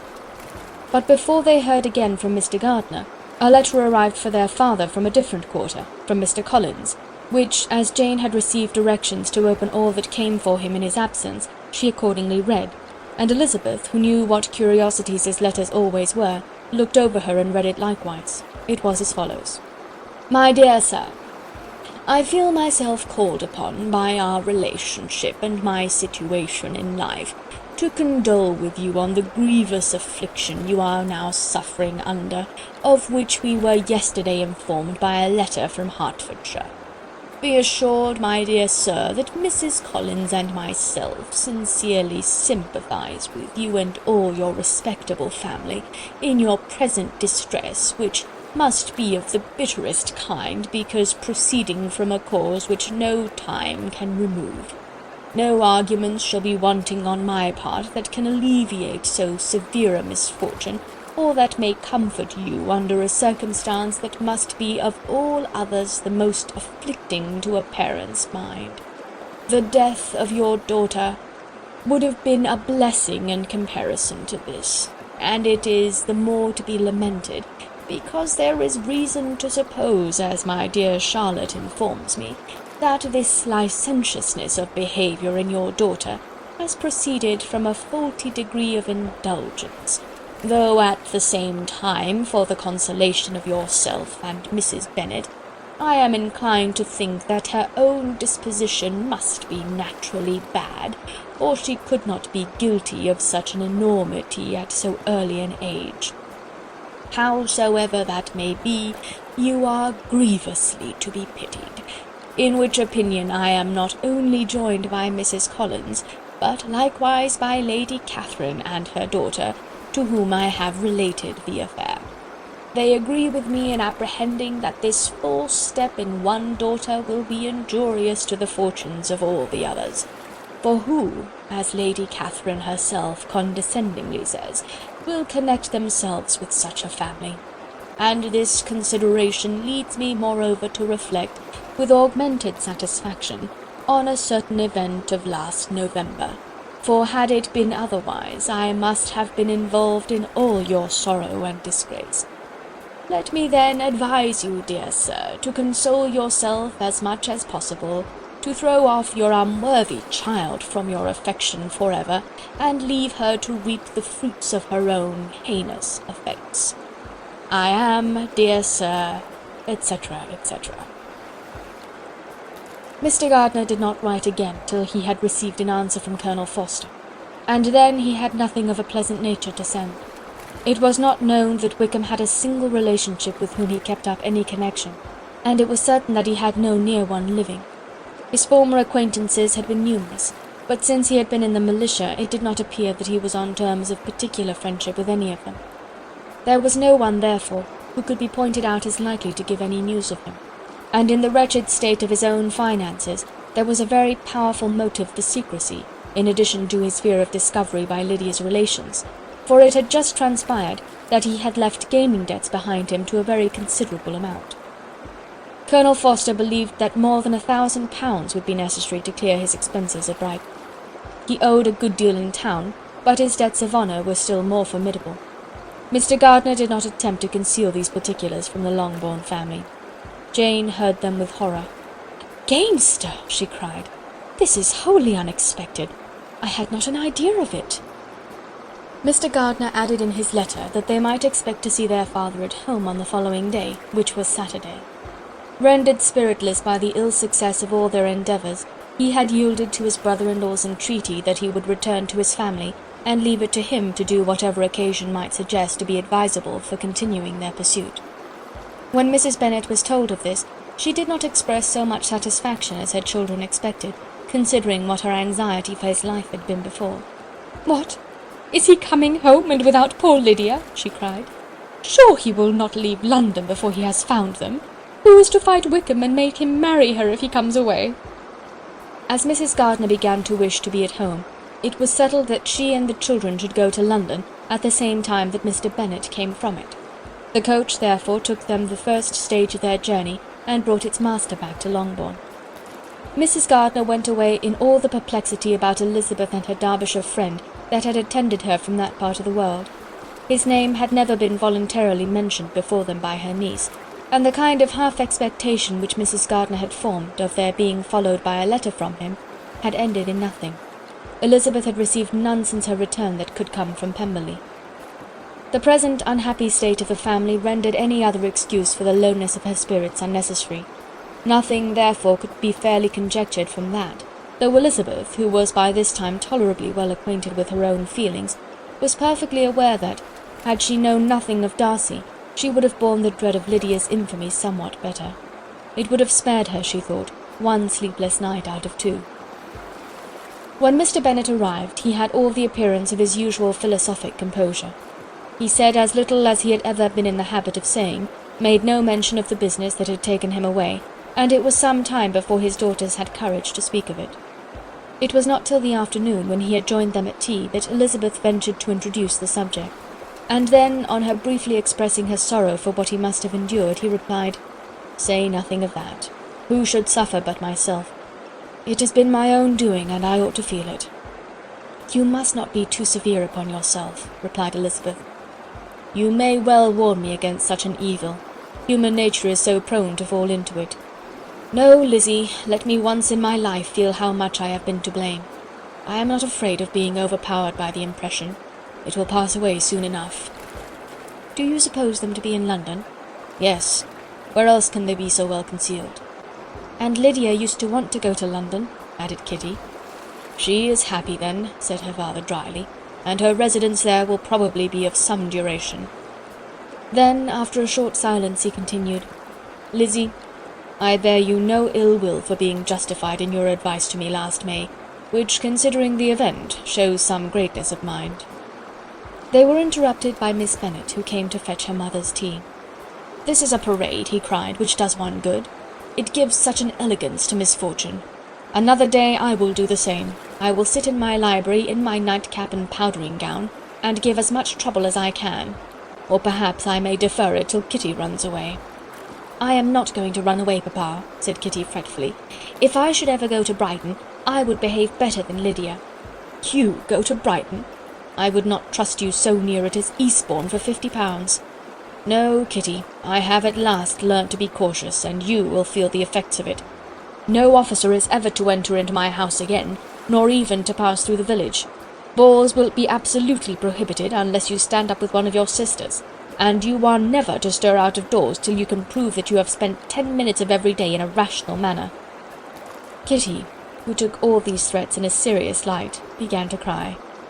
"Well, well," said he, "do not make yourself unhappy. If you are a good girl for the next 10 years, I will take you to a review at the end of them." End of chapter 48.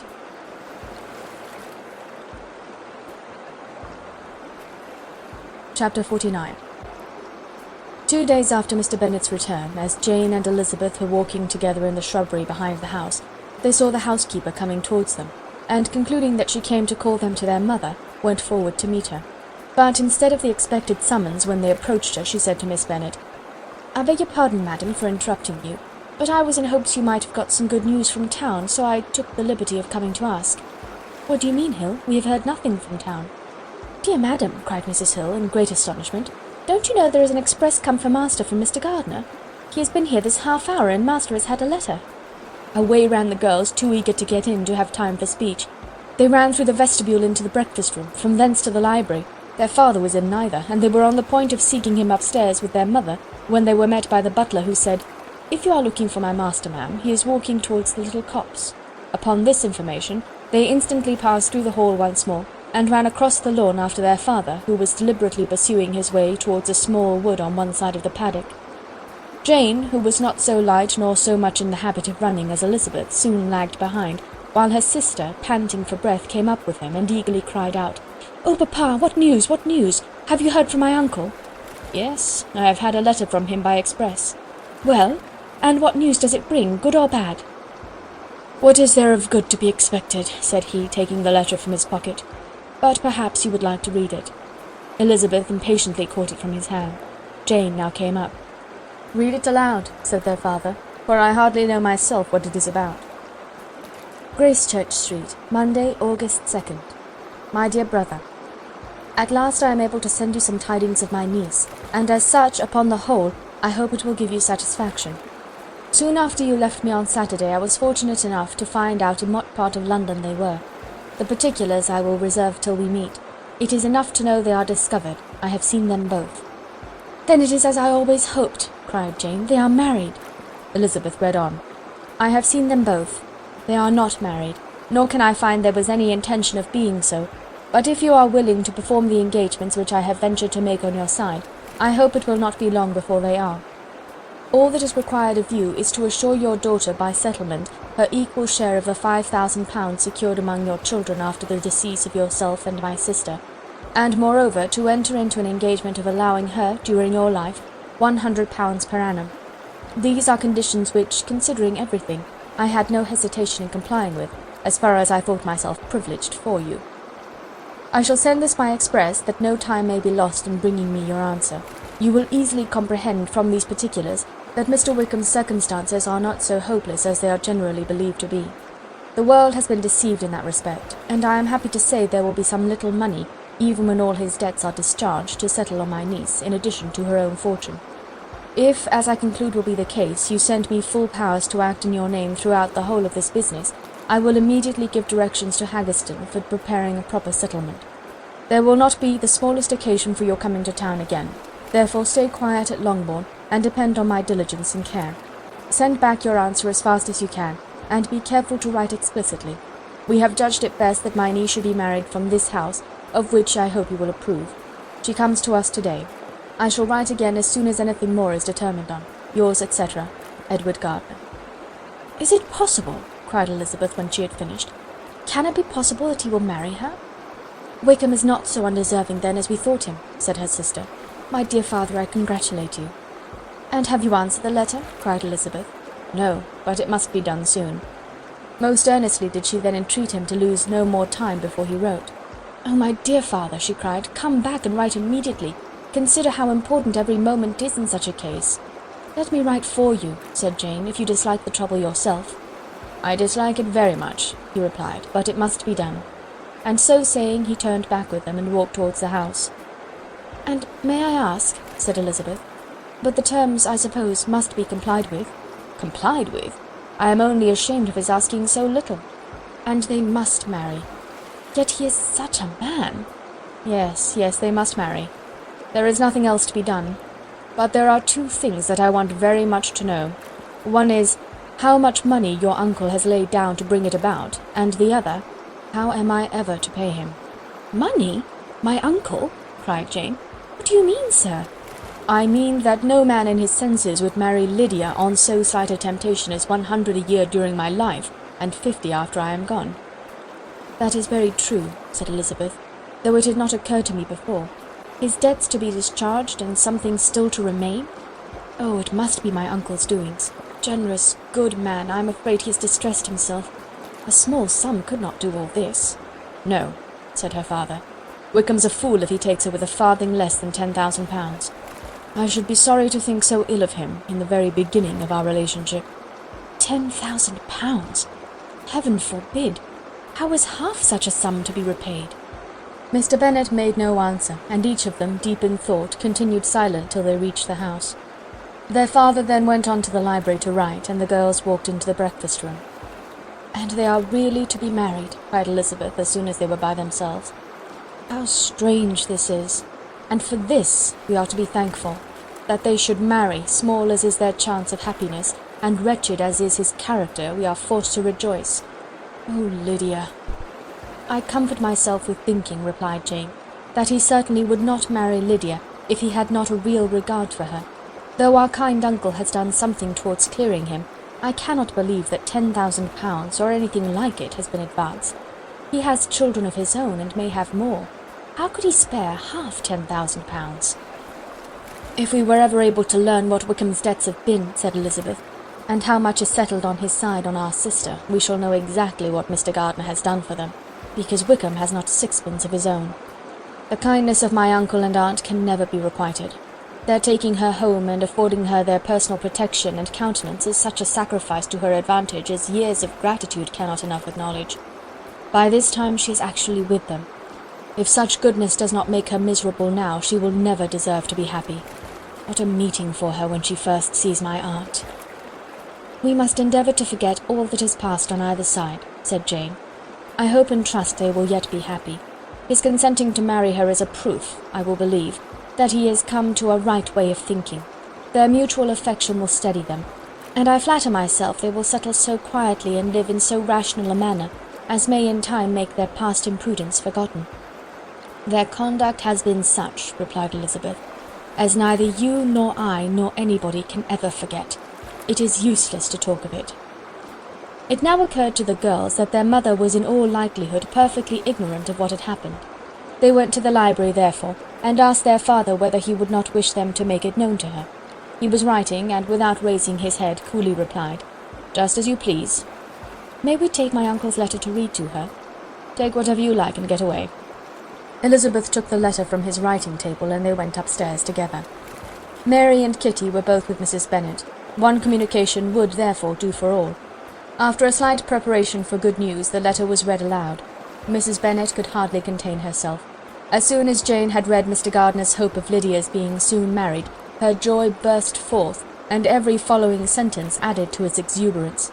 She was now in an irritation as violent from delight as she had ever been fidgety from alarm and vexation. To know that her daughter would be married was enough. She was disturbed by no fear for her felicity, nor humbled by any remembrance of her misconduct. "My dear, dear Lydia," she cried, "this is delightful indeed. She will be married. I shall see her again. She will be married at 16. My good, kind brother, I knew how it would be. I knew he would manage everything. How I long to see her, and to see dear Wickham too. But the clothes, the wedding clothes, I will write to my sister Gardiner about them directly. Lizzie, my dear, run down to your father and ask him how much he will give her. Stay, I will go myself. Ring the bell, Kitty, for Hill. I will put on my things in a moment. My dear, dear Lydia, how merry we shall be together when we meet."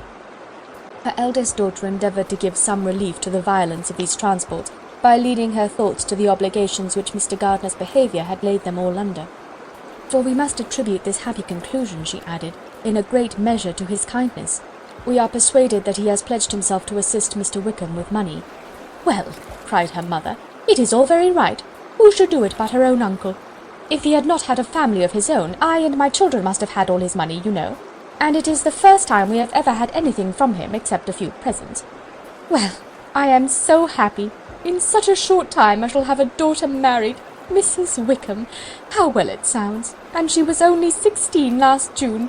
My dear Jane, I am in such a flutter that I am sure I can't write, so I will dictate and you write for me.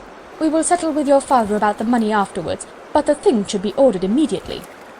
She was then proceeding to all the particulars of calico, muslin, and cambric, and would shortly have dictated some very plentiful orders, had not Jane, though with some difficulty, persuaded her to wait till her father was at leisure to be consulted. One day's delay, she observed, would be of small importance, and her mother was too happy to be quite so obstinate as usual. Other schemes, too, came into her head. "I will go to Meryton," said she, "as soon as I'm dressed, and tell the good news to my sister Phillips, and as I come back I can call on Lady Lucas and Mrs. Long. Kitty, run down and order the carriage. An airing would do me a great deal of good, I am sure. Girls, can I do anything for you in Meryton? Oh, here comes Hill. My dear Hill, have you heard the good news? Miss Lydia is going to be married, and you shall all have a bowl of punch to make merry at her wedding." Mrs. Hill began instantly to express her joy.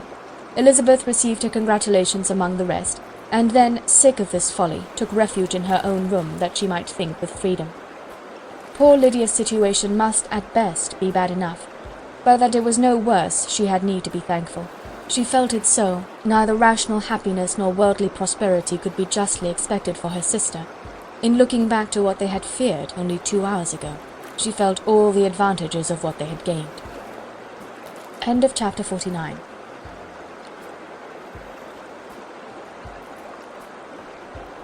Chapter 50.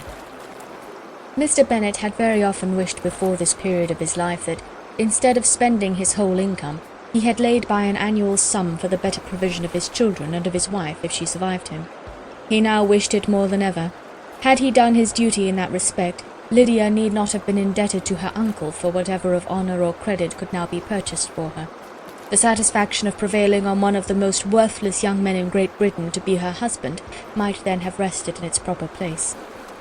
He was seriously concerned that a cause of so little advantage to anyone should be forwarded at the sole expense of his brother-in-law, and he was determined, if possible, to find out the extent of his assistance and to discharge the obligation as soon as he could.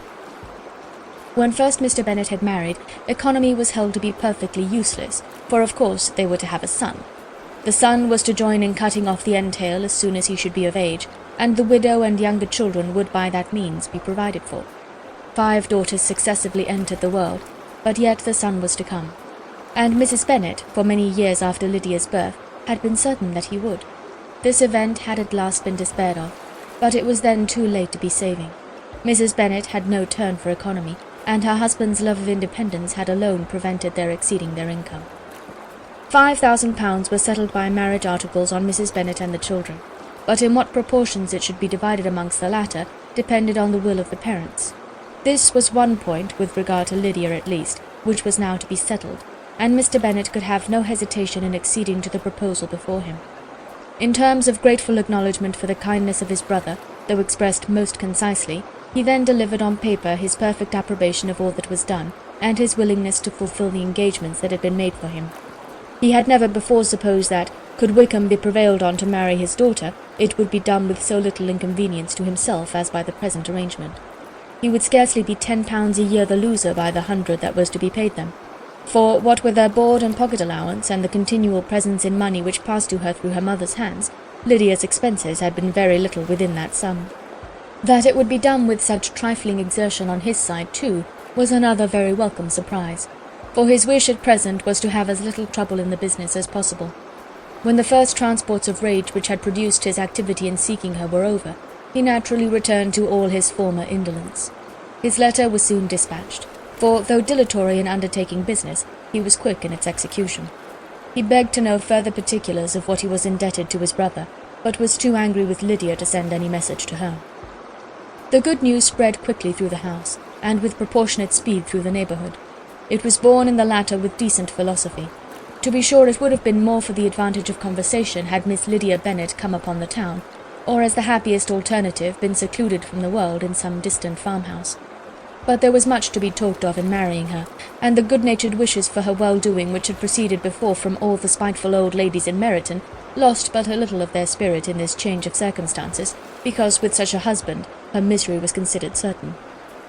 It was a fortnight since Mrs. Bennet had been downstairs, but on this happy day she again took her seat at the head of her table, and in spirits oppressively high. No sentiment of shame gave a damp to her triumph. The marriage of a daughter, which had been the first object of her wishes since Jane was 16, was now on the point of accomplishment, and her thoughts and her words ran wholly on those attendants of elegant nuptials, fine muslins, new carriages, and servants. She was busily searching through the neighbourhood for a proper situation for her daughter, and without knowing or considering what their income might be, rejected many as deficient in size and importance. "Hay Park might do," said she, "if the Goldings could quit it, or the great house at Stoke, if the drawing-room were larger, but Ashworth is too far off. I could not bear to have her 10 miles from me, and as for Pulvis Lodge, the attics are dreadful." Her husband allowed her to talk on without interruption while the servants remained, but when they had withdrawn, he said to her, "Mrs. Bennet, before you take any or all of these houses for your son and daughter, let us come to a right understanding. Into one house in this neighbourhood they shall never have admittance. I will not encourage the impudence of either by receiving them at Longbourn." A long dispute followed this declaration, but Mr. Bennet was firm. It soon led to another, and Mrs. Bennet found with amazement and horror that her husband would not advance a guinea to buy clothes for his daughter. He protested that she should receive from him no mark of affection whatever on the occasion. Mrs. Bennet could hardly comprehend it. That his anger could be carried to such a point of inconceivable resentment as to refuse his daughter a privilege without which her marriage would scarcely seem valid, exceeded all she could believe possible. She was more alive to the disgrace which her want of new clothes must reflect on her daughter's nuptials, than to any sense of shame at her eloping and living with Wickham a fortnight before they took place.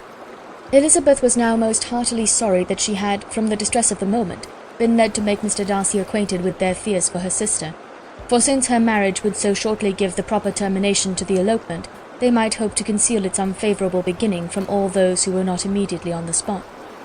She had no fear of its spreading farther through his means. There were few people on whose secrecy she could have more confidently depended, but at the same time there was no one whose knowledge of a sister's frailty would have mortified her so much, not, however, from any fear of disadvantage from it individually to herself, for at any rate there seemed a gulf impassable between them. Had Lydia's marriage been concluded on the most honourable terms, it was not to be supposed that Mr. Darcy would connect himself with a family where, to every other objection, would now be added an alliance and relationship of the nearest kind with a man whom he so justly scorned. From such a connection she could not wonder that he would shrink. The wish of procuring her regard, which she had assured herself of his feeling in Derbyshire, could not in rational expectation survive such a blow as this. She was humbled, she was grieved. She repented, though she hardly knew of what. She became jealous of his esteem, when she could no longer hope to be benefited by it. She wanted to hear of him, when there seemed the least chance of gaining intelligence. She was convinced that she could have been happy with him, when it was no longer likely they should meet. What a triumph for him, as she often thought, could he know that the proposals which he had spurned only 4 months ago would now have been most gladly and gratefully received. He was as generous, she doubted not, as the most generous of his sex, but while he was mortal there must be a triumph. She began now to comprehend that he was exactly the man who, in disposition and talents, would most suit her. His understanding and temper, though unlike her own, would have answered all her wishes. It was an union that must have been to the advantage of both. By her ease and liveliness his mind might have been softened, his manners improved, and from his judgment, information, and knowledge of the world, she must have received benefit of greater importance. But no such happy marriage could now teach the admiring multitude what connubial felicity really was. An union of a different tendency, and precluding the possibility of the other, was soon to be formed in their family. How Wickham and Lydia were to be supported in tolerable independence she could not imagine. but how little of permanent happiness could belong to a couple who were only brought together because their passions were stronger than their virtue, could she easily conjecture. Mr. Gardiner soon wrote again to his brother. To Mr. Bennet's acknowledgment he briefly replied, with assurance of his eagerness to promote the welfare of any of his family, and concluded with entreaties that the subject might never be mentioned to him again. The principal purport of his letter was to inform them that Mr. Wickham had resolved on quitting the militia. It was greatly my wish that he should do so, he added, as soon as his marriage was fixed on, and I think you will agree with me in considering the removal from that corps as highly advisable, both on his account and my niece's. It is Mr. Wickham's intention to go into the regulars, and among his former friends there are still some who are able and willing to assist him in the army. He has the promise of an ensigncy in General's regiment now quartered in the north. It is an advantage to have it so far from this part of the kingdom. He promises fairly, and I hope among different people, where they may each have a character to preserve, they will both be more prudent. I have written to Colonel Foster to inform him of our present arrangements, and to request that he will satisfy the various creditors of Mr. Wickham in and near Brighton, with assurances of speedy payment, for which I have pledged myself. And will you give yourself the trouble of carrying similar assurances to his creditors in Meryton, of whom I shall subjoin a list according to his information? He has given in all his debts. I hope at least he has not deceived us. Haggerston has our directions, and all will be completed in a week.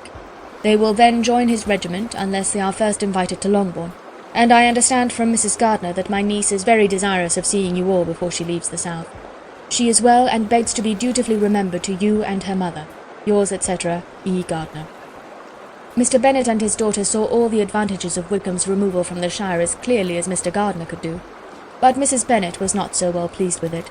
Lydia's being settled in the north, just when she had expected most pleasure and pride in her company, for she had by no means given up her plan of their residing in Hertfordshire, was a severe disappointment. And besides, it was such a pity that Lydia should be taken from a regiment where she was acquainted with everybody and had so many favourites. "She is so fond of Mrs. Foster," said she, "it will be quite shocking to send her away. And there are several of the young men, too, that she likes very much. The officers may not be so pleasant in the General's regiment." His daughter's request, for such it might be considered, of being admitted into her family again before she set off for the north, received at first an absolute negative. But Jane and Elizabeth, who agreed in wishing, for the sake of their sister's feelings and consequence, that she should be noticed on her marriage by her parents, urged him so earnestly, yet so rationally and so mildly to receive her and her husband at Longbourn as soon as they were married, that he was prevailed on to think as they thought, and act as they wished. And their mother had the satisfaction of knowing that she would be able to show her married daughter in the neighbourhood before she was banished to the north.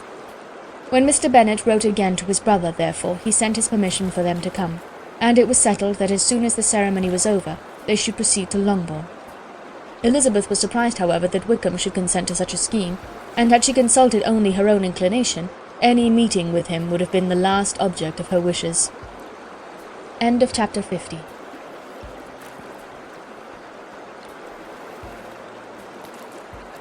Chapter 51. Their sister's wedding day arrived, and Jane and Elizabeth felt for her probably more than she felt for herself. The carriage was sent to meet them, and they were to return in it by dinner-time. Their arrival was dreaded by the elder Miss Bennets, and Jane more especially, who gave Lydia the feelings which would have attended herself had she been the culprit, and was wretched in the thought of what her sister must endure. They came.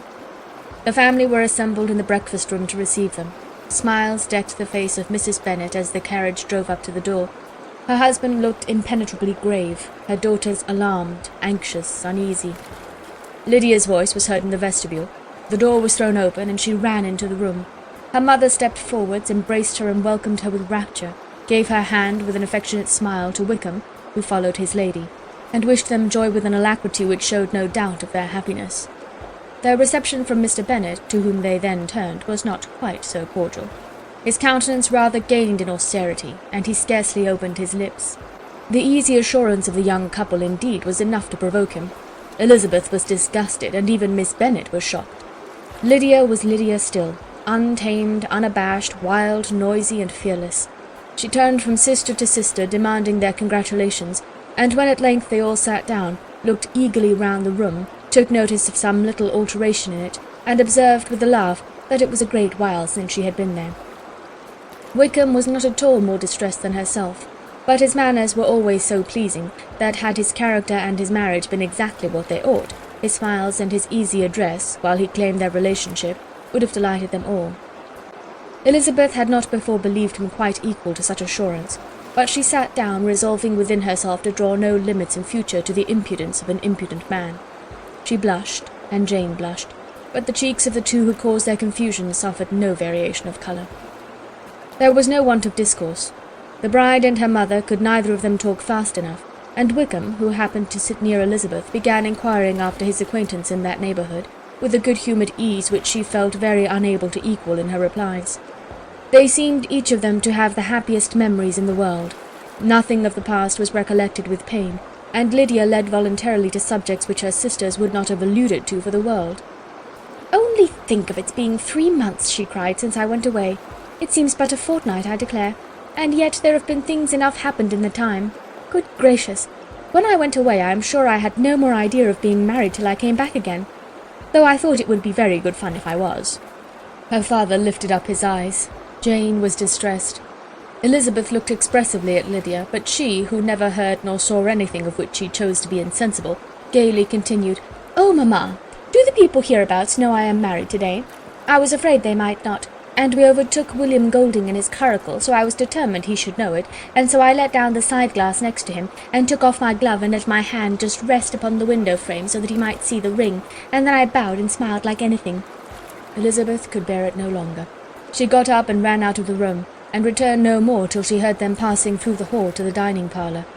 She then joined them soon enough to see Lydia, with anxious parade, walk up to her mother's right hand, and hear her say to her eldest sister, "Ah, Jane, I take your place now, and you must go lower, because I am a married woman." It was not to be supposed that time would give Lydia that embarrassment from which she had been so wholly free at first. Her ease and good spirits increased. She longed to see Mrs. Phillips, the Lucases, and all their other neighbours, and to hear herself called Mrs. Wickham by each of them. And in the meantime she went after dinner to show her ring and boast of being married to Mrs. Hill and the 2 housemaids. "Well, mamma," said she, when they were all returned to the breakfast-room, "and what do you think of my husband? Is not he a charming man? I am sure my sisters must all envy me. I only hope they may have half my good luck. They must all go to Brighton. That is the place to get husbands. What a pity it is, mamma, we did not all go." "Very true, and if I had my will we should. But, my dear Lydia, I don't at all like your going such a way off. Must it be so?" "Oh, Lord, yes. There is nothing in that. I shall like it of all things. You and papa and my sisters must come down and see us. We shall be at Newcastle all the winter, and I dare say there will be some balls, and I will take care to get good partners for them all." "I should like it beyond anything," said her mother. "And then when you go away you may leave 1 or 2 of my sisters behind you, and I dare say I shall get husbands for them before the winter is over." "I thank you for my share of the favour," said Elizabeth, "but I do not particularly like your way of getting husbands." Their visitors were not to remain above 10 days with them. Mr. Wickham had received his commission before he left London, and he was to join his regiment at the end of a fortnight. No one but Mrs. Bennet regretted that their stay would be so short, and she made the most of the time by visiting about with her daughter and having very frequent parties at home. These parties were acceptable to all. To avoid a family circle was even more desirable to such as did think than such as did not. Wickham's affection for Lydia was just what Elizabeth had expected to find it, not equal to Lydia's for him. She had scarcely needed her present observation to be satisfied, from the reason of things, that their elopement had been brought on by the strength of her love rather than by his, and she would have wondered why, without violently caring for her, he chose to elope with her at all, had she not felt certain that his flight was rendered necessary by distress of circumstances, and if that were the case, he was not the young man to resist an opportunity of having a companion. Lydia was exceedingly fond of him. He was her dear Wickham on every occasion. No one was to be put in competition with him. He did everything best in the world, and she was sure he would kill more birds on the 1st of September than anybody else in the country. One morning, soon after their arrival, as she was sitting with her 2 elder sisters, she said to Elizabeth, "Lizzie, I never gave you an account of my wedding, I believe. You were not by when I told mamma and the others all about it. Are you not curious to hear how it was managed?" "Not really," replied Elizabeth. "I think there cannot be too little said on the subject." "La, you are so strange. But I must tell you how it went off. We were married, you know, at St. Clement's, because Wickham's lodgings were in that parish, and it was settled that we should all be there by 11 o'clock. My uncle and aunt and I were to go together, and the others were to meet us at the church. Well, Monday morning came, and I was in such a fuss. I was so afraid, you know, that something would happen to put it off, and then I should have gone quite distracted. And there was my aunt all the time I was dressing, preaching and talking away just as if she were reading a sermon. However, I did not hear above 1 word in 10, for I was thinking, you may suppose, of my dear Wickham. I longed to know whether he would be married in his blue coat. Well, and so we breakfasted at 10 as usual. I thought it would never be over, for, by the by, you are to understand, that my uncle and aunt were horrid unpleasant all the time I was with them.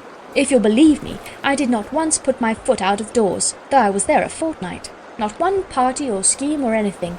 To be sure, London was rather thin, but however, the little theatre was open. Well, and so just as the carriage came to the door, my uncle was called away upon business to that horrid man, Mr. Stone. And then, you know, when once they get together, there is no end of it. Well, I was so frightened I did not know what to do, for my uncle was to give me away, and if we were beyond the hour, we could not be married all day.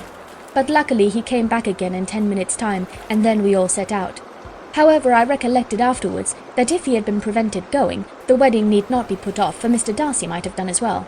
"Mr. Darcy?" repeated Elizabeth in utter amazement. "Oh, yes, he was to come there with Wickham, you know. But gracious me, I quite forgot. I ought not to have said a word about it. I promised them so faithfully. What will Wickham say? It was to be such a secret." "If it was to be secret," said Jane, "say not another word on the subject. You may depend upon my seeking no further." "Oh, certainly," said Elizabeth, though burning with curiosity. "We will ask you no questions." "Thank you," said Lydia, "for if you did I should certainly tell you all, and then Wickham would be—" Chapter 52 of Pride and Prejudice by Jane Austen. Elizabeth had the satisfaction of receiving an answer to her letter as soon as she possibly could. She was no sooner in possession of it than, hurrying into the little copse where she was least likely to be interrupted, she sat down on one of the benches and prepared to be happy, for the length of the letter convinced her that it did not contain a denial. Gracechurch Street, September 6th. My dear niece, I have just received your letter, and shall devote this whole morning to answering it, as I foresee that a little writing will not comprise what I have to tell you. I must confess myself surprised by your application. I did not expect it from you. Don't think me angry, however, for I only mean to let you know that I had not imagined such inquiries to be necessary on your side. If you do not choose to understand me, forgive my impertinence. Your uncle is as much surprised as I am, and nothing but the belief of your being a party concerned would have allowed him to act as he has done. But if you are really innocent and ignorant, I must be more explicit. On the very day of my coming home from Longbourn, your uncle had a most unexpected visitor. Mr. Darcy called, and was shut up with him several hours. It was all over before I arrived, so my curiosity was not so dreadfully racked as yours seems to have been. He came to tell Mr. Gardiner that he had found out where your sister and Mr. Wickham were, and that he had seen and talked with them both, Wickham repeatedly, Lydia once. From what I can collect, he left Derbyshire only 1 day after ourselves, and came to town with the resolution of hunting for them. The motive professed was his conviction of its being owing to himself that Wickham's worthlessness had not been so well known as to make it impossible for any young woman of character to love or confide in him. He generously imputed the whole of his mistaken pride, and confessed that he had before thought it beneath him to lay his private actions open to the world. His character was to speak for itself. He called it therefore his duty to step forward and endeavour to remedy an evil which had been brought on by himself. If he had another motive, I am sure it would never disgrace him. He had been some days in town before he was able to discover them, but he had something to direct his search, which was more than we had, and the consciousness of this was another reason for his resolving to follow us. There is a lady, it seems, a Mrs. Young, who was some time ago governess to Miss Darcy, and was dismissed from her charge on some cause of disapprobation, though he did not say what. She then took a large house in Edward Street, and has since maintained herself by letting lodgings. This Mrs. Young was, he knew, intimately acquainted with Wickham, and he went to her for intelligence of him as soon as he got to town. But it was 2 or 3 days before he could get from her what he wanted. She would not betray her trust, I suppose, without bribery and corruption, for she really did know where her friend was to be found. Wickham indeed had gone to her on their first arrival in London, and had she been able to receive them into her house, they would have taken up their abode with her. At length, however, our kind friend procured the wished-for direction. They were in Street. He saw Wickham, and afterwards insisted on seeing Lydia. His first object with her, he acknowledged, had been to persuade her to quit her present disgraceful situation, and return to her friends as soon as they could be prevailed on to receive her, offering his assistance as far as it would go. But he found Lydia absolutely resolved on remaining where she was. She cared for none of her friends, she wanted no help of his, she would not hear of leaving Wickham. She was sure they should be married some time or other, and it did not much signify when. Since such were her feelings, it only remained, he thought, to secure and expedite a marriage which, in his very first conversation with Wickham, he easily learnt had never been his design. He confessed himself obliged to leave the regiment on account of some debts of honour, which were very pressing, and scrupled not to lay all the ill consequences of Lydia's flight on her own folly alone. He meant to resign his commission immediately, and as to his future situation, he could conjecture very little about it. He must go somewhere, but he did not know where, and he knew he should have nothing to live on. Mr. Darcy asked him why he had not married your sister at once. Though Mr. Bennet was not imagined to be very rich, he would have been able to do something for him, and his situation must have benefited by marriage. But he found, in reply to this question, that Wickham still cherished the hope of more effectually making his fortune by marriage in some other country. Under such circumstances, however, he was not likely to be proof against the temptation of immediate relief. They met several times, for there was much to be discussed. Wickham, of course, wanted more than he could get, but at length was reduced to be reasonable. Everything being settled between them, Mr. Darcy's next step was to make your uncle acquainted with it, and he first called in Gracechurch Street the evening before I came home. But Mr. Gardiner could not be seen, and Mr. Darcy found, on further inquiry, that your father was still with him, but would quit town the next morning. He did not judge your father to be a person whom he could so properly consult as your uncle, and therefore readily postponed seeing him till after the departure of the former. He did not leave his name, and till the next day it was only known that a gentleman had called on business. On Saturday he came again. Your father was gone, your uncle at home, and as I said before, they had a great deal of talk together. They met again on Sunday, and then I saw him too. It was not all settled before Monday. As soon as it was, the express was sent off to Longbourn, but our visitor was very obstinate. I fancy, Lizzie, that obstinacy is the real defect of his character after all. He has been accused of many faults at different times, but this is the true one. Nothing was to be done that he did not do himself, though I am sure, and I do not speak it to be thanked, therefore say nothing about it, your uncle would most readily have settled the whole. They battled it together for a long time, which was more than either the gentleman or lady concerned in it deserved. But at last your uncle was forced to yield, and instead of being allowed to be of use to his niece, was forced to put up with only having the probable credit of it, which went sorely against the grain. And I really believe your letter this morning gave him great pleasure, because it required an explanation that would rob him of his borrowed feathers, and give the praise where it was due. But, Lizzie, this must go no farther than yourself, or Jane at most. You know pretty well, I suppose, what has been done for the young people.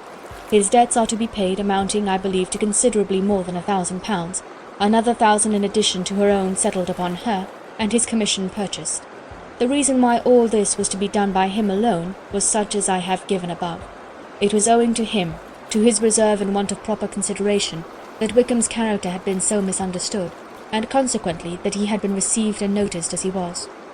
Perhaps there was some truth in this, though I doubt whether his reserve or anybody's reserve can be answerable for the event. But in spite of all this fine talking, my dear Lizzie, you may rest perfectly assured that your uncle would never have yielded if we had not given him credit for another interest in the affair. When all this was resolved on, he returned again to his friends who were still staying at Pemberley, but it was agreed that he should be in London once more when the wedding took place, and all money matters were then to receive the last finish. I believe I have now told you everything.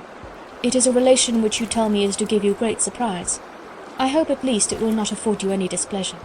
Lydia came to us, and Wickham had constant admission to the house.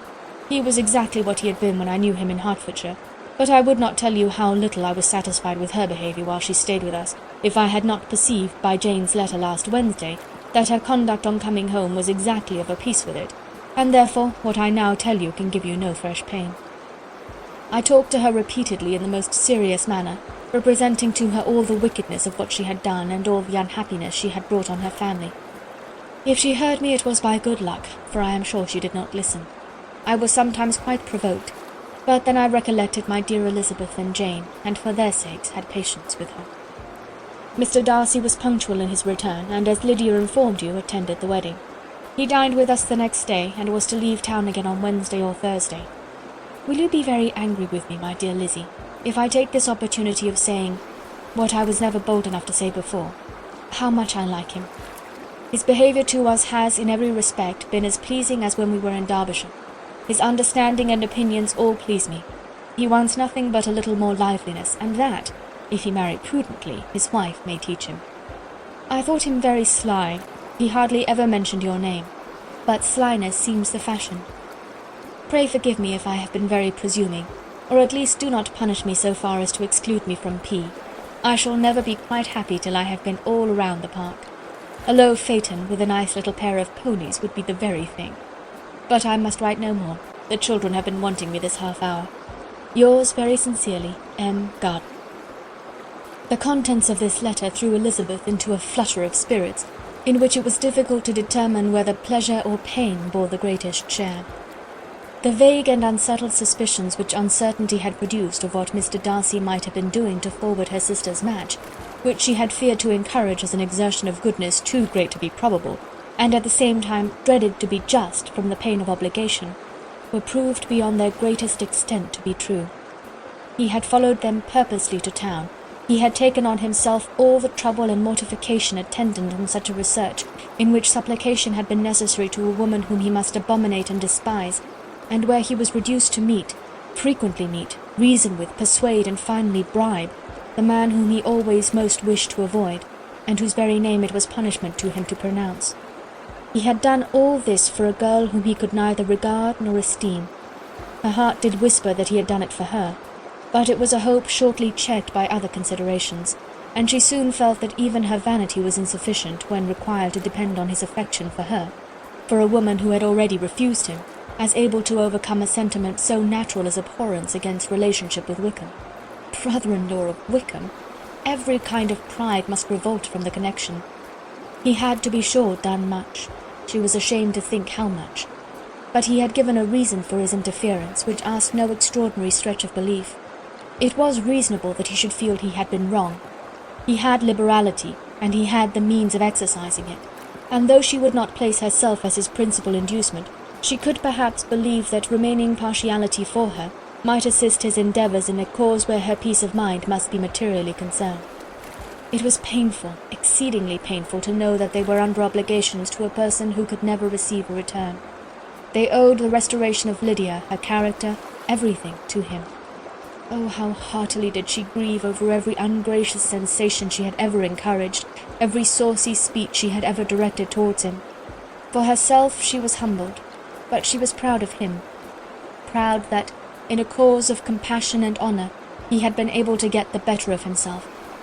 She read over her aunt's commendation of him again and again. It was hardly enough, but it pleased her. She was even sensible of some pleasure, though mixed with regret, on finding how steadfastly both she and her uncle had been persuaded that affection and confidence subsisted between Mr. Darcy and herself. She was roused from her seat and her reflections by someone's approach, and before she could strike into another path, she was overtaken by Wickham. "I am afraid I interrupt your solitary ramble, my dear sister," said he as he joined her. "You certainly do," she replied with a smile, "but it does not follow that the interruption must be unwelcome." "I should be sorry indeed if it were. We were always good friends, and now we are better." "True. Are the others coming out?" "I do not know.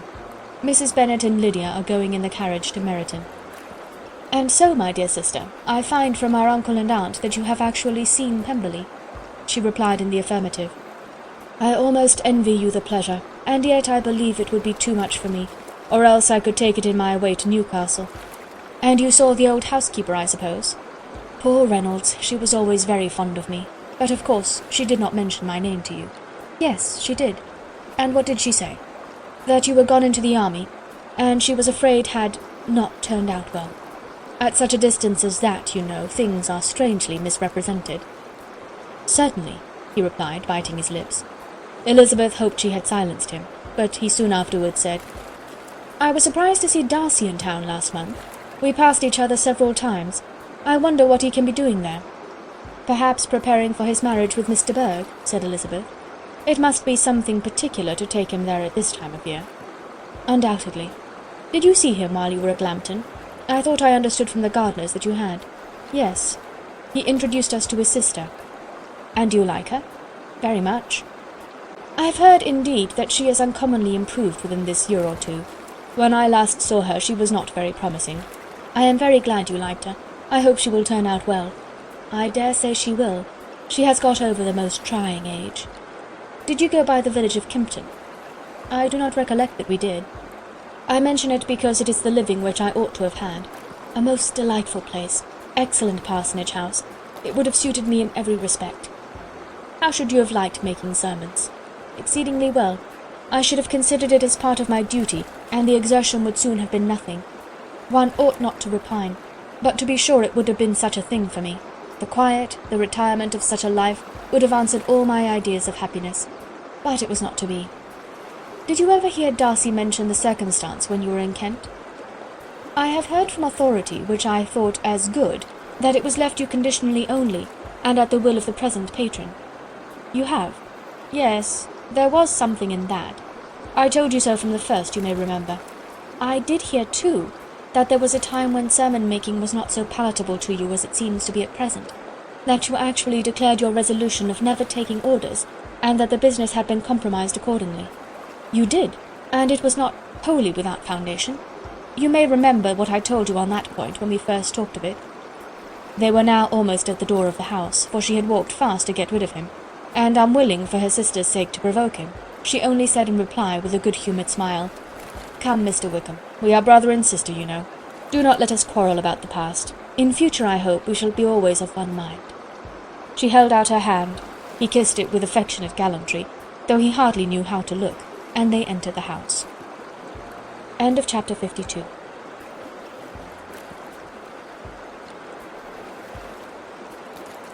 Chapter 53. Mr. Wickham was so perfectly satisfied with this conversation that he never again distressed himself or provoked his dear sister Elizabeth by introducing the subject of it, and she was pleased to find that she had said enough to keep him quiet. The day of his and Lydia's departure soon came, and Mrs. Bennet was forced to submit to a separation which, as her husband by no means entered into her scheme of their all going to Newcastle, was likely to continue at least a 12-month. "Oh, my dear Lydia," she cried, "when shall we meet again?" "Oh, Lord, I don't know. Not these 2 or 3 years, perhaps." "Write to me very often, my dear." "As often as I can. But you know married women have never much time for writing. My sisters may write to me. They will have nothing else to do." Mr. Wickham's adieus were much more affectionate than his wife's. He smiled, looked handsome, and said many pretty things. "He is as fine a fellow," said Mr. Bennet, as soon as they were out of the house, "as ever I saw. He simpers and smirks and makes love to us all. I am prodigiously proud of him. I defy even Sir William Lucas himself to produce a more valuable son-in-law." The loss of her daughter made Mrs. Bennet very dull for several days. "I often think," said she, "that there is nothing so bad as parting with one's friends. One seems so forlorn without them." "This is the consequence, you see, madam, of marrying a daughter," said Elizabeth. "It must make you better satisfied that your other 4 are single." "It is no such thing. Lydia does not leave me because she is married, but only because our husband's regiment happens to be so far off. If that had been nearer, she would not have gone so soon." But the spiritless condition which this event threw her into was shortly relieved, and her mind opened again to the agitation of hope by an article of news which then began to be in circulation. The housekeeper at Netherfield had received orders to prepare for the arrival of her master, who was coming down in a day or two, to shoot there for several weeks. Mrs. Bennet was quite in the fidgets. She looked at Jane and smiled and shook her head by turns. "Well, well, and so Mr. Bingley is coming down, sister," for Mrs. Phillips first brought her the news. "Well, so much the better. Not that I care about it, though. He is nothing to us, you know, and I am sure I never want to see him again. But, however, he is very welcome to come to Netherfield if he likes it, and who knows what may happen? But that is nothing to us. You know, sister, we agreed long ago never to mention a word about it. And so, is it quite certain he is coming?" "You may depend on it," replied the other, "for Mrs. Nicholls was in Meryton last night. I saw her passing by, and went out myself on purpose to know the truth of it, and she told me that it was certain true. He comes down on Thursday at the latest, very likely on Wednesday. She was going to the butcher's, she told me, on purpose to order in some meat on Wednesday, and she has got 3 couple of ducks just fit to be killed." Miss Bennet had not been able to hear of his coming without changing colour.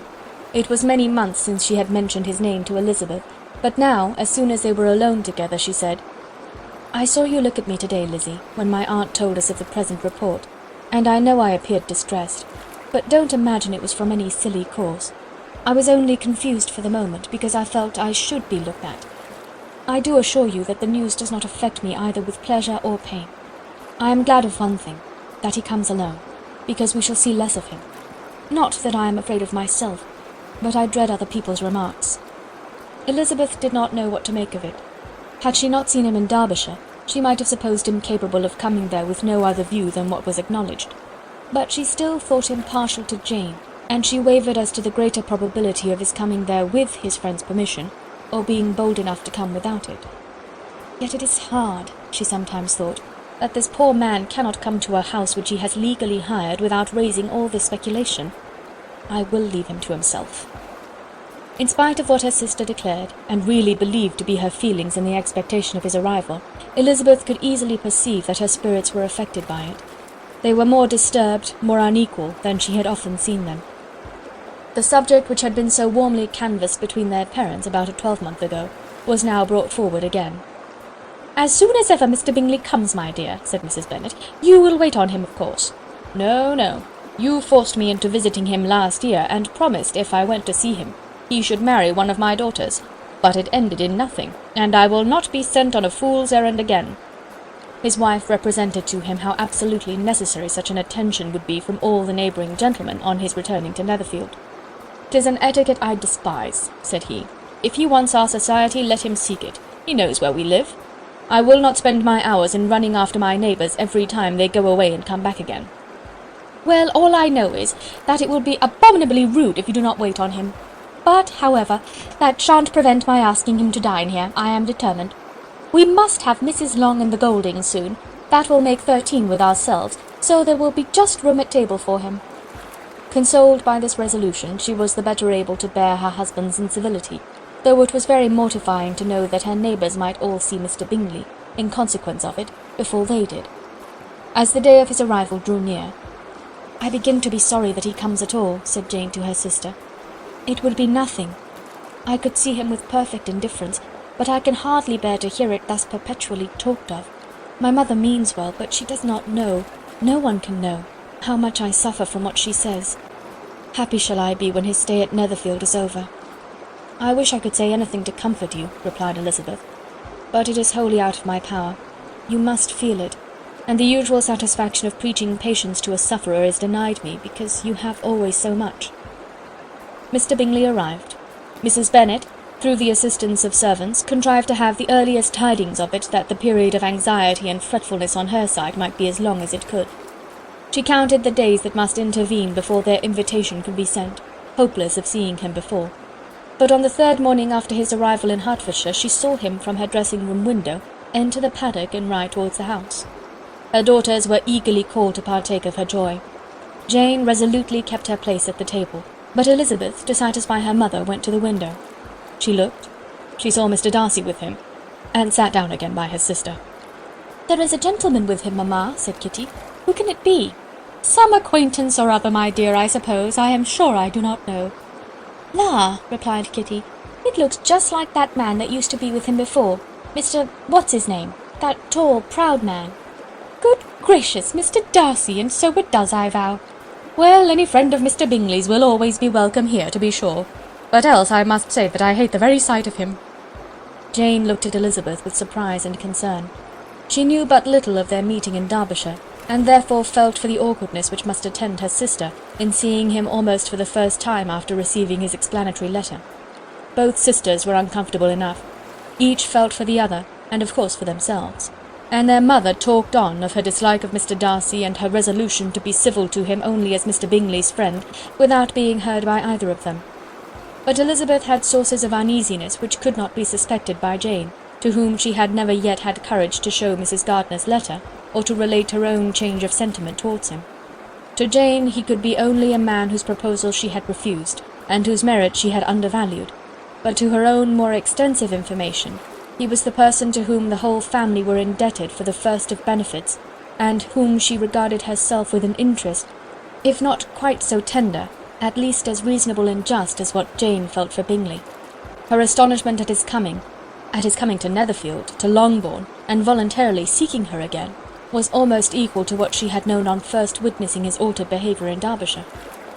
The colour which had been driven from her face returned for half a minute with an additional glow, and a smile of delight added lustre to her eyes, as she thought for that space of time that his affection and wishes must still be unshaken.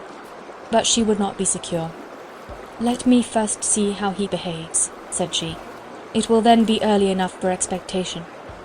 She sat intently at work, striving to be composed, and without daring to lift up her eyes, till anxious curiosity carried them to the face of her sister as the servant was approaching the door. Jane looked a little paler than usual, but more sedate than Elizabeth had expected. On the gentleman's appearing, her colour increased, yet she received them with tolerable ease, and with a propriety of behaviour equally free from any symptom of resentment or any unnecessary complaisance.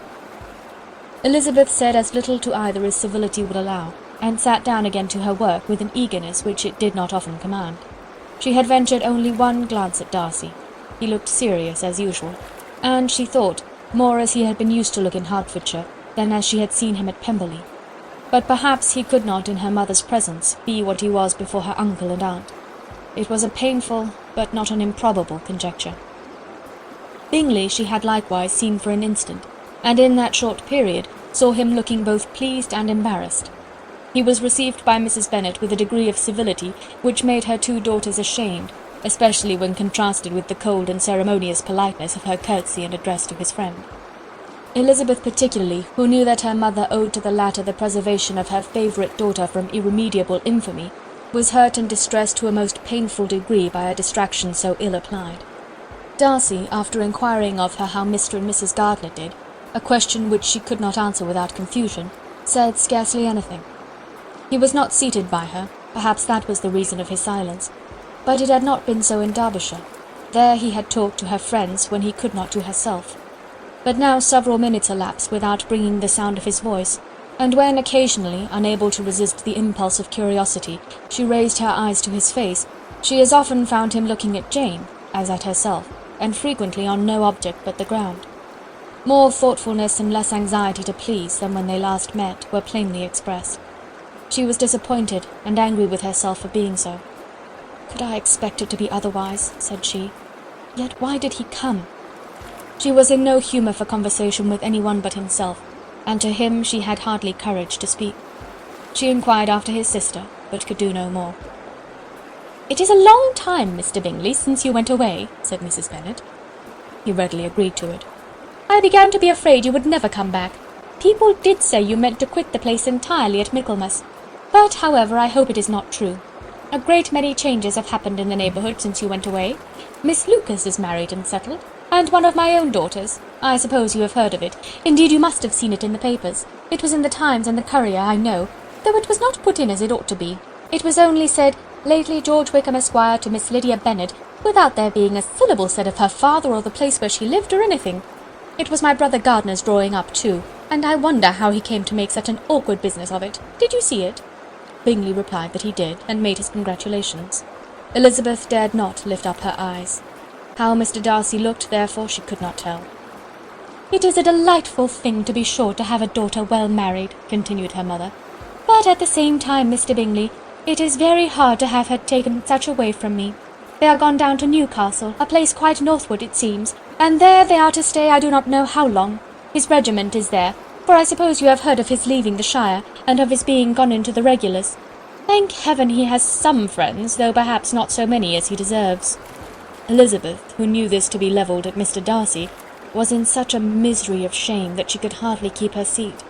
It drew from her, however, the exertion of speaking, which nothing else had so effectually done before, and she asked Bingley whether he meant to make any stay in the country at present. A few weeks, he believed. "When you have killed all your own birds, Mr. Bingley," said her mother, "I beg you will come here and shoot as many as you please on Mr. Bennet's manor. I am sure he will be vastly happy to oblige you, and will save all the best of the coveys for you." Elizabeth's misery increased at such unnecessary, such officious attention. Were the same fair prospect to arise at present as had flattered them a year ago, everything, she was persuaded, would be hastening to the same vexatious conclusion. At that instant she felt that years of happiness could not make Jane or herself amends for moments of such painful confusion. "The first wish of my heart," said she to herself, "is never more to be in company with either of them. Their society can afford no pleasure that will atone for such wretchedness as this. Let me never see either one or the other again." Yet the misery for which years of happiness were to offer no compensation received soon afterwards material relief from observing how much the beauty of her sister rekindled the admiration of her former lover. When first he came in, he had spoken to her but little, but every 5 minutes seemed to be giving her more of his attention. He found her as handsome as she had been last year, as good-natured and as unaffected, though not quite so chatty. Jane was anxious that no difference should be perceived in her at all, and was really persuaded that she talked as much as ever. But her mind was so busily engaged that she did not always know when she was silent. When the gentlemen rose to go away, Mrs. Bennet was mindful of her intended civility, and they were invited and engaged to dine at Longbourn in a few days' time. "You are quite a visit in my debt, Mr. Bingley," she added, "for when you went to town last winter you promised to take a family dinner with us as soon as you returned. I have not forgot, you see, and I assure you I was very much disappointed that you did not come back and keep your engagement." Bingley looked a little silly at this reflection, and said something of his concern at having been prevented by business. They then went away. Mrs. Bennet had been strongly inclined to ask them to stay and dine there that day, but, though she always kept a very good table, she did not think anything less than 2 courses could be good enough for a man on whom she had such anxious designs, or satisfy the appetite and pride of one who had 10,000 a year. End of chapter 53.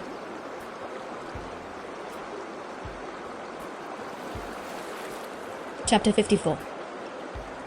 As soon as they were gone, Elizabeth walked out to recover her spirits, or in other words, to dwell without interruption on those subjects that must deaden them more. Mr. Darcy's behaviour astonished and vexed her. "Why, if he came only to be silent, grave, and indifferent," said she, "did he come at all?" She could settle it in no way that gave her pleasure. "He could be still amiable, still pleasing to my uncle and aunt when he was in town, and why not to me? If he fears me, why come hither? If he no longer cares for me, why silent? Teasing man! I will think no more about him." Her resolution was for a short time involuntarily kept by the approach of her sister, who joined her with a cheerful look, which showed her better satisfied with their visitors than Elizabeth. "Now," said she, "that this first meeting is over, I feel perfectly easy. I know my own strength, and I shall never be embarrassed again by his coming. I am glad he dines here on Tuesday. It will then be publicly seen that, on both sides, we meet only as common and indifferent acquaintance." "Yes, very indifferent indeed," said Elizabeth laughingly. "Oh, Jane, take care."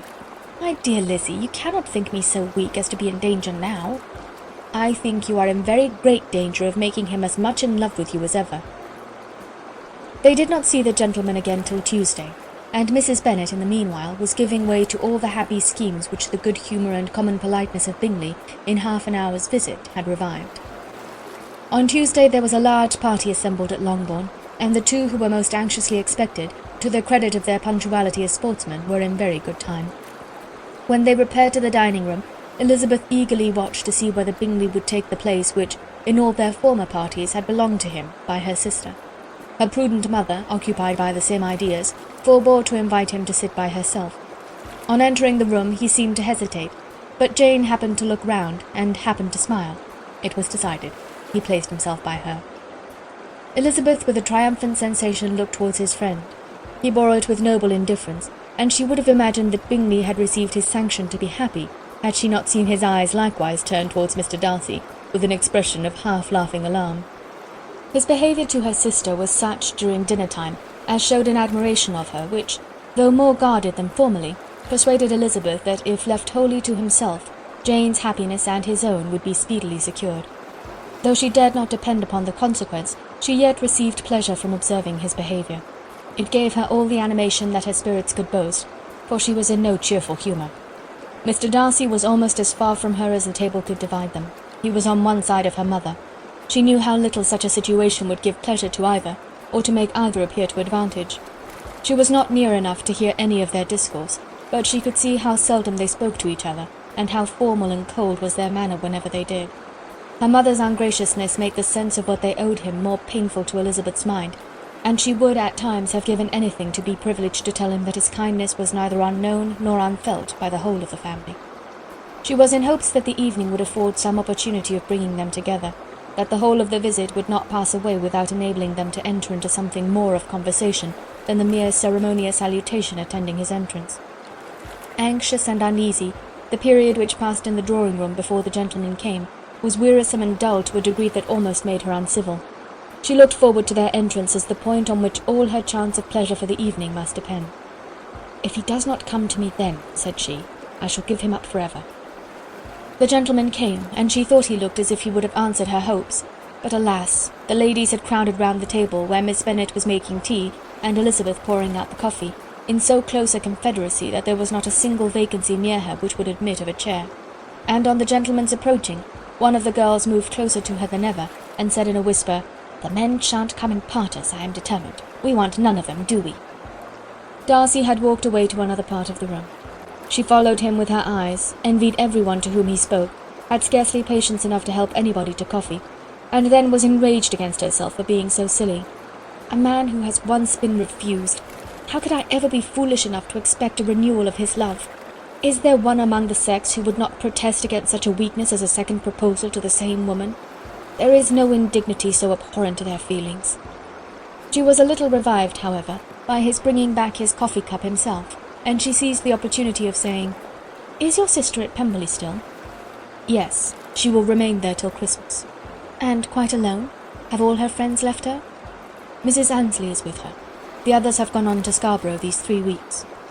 She could think of nothing more to say, but if he wished to converse with her, he might have better success. He stood by her, however, for some minutes in silence, and at last, on the young lady's whispering to Elizabeth again, he walked away. When the tea-things were removed and the card-tables placed, the ladies all rose, and Elizabeth was then hoping to be soon joined by him, when all her views were overthrown by seeing him fall a victim to her mother's rapacity for whist-players, and in a few moments after seated with the rest of the party. She now lost every expectation of pleasure. They were confined for the evening at different tables, and she had nothing to hope but that his eyes were so often turned towards her side of the room as to make him play as unsuccessfully as herself. Mrs. Bennet had designed to keep the 2 Netherfield gentlemen to supper, but their carriage was unluckily ordered before any of the others, and she had no opportunity of detaining them. "Well, girls," said she, as soon as they were left to themselves, "what say you to the day?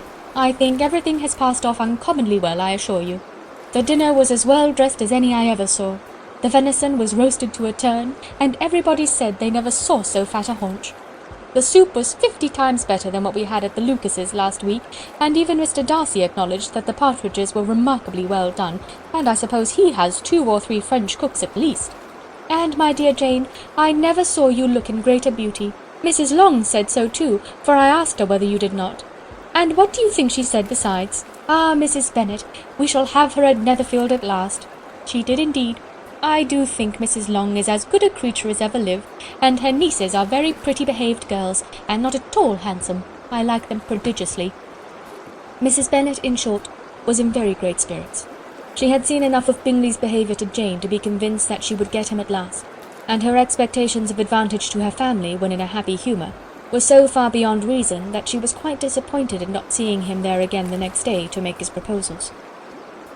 "It has been a very agreeable day," said Miss Bennet to Elizabeth. "The party seemed so well selected, so suitable one with the other. I hope we may often meet again." Elizabeth smiled. "Lizzie, you must not do so. You must not suspect me. It mortifies me. I assure you that I have now learnt to enjoy his conversation as an agreeable and sensible young man, without having a wish beyond it. I am perfectly satisfied, from what his manners now are, that he never had any design of engaging my affection. It is only that he is blessed with greater sweetness of address, and a stronger desire of generally pleasing than any other man." "You are very cruel," said her sister. "You will not let me smile, and are provoking me to it every moment." "How hard it is in some cases to be believed, and how impossible in others. But why should you wish to persuade me that I feel more than I acknowledge? That is a question which I hardly know how to answer. We all love to instruct, though we can teach only what is not worth knowing. Forgive me, and if you persist in indifference, do not make me your confidant." End of chapter 54.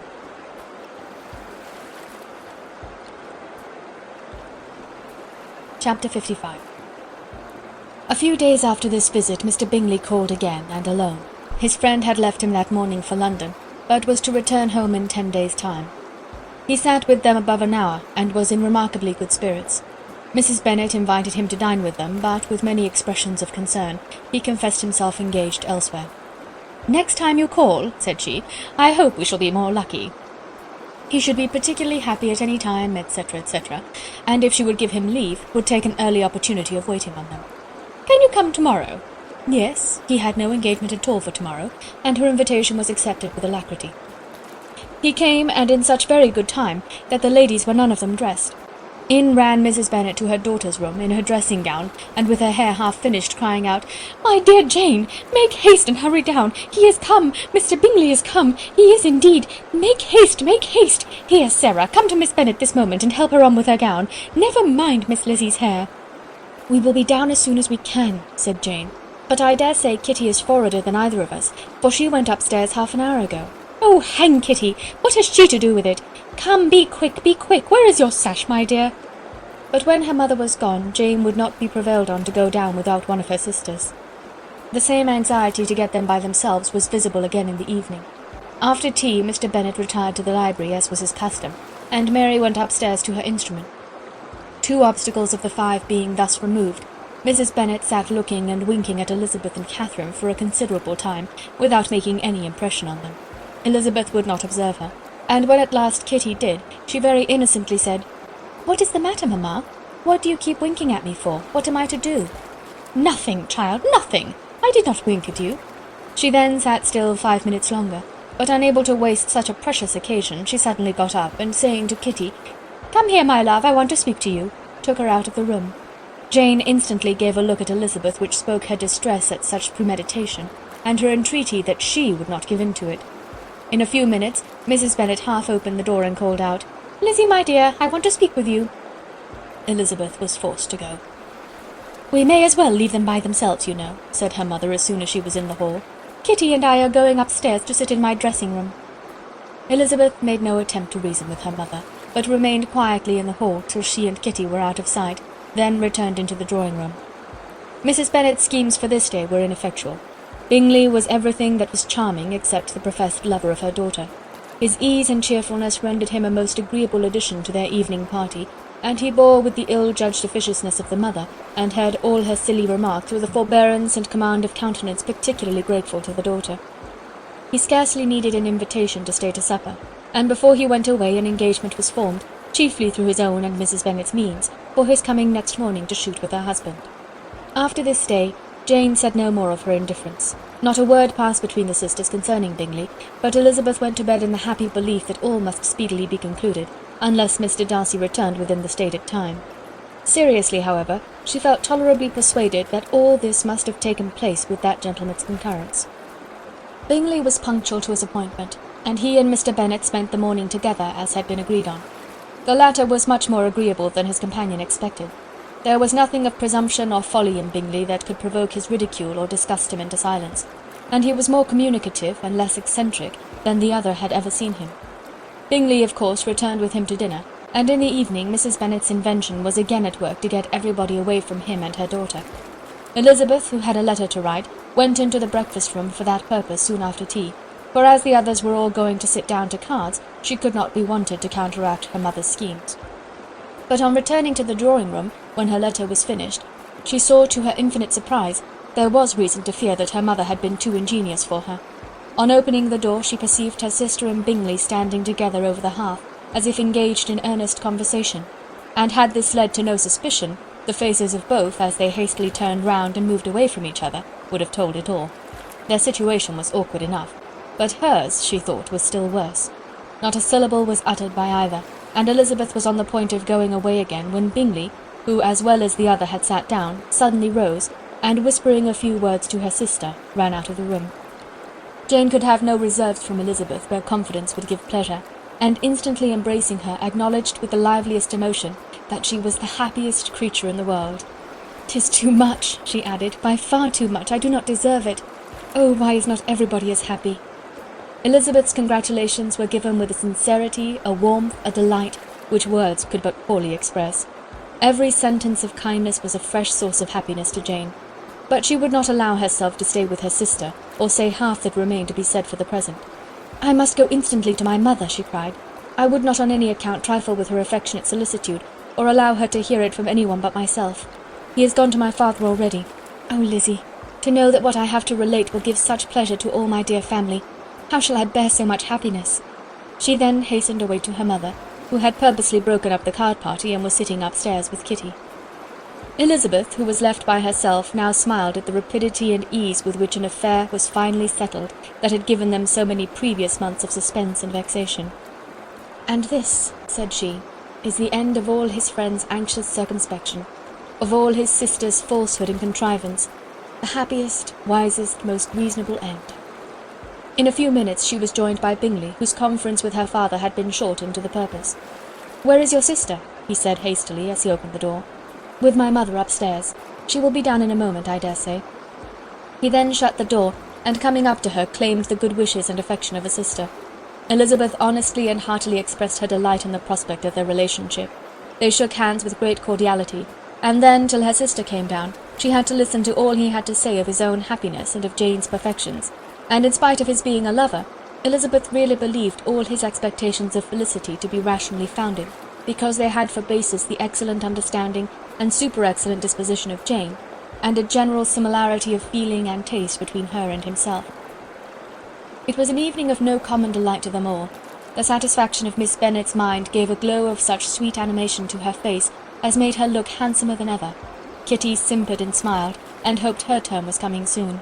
Mrs. Bennet could not give her consent or speak her approbation in terms warm enough to satisfy her feelings, though she talked to Bingley of nothing else for half an hour, and when Mr. Bennet joined them at supper, his voice and manner plainly showed how really happy he was. Not a word, however, passed his lips in allusion to it, till their visitor took his leave for the night, but as soon as he was gone, he turned to his daughter and said, "Jane, I congratulate you. You will be a very happy woman." Jane went to him instantly, kissed him, and thanked him for his goodness. "You are a good girl," he replied, "and I have great pleasure in thinking you will be so happily settled. I have not a doubt of your doing very well together. Your tempers are by no means unlike.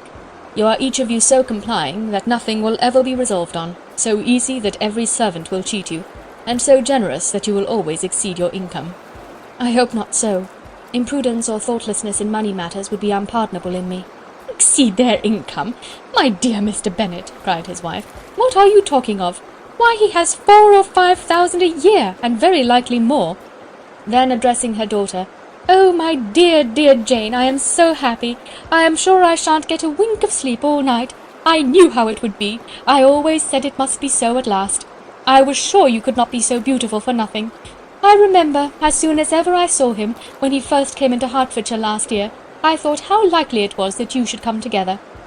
Oh, he is the handsomest young man that ever was seen." Wickham, Lydia were all forgotten. Jane was beyond competition her favourite child. At that moment she cared for no other. Her younger sisters soon began to make interest with her for objects of happiness which she might in future be able to dispense. Mary petitioned for the use of the library at Netherfield, and Kitty begged very hard for a few balls there every winter.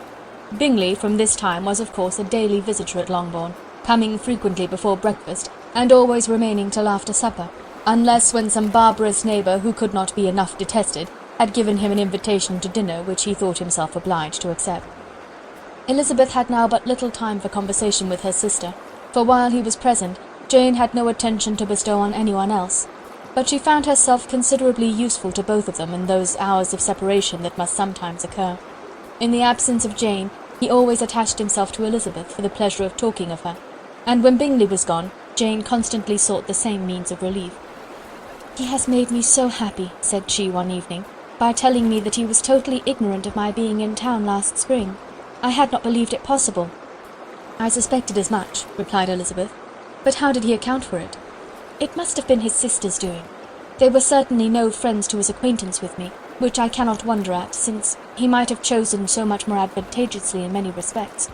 But when they see, as I trust they will, that their brother is happy with me, they will learn to be contented, and we shall be on good terms again, though we can never be what we once were to each other." "That is the most unforgiving speech," said Elizabeth, "that I ever heard you utter. Good girl!" it would vex me indeed to see you again the dupe of Miss Bingley's pretended regard. Would you believe it, Lizzie, that when he went to town last November he really loved me, and nothing but a persuasion of my being indifferent would have prevented his coming down again? He made a little mistake, to be sure, but it is to the credit of his modesty. This, naturally, introduced a panegyric from Jane on his diffidence, and the little value he put on his own good qualities. Elizabeth was pleased to find that he had not betrayed the interference of his friend, for though Jane had the most generous and forgiving heart in the world, she knew it was a circumstance which must prejudice her against him. "I am certainly the most fortunate creature that ever existed," cried Jane. "Oh, Lizzie, why am I thus singled from my family and blessed above them all? If I could but see you as happy, if there were but such another man for you! If you were to give me 40 such men, I never could be so happy as you. Till I have your disposition, your goodness, I never can have your happiness. No, no, let me shift for myself, and perhaps, if I have very good luck, I may meet with another Mr. Collins in time." The situation of affairs in the Longbourn family could not long be a secret. Mrs. Bennet was privileged to whisper it to Mrs. Phillips, and she ventured, without any permission, to do the same by all her neighbours in Meryton. The Bennets were speedily pronounced to be the luckiest family in the world, though only a few weeks before, when Lydia had first run away, they had been generally proved to be marked out for misfortune. End of chapter 55.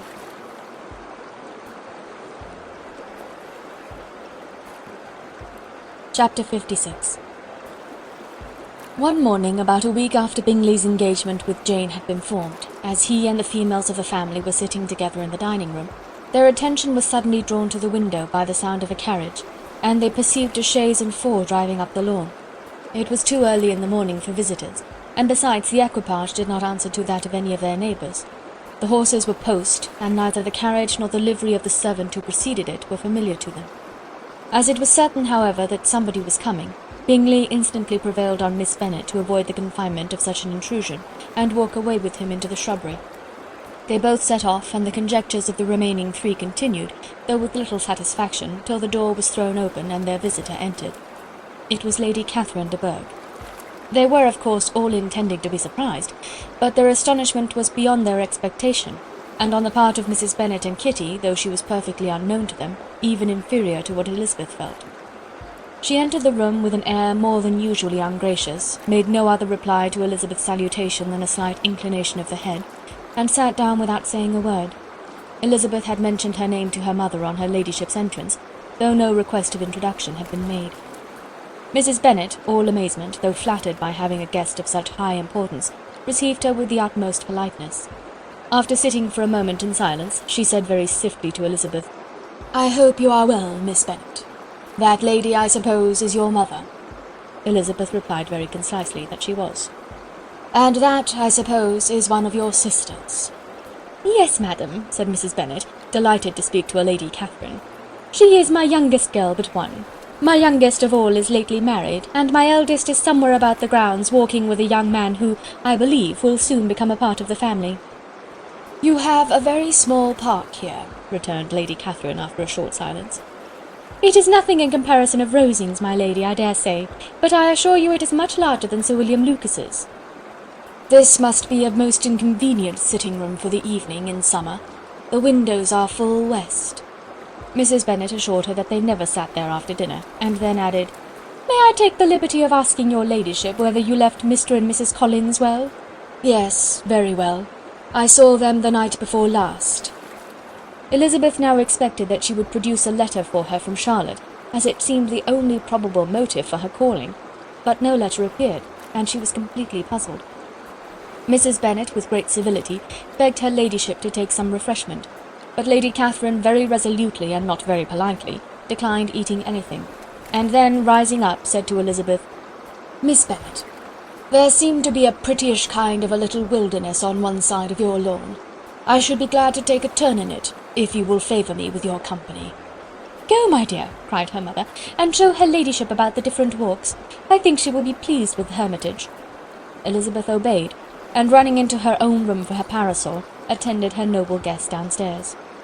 As they passed through the hall, Lady Catherine opened the doors into the dining parlour and drawing-room, and pronouncing them, after a short survey, to be decent-looking rooms, walked on.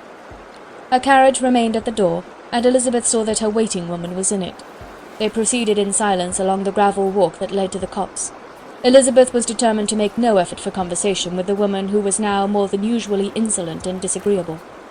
"How could I ever think her like her nephew?" said she, as she looked her in her face.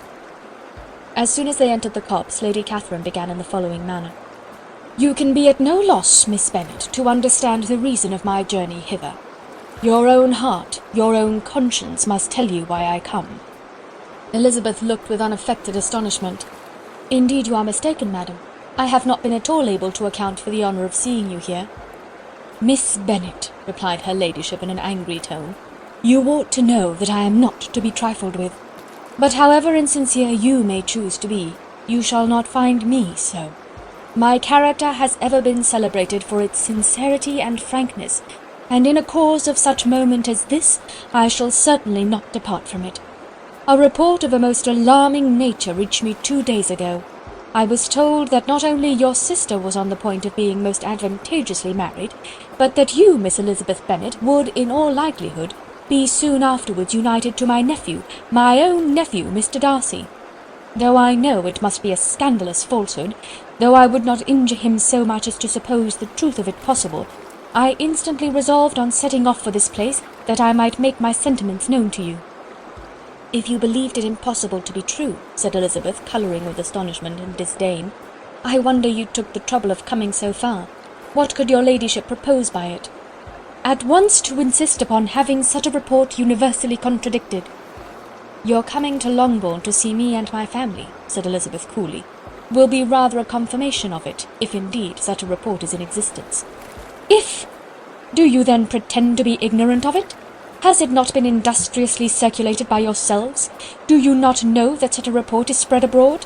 "I never heard that it was." "And can you likewise declare that there is no foundation for it?" "I do not pretend to possess equal frankness with your ladyship. You may ask questions which I shall not choose to answer." "This is not to be borne. Miss Bennet, I insist on being satisfied. Has my nephew made you an offer of marriage?" "Your ladyship has declared it to be impossible." "It ought to be so, it must be so, while he retains the use of his reason. But your arts and allurements may, in a moment of infatuation, have made him forget what he owes to himself and to all his family. You may have drawn him in." "If I have, I shall be the last person to confess it." "Miss Bennet, do you know who I am? I have not been accustomed to such language as this. I am almost the nearest relation he has in the world, and am entitled to know all his dearest concerns. But you are not entitled to know mine, nor will such behaviour as this ever induce me to be explicit. Let me be rightly understood. This match, to which you have the presumption to aspire, can never take place. No, never. Mr. Darcy is engaged to my daughter. Now what have you to say?" "Only this, that if he is so, you can have no reason to suppose he will make an offer to me." Lady Catherine hesitated for a moment, and then replied, "The engagement between them is of a peculiar kind. From their infancy they have been intended for each other. It was the favourite wish of his mother, as well as of hers. While in their cradles we planned the union, and now, at the moment when the wishes of both sisters would be accomplished in their marriage, to be prevented by a young woman of inferior birth, of no importance in the world, and wholly unallied to the family, do you pay no regard to the wishes of his friends, to his tacit engagement with Miss de Bourgh? Are you lost to every feeling of propriety and delicacy? Have you not heard me say that from his earliest hours he was destined for his cousin?" "Yes, and I had heard it before. But what is that to me? If there is no other objection to my marrying your nephew, I shall certainly not be kept from it by knowing that his mother and aunt wished him to marry Miss de Bourgh. You both did as much as you could in planning the marriage. Its completion depended on others. If Mr. Darcy is neither by honour nor inclination confined to his cousin, why is not he to make another choice? And if I am that choice, why may not I accept him?" "Because honour, decorum, prudence, nay, interest, forbid it. Yes, Miss Bennet, interest. For do not expect to be noticed by his family or friends if you wilfully act against the inclinations of all. You will be censured, slighted, and despised by everyone connected with him. Your alliance will be a disgrace. Your name will never even be mentioned by any of us." "These are heavy misfortunes," replied Elizabeth. but the wife of Mr. Darcy must have such extraordinary sources of happiness necessarily attached to her situation, that she could, upon the whole, have no cause to repine. Obstinate, headstrong girl! I am ashamed of you. Is this your gratitude for my attentions to you last spring? Is nothing due to me on that score? Let us sit down. You are to understand, Miss Bennet, that I came here with the determined resolution of carrying my purpose, nor will I be dissuaded from it. I have not been used to submit to any person's whims. I have not been in the habit of brooking disappointment. That will make your ladyship's situation at present more pitiable, but it will have no effect on me. I will not be interrupted. Hear me in silence. My daughter and my nephew are formed for each other. They are descended on the maternal side from the same noble line, and on the father's from respectable, honourable, and ancient, though untitled, families. Their fortune on both sides is splendid. They are destined for each other by the voice of every member of their respective houses, and what is to divide them? The upstart pretensions of a young woman without family, connections, or fortune? Is this to be endured? But it must not, shall not be. If you were sensible of your own good, you would not wish to quit the sphere in which you have been brought up. In marrying your nephew, I should not consider myself as quitting that sphere. He is a gentleman, I am a gentleman's daughter. So far we are equal. True, you are a gentleman's daughter, but who was your mother? Who are your uncles and aunts? Do not imagine me ignorant of their condition. Whatever my connections may be, said Elizabeth, if your nephew does not object to them, they can be nothing to you. Tell me once and for all, are you engaged to him? Though Elizabeth would not, for the mere purpose of obliging Lady Catherine, have answered this question, she could not but say, after a moment's deliberation, I am not. Lady Catherine seemed pleased. And will you promise me never to enter into such an engagement? I will make no promise of the kind. Miss Bennet, I am shocked and astonished. I expected to find a more reasonable young woman. But do not deceive yourself into a belief that I will never recede. I shall not go away until you have given me the assurance I require. And I certainly never shall give it. I am not to be intimidated into anything so wholly unreasonable. Your ladyship wants Mr. Darcy to marry your daughter, but would my giving you the wished-for promise make their marriage at all more probable? Supposing him to be attached to me, would my refusing to accept his hand make him wish to bestow it on his cousin? Allow me to say, Lady Catherine, that the arguments with which you have supported this extraordinary application have been as frivolous as the application was ill-judged. You have widely mistaken my character, if you think I can be worked on by such persuasions as these. How far your nephew might approve of your interference in his affairs I cannot tell, but you have certainly no right to concern yourself in mine. I must beg, therefore, to be importuned no farther on the subject. Not so hasty, if you please. I have by no means done. To all the objections I have already urged, I have still another to add. I am no stranger to the particulars of your youngest sister's infamous elopement. I know it all, that the young man's marrying her was a patched-up business at the expense of your father and uncles. And is such a girl to be my nephew's sister? Is her husband, is the son of his late father's steward, to be his brother? Heaven and earth! Of what are you thinking? Are the shades of Pemberley to be thus polluted? You can now have nothing further to say, she resentfully answered. You have insulted me in every possible method. I must beg you to return to the house. And she rose as she spoke. Lady Catherine rose also, and they turned back. Her ladyship was highly incensed. You have no regard, then, for the honour and credit of my nephew. Unfeeling, selfish girl! Do you not consider that a connection with you must disgrace him in the eyes of everybody? Lady Catherine, I have nothing further to say. You know my sentiments. You are then resolved to have him? I have said no such thing. I am only resolved to act in that manner which will, in my own opinion, constitute my happiness, without reference to you or to any person so wholly unconnected with me. It is well. You refuse, then, to oblige me. You refuse to obey the claims of duty, honour, and gratitude. You are determined to ruin him in the opinion of all his friends, and make him the contempt of the world. Neither duty, nor honour, nor gratitude, replied Elizabeth, have any possible claim on me in the present instance. No principle of either would be violated by my marriage with Mr. Darcy. And with regard to the resentment of his family, or the indignation of the world, if the former were excited by his marrying me, it would not give me one moment's concern, and the world in general would have too much sense to join in the scorn. And this is your real opinion? This is your final resolve? Very well. I shall now know how to act. Do not imagine, Miss Bennet, that your ambition will ever be gratified. I came to try you. I hoped to find you reasonable. But depend upon it, I will carry my point." In this manner Lady Catherine talked on till they were at the door of the carriage, when, turning hastily around, she added, "I take no leave of you, Miss Bennet. I send no compliments to your mother. You deserve no such attention. I am most seriously displeased." Elizabeth made no answer, and without attempting to persuade her ladyship to return into the house, walked quietly into it herself. She heard the carriage drive away as she proceeded upstairs. Her mother impatiently met her at the door of the dressing-room, to ask why Lady Catherine would not come in again and rest herself. "She did not choose it," said her daughter. "She would go." "She is a very fine-looking woman, and her calling here was prodigiously civil, for she only came, I suppose, to tell us the Collinses were well. She is on her road somewhere, I dare say, and so, passing through Meryton, thought she might as well call on you. I suppose she had nothing particular to say to you, Lizzie?" Elizabeth was forced to give into a little falsehood here, for to acknowledge the substance of their conversation was impossible. End of chapter 56.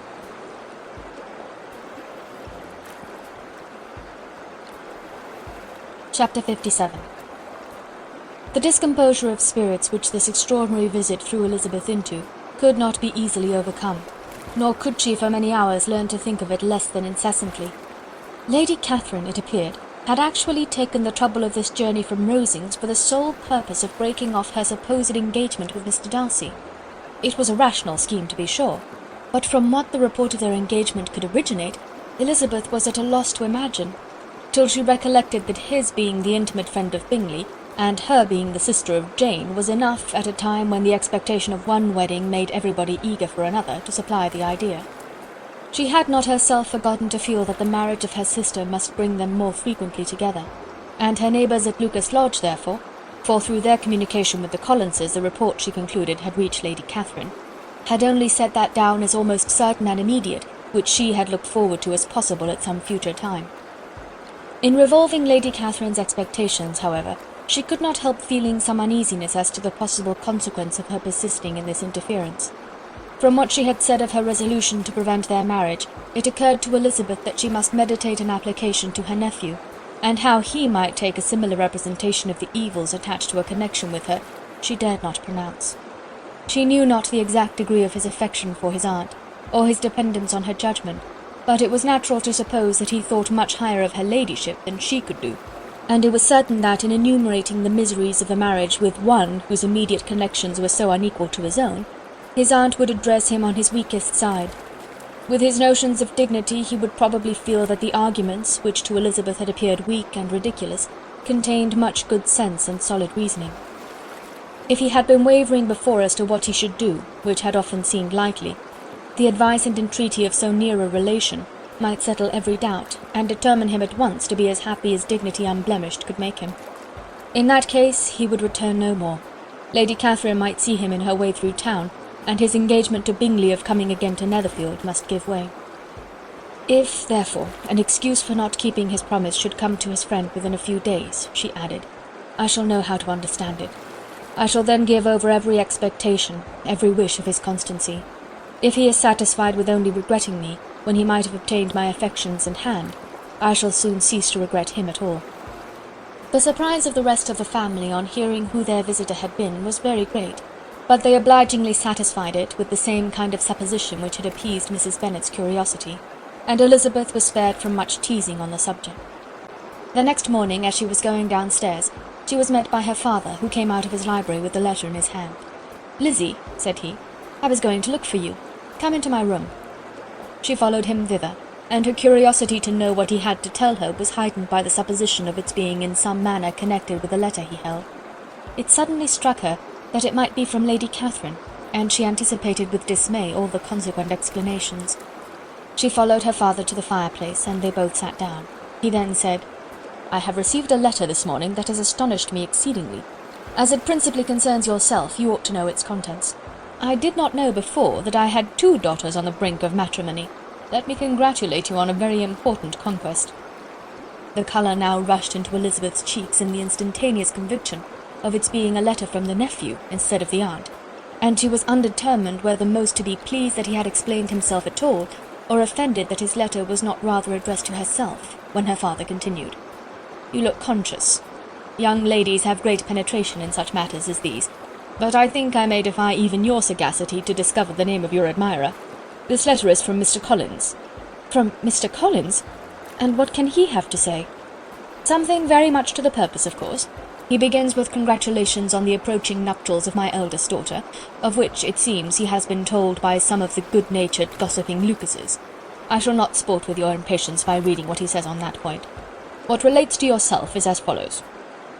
Having thus offered you the sincere congratulations of Mrs. Collins and myself on this happy event, let me now add a short hint on the subject of another, of which we have been advertised by the same authority. Your daughter Elizabeth, it is presumed, will not long bear the name of Bennet after her elder sister has resided, and the chosen partner of her fate may be reasonably looked up to as one of the most illustrious personages in this land." "Can you possibly guess, Lizzie, who is meant by this?" "This young gentleman is blessed in a peculiar way with everything the heart of mortal can most desire: splendid property, noble kindred, and extensive patronage. Yet in spite of all these temptations, let me warn my cousin Elizabeth and yourself of what evils you may incur by a precipitate closure with this gentleman's proposals, which of course you will be inclined to take immediate advantage of." "Have you any idea, Lizzie, who this gentleman is? But now it comes out." "My motive for cautioning you is as follows. We have reason to imagine that his aunt, Lady Catherine de Bourgh, does not look on the match with a friendly eye. Mr. Darcy, you see, is the man. Now, Lizzie, I think I have surprised you. Could he or the Lucases have pitched on any man within the circle of our acquaintance whose name would have given the lie more effectually to what they related? Mr. Darcy, who never looks at any woman but to see a blemish, and who probably never looked at you in his life. It is admirable." Elizabeth tried to join in her father's pleasantry, but could only force one most reluctant smile.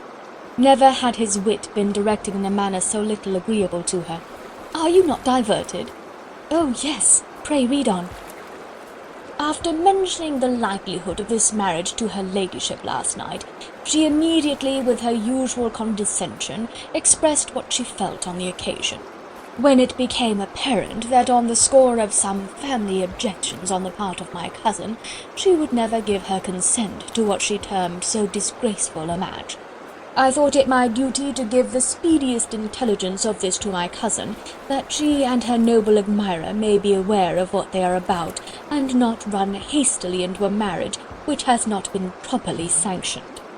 Mr. Collins moreover adds, "I am truly rejoiced that my cousin Lydia's sad business has been so well hushed up, and am only concerned that their living together before the marriage took place should be so generally known.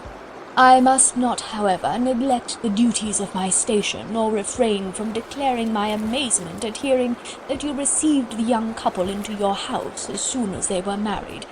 It was an encouragement of vice, and had I been the rector of Longbourn, I should very strenuously have opposed it. You ought certainly to forgive them as a Christian, but never to admit them in your sight, or allow their names to be mentioned in your hearing." That is his notion of Christian forgiveness. The rest of his letter is only about his dear Charlotte's situation, and his expectation of a young olive branch. But, Lizzie, you look as if you did not enjoy it. You are not going to be missish, I hope, and pretend to be affronted at an idle report. For what do we live but to make sport for our neighbours, and laugh at them in our turn?" "Oh," cried Elizabeth, "I am excessively diverted. But it is so strange." "Yes, that is what makes it amusing. Had they fixed on any other man, it would have been nothing. But his perfect indifference and your pointed dislike make it so delightfully absurd. Much as I abominate writing, I would not give up Mr. Collins's correspondence for any consideration. Nay, when I read a letter of his, I cannot help giving him the preference even over Wickham, much as I value the impudence and hypocrisy of my son-in-law. And pray, Lizzie, what said Lady Catherine about this report? Did she call to refuse her consent?" To this question his daughter replied only with a laugh, and as it had been asked without the least suspicion, she was not distressed by his repeating it. Elizabeth had never been more at a loss to make her feelings appear what they were not. It was necessary to laugh when she would rather have cried.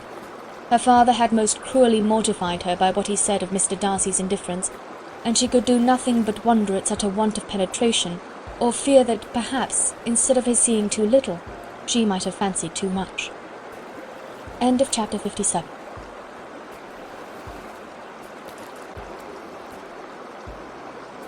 Chapter 58. Instead of receiving any such letter of excuse from his friend as Elizabeth half expected Mr. Bingley to do, he was able to bring Darcy with him to Longbourn before many days had passed after Lady Catherine's visit. The gentlemen arrived early, and before Mrs. Bennet had time to tell him of their having seen his aunt, of which her daughter sat in momentary dread, Bingley, who wanted to be alone with Jane, proposed their all walking out. It was agreed to. Mrs. Bennet was not in the habit of walking, Mary could never spare time, but the remaining 5 set off together. Bingley and Jane, however, soon allowed the others to outstrip them, while Elizabeth, Kitty, and Darcy were to entertain each other. Very little was said by either. Kitty was too much afraid of him to talk, Elizabeth was secretly forming a desperate resolution, and perhaps he might be doing the same. They walked towards the Lucases because Kitty wished to call upon Maria, and as Elizabeth saw no occasion for making it a general concern, when Kitty left them she went boldly on with him alone. Now was the moment for her resolution to be executed, and while her courage was high, she immediately said, "Mr. Darcy, I am a very selfish creature, and for the sake of giving relief to my own feelings, care not how much I may be wounding yours. I can no longer help thanking you for your unexampled kindness to my poor sister. Ever since I have known it, I have been most anxious to acknowledge to you how gratefully I feel it. Were it known to the rest of my family, I should not have merely my own gratitude to express." "I am sorry, exceedingly sorry," replied Darcy in a tone of surprise and emotion, "that you have ever been informed of what may, in a mistaken light, have given you uneasiness. I did not think Mrs. Gardiner was so little to be trusted. You must not blame my aunt. Lydia's thoughtlessness first betrayed to me that you had been concerned in the matter, and of course I could not rest till I knew the particulars. Let me thank you again and again, in the name of all my family, for that generous compassion which induced you to take so much trouble and bear so many mortifications for the sake of discovering them." "If you will thank me," he replied, "let it be for yourself alone. That the wish of giving happiness to you might add force to the other inducements which led me on, I shall not attempt to deny. But your family owe me nothing. Much as I respect them, I believe I thought only of you." Elizabeth was too much embarrassed to say a word. After a short pause, her companion added, "You are too generous to trifle with me. If your feelings are still what they were last April, tell me so at once. My affections and wishes are unchanged, but one word from you will silence me on this subject forever." Elizabeth, feeling all the more than common awkwardness and anxiety of a situation, now forced herself to speak, and immediately, though not very fluently, gave him to understand that her sentiments had undergone so material a change since the period to which he alluded, as to make her receive with gratitude and pleasure his present assurances. The happiness which this reply produced was such as he had probably never felt before, and he expressed himself on the occasion as sensibly and as warmly as a man violently in love can be supposed to do. Had Elizabeth been able to encounter his eye, she might have seen how well the expression of heartfelt delight diffused over his face became him. But though she could not look, she could listen, and he told her of feelings which, in proving of what importance she was to him, made his affection every moment more valuable. They walked on without knowing in what direction. There was too much to be thought and felt and said for attention to any other objects. She soon learnt that they were indebted for their present good understanding to the efforts of his aunt, who did call on him in her return through London, and there related her journey to Longbourn, its motive, and the substance of her conversation with Elizabeth, dwelling emphatically on every expression of the latter which, in her ladyship's apprehension, peculiarly denoted her perverseness and assurance, in the belief that such a relation must assist her endeavours to obtain that promise from her nephew which she had refused to give.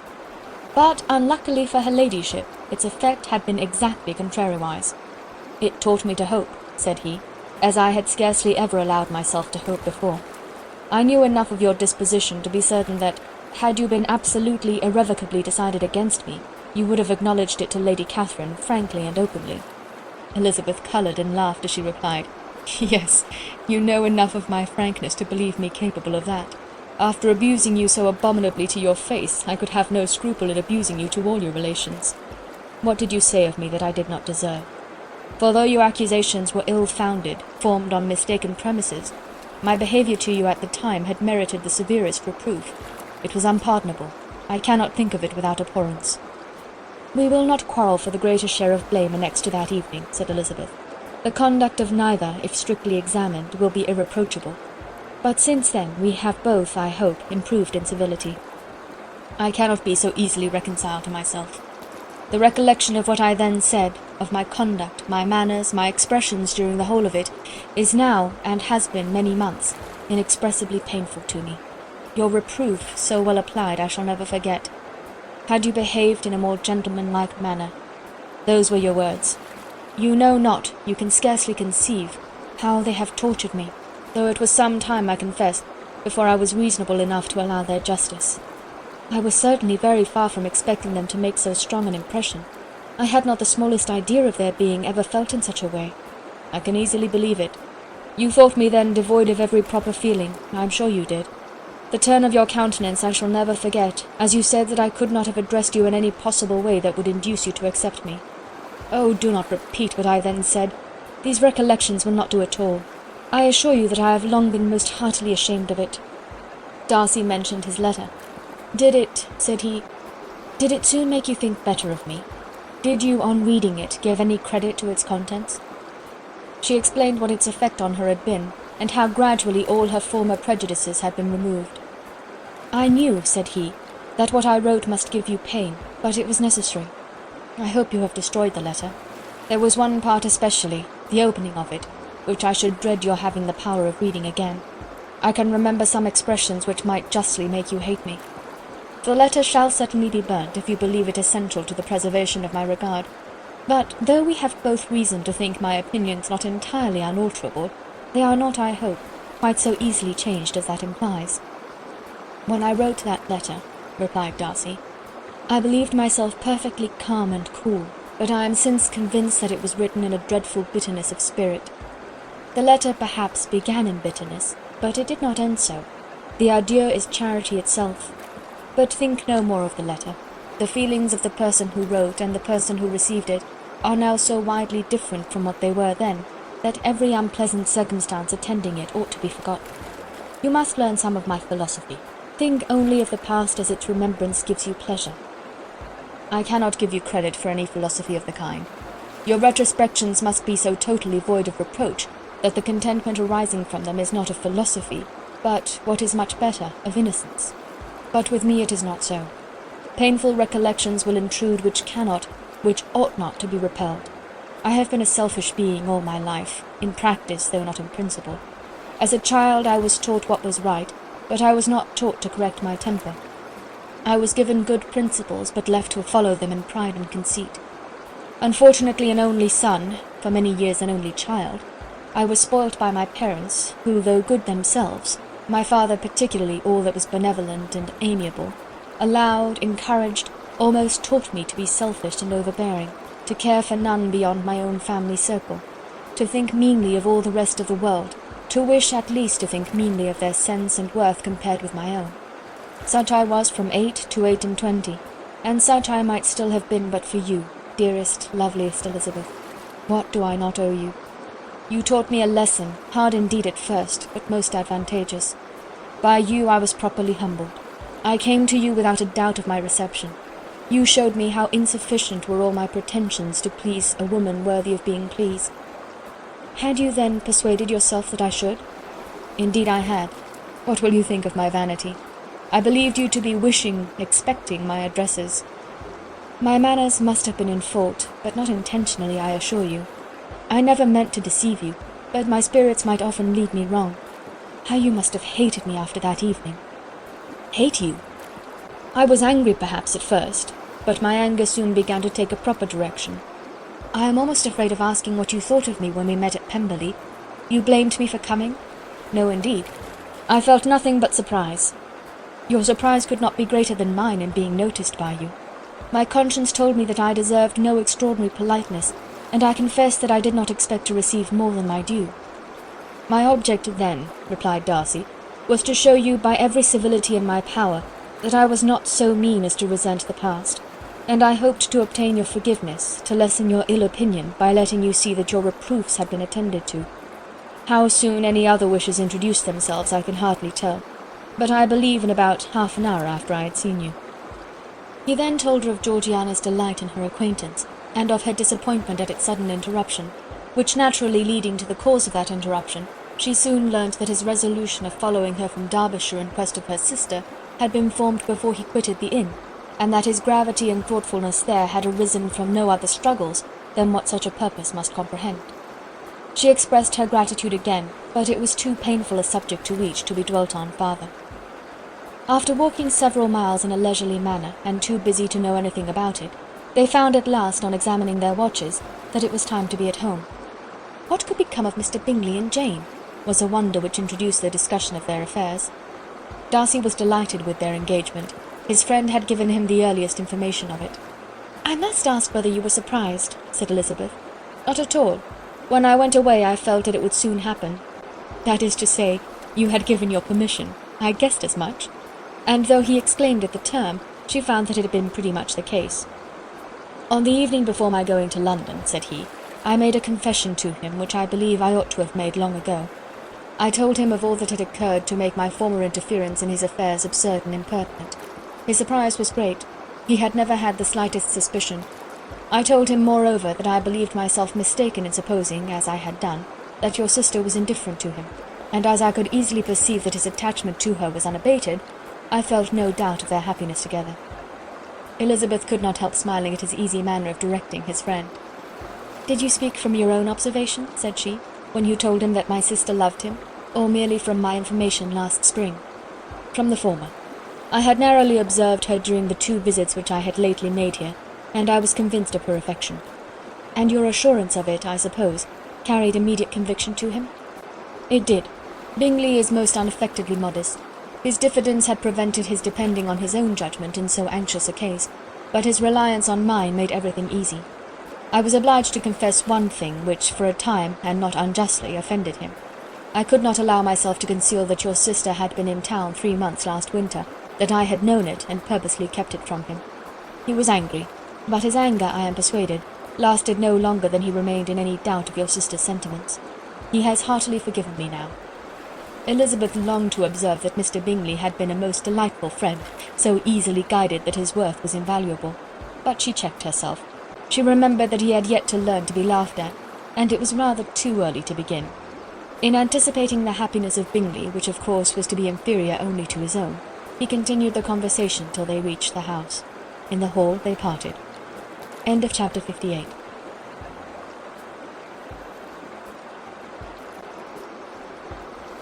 Chapter 59. "My dear Lizzie, where can you have been walking to?" was a question which Elizabeth received from Jane as soon as she entered their room, and from all the others when they sat down to table. She had only to say in reply that they had wandered about till she was beyond her own knowledge. She coloured as she spoke, but neither that nor anything else awakened a suspicion of the truth. The evening passed quietly, unmarked by anything extraordinary. The acknowledged lovers talked and laughed, the unacknowledged were silent. Darcy was not of a disposition in which happiness overflows in mirth, and Elizabeth, agitated and confused, rather knew that she was happy than felt herself to be so, for besides the immediate embarrassment, there were other evils before her. She anticipated what would be felt in the family when her situation became known. She was aware that no one liked him but Jane, and even feared that with the others it was a dislike which not all his fortune and consequence might do away. At night she opened her heart to Jane. Though suspicion was very far from Miss Bennet's general habits, she was absolutely incredulous here. "You're joking, Lizzie. This cannot be. Engaged to Mr. Darcy? No, no, you shall not deceive me. I know it to be impossible. This is a wretched beginning indeed. My sole dependence was on you, and I am sure nobody else will believe me if you do not. Yet indeed I am in earnest. I speak nothing but the truth. He still loves me, and we are engaged." Jane looked at her doubtingly. "Oh, Lizzie, it cannot be. I know how much you dislike him." "You know nothing of the matter. That is all to be forgot. Perhaps I did not always love him so well as I do now, but in such cases as these a good memory is unpardonable. This is the last time I shall ever remember it myself." Miss Bennet still looked all amazement. Elizabeth again, and more seriously, assured her of its truth. "Good heaven, can it really be so?" "Yet now I must believe you," cried Jane. "My dear, dear Lizzie, I do congratulate you, but are you certain? Forgive the question. Are you quite certain that you can be happy with him? There can be no doubt of that. It is settled between us already that we are to be the happiest couple in the world. But are you pleased, Jane? Shall you like to have such a brother? Very, very much. Nothing could give either Bingley or myself more delight. But we considered it, we talked of it as impossible. And do you really love him quite well enough? Oh, Lizzie, do anything rather than marry without affection. Are you quite sure that you feel what you ought to do? Oh, yes. You will only think I feel more than I ought to do when I tell you all. What do you mean? Why, I must confess that I love him better than I do Bingley. I am afraid you will be angry. My dearest sister, now be serious. I want to talk very seriously. Let me know everything that I am to know, without delay. Will you tell me how long you have loved him? It has been coming on so gradually that I hardly know when it began. But I believe I must date it from my first seeing his beautiful grounds at Pemberley. Another entreaty that she would be serious, however, produced the desired effect, and she soon satisfied Jane by her solemn assurances of attachment. When convinced on that article, Miss Bennet had nothing further to wish. "Now I am quite happy," said she, "for you will be as happy as myself. I always had a value for him. Were it for nothing but his love of you, I must always have esteemed him. But now, as Bingley's friend and your husband, there can be only Bingley and yourself more dear to me. But, Lizzie, you have been very sly, very reserved with me. How little did you tell me of what passed at Pemberley and Lambton? I owe all that I know of it to another, not to you." Elizabeth told her the motives of her secrecy. She had been unwilling to mention Bingley, and the unsettled state of her own feelings had made her equally avoid the name of his friend. But now she would no longer conceal from her his share in Lydia's marriage. All was acknowledged, and half the night spent in conversation. "Good gracious!" cried Mrs. Bennet, as she stood at a window the next morning, "if that disagreeable Mr. Darcy is not coming here again with our dear Bingley! What can he mean by being so tiresome as to always be coming here? I had no notion but he would go a-shooting or something or other, and not disturb us with his company. What shall we do with him? Lizzie, you must walk out with him again, that he may not be in Bingley's way." Elizabeth could hardly help laughing at so convenient a proposal, yet was really vexed that her mother should be always giving him such an epithet.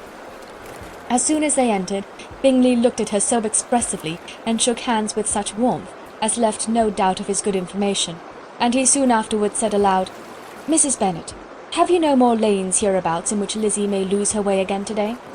"I advise Mr. Darcy and Lizzie and Kitty," said Mrs. Bennet, "to walk to Oakham Mount this morning. It is a nice long walk, and Mr. Darcy has never seen the view." "It may do very well for the others," replied Mr. Bingley, "but I am sure it will be too much for Kitty. Won't it, Kitty?" Kitty owned that she had rather stay at home. Darcy professed a great curiosity to see the view from the Mount, and Elizabeth silently consented. As she went upstairs to get ready, Mrs. Bennet followed her, saying, "I am quite sorry, Lizzie, that you should be forced to have that disagreeable man all to yourself, but I hope you will not mind it. It is all for Jane's sake, you know. There is no occasion for talking to him, except just now and then, so do not put yourself to inconvenience." During their walk it was resolved that Mr. Bennet's consent should be asked in the course of the evening. Elizabeth reserved to herself the application for her mother's. She could not determine how her mother would take it, sometimes doubting whether all his wealth and grandeur would be enough to overcome her abhorrence of the man. But whether she were violently set against the match, or violently delighted with it, it was certain that her manner would be equally ill adapted to do credit to her sense, and she could no more bear that Mr. Darcy should hear the first raptures of her joy than the first vehemence of her disapprobation. In the evening, soon after Mr. Bennet withdrew to the library, she saw Mr. Darcy rise also and follow him, and her agitation on seeing it was extreme.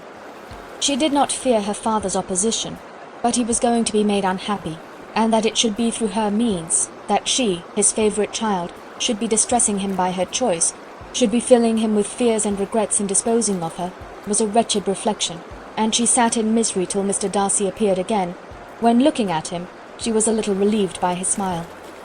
In a few minutes he approached the table where she was sitting with Kitty, and while pretending to admire her work, said in a whisper, "Go to your father, he wants you in the library." She was gone directly. Her father was walking about the room, looking grave and anxious. "Lizzie," said he, "what are you doing? Are you out of your senses to be accepting this man? Have you not always hated him?" How earnestly did she then wish that her former opinions had been more reasonable, her expressions more moderate. It would have spared her from explanations and professions which it was exceedingly awkward to give, but they were now necessary, and she assured him, with some confusion, of her attachment to Mr. Darcy. "Or, in other words, you are determined to have him. He is rich, to be sure, and you may have more fine clothes and fine carriages than Jane, but will they make you happy?" "Have you any other objection," said Elizabeth, "than your belief in my indifference?" "None at all. We all know him to be a proud, unpleasant sort of man, but this would be nothing if you really liked him." I do like him," she replied with tears in her eyes. "I love him. Indeed, he has no improper pride. He is perfectly amiable. You do not know what he really is. Then pray do not pain me by speaking of him in such terms." "Lizzie," said her father, "I have given him my consent. He is the kind of man indeed to whom I should never dare refuse anything which he condescended to ask. I now give it to you, if you are resolved on having him. But let me advise you to think better of it. I know your disposition, Lizzie. I know that you could be neither happy nor respectable unless you truly esteemed your husband, unless you looked up to him as a superior. Your lively talents would place you in the greatest danger in an unequal marriage. You could scarcely escape discredit and misery. My child, let me not have the grief of seeing you unable to respect your partner in life. You know not what you are about." Elizabeth, still more affected, was earnest and solemn in her reply, and at length, by repeated assurances that Mr. Darcy was really the object of her choice, by explaining the gradual change which her estimation of him had undergone, relating her absolute certainty that his affection was not the work of a day, but had stood the test of many months' suspense, and enumerating with energy all his good qualities, she did conquer her father's incredulity, and reconcile him to the match. "Well, my dear," said he, when she ceased speaking, "I have no more to say. If this be the case, he deserves you. I could not have parted with you, my Lizzie, to anyone less worthy." To complete the favourable impression, she then told what Mr. Darcy had voluntarily done for Lydia. He heard her with astonishment. This is an evening of wonders indeed. And so Darcy did everything, made up the match, gave the money, paid the fellow's debts, and got him his commission. So much the better. It will save me a world of trouble and economy. Had it been your uncle's doing, I must and would have paid him. But these violent young lovers carry everything their own way. I shall offer to pay him tomorrow. He will rant and storm about his love for you, and there will be an end of the matter. He then recollected her embarrassment a few days before, on his reading Mr. Collins's letter, and after laughing at her some time, allowed her at last to go, saying, as she quitted the room, "If any young men come for Mary or Kitty, send them in, for I am quite at leisure." Elizabeth's mind was now relieved from a very heavy weight, and after half an hour's quiet reflection in her own room, she was able to join the others with tolerable composure. Everything was too recent for gaiety, but the evening passed tranquilly away. There was no longer anything material to be dreaded, and the comfort of ease and familiarity would come in time. When her mother went up to her dressing-room at night, she followed her and made the important communication. Its effect was most extraordinary, for on first hearing it, Mrs. Bennet sat quite still and unable to utter a syllable, nor was it under many, many minutes that she could comprehend what she heard, though not in general backward to credit what was for the advantage of her family, or that came in the shape of a lover to any of them. She began at length to recover, to fidget about in her chair, get up, sit down again, wonder and bless herself. "Good gracious! Lord bless me! Only think! Dear me, Mr. Darcy! Who would have thought it? And is it really true? Oh, my sweetest Lizzie, how rich and how great you will be! What pin money, what jewels, what carriages you will have! Jane's is nothing to it, nothing at all. I am so pleased, so happy, such a charming man, so handsome, so tall. Oh, my dear Lizzie, pray apologize for my having disliked him so much before. I hope you will overlook it. Dear, dear Lizzie, a house in town, everything that is charming, 3 daughters married, 10,000 a year. Oh, Lord, what will become of me? I shall go distracted." This was enough to prove that her approbation need not be doubted, and Elizabeth, rejoicing that such an effusion was heard only by herself, soon went away. But before she had been 3 minutes in her own room, her mother followed her. "My dearest child," she cried, "I can think of nothing else. 10,000 a year, and very likely more. 'Tis as good as a lord. And a special licence. You must and shall be married by a special licence. But, my dearest love, tell me what dish Mr. Darcy is particularly fond of, that I may have it tomorrow." This was a sad omen of what her mother's behaviour to the gentleman himself might be, and Elizabeth found that, though in the certain possession of his warmest affection and secure of her relations' consent, there was still something to be wished for. But the morrow passed off much better than she expected, for Mrs. Bennet luckily stood in such awe of her intended son-in-law that she ventured not to speak to him, unless it was in her power to offer him any attention or mark her deference for his opinion. Elizabeth had the satisfaction of seeing her father taking pains to get acquainted with him, and Mr. Bennet soon assured her that he was rising every hour in his esteem. "I admire all my 3 sons-in-law highly," said he. "Wickham, perhaps, is my favourite, but I think I shall like your husband quite as well as Jane's." End of chapter 59.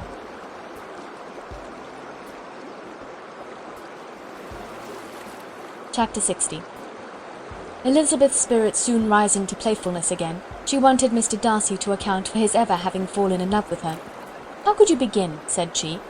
"I can comprehend your going on charmingly, when once you had made a beginning, but what could set you off in the first place?"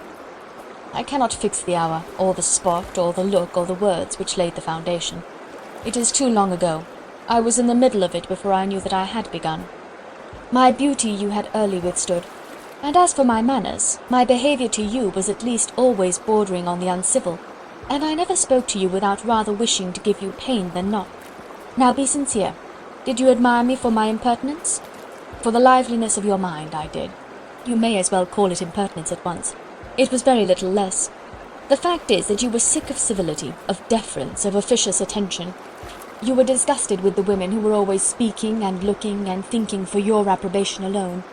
I roused and interested you because I was so unlike them. Had you not been really amiable, you would have hated me for it, but in spite of the pains you took to disguise yourself, your feelings were always noble and just, and in your heart you thoroughly despised the persons who so assiduously courted you. There, I have saved you the trouble of accounting for it, and really, all things considered, I begin to think it perfectly reasonable. To be sure, you knew no actual good of me, but nobody thinks of that when they fall in love."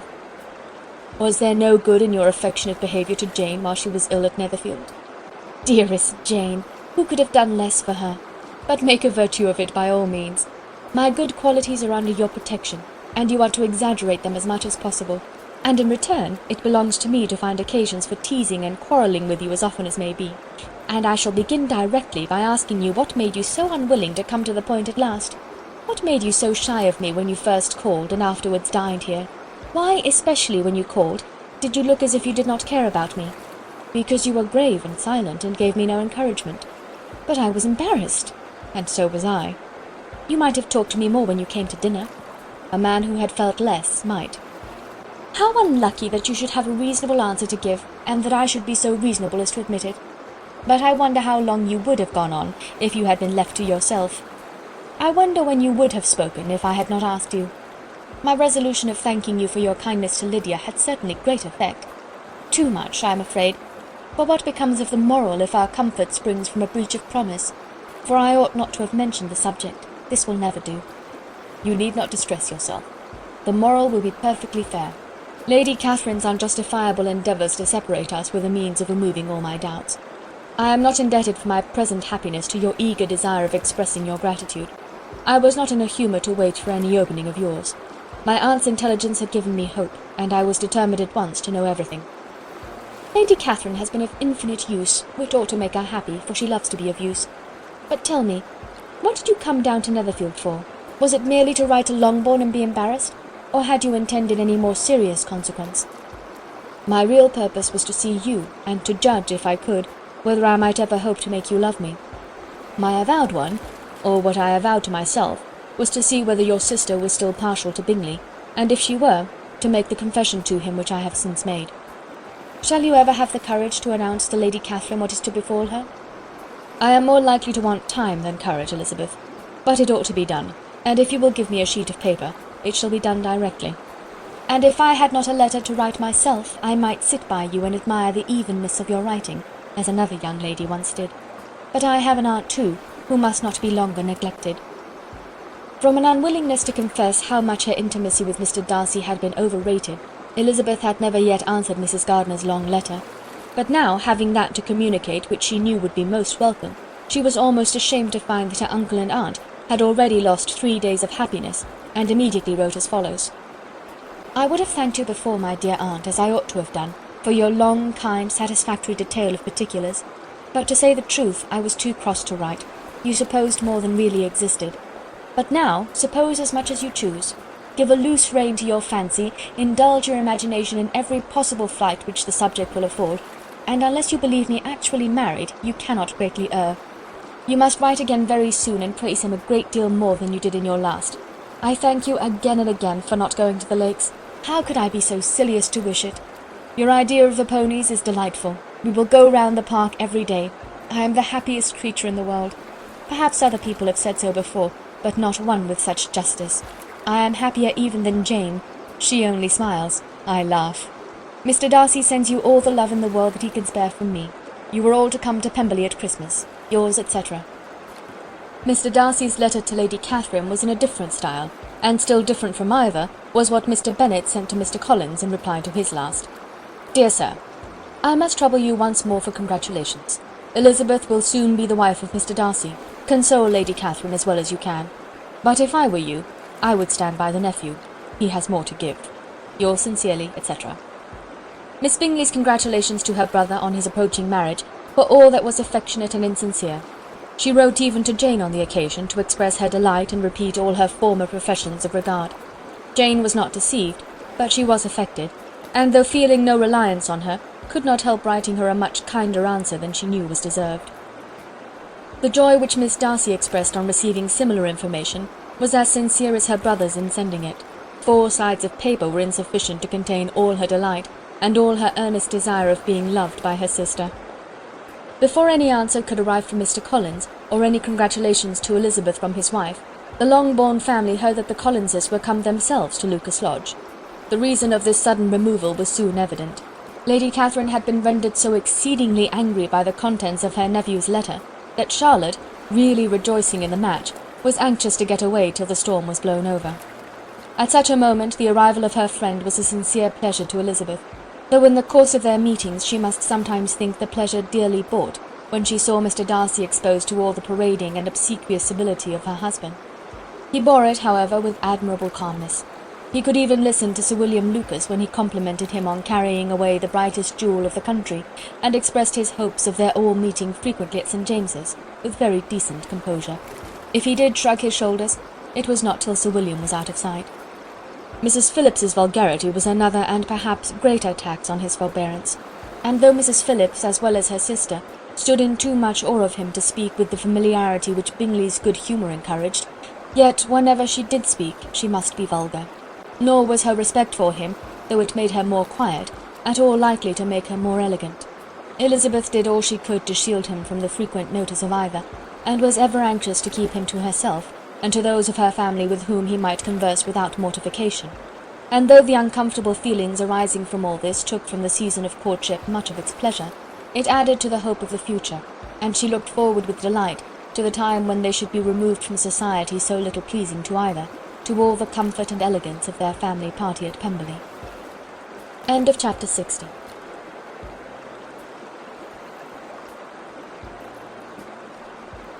Chapter 61. Happy for all her maternal feelings was the day on which Mrs. Bennet got rid of her 2 most deserving daughters. With what delighted pride she afterwards visited Mrs. Bingley and talked of Mrs. Darcy may be guessed. I wish I could say, for the sake of her family, that the accomplishment of her earnest desire in the establishment of so many of her children produced so happy an effect as to make her a sensible, amiable, well-informed woman for the rest of her life, though perhaps it was lucky for her husband, who might not have relished domestic felicity in so unusual a form, that she was still occasionally nervous and invariably silly. Mr. Bennet missed his second daughter exceedingly. His affection for her drew him oftener from home than anything else could do. He delighted in going to Pemberley, especially when he was least expected. Mr. Bingley and Jane remained at Netherfield only a 12-month. So near a vicinity to her mother in merit and relations was not desirable even to his easy temper or her affectionate heart. The darling wish of his sisters was then gratified.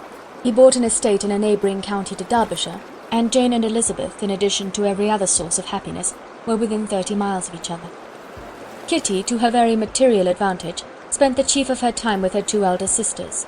In society so superior to what she had generally known, her improvement was great. She was not of so ungovernable a temper as Lydia, and removed from the influence of Lydia's example, she became, by proper attention and management, less irritable, less ignorant, and less insipid. From the further disadvantage of Lydia's society she was, of course, carefully kept, and though Mrs. Wickham frequently invited her to come and stay with her, with the promise of balls and young men, her father would never consent to her going. Mary was the only daughter who remained at home, and she was necessarily drawn from the pursuit of accomplishments by Mrs. Bennet's being quite unable to sit alone. Mary was obliged to mix more with the world, but she could still moralize over every morning visit, and as she was no longer mortified by comparisons between her sister's beauty and her own, it was suspected by her father that she submitted to the change without much reluctance. As for Wickham and Lydia, their characters suffered no revolution from the marriage of her sisters. He bore with philosophy the conviction that Elizabeth must now become acquainted with whatever of his ingratitude and falsehood had before been unknown to her, and in spite of everything was not wholly without hope that Darcy might yet be prevailed on to make his fortune.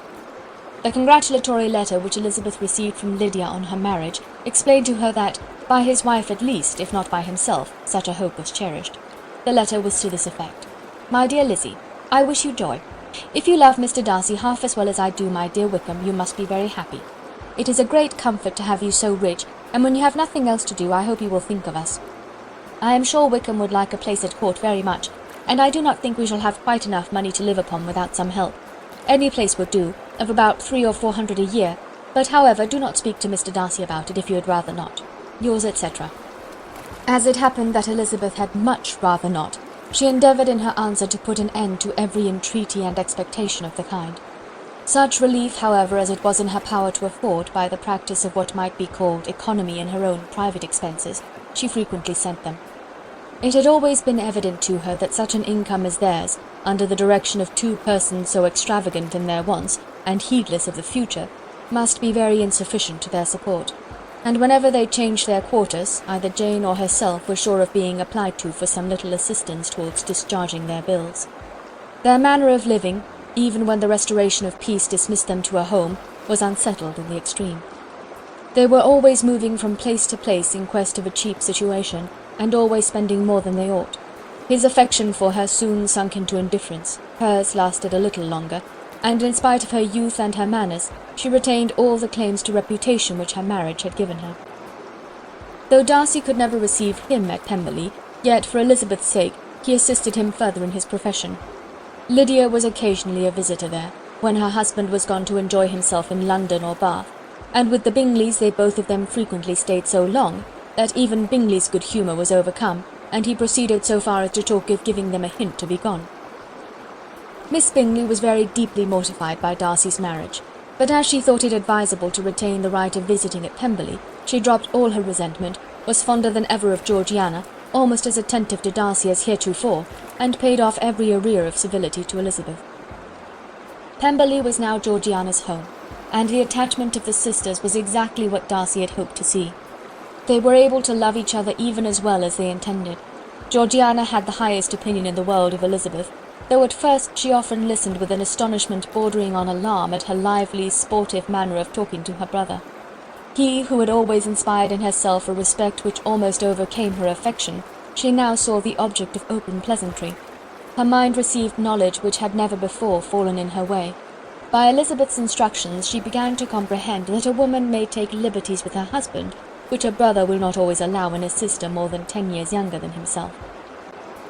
Lady Catherine was extremely indignant on the marriage of her nephew, and as she gave way to all the genuine frankness of her character in her reply to the letter which announced its arrangement, she sent him language so very abusive, especially of Elizabeth, that for some time all intercourse was at an end. But at length, by Elizabeth's persuasion, he was prevailed on to overlook the offence, and seek a reconciliation, and after a little further resistance on the part of his aunt, her resentment gave way, either to her affection for him, or her curiosity to see how his wife conducted herself, and she condescended to wait on them at Pemberley, in spite of that pollution which its woods had received, not merely from the presence of such a mistress, but the visits of her uncle and aunt from the city. With the Gardiners they were always on the most intimate terms. Darcy, as well as Elizabeth, really loved them, and they were both ever sensible of the warmest gratitude towards the persons who, by bringing her into Derbyshire, had been the means of uniting them. End of chapter 61. End of Pride and Prejudice by Jane Austen.